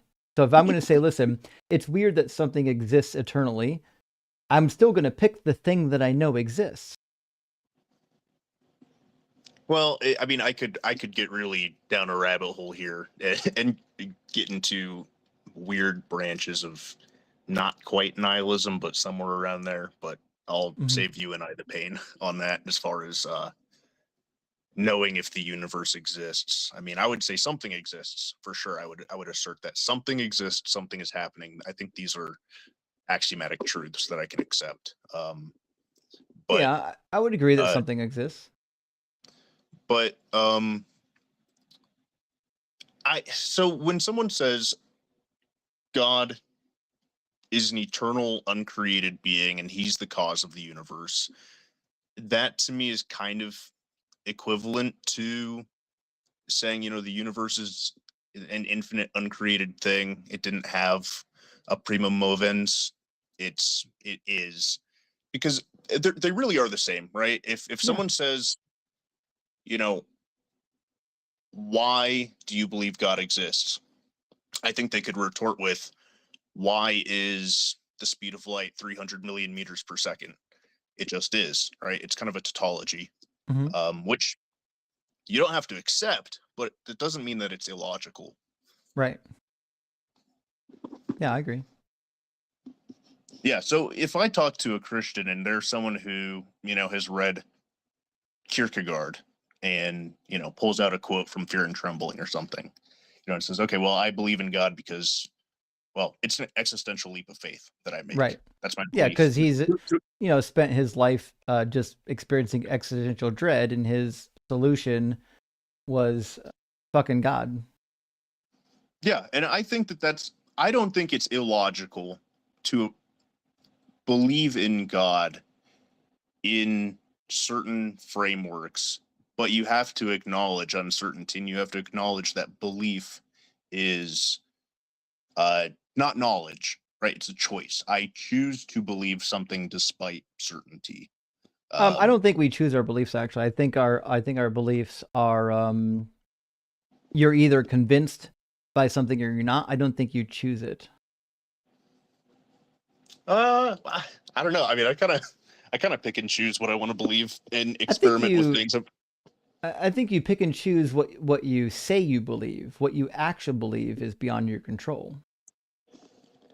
I don't necessarily disagree with you. This is sort of the problem when we get into using, human language and English concepts to describe things that are not so discreet. I get it. From earlier, you were kind of talking about determinism and how you're not totally certain on determinism, but it does sound like you're possibly making, and I could be wrong. If I was going to lean your intent, but it sounds like a deterministic argument that your beliefs if I was going to lean one way, if I'm going to lean one way, it's towards determinism for sure.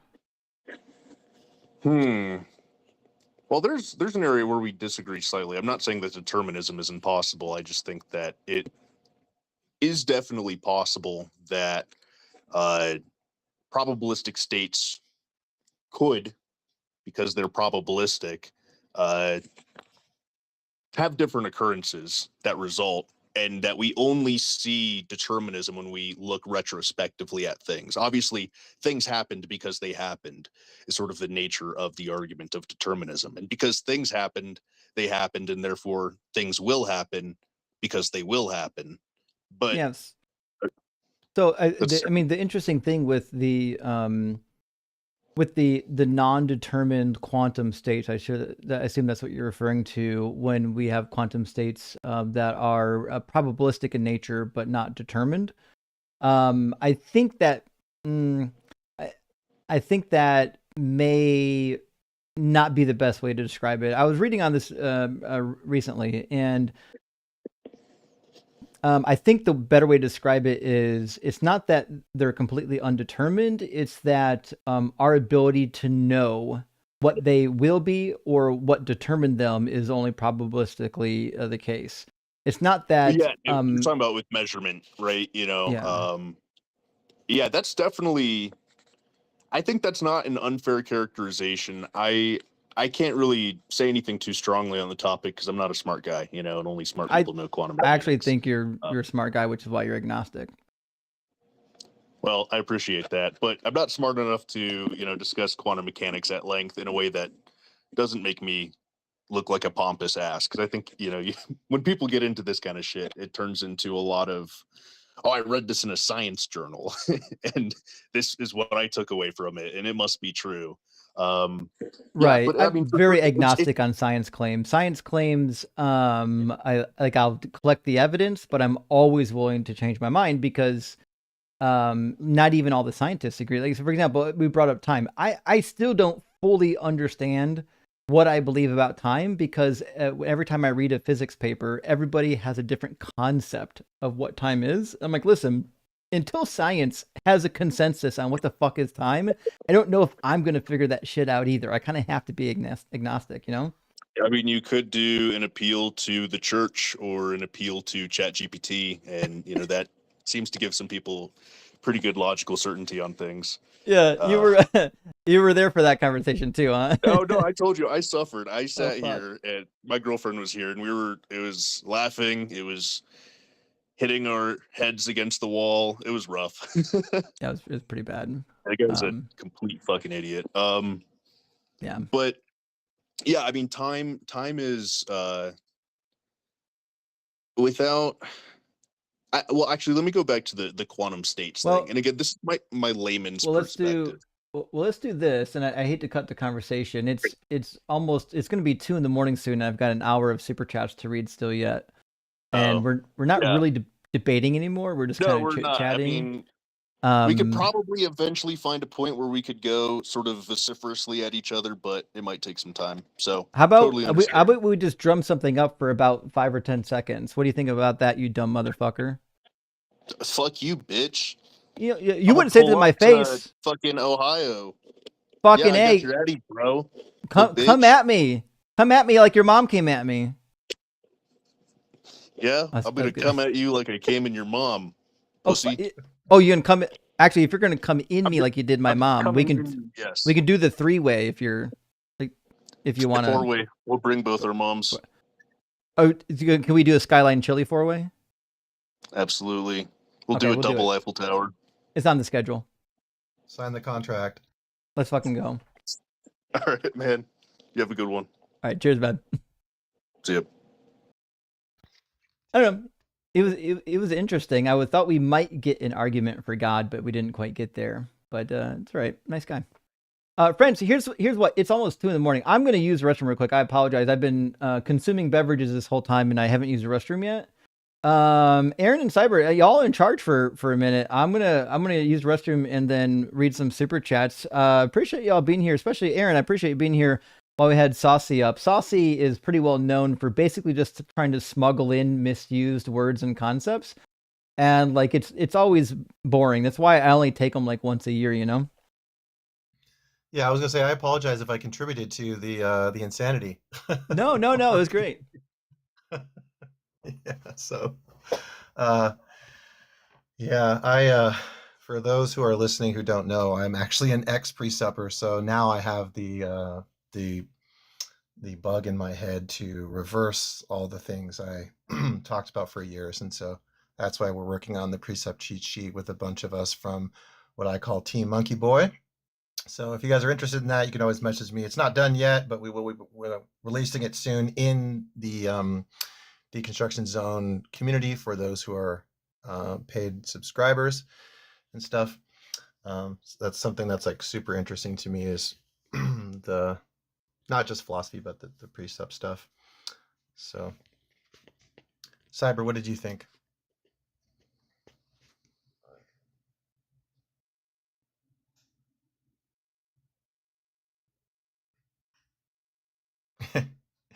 Yeah, I don't know if it's unbearable. I mean, it's just human beings make mistakes, right? So, the good thing is I got out, right?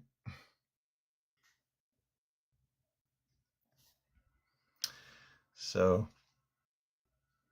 just know that like it's possible, right? It's possible for those people to change their mind. And for those people who oftentimes say, like apologists who say, I can't be wrong, or I'll never admit that I'm wrong, or whatever, the fact of the matter remains is they oftentimes don't even know their own psychological state, because for 15 years of my being an apologist, I said the same thing. I know that I can't be wrong. I know I experience the Holy Spirit. It's impossible. I would never admit it. It's 100%. I know I experience God. And yet here I stand before you, or sit before you today as an ex-Christian. There you go. I mean, a lot of us, most of us, when we were Christians, we were really confident in our positions. When I was a young Christian, my confidence was less in the apologetics, like the philosophy and whatnot. My confidence was really in, man, this Bible is true. If you can test it, it must be true, right? And then it just turned out that that wasn't the case. Like it just fell apart. The more I read it, I'm like, oh, actually, it's not true. Yeah, yeah. I think you and I touched on this before, and maybe I think it's like a really interesting exercise for those of us who deconverted. But I remember the first time I decided to really dig in and read the Bible from cover to cover, and when I got to 1 Samuel 15, I was like, oh no. Yeah. Yeah. I tell you the two passages that made me struggle. When the first time I literally read through the Old Testament straight through, one was the slave laws. I was like, well, this is tough. And then the other was the treatment of women, and specifically the one that stuck out, and I don't talk about it all that much. I bring it up every once in a while, is Deuteronomy 25, where women who are married to a man, if in fact their husband dies, they have to marry the near kin. They're required to marry the near kin to provide a son to maintain the family name. As if she gives a fuck about the family name. So, like, women's autonomy in the Bible is just like non-existent. They're just like tools for men to use to make babies and provide lineages. Yeah, and then what's the other one where it says, blessed is he who dashes the little babies' heads against the stone? I remember the first time I read that too, and I was just on the floor. I was like, I can't believe I'm reading this. This is, my heart just sank, because I was like, this is not in line with a loving God. So I think it's what's going Psalm on? 137, verse 9, maybe. Let me check. And these are reasons why I left Judaism, starting with my issue with the slavery verses.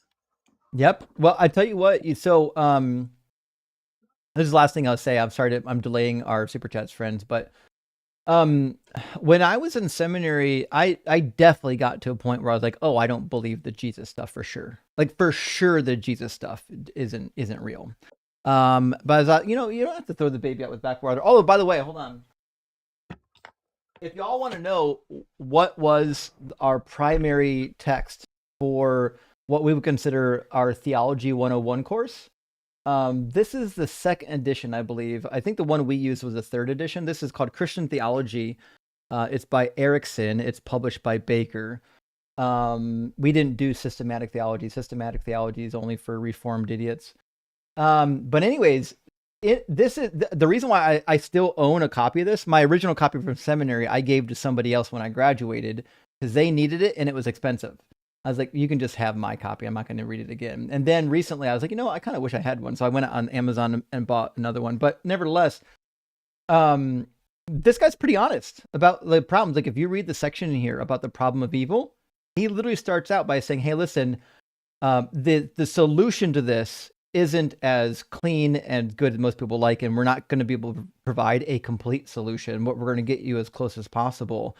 And if you talk to real theologians about a lot of these questions, they're going to hedge a lot of things in that particular way. So, anyways, my point is, though, it was going through good theology textbooks in school where I was like, oh, obviously, Christianity can't be true. And then I thought to myself, well, maybe Judaism's true. Maybe I can not give up on, maybe the God of the Hebrew Bible is true.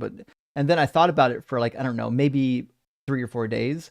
And then the thing that snapped me out of thinking maybe the God of Judaism's true was all the blood magic. The blood magic didn't make any sense at all. It was all nonsensical. And, you know, and the thing that makes sense is not that a God gave these commands and these horrific laws. It's that men, being the assholes that we can be, coming up with these archaic laws and attributing it to a God. True. That, yeah. All right, friends. We're gonna read. I'm gonna read some super chats. I got a bunch, so I'm sorry if your super chat got pushed towards the end of the stream. I apologize, but we had that 2-hour conversation with the clown. And Justin, real quick, because I'm gonna hop off. But you, Ems, and myself should do a stream sometime where we're normal stream with Christians, obviously, but we need to have it where the background targets specifically Muslims and Mormons. See if we can get some of those debates in. Yeah, actually, I wouldn't mind doing that. I was talking to Marcy about doing that sometime, because I know she really wants to do that. So I think we'll do it. I do have some topics where we specifically go after Christians. Maybe we should do one where we specifically call out Mormons. You said Mormons and Christians? Muslims. Mormons and Muslims. Oh yeah, it'd be fun. Yeah, because the Mormon Church right now is going through like a theological crisis with their new president / prophet, where they're pushing extremely hard away from their exaltation. You know, that man can become gods, that God was once human like us. They're pushing super hard against that doctrine right now. And then, quick question too: how far are you from Kirkland? I don't know, actually. Let me check. Because there's some Mormon history in Ohio, specifically Kirkland. Huh. They had a temple. It's where one of their first temples was built.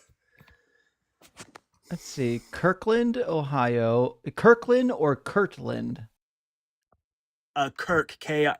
I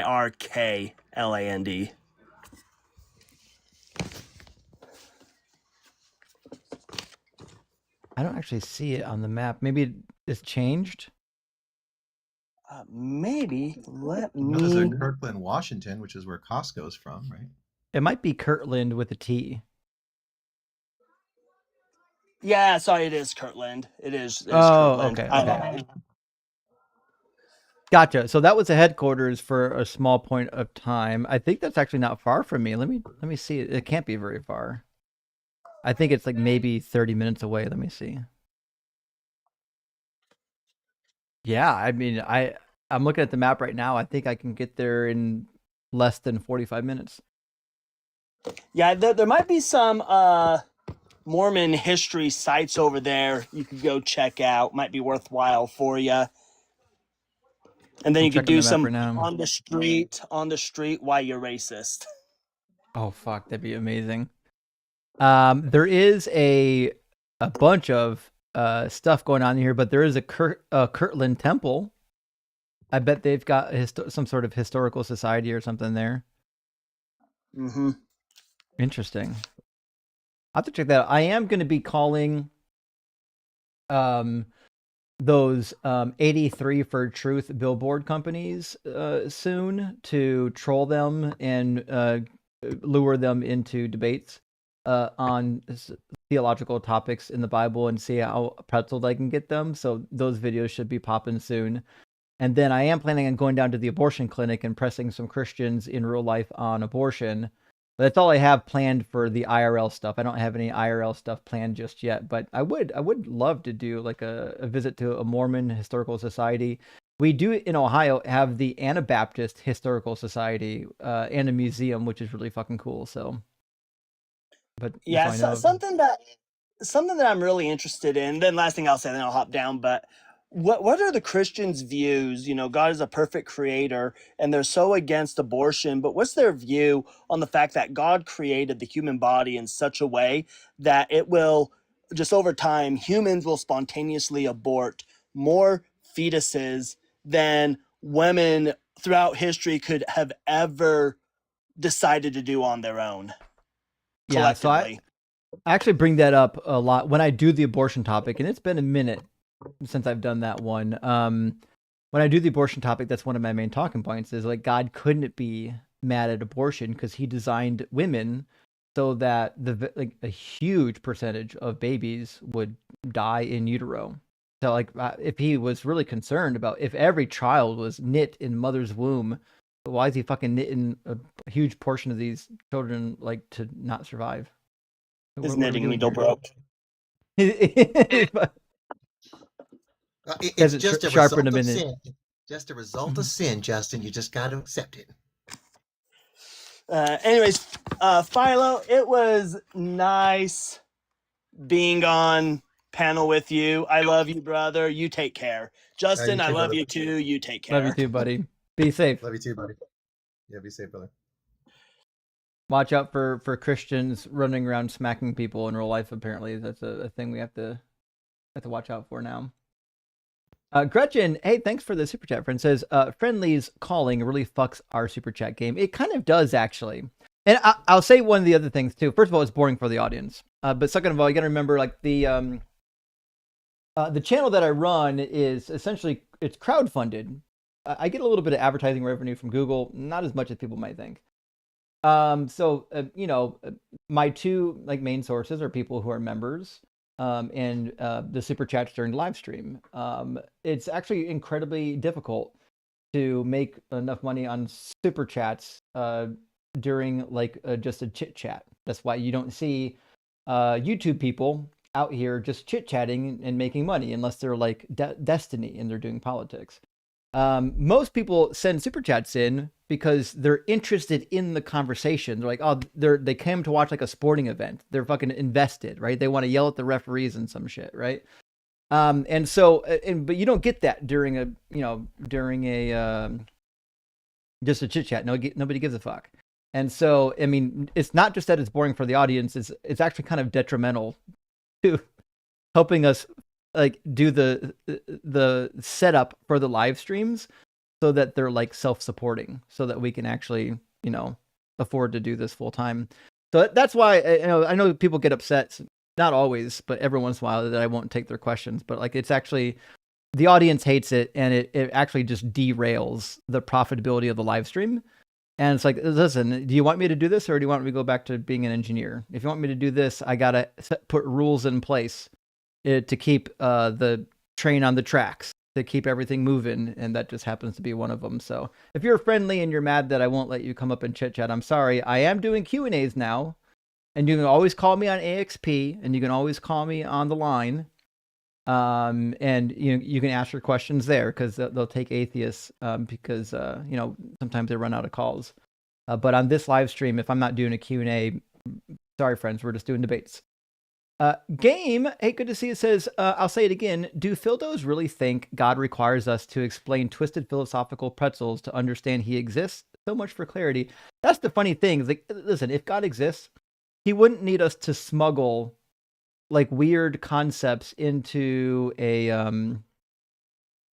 syllogism to determine it, right? And also, it's really interesting. Like, you could, I know, I argue really fucking hard that there are no transcendentals because I don't think there are. But you know that you could do that. You could admit that there are transcendentals and it still doesn't fucking mean that God exists. Saying that God exists because you have to ground transcendentals in something transcendental doesn't fix the problem, because then what the fuck are we grounding God in, right? If something is just transcendental, meaning why does it need grounded? Why can't it just have a brute existence the way God has a brute existence?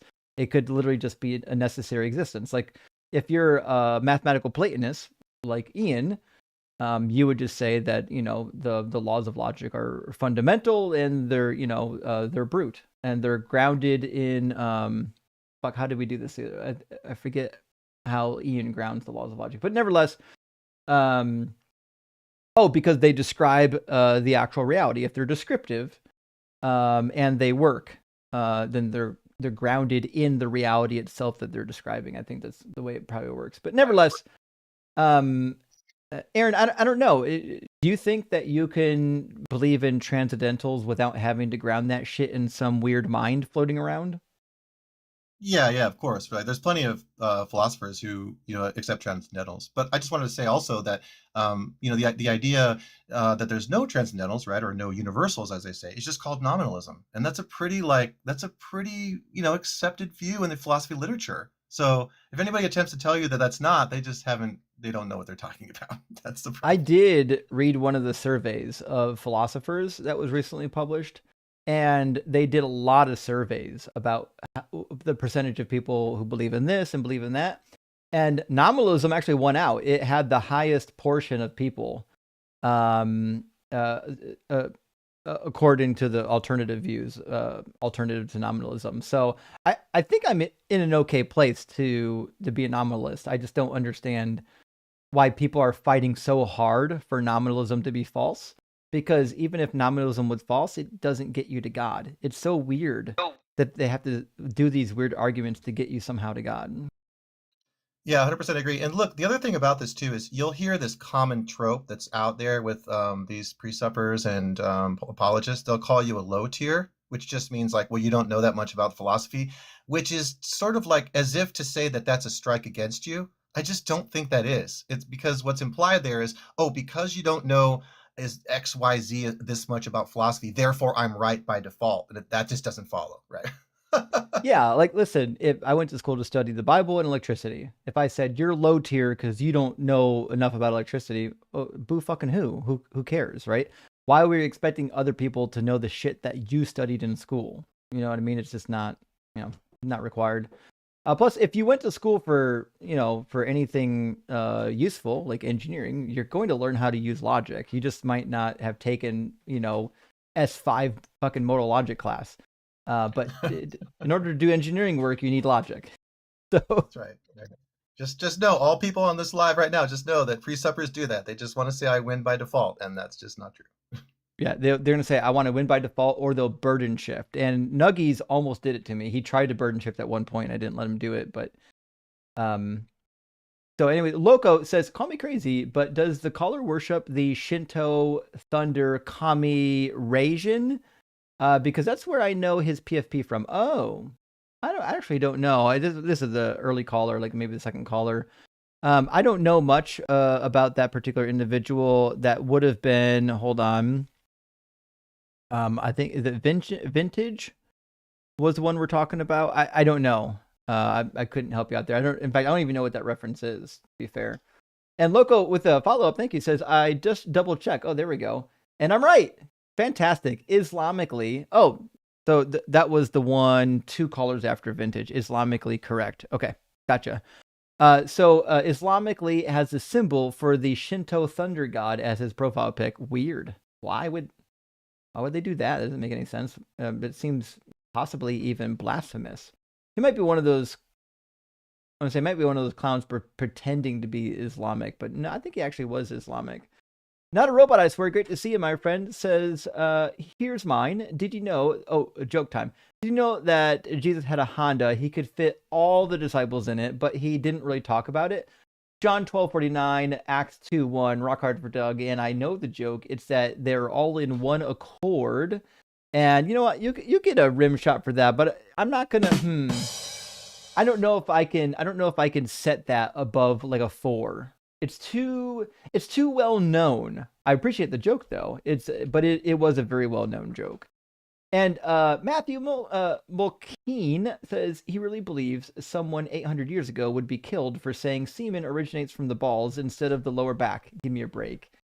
Yeah, I mean, but those are the lies you have to tell yourself in Islam. You have to tell yourself, or even in Christianity, you'll see it. Well, God couldn't have said the true thing because he needed to say things that they already believed or they would already somehow understand. But that's not the case. He told them all kinds of shit that they didn't know, or even in the Bible, he told them shit that they didn't know. That's in Job. It shows up in Proverbs 34.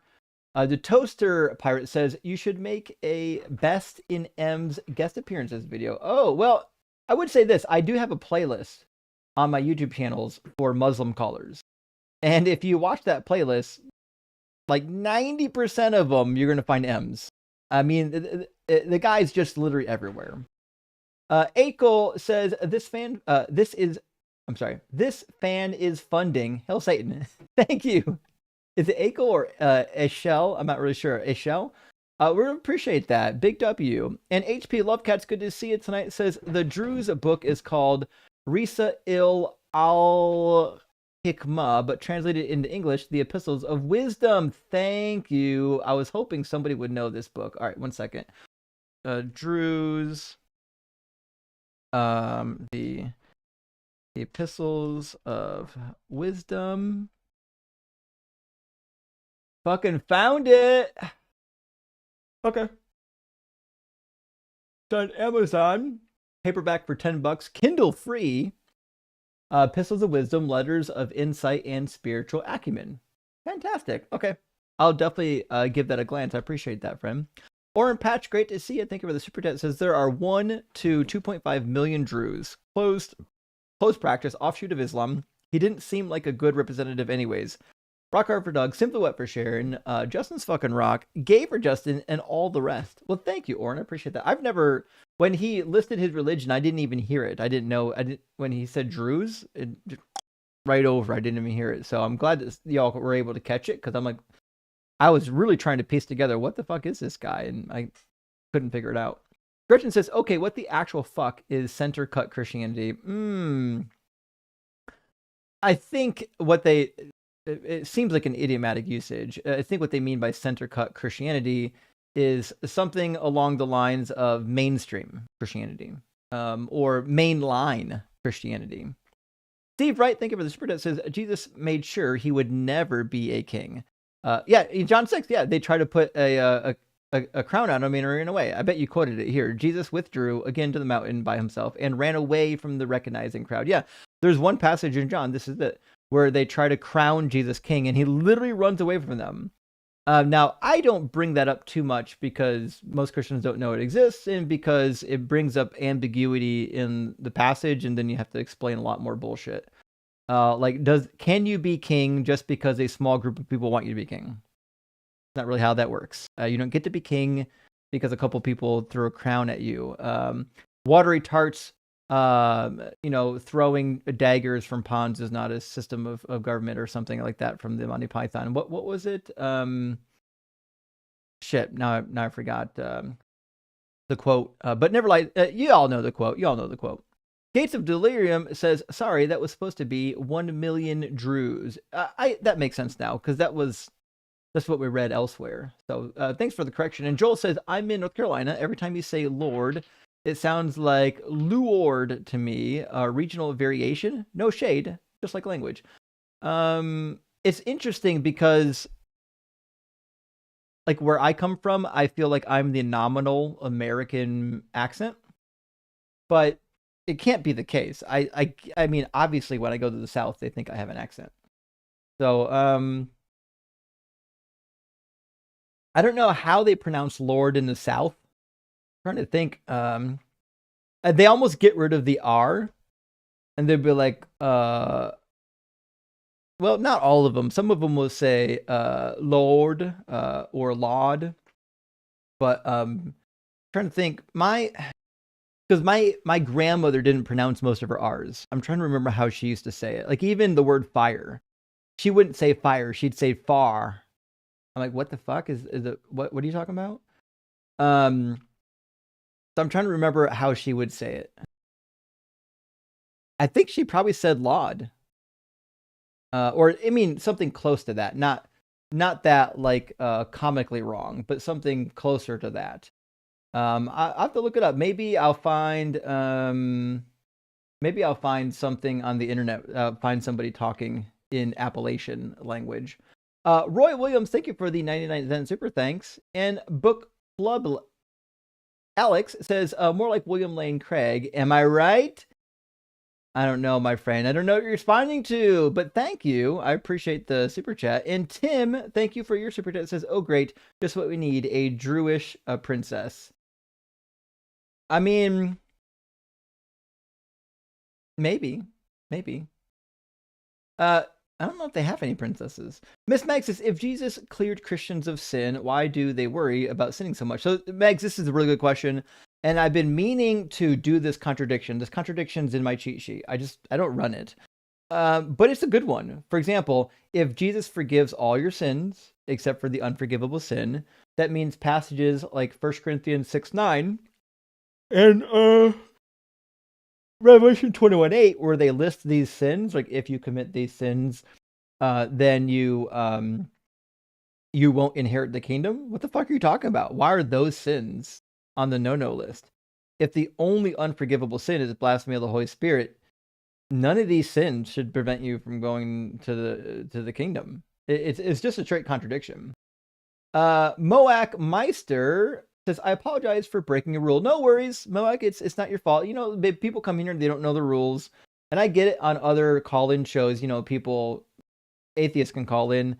I don't debate every night of the week. I don't bring in enough money on my live streams to just do general chit chat with atheists. That's why I reserve it for like a couple times a month. So I'm trying to do it once or twice a month on Sundays. If I'm not on AXP and I'm not on the line, I'm usually going to be doing a Q&A on Sunday for a couple hours. So that's a great time to do it.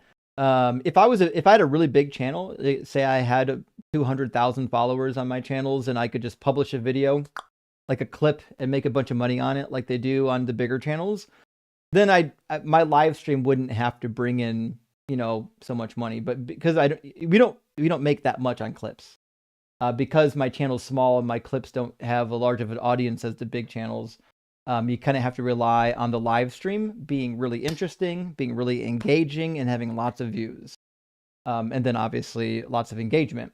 Anyways, it says, I wanted to talk about a contradiction in the Bible. Please accept this $5 as an apology. I got you, Moke. Listen, buddy, email it to me. People dialogue with me over email about these things. If you have a good contradiction, send it to me over email. If it's good, boom, it's on the cheat sheet. I'll put it right there for you, friend. NB says, Taylor Swift Songwriters Hall of Fame. I'm crying. Wait, Taylor Swift Songwriter is in the Hall of Fame now? Did they just get inducted? Where to? I got questions.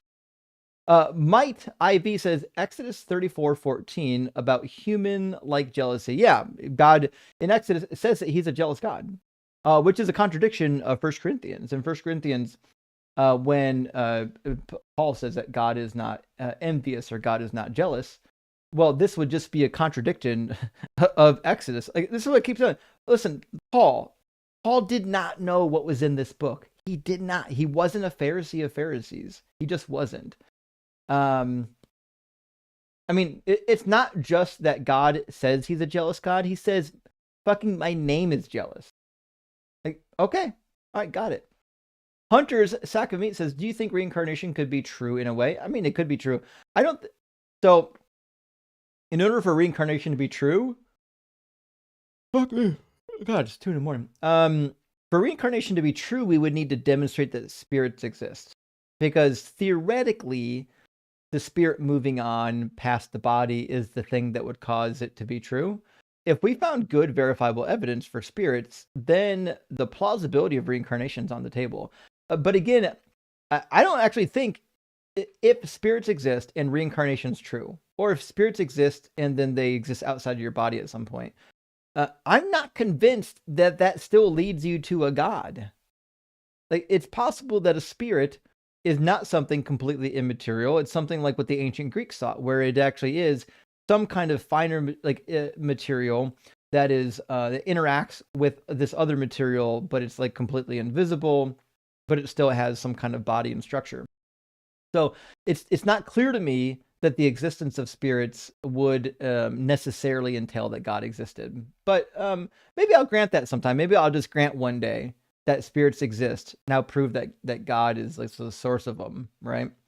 Helping make a deconstruct says a scam from Orange Jesus. Am I shocked? Or I am shocked. Rock hard productive vote for sure. And yeah, referring to the phones. For those who weren't here earlier, go and look up. Hold on. Trump phones canceled. So basically, the delivery dates for the Trump phone have all basically been wiped out. There's no delivery dates. There's no updates. It seems like they're never going to ship these phones. It's just not going to happen. It's just completely fiction.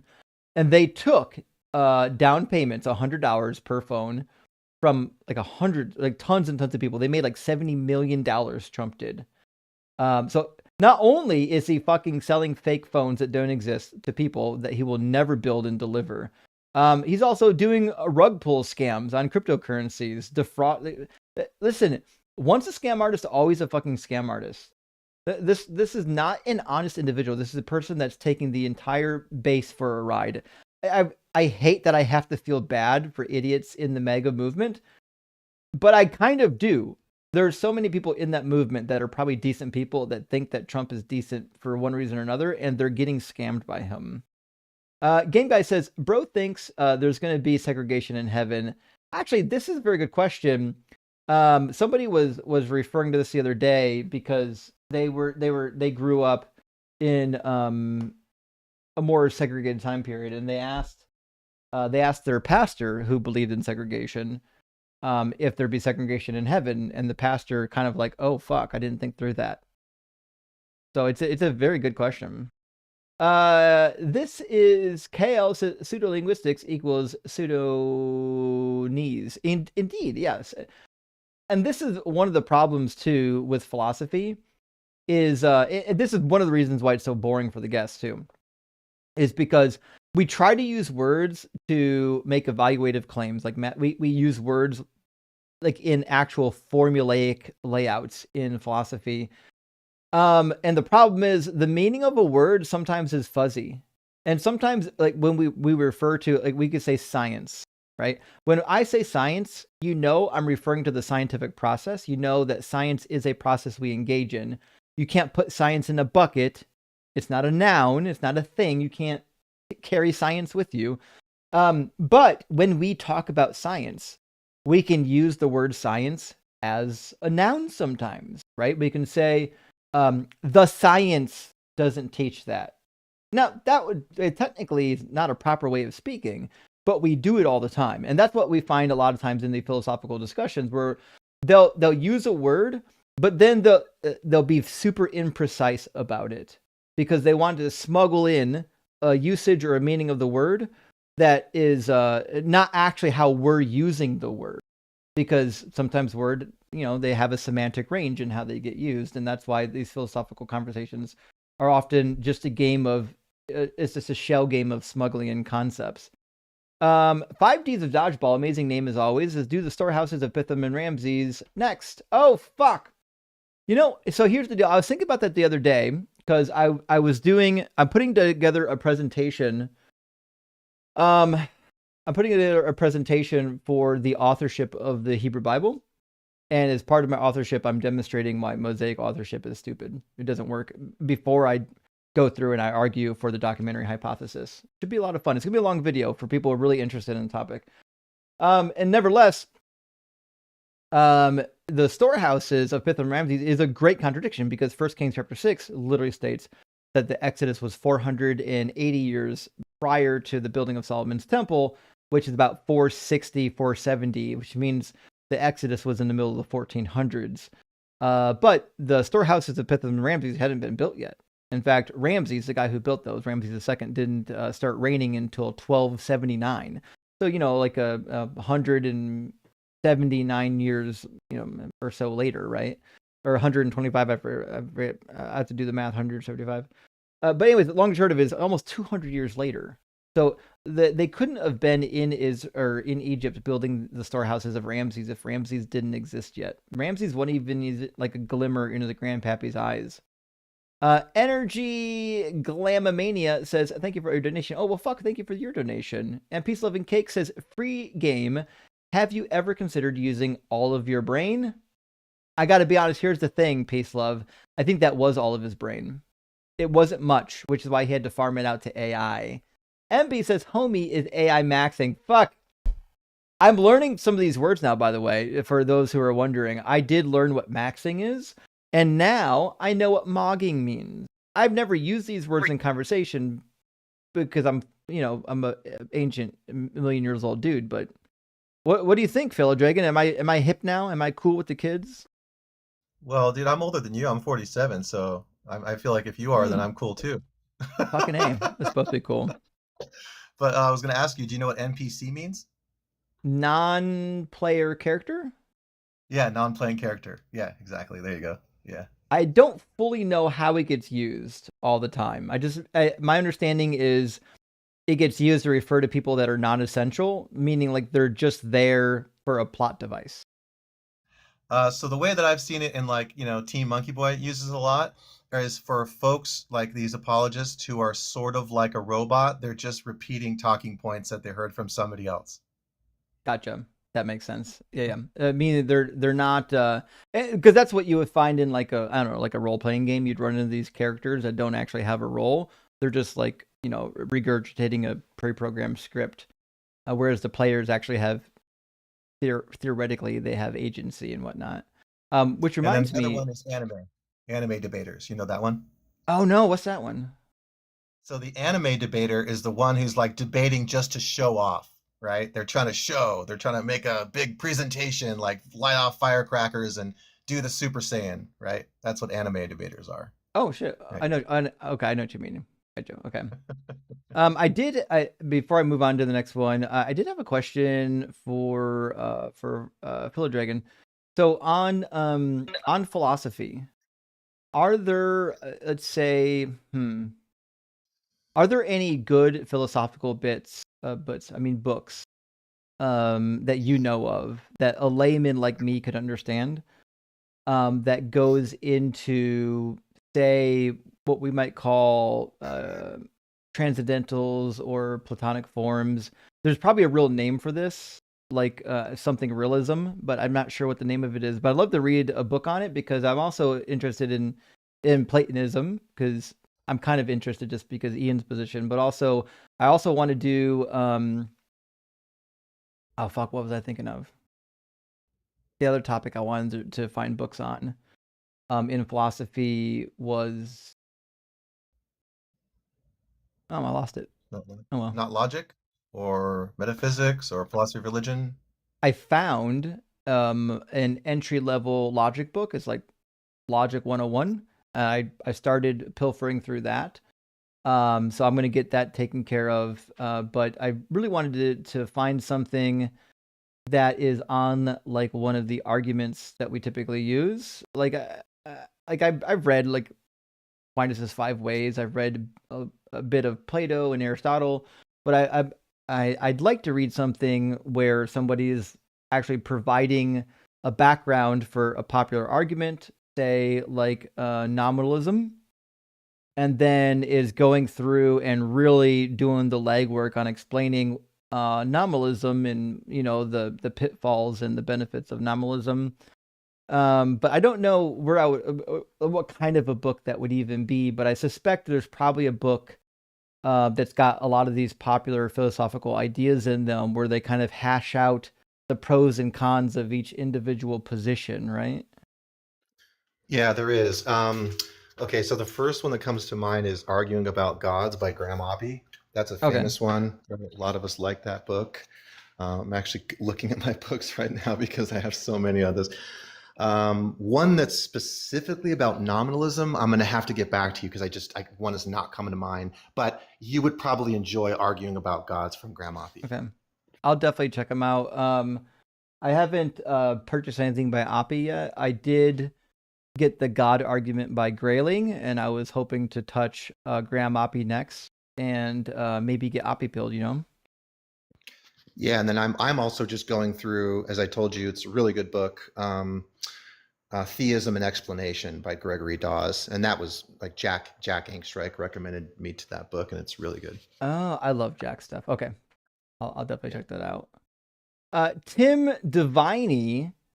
This is a new name. I don't know if I've seen this name before. Thank you for the super chat. Says the impoverished carpenter, after selling off all but a few tools, holds up one of them and says to his son, "Someday it's all yours." Fucking, that's a good joke. Listen, all right, you guys know what a awl is. You know the tool where you punch holes and stuff. You've seen an awl. That's the joke. All this, the one tool. What are we rating that out of 10? 1 out of 10. I'm going to give that one a solid 8. What do y'all all think about that? Any takers? Anyone like that joke? We got any 8s, 9s maybe? 9.5? I'm going to have to get we got a fucking 10 in here. Okay. I'm going to have to get an official joke rating system. And see what we can do here for rating jokes, so I can start handing out prizes for the best jokes. Furtive Patak says, need to get my Bible scholar certificate. Please advise. That's the funny thing. Now, the irony of that conversation is, anyone who's watched my channel knows that I actually don't refer to myself as a Bible scholar, because when you're in the field, right, it's kind of it's one of those things where if you have a master's degree, you don't refer to yourself as a scholar, because people will think that you're the same as the scholar with the PhD. They won't know that there's a difference, right? And there really is a difference. Like, what the amount of study I put in undergrad and grad school just isn't the same as doing an actual PhD. I'll give you an example. Hopefully I'll be applying to schools to do my PhD for the next year. I got to finish my book, then apply to schools to start my PhD. To get accepted to a program, not only do I need to know both Greek and Hebrew fluently enough to translate a text, but I also need to know 2 research languages other than my own, which means I have to relearn German, which thank goodness I took, and German's a popular research language, and probably have to learn a little bit of French. So just to start my PhD, I literally need to know 5 languages. So, and you don't need that. Like, you can go right into seminary, only speaking English, and they'll teach you what you need to know. So if you got your PhD in this kind of related field, just know that, you know, I understand that what you did and what I did are drastically fucking different. Peace Loving Cake says, if Christians can declare Jesus is the Messiah, then we can declare Justin is a scholar. See, that's what I'm saying. Yeah, because the words have a semantic range, and there's far more evidence for his scholarly knowledge. Yeah, I will say this though. When it comes to the scholarly literature, I can usually tell you where in the scholarly literature to find something. I'm not going to tell you to believe me because I'm a scholar. I'm saying I can show you where the scholars are saying the things that I'm saying. I'm not making up my views. My views are supported in the scholarship. Oh, hey, honey, how you doing, Volta? You come to play, buddy? So, yeah, and there's nothing wrong with not being a scholar as long as you know how to find the information. Tim Davidson says, caller, you brought up Greek text, so we need to know the Greek words. If you had brought up a Hebrew text, then the Hebrew would matter, but you didn't. I mean, yeah, obviously. If you want to know the meaning of a Greek word, you need to start with the Greek text or adjacent Greek text. It's just not the same, you know what I mean? And even in the same language, like there are ways that words are used in Elizabethan English that are different than the way they're used now. That's why it's so important to do proper lexicography. Ben Bloodworth, good to see you, beautiful pup, says Free Game asserts that because Christian apologists have excuses, his religion withstands scrutiny. He must feel the same way about Islamic apologetics. That's kind of where I was trying to show him the setup there, right? Like if the scrutiny you're applying against Islam can be applied to Christianity, well, then it just, you know, it doesn't make sense. And this is the same argument in the other way. if Christianity is true, because all of the contentious points have been addressed by. Oh, fuck, sorry. Sorry, Volta is now in charge of the soundboard. Volta has decided he's just going to lay on it. And we'll see what we can do about trying to prevent that from happening. But yeah, the point in reverse is really well made. Namely, just because an objection has an answer to it doesn't mean it's a good objection. The objection to all the problems of the Quran have answers. They're not good answers. I probably could have done that with them if I had thought about this. That's a good chat. In the middle of that conversation, I should have thought to myself, you know what? Let's go to some of the tafsirs where they answer some of the problems. They they do have an answer, Really quick, also, I just remember this. So if you guys want to get the inside track here, so the book that J. Mike recommends that you read, because he loves this book, is called Arguing for Atheism, An Introduction to Philosophy of Religion by Poidevin, Poidevin. He said he really got a lot from that book. I'm just starting it. So nice. Yeah, I'll good for definitely J. put Mike. that on It's my good reading for me. list. Yeah, J Mike's wicked smart. Also, Philip Dragon, after the show, you have my number, right? Yeah. Mm-hmm. I've been trying to get a hold of J Mike rather unsuccessfully. I might not even have the right number for him. We'll talk later. I was hoping to schedule a day where I can do philosophy and get a couple people like yourself and J Mike to join me and just do philosophical debates. It'd be like a special philosophy night. And I'm having a little bit of trouble reaching J Mike, but I really love and value J Mike's opinion, so I'd love to have him participate. I just need to get a hold of him, Yeah, for sure. Yeah. But yeah, Space Lord says the goalpost moved so fast it has gone plaid. Fucking, you nailed it. Yeah. I forgot to call out the goalpost on wheels emoji. We do I think YouTube and TikTok have a goalpost on wheels emoji for just this occasion, but I don't have a soundboard effect for it yet. I got to figure that out. Peace, love, and cake. Thank you for the additional super chat. Also, I think this is the first time I've noticed that you've got a pup in your PFP. Maybe a mix, maybe a pit mix with something else. Beautiful dog. Says, I'm craving a Hadassah level crash out. Please invoke Jesus. Didn't fulfill any prophecies with free game. You know what? If free game would have stayed longer, I would have moved to that. I thought showing the contradictions was a gateway to showing that even Jesus said things that were untrue about the Hebrew Bible, namely that these prophecies. If you want to go to a really easy prophecy, it's not just wrong because the author said it, it's wrong because Jesus said it. John 13:18. Jesus makes a affirmative claim that Psalm 41 is prophesying about his betrayal. It's fucking not. Anyway, also Luke chapter 4. Those are my favorites. But yeah, I miss Hadassah. I heard she's making rounds again. Maybe she'll visit. Bull Shark Kasami says guest is not listening to the slightest, or in the slightest, just waiting to talk. Sorry, read from Chat GPT. Yeah, that's the craziest thing. Is listen. Not only was he not listening to me, he wasn't really responding to my arguments. He was just telling me, well, here's what Chat GPT said. Listen, I can fucking debate Chat GPT all day. Sometimes I do. Sometimes I'll just open up Chat GPT and debate it on topics and talk through different topics.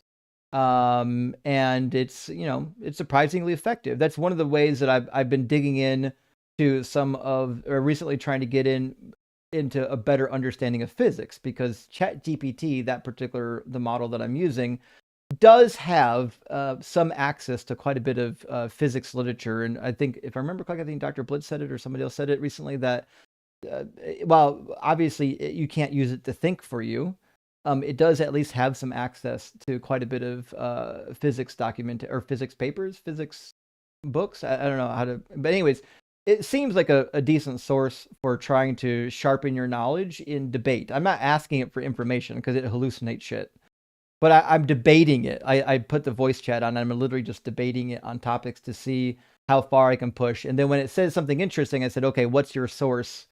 And I can go back and read that source if it's good. Gamer Flash, thank you for the super chat. Says, I really think atheist content creators should drop any caller that they can tell is using AI. They aren't even thinking for themselves. You know what? I thought about that at one point. Now we got both cats up here. Okay. I thought about that at one point, and I guess I'm a little bit torn on the idea because, to be fair, when it comes to optics, it's kind of fun. It's kind of fun to demonstrate that a guy is completely incapable, even with fucking an AI model. Still can't bring a valid debate. So I think from an optics standpoint, it's kind of nice, but I get it. Yeah, it's super fucking dishonest because they're not really debating you. They're just saying, you know, yada, yada, yada, right? Tim says, he begotten laid. True. That is true. That's from the begotten discussion. Not a robot I swear says, tonight's headline, all doesn't really mean all. It's the craziest thing. And like, if he wasn't such a prick, I would have given him an out. Like, I would have shown him an idiomatic example where this instance of all doesn't necessarily refer to every particular, but obviously in Exodus it does. There's no good reason for it to say all of the animals of the field died if they didn't all die. That's the whole point of that passage is it's doing a merism, meaning it's showing the difference. Well, maybe it's not merism. It's a contrast, a divine contrast, where God is saying, listen, all of the livestock of the Egyptians are going to die. None of your livestock, right? It's all in none. They're juxtapositioning two different things. It says, I will kill all of the livestock of the Egyptians and none of yours, and then you'll know that I am Yahweh. So the point of the passage, the thrust of the passage is that you will know that I'm Yahweh when I, do this profound thing. And that profound thing is diametric opposites, all and none. Mr. Kiki says, it says, AKA, I rely on ChatGPT to run my life because I'm barely equipped for navigating it myself. That's 100% what it says. Maybe I should, when we get ChatGPT people, just kind of troll them rather than debate them and see if I can shame them into not using it. Just Frame says, scholar. I hardly know her. Oh, fuck, that's good. You know what? I'm going to rate that fucking 8.5. For sure, 8.5. Sean Hansen says, there are scholars that have arguments for Islam as well. I'm sure Free Game would reject those scholars. This is the second point, the second time this has been raised. This is actually a really good point. I'm shocked that I didn't think of it. I'm not that shocked. I'm sad that I didn't think of it in the middle of that debate. That would have been a really good response, actually. Indigo JH says, just bought the Oxford Bible with Apocrypha. Is this a good translation? Bet your ass it is. So I don't know which version you got. The NRSV updated edition is probably the best of the translations right now for study. Maybe not the best, but pretty damn good. And the Oxford Annotated Bible with the Apocrypha is obviously the one that you're going to want. If you ordered the new one, so there's a 2026 Oxford Annotated Bible. They did push back the delivery date again. It was originally slated for early spring, then late spring, and then midsummer. Actually, the original release date was before Christmas, 2025, and then it went to spring, then summer. And now the release is for October 1st. So, bottom line is, if you want the 6th edition, and believe you me, you're going to want it, you're not going to get it till October. That being said, a used copy of the 3rd augmented, the 4th or the 5th edition are fine, and they're cheap. Get the mass paperback edition for next to nothing. You'll be fine. Mason Tory, in fact, that's what I got. So just to be sure, guys, I don't have one of the expensive Oxford Bibles. This Oxford Bible I bought my first year at seminary. It was recommended as the study Bible to use for seminary.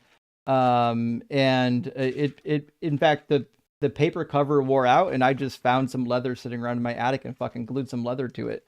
So I don't have a special Bible. Just go buy the paperback for what, $29 and call it a day. It's not brand new for $29 is for this amazing piece of literature. It's fucking amazing. I'd pay that every day of the week.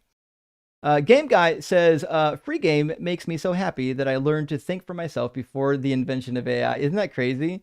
Remember what they said? Well, you don't remember, but I read quotes when I was in history class when we were kind of studying Juvenoia of people saying, well, calculators are bad because they're going to make it so that the next generation can't do math. And to be sure, there are a lot of people who didn't really learn math. They're like, why do I need that? I got calculators. ChatGPT is going to be the next evolution of that. There's going to be people that are literally going to farm out all of their thinking to ChatGPT, and they're not going to learn how to think, and it's devastating. Just remember too that what happened with him was he realized that the AI wasn't going to work, so he switched to Octagon for Christ evangelism. You're Yeah, going to right? submit. I'm going to beat you up. I would never understand. I don't get it. I will never understand why people that are losing in a verbal debate think that it's a good look to be like, oh yeah, well, I'll beat you up in real, like, what? You think that makes you look good? It only makes you look worse. Yeah, actually, I remember now back in the late 90s, right? I'm really old now. In the late 90s, the first logic class I ever took, one of the logic fallacies we learned was argumentum ad baculum, which is to with a stick, right? I'm going to beat you up, otherwise I'm right. That's like, it's a Yeah. fallacy. What is this guy doing? I couldn't believe it. Wow. But you know what? I'm glad that I kept him on long enough for him to flip his lid and show his ass. And guys, you know I'm typically fair. I didn't start calling him any names until he started getting out of pocket. So like every time he went here, I went here, met him. Then he went here, and I went here and met him. Like I don't start fights with the guests. Like if there's a fight happening, it's because they started it, and they just assumed that I wasn't going to follow them there. But I pretty much will always follow them there.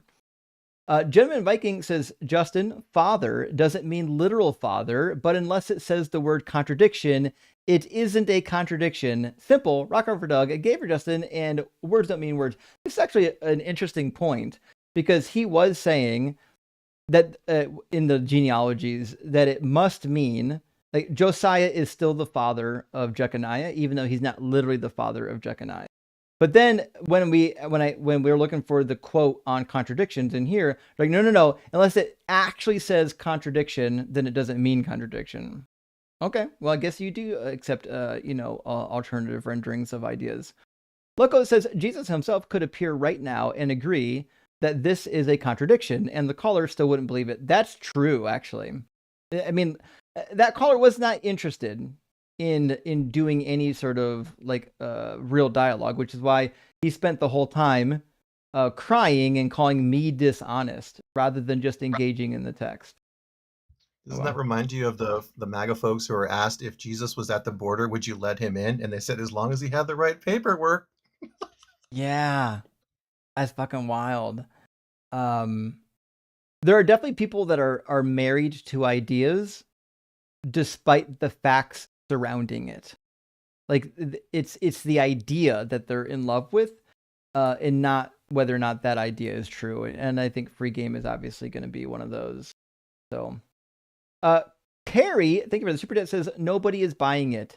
I'll buy a super chat. Well, thank you, Carrie. I appreciate that. Big W for supporting the stream. And also, Loco says free game, wisdom and knowledge are chasing you, but you were too fast. I can imagine being chased by knowledge and outrunning it because you're so scared. That's essentially what we're going to be finding here. And Roy, thank you for the $2 super bird. I appreciate that. Actually, I think Jackie's spitting some game over here in the Discord chat. Hold on.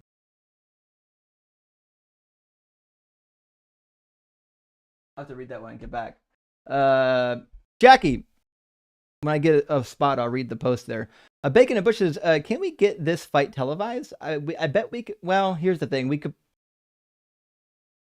could record it. Obviously, it's never going to happen. The asshole's not going to buy a ticket to fly to the state of Ohio to, whatever, box me or fight me in a gym.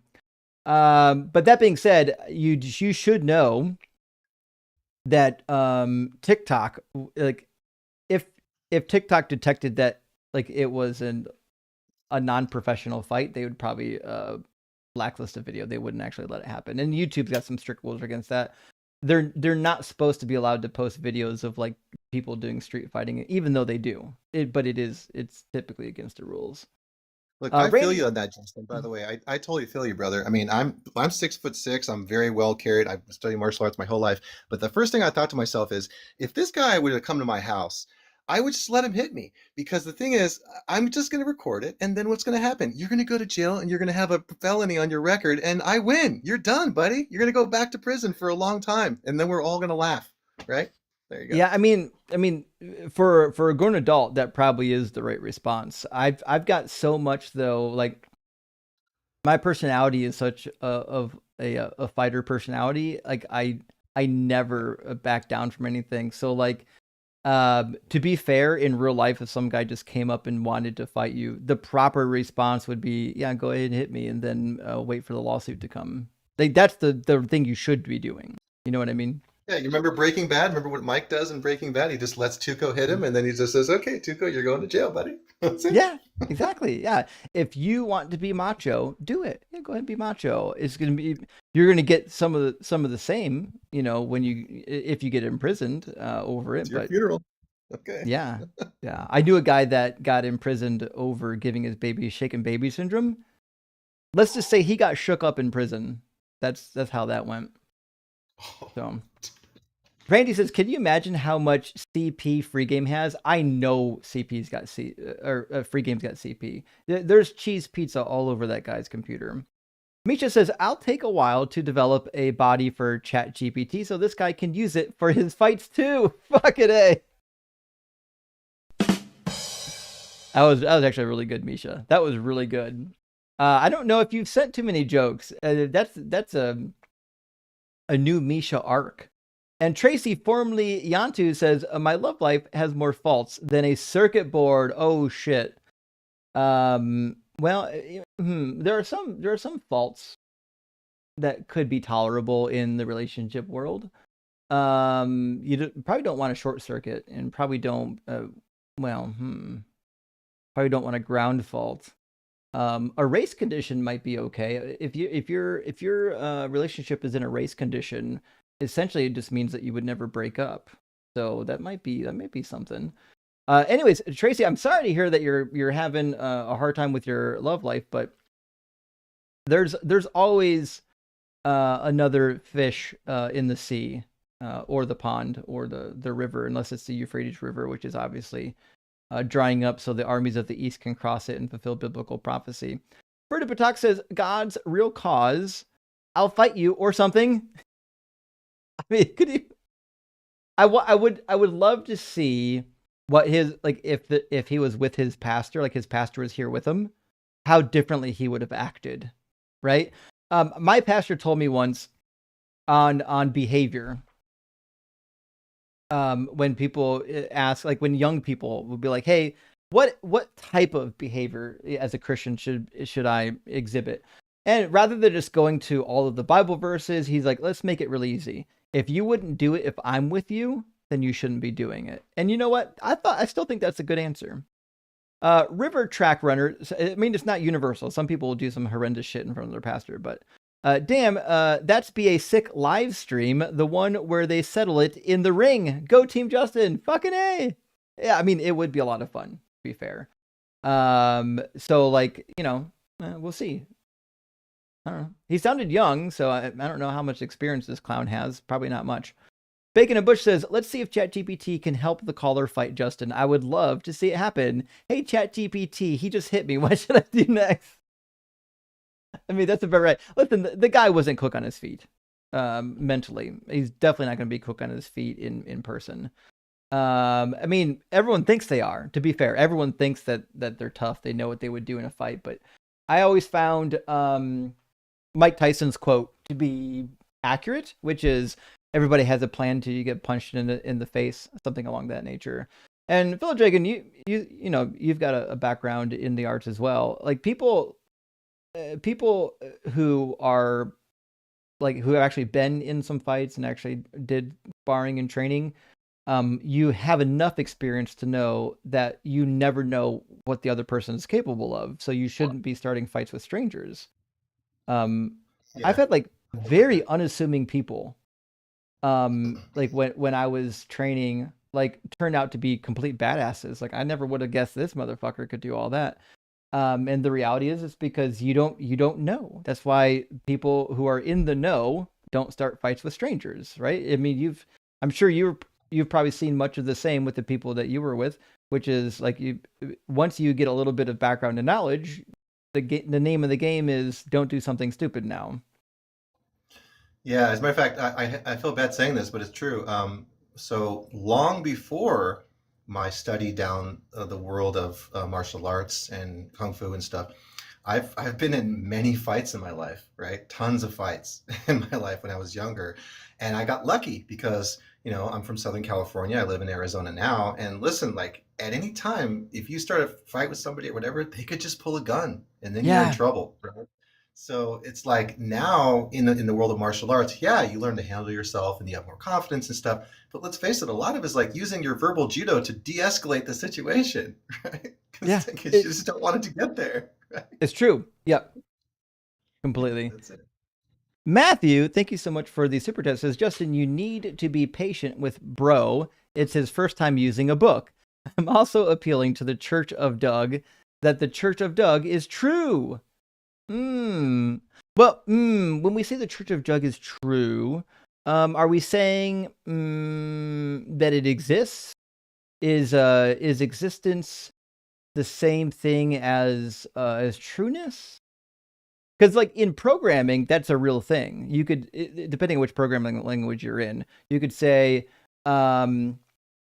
if X or whatever X your variable is, if X is true, so on and so forth. Well, it might be that you're just, doing something on like a Boolean operator. So true just means it exists. It's 1 rather than 0. So I don't know. I think it depends on how we define the Church of Doug. If Doug Church can only exist or not exist, then it's probably Boolean in nature, which means saying it's true means that it exists, and it absolutely does exist because I'm Doug's prophet. So I would buy that. Lathyrus Odoritus says, well, that has certainly convinced me to believe in God. Rock hard for justice.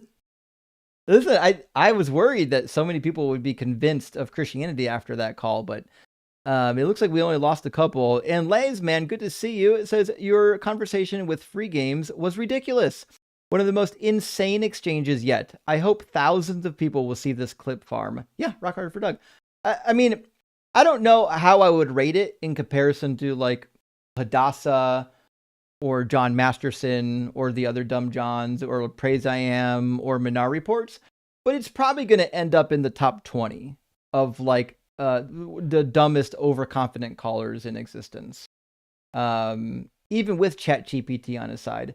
God-eating penguin, good to see you, says threatening violence is unironically very on brand for Christians. Actually, yeah. Yeah, it's like a super Christian thing to do, given history, not given the Bible. Jesus is not pro-violence. Even the passage where he instructs them to get 2 swords, obviously he's not saying because we're going to wage war against the fucking Romans. He's doing it in order to give the Romans pretext for arrest. That's what they're doing. They're not going to be using... What are they going to do with 2 swords? They're not saying each person get 2 swords. There's going to be 2 swords for the whole collective. So they needed somebody to have a sword. Somebody got an ear cut off. We got pretext. Bada bing, bada boom. Jesus is, going to get arrested for insurrection. So I can't believe Jesus would be pro violence. It's crazy that the church ever did accept violence. A River Track Runner says, what number source is the Bible? Like 5th? A number source is the Bible. Oh, yeah, in his list of sources. Where does the Bible register in list of sources on all of his ChatGPT sources? Apparently it wasn't even in there because he didn't want to read the damn thing. He just wanted to appeal to, well, this Catholic guy said something, even though he didn't even have the quote from the Catholic guy. He had a ChatGPT overview that said, he said something kind of vaguely like this. What the fuck? Like, I showed you quotes from literal books. Lynn Masteris says, I never thought I would miss the baby pace cook sessions, but this clown is making me yearn for those happier times. Straight for Justin, the Justin fucking rock. You know what? I do love the God is not good topic. I'll do that again. Maybe I'll do that on Wednesday or Friday. We'll see. But yeah, I love the crash outs on walking people through divine command theory. It's one of my favorite things. I would say this though, I've done so much of it. I know some of my audience is probably getting tired of it. Hunter Girl says, this call is a fucking fever dream. It is batshit crazy. You nailed it, Hunter Girl. That guy, Free Game, was literally off his rocker. I've never once, ever in my life did I ever threaten somebody with violence, even if they've called me a name. I've never heard somebody call me a name and think to myself, oh yeah, what if I beat you up? What a weird fucking response. It's the height of insecurity. Misha says, Free Game finally ran out of tokens for all of his AI session. He'll be back when it resets. That is the case. Listen, you should have got the upgraded plan with the unlimited chats and whatnot. That would be the ticket. And Flaker says, there's an answer or a source. I have an idea what it is, but I have idea what it is, but I believe it. What's the source? Bro, I'll smack you. Yeah, you fucking got it. You fucking got it. Bro, I'll smack you is my source. And it's fucking unreal that these people are out here demanding that I show them the exact page of the quote to make sure that I didn't misread it when their sources, ChatGPT, said something that I like. Doesn't it seem like they're kind of emboldened now because they have people like Douglas Wilson, who is now Douglas Wilson's the pastor for Pete Hegseth, and he says we should just kill those people over there, right? Just kill them, just take them out, right? Yeah, I've known about Christian nationalists like that for some time, and I knew when I first started my channel a couple of years ago, I knew that it was on the rise and people like that were out there leading it. I was like, we actually have to fucking prioritize this. And if you, it's that to me, the Christian nationalism was one of the motivating factors behind starting my channel. I never thought it'd grow like this. I never in a million years thought my channel would be big enough that I could sustain myself without engineering.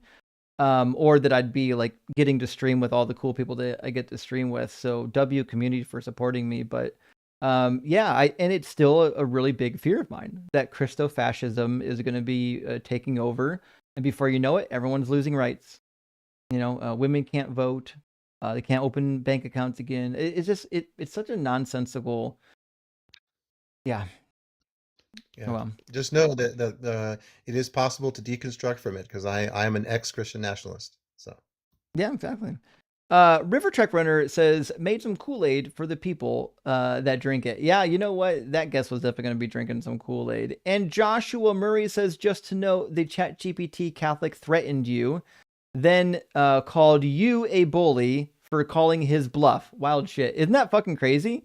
He literally called me a bully because I said that when people talk to me that way, I respond in kind, but I'm the bully. Sure. Look at this motherfucker from Canada. Apologia, buddy. Good to see you. You could have just called up on the screen and joined me. You're always welcome here. Says, but have you considered it was a military census? I don't believe. I know this is a joke, but I don't believe I've heard that one before. The military census. Well, unfortunately, it says census of the entire world. So it can't just be a military census. But if I was a Christian, this might actually be an argument that I would consider rather than just admitting it was a contradiction. Because to be fair, we know the Bible does talk about military censuses. For example, 2 Samuel chapter 24, and was it 1 Chronicles 21, I believe, is where it happens. And Exodus has a census, Numbers has a census. So it would be plausible to say that this was a different type of census, if only, and unfortunately, they didn't preserve the text that said it was for normies rather than just the military. Interesting thought though, Apology. I hope you're doing well, friend. And get at me. Let's set up a split screen sometime. I won't make you go 8 or 9 hours like I do. We can do a short one. Tristan Engineering says, hey Justin, earlier I was blocked by you. No, you weren't. I don't block anybody. My mods might. I have lots of mods who block people in chat. If you got blocked, sorry. I don't know what happened. You may have accidentally violated one of the rules. I'm not really sure. It says, but you accidentally read my message wrong. Oh, I read your message. Love your channel. Please unblock me, Tristan Engineering. I blocked you on YouTube? I gotta be honest, I don't think I've ever blocked a single person ever on YouTube. It might have happened on TikTok. TikTok makes it really easy to block somebody if they say some shit out of pocket in the comments. Let me see real quick. If I go to, how do I even find blocked people? Go to the channel settings and then go to community moderation. There should be a blocked list of people that are blocked. And let's see, the people, there's not that many people in here. You would be somewhere in there. I see Tristan Engineering. I don't see a Tristan or Engineering in here at all. You might have just been muted. Maybe somebody muted your account rather than blocking you. So yeah, because I don't see. I apologize. I don't see you in the block list at all. All right. Well, TikTok, maybe? It could be TikTok. Or it might be on the main channel. I'm on DZ Debates right now. And I definitely don't see anyone named Tristan or even the word engineering on my DZ Debates channel. But let me grab the main channel and see if it happened there. Because if you're blocked, listen, I have no problem unblocking you. In fact, mods, I've irritated them in the past. I am what's the word I'm looking for? I'm pretty well known for not blocking people unless it's 100% necessary. So I typically don't block people just because they said something. If they said something racist, maybe now, yeah, I might go out of my way to block them. All right, let me check. There's only like 10 or 15 people that are banned on my main account. Oh, sorry, I'm in the wrong spot. I apologize. All right. Ulrich got I can help banned? you with stuff later on down the line if you want to make me a mod. I forgot to ask about that. Yeah. Okay. In the shoot me. Why is Jim Bob banned? Who banned Jim Bob? I'm gonna unban Jim Bob. This is ridiculous. See, this is what I'm talking about. Guys, we don't have to ban people even if they're saying goofy shit in the comments. That's not the point of the ban is to make sure people aren't saying stuff that would like get my channel suspended or taken down, because obviously this is like my livelihood, right? So the ban system is to protect the channel. It's not to get rid of people that we just don't like. So we'll have to figure that one out. But there's a lot of people that I'm here that are banned on my main channel, even more on my main channel. But I don't see anybody under the name that you're positing. So shoot me an email, buddy. Tristan, shoot me an email. My email address is on my YouTube account. We'll sort it out. We'll get it figured out. Furtive Attack says, I need to extra blaspheme the Holy Spirit after that. You know what? I don't blame you. I would too. It's a unforgivable sin, which means once you've already done it, who cares? Go just keep doing the thing. Actually, now that I'm thinking about it, I think it certainly is. I think it certainly is possible that they were blocked on TikTok rather than YouTube. Maybe they went over to YouTube to tell me about it. Maybe that's what happened. That is something that I can help out with from literally just from my phone to see what's going on there. So give me a second. I'm going to read some super chats. We'll hit this here at the end of the stream again. Joshua says he unchristianed me so much. I Christianed, then atheist again. Listen, yeah. If that is what's the word? If that's like the best Christianity can do, if that's the representative that you're sending, I don't know how they're hoping to find success. In fact, I don't think they're going to be able to. Aloka says, I converted to Satanism out of spite. Does that count? Actually, you know what? I'll accept it. And hey, not the Bible, Jason. Good to see you, friend. Says W Carnage Pinata. Oh no, this is a name change I've not been made aware of. Carnage Pinata is entirely new. I don't know if Carnage knows about this. I'll have to check with her.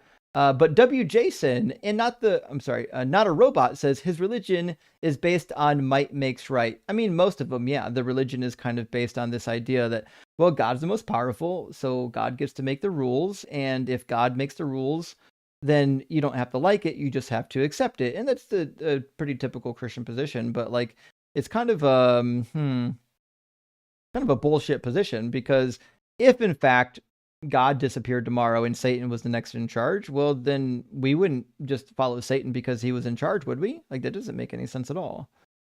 And by the way, Justin, I don't know if you ever thought about this, but I thought it might be cool to have another sound for, on your soundboard, where every time somebody's using ChatGPT, you press the sound, so it's like it makes it aware. And when I used to debate IRL, right, for years, when I left Christianity, I debated in person, in public, and we had this bell. So every time a preceptor would come up, we'd ding the bell. We'd be like, "It's a precept." Oh fuck! You know what? I should get something like that. Yeah, I did figure out the ban situation though. Tristan was banned on TikTok, not on YouTube. And for some reason, Raw Soul was banned on TikTok. Why are we doing this? Listen, I know Raw Soul's annoying, and I know that he's a Christian. He just spouts off saying nonsense things in the comments. But like, you're allowed to do that, friends. That's half the fun. Is arguing and fighting in the comments. We don't have to block people like Raw Soul. He's harmless. I mean, he'll never come and debate me, obviously, but I think he's basically harmless, you know. A win's a win. It says we must auction free games, bloodied, cropped. Yeah, that would be a good time, actually. I wonder, I thought the requirement to turn your camera on during a live stream didn't have a number anymore, but he only had 5 followers.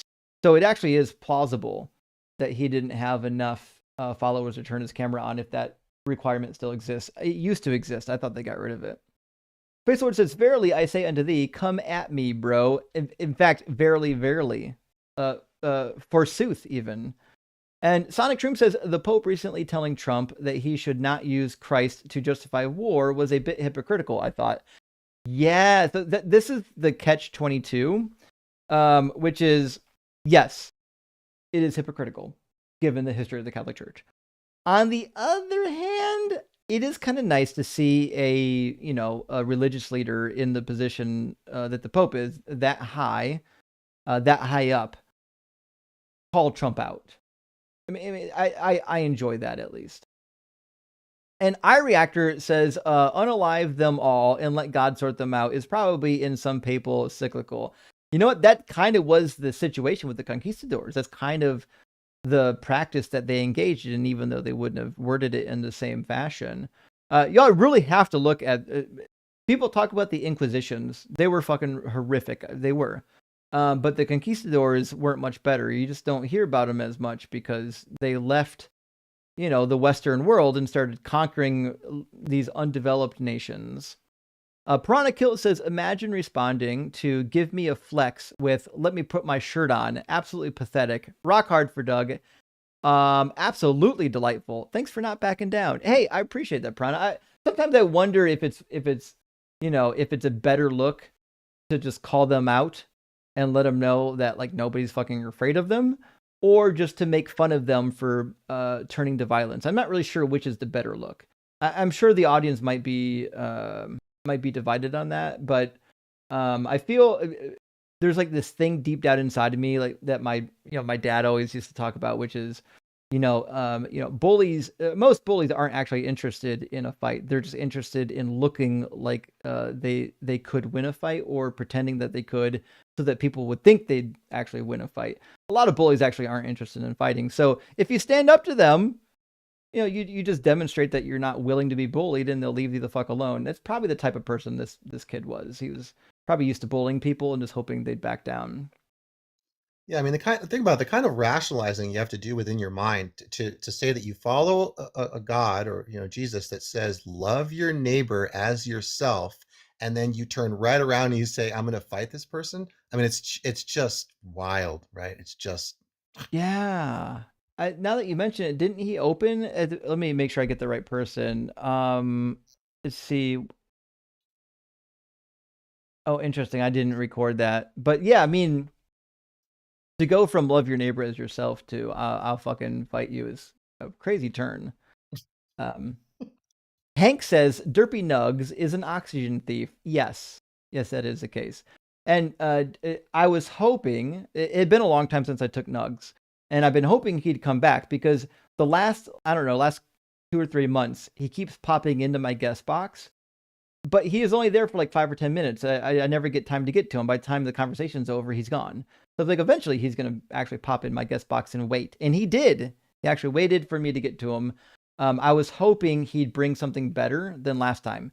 The last time we talked, literally all he did was try to smuggle in concepts so he can run tag. But his method the first time was trying to disprove determinism in order to defend the position that we have true agency. And that true agency has to be grounded in something, right? Some sort of spiritual or sense or something unchanging. And I think that's that's why he kept mentioning the contingency argument, is because he's hoping that he can use like the word change to smuggle in this idea that, well, if it's contingent, there must be something that grounds it. But that's just, it's nonsensical. Also, something It's also contingent worth just means mentioning that it has that, an explanation, right? Mm-hmm. Yeah, I was just going to say it's also very, very much worth mentioning that this whole grounding talk is just very highly contentious in the philosophy of literature, just so you guys know that. So anytime they say grounding this, grounding that, I mean, they're just wanting you to take it for granted because it sounds intuitive when you say the ground, it's something you stand on. It's something that's hard and firm and da-da-da-da-da.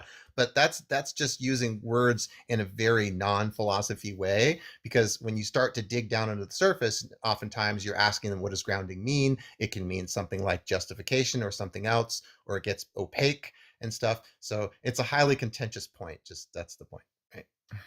Yeah, so and that was my thought, because like I looked up all the many definitions of grounding and how it gets used. And when you look it up in the literature, it usually says something like something is grounded in the thing that caused it, right? And so if grounding is like, hey, here's the explanation for this, like this exists because this thing over here, right? If grounding is just a justification or an explanation for why something is or why something is happening, then it could literally be anything. It could just be whatever preceded it. And that's why sometimes we go to like an infinite regress of causes. Well, an infinite regress of causes would still say that you can have everything completely contingent, because it would be contingent on the thing before it. There's no start or stop point of the contingency. It's just an endless contingency. But also, like, I still, and maybe you know one, I still don't know why something being contingent can't be why two items, if they have behaviors, let's say they're quantumly entangled, right? If you have an item that's quantumly entangled, a change here is going to cause a change here. And a change here is going to cause a change here. So what that would mean is that they're actually contingent upon each other via quantum entanglement, which gets to the idea that actually some things can be mutually contingent. It's like a symbiosis of sorts. They rely on each other. And if that's the case, then all of the items within the universe, if the universe is even if it's a open or a closed set, if they're all contingent, they literally could just be contingent on something else inside of the universe. And if it's circular, it's fully self-explaining. I mean, if it's symbiotic, it's actually fully self-explaining. There's no gap in the explanation. Am I crazy for thinking that? No, that sounds fine. I mean, the way you're describing it, I think sounds fine. There's many positions on this, right? There's not like just tons of agreement in the philosophy literature, but it's unfortunate that we speak to apologists who want us to think that that's the case, and it's just not true, right? Yeah. Bacon and Bush, thank you for sending out 5 DZ Debate gifted memberships. I really, really appreciate that, friend. Huge W. Also, before I forget, announcement time. I talked this last week to, you guys know the organization Pangburn? They set up the debate between Jordan Peterson and Matt Delahunty like, what, a decade ago? Mm-hmm. You guys remember that debate? And shockingly, it didn't end Jordan Peterson's career, but probably should have. I've been involved in talks with Pangburn about setting up some debates because they wanted to do a solo debate with me against one of the big name apologists. And I said, actually, let's get unapologetic and do a 3-on-3. And they agreed. October 10th, the Unapologetic crew is going to be doing a 3-on-3 debate in New York against, we don't know who the opponents are. And it's going to be a really fun big stage debate. I'm super fucking pumped for it. It's going to be awesome. Let's fucking go. So, anyways, Orin says nugs are too saucy, dude. Lay off a little. Rock hard for Doug et al. That might be the case. Or it pains me that Saucy Nugs behaves that way too. I actually really fucking love saucy, especially spicy saucy nuggets. Although I'm not eating nugs anymore, but I have nothing but fond memories of nuggets. Merciful Nate says, main problem with Phil Bros BS, it's 100% anachronistic. The Bible authors weren't running tag. They were running Rakia, Flat Earth, Overshield. Fucking nailed it. Yes. That's the craziest thing. Listen, I know Nugs believes in the Christian God. So why are we doing these bullshit arguments for a God that has nothing to do with the Christian God? It's not interesting. Ivy, hey, thanks for the super chat. Beautiful pup says, thanks, Justin, for my flock of goat smug. Absolutely. Also, guys, I told you I switched over. Fuck, my hiccups. I told you I switched over to a new vendor for the merch shop.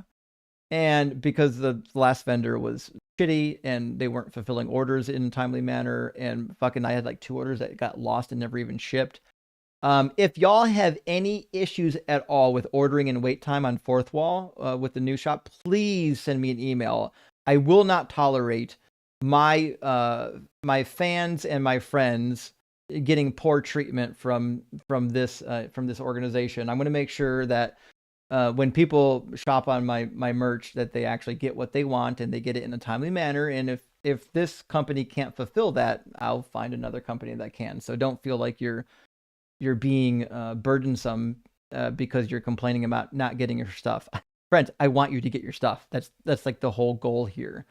So, and plus it's great because then you can wear your stuff in public and you can show people what what's going on. Also, I'm not too shocked, Aaron. I know you already got probably multiples at this point.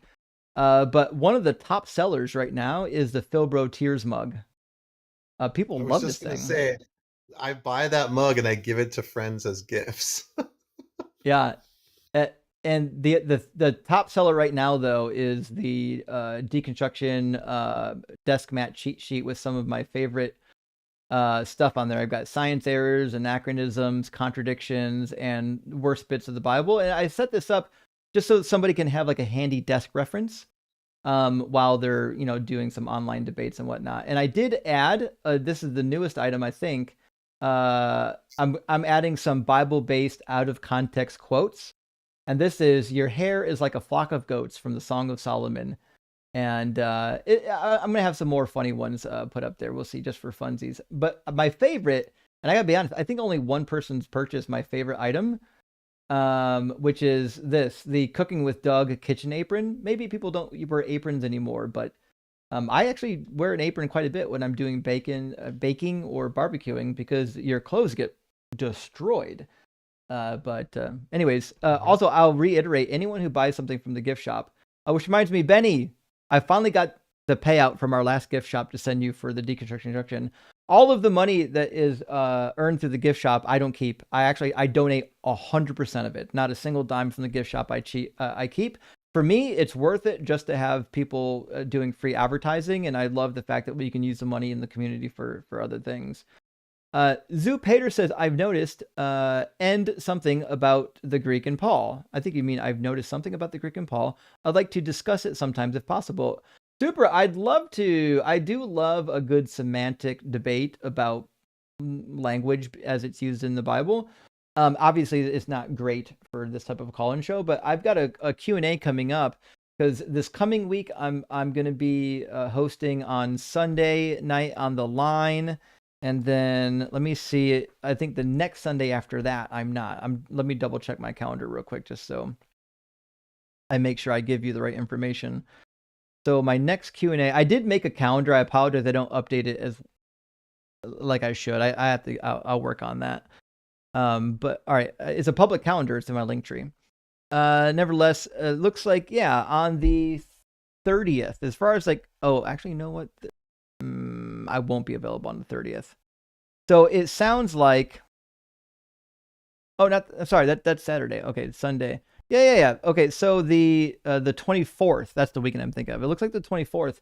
I'll be doing a Q&A because I won't be on AXP or the line that Sunday. So on the 24th, my friend, call in and we'll discuss for sure. Still attacks a bit. Great to see you. Says so many Bobs. Bob's Dobbs is the head of the church of the Sub Genius. Check it out. It's legit. Praise God. Wait, Church of the Sub Genius. Hold on. Church of the Sub. What is this? Church of the Sub Genius.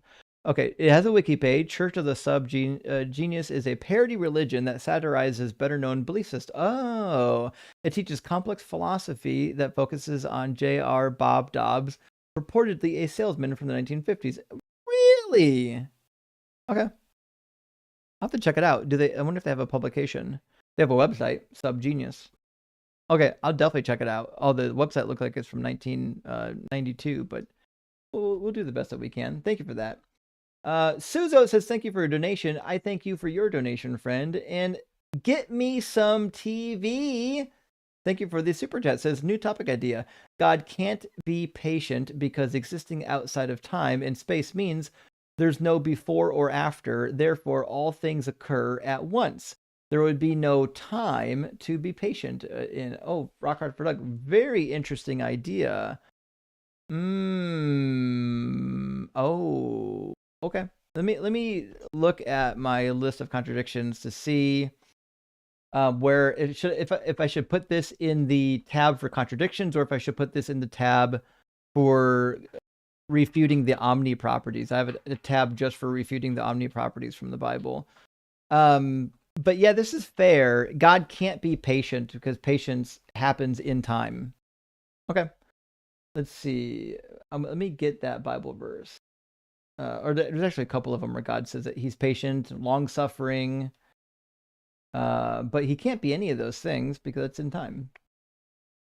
All right, let's see. On the results, why did it show me Romans first? Surely, obviously, we've got Old Testament references. Let's see. Be still in the Lord and wait patiently for him. No, that's not it. I waited patiently for the Lord. Interesting. Maybe, let's see. Let me find this. I know it exists. Where does...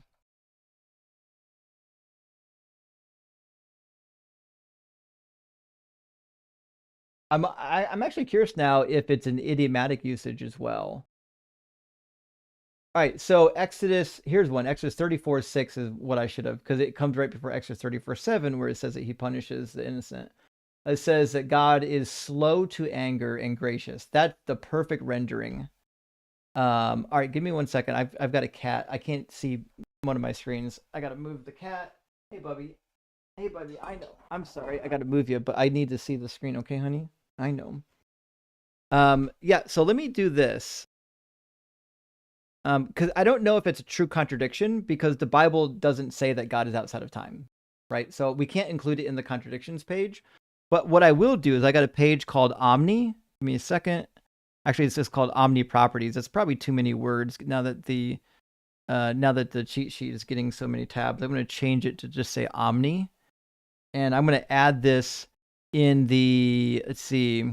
Well, fuck. I don't actually have an outside of time here. Shit. Okay, so what I'll do then, this is what I'll do. I'm going to go to the contradictions tab, and we'll use Genesis 1:1 and see how it goes.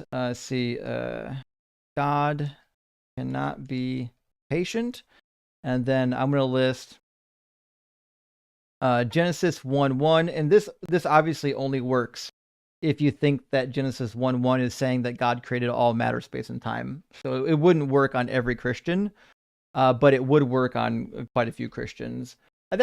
Sometimes the arguments that we come up with here, they don't work on every single Christian. You kind of have to use a little bit of know-how or a little bit of a thought process to determine which type of Christian you can put which type of argument on.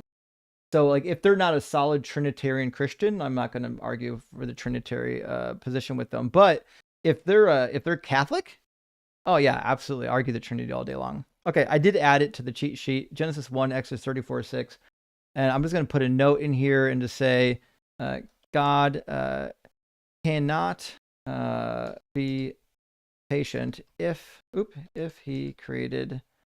Or I'm going to say if he is outside of time, and Genesis 1 says let's say imply. Genesis 1 implies he created time, and we'd say God's character cannot change. So what that would mean is if God's character cannot change, and patience is part of his character, then it would just simply imply that he's always been patient. But you can't be patient outside of time. Fuck, I like this a lot, actually. Now that I'm thinking about how to formalize this, fuck. Hold on. I've got a tab in here that's just for philosophical arguments. I'm going to add this I'm going to formalize it and add it to the philosophical arguments. Give me a second. I think this is actually, now that we're formalizing it, this is actually a really fucking powerful idea. I think we can weaponize this particular argument. I'm going to put it on the screen. Aaron, let me know if there's a way I should word this. We might say something like this. Premise number 1 is God is described as patient. And then P2 might be something like, actually, we'll say God's character, right? So God's character is described as patient, and we might say then God's character is unchanging, and then premise number 3 might be something like so we might say God's character we say God's character then includes that he has always been patient. Actually, it's even more explicit in the passage. It says that he's patient and slow to anger, which is basically the same thing. So it says God's character includes that he has always been patient because his character can't change. Then we might say something like premise 4, patience. Let's see, can only happen in time. Conclusion, either time always existed or God's character changed. Is that about right? Yeah, I was actually going to say I think Ian would love this one, but yeah, it's close. Yeah, it's in the ballpark. Actually, I really like this one. Okay. Let's see. I'm gonna. What do we even call this one? We might call this God's unchanging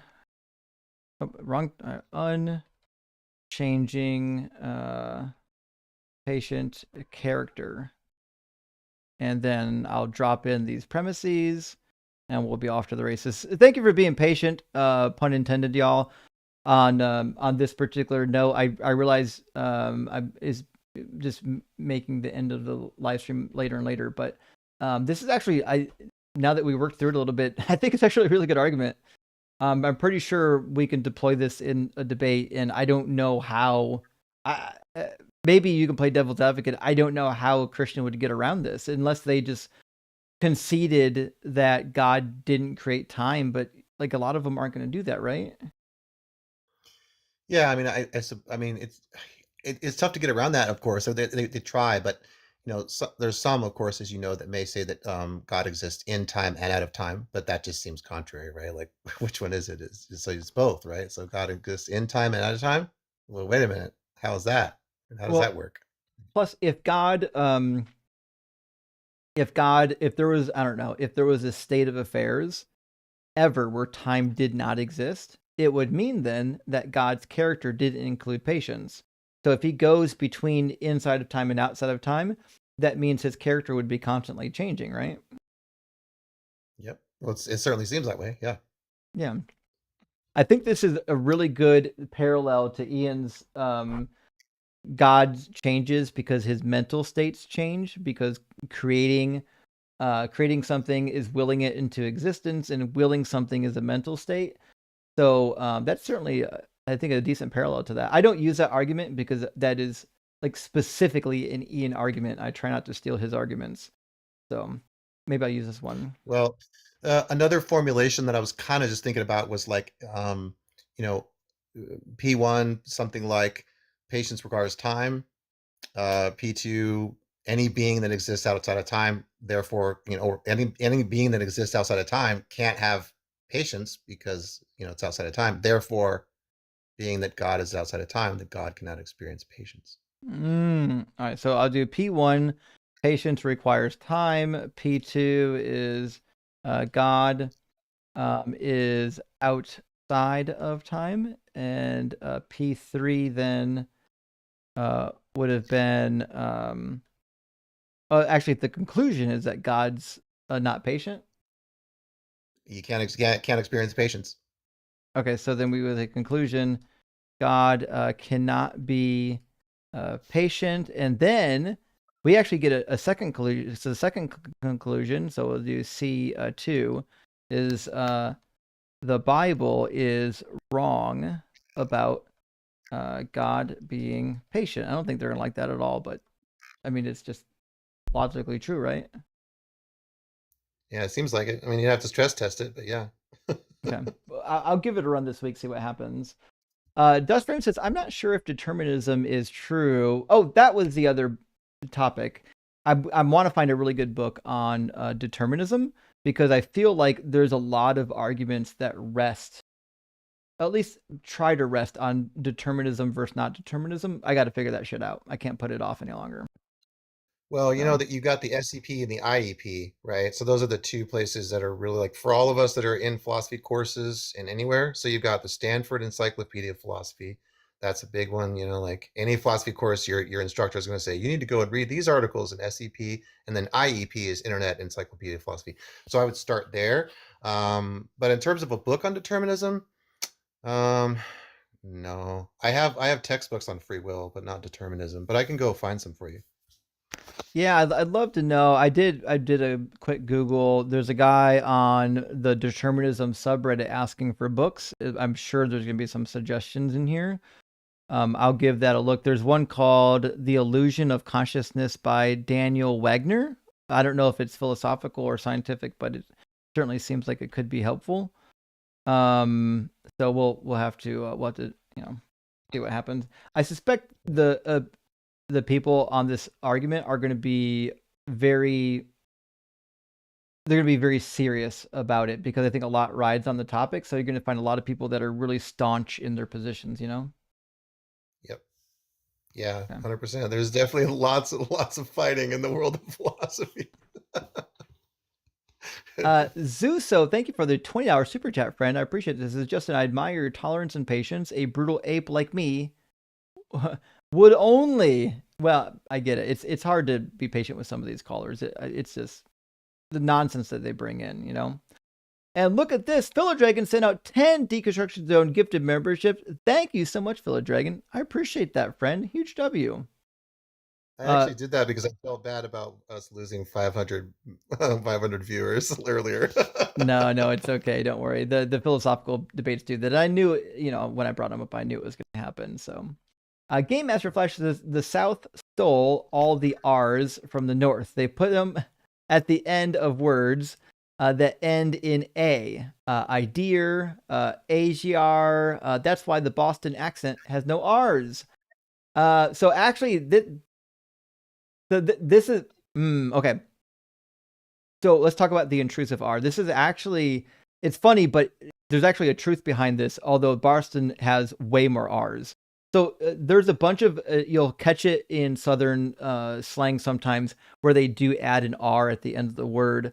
And this is actually a holdover from the intrusive R that is used in Boston. Now, most of the US, one of the things that US intentionally did is they stopped using the intrusive R purposely to differentiate yourself from the British early on. And so, but it was hard to get rid of it. It's a cultural phenomenon, right? So the intrusive R is actually a really interesting piece of language, because in English, when you have a word starting with a vowel, we would say apple. You don't say a apple. It's weird because now you've got two letters, like two vowels right in a row. It almost sounds like one word. You have to put a consonant in between them, right? So we would say, rather than a apple, we say an apple. Now, that's what the intrusive R is doing. They put it at the end of a word that ends in a vowel, so that when you pronounce it and the next word starts with the vowel, you have something to break it up with. So that's why you see that kind of stuff. Typically, words that end in a vowel, in cultures that have the intrusive R still, the R is there just to break up the vowels. And so it's actually just a really cool like phenomenon in history. So fun little fact there. And that's, you'll still hear it. Bernie Sanders still uses the intrusive R. Like it's still just, you hear it all the time. Game Master Flesh says, Haba Ka, it's revenge for Northerners tricking Southerners into thinking cranberries are good. You know what? I will fucking, Game Master, I will stand 10 toes down on cranberries being delicious. I'm sorry that you don't like them. But listen, the good news is I'll eat them for you. Send them up to me. I'll take all the cranberries. Ariadwin, good to see you, says, not a good day today, but I'm still glad I can catch this live for a short while with all of you. Hope your weeks are going better than mine. Rock hard for Doug and Justin Fucking Rock. Well, Ariadwin, I don't know what's happening on your, over with you. I'm sorry that you're having some trouble. But there's a lot of people in the community that care about you. And if you need something, you can always reach out via the Discord. But we care about your friend. Take care of yourself. Hydrate. Don't be like me. Get some sleep. Take care of yourself, friend. Kevin Schultz, thank you so much for the $50 super chat. That is huge. I really appreciate that, friend. Says, been watching for months. Here's for suffering the fools just for us. Thank you. I do appreciate that. And trust me, this is some suffering. But to be fair, it'll make for, that guest will make for a good clip, at least that insufferable one. Mason says, hurry up and finish your fucking book. I'm sorry. I'm working on, I had this conversation with my significant other the other day. I am switching my focus this month back to trying to complete the book as quickly as possible. And I think we've got a system worked out to allow that to happen. So I think we're going to be good. Space Lord says, DJ Volta is not invited to perform at my rave. What? Listen, few cats will put as much dancing and effort into the DJ gig as Volta. You're going to want him there. He'd be the belle of the ball. Hunter Go says, your cats want you to go to bed. Here's a couple of bucks for catnip. Thank you. I appreciate that. I'm actually almost done with the super chats here, but you're right. It's way fucking past my bedtime. It's 3:30 in the morning. It's basically gonna be 4 in the morning soon. I mean, tomorrow is gonna be a nightmare. Mason, thank you for the super chat. Says, you pulled my super chat. Wait, you pulled up my super chat and then moved right on to the next one. So I'll say it again. Ignorance isn't the problem. It's the instant access to bullshit that is abuse. I'm sorry, Mason. I've actually done that a couple times in history, even recent history. I apologize. That is the function of my during the daytime. I take something for my ADHD, but unfortunately, it's already it's only good for 7 or 8 hours. It's been worn off now for shit, probably 7 hours at this point. So I tend to get a little bit distracted, which is why we're kind of like wandering through some of these super chats right now. But I apologize. I didn't mean to do that. You're welcome. You're right to call me out on that. But yes, ignorance may be not the worst problem. It's the access to bad information that makes it worse, and then the overconfidence that you're right, knowing absolutely nothing.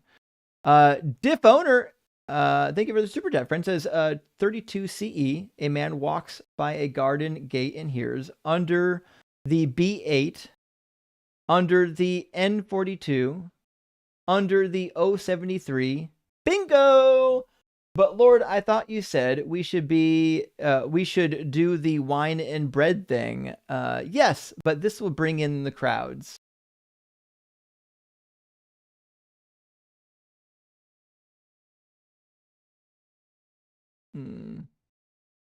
I feel like there might be a joke in here about Catholics gambling and playing bingo because they do, and they don't care that it seems to not really be in line with the Jesus thing.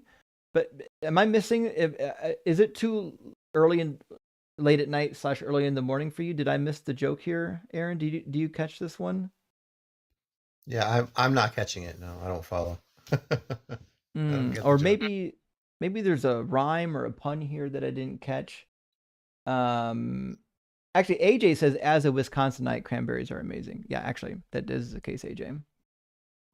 Speaking of which, for people who are still looking for the deets about NanoCon 2025, about what happened there, I'm not going to say anything on this live stream, but AJ / Ways to Human finally released a video addressing all of the actual evidence for people who want to go through that. Pat, thank you for the super chat. Says, Justin, that rebuttal on stuffing your head up your ass was beautiful work. Well, thank you. I appreciate it. So, yeah, it's weird, like, because when you get into like a verbal, it's funny, he even recognized it. When we get into a verbal dispute, sometimes I don't even know what I'm going to say. It's like, it's almost instinctual. It's like training from childhood. You just blurt some shit out. You know what I mean? Says free game even gave you props. Fucking beautiful. I love it, homie. Thank you, Pat. I appreciate that. Misha, thank you for the additional super chat, my friend. Says, damn, Justin, my workday is now over. Are you still going? You're a beast, my man. Rock hard for Doug always. Well, I didn't mean to be up this late. I don't yet. Fucking, I say that every time, and here I am. But the reality is, it's hard to know when to end the live stream, because like I probably could have taken it after. I could have probably ended it. I mean, after free game. But the reality was, there was a couple of people that I knew had been waiting for a while, and I was like, well, fuck, I don't just want to leave them in the wings. They've been waiting for an hour or two.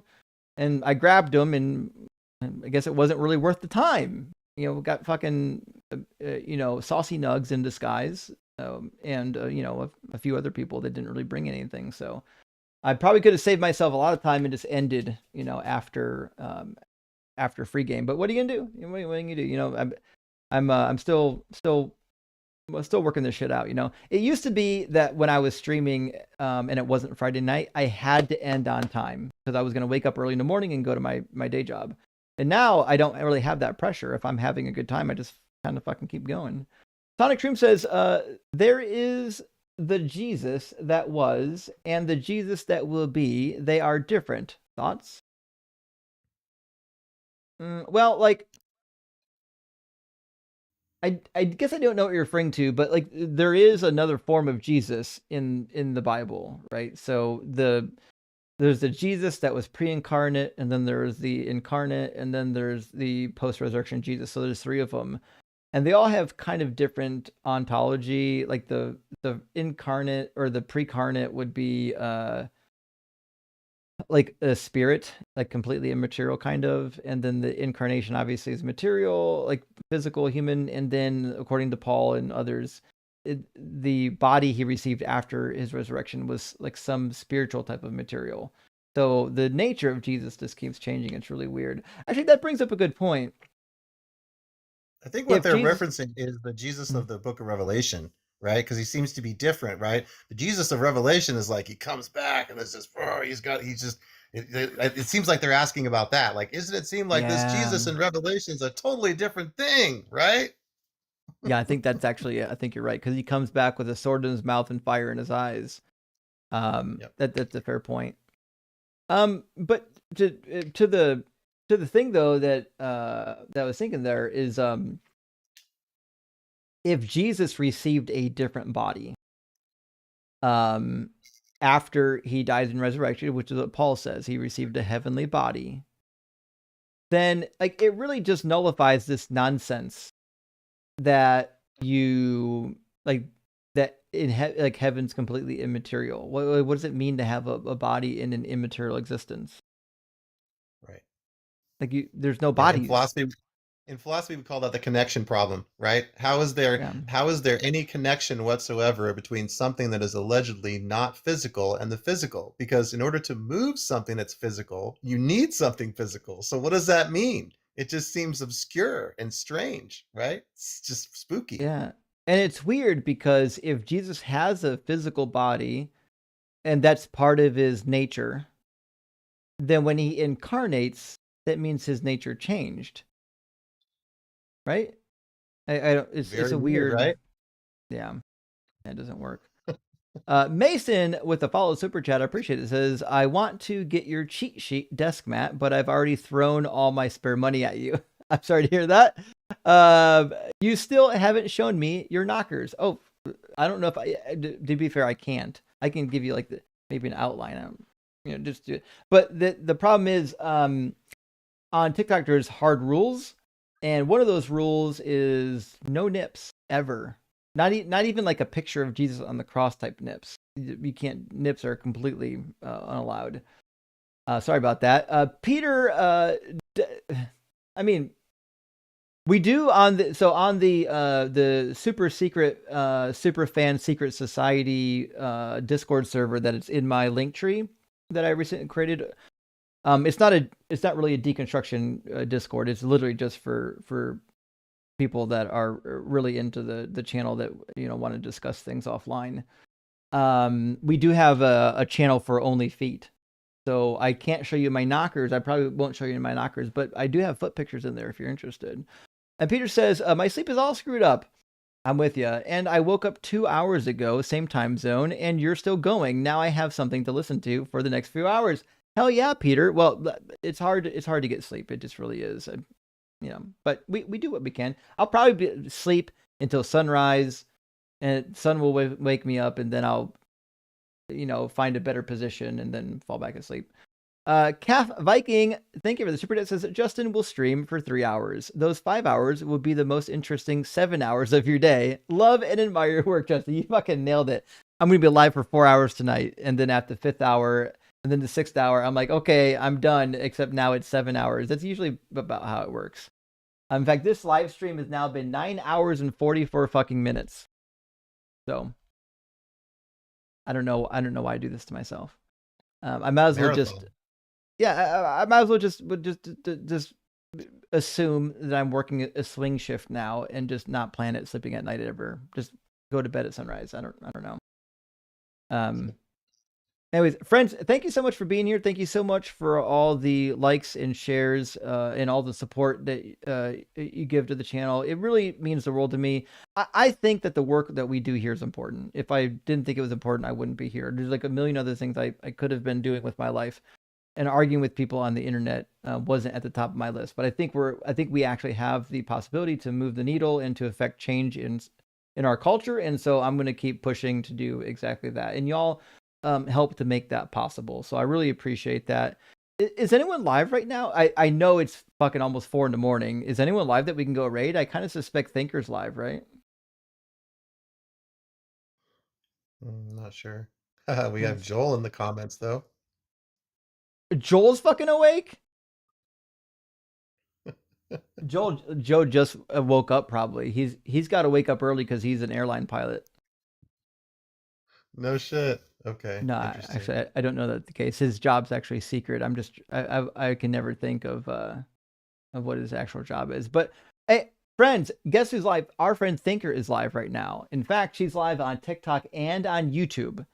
If you're on TikTok, listen, you don't need me to tell you how to access Thinker's live stream. If you're on YouTube and you haven't discovered Thinker yet, first of all, tisk tisk, you should know about Thinker. She's amazing. We finally got her on AXP, and hopefully next we'll have her. We have her on the line now too, both AXP and the line. So she's just fucking people up left and right everywhere. On YouTube, her channel is called Think Beyond Dogma.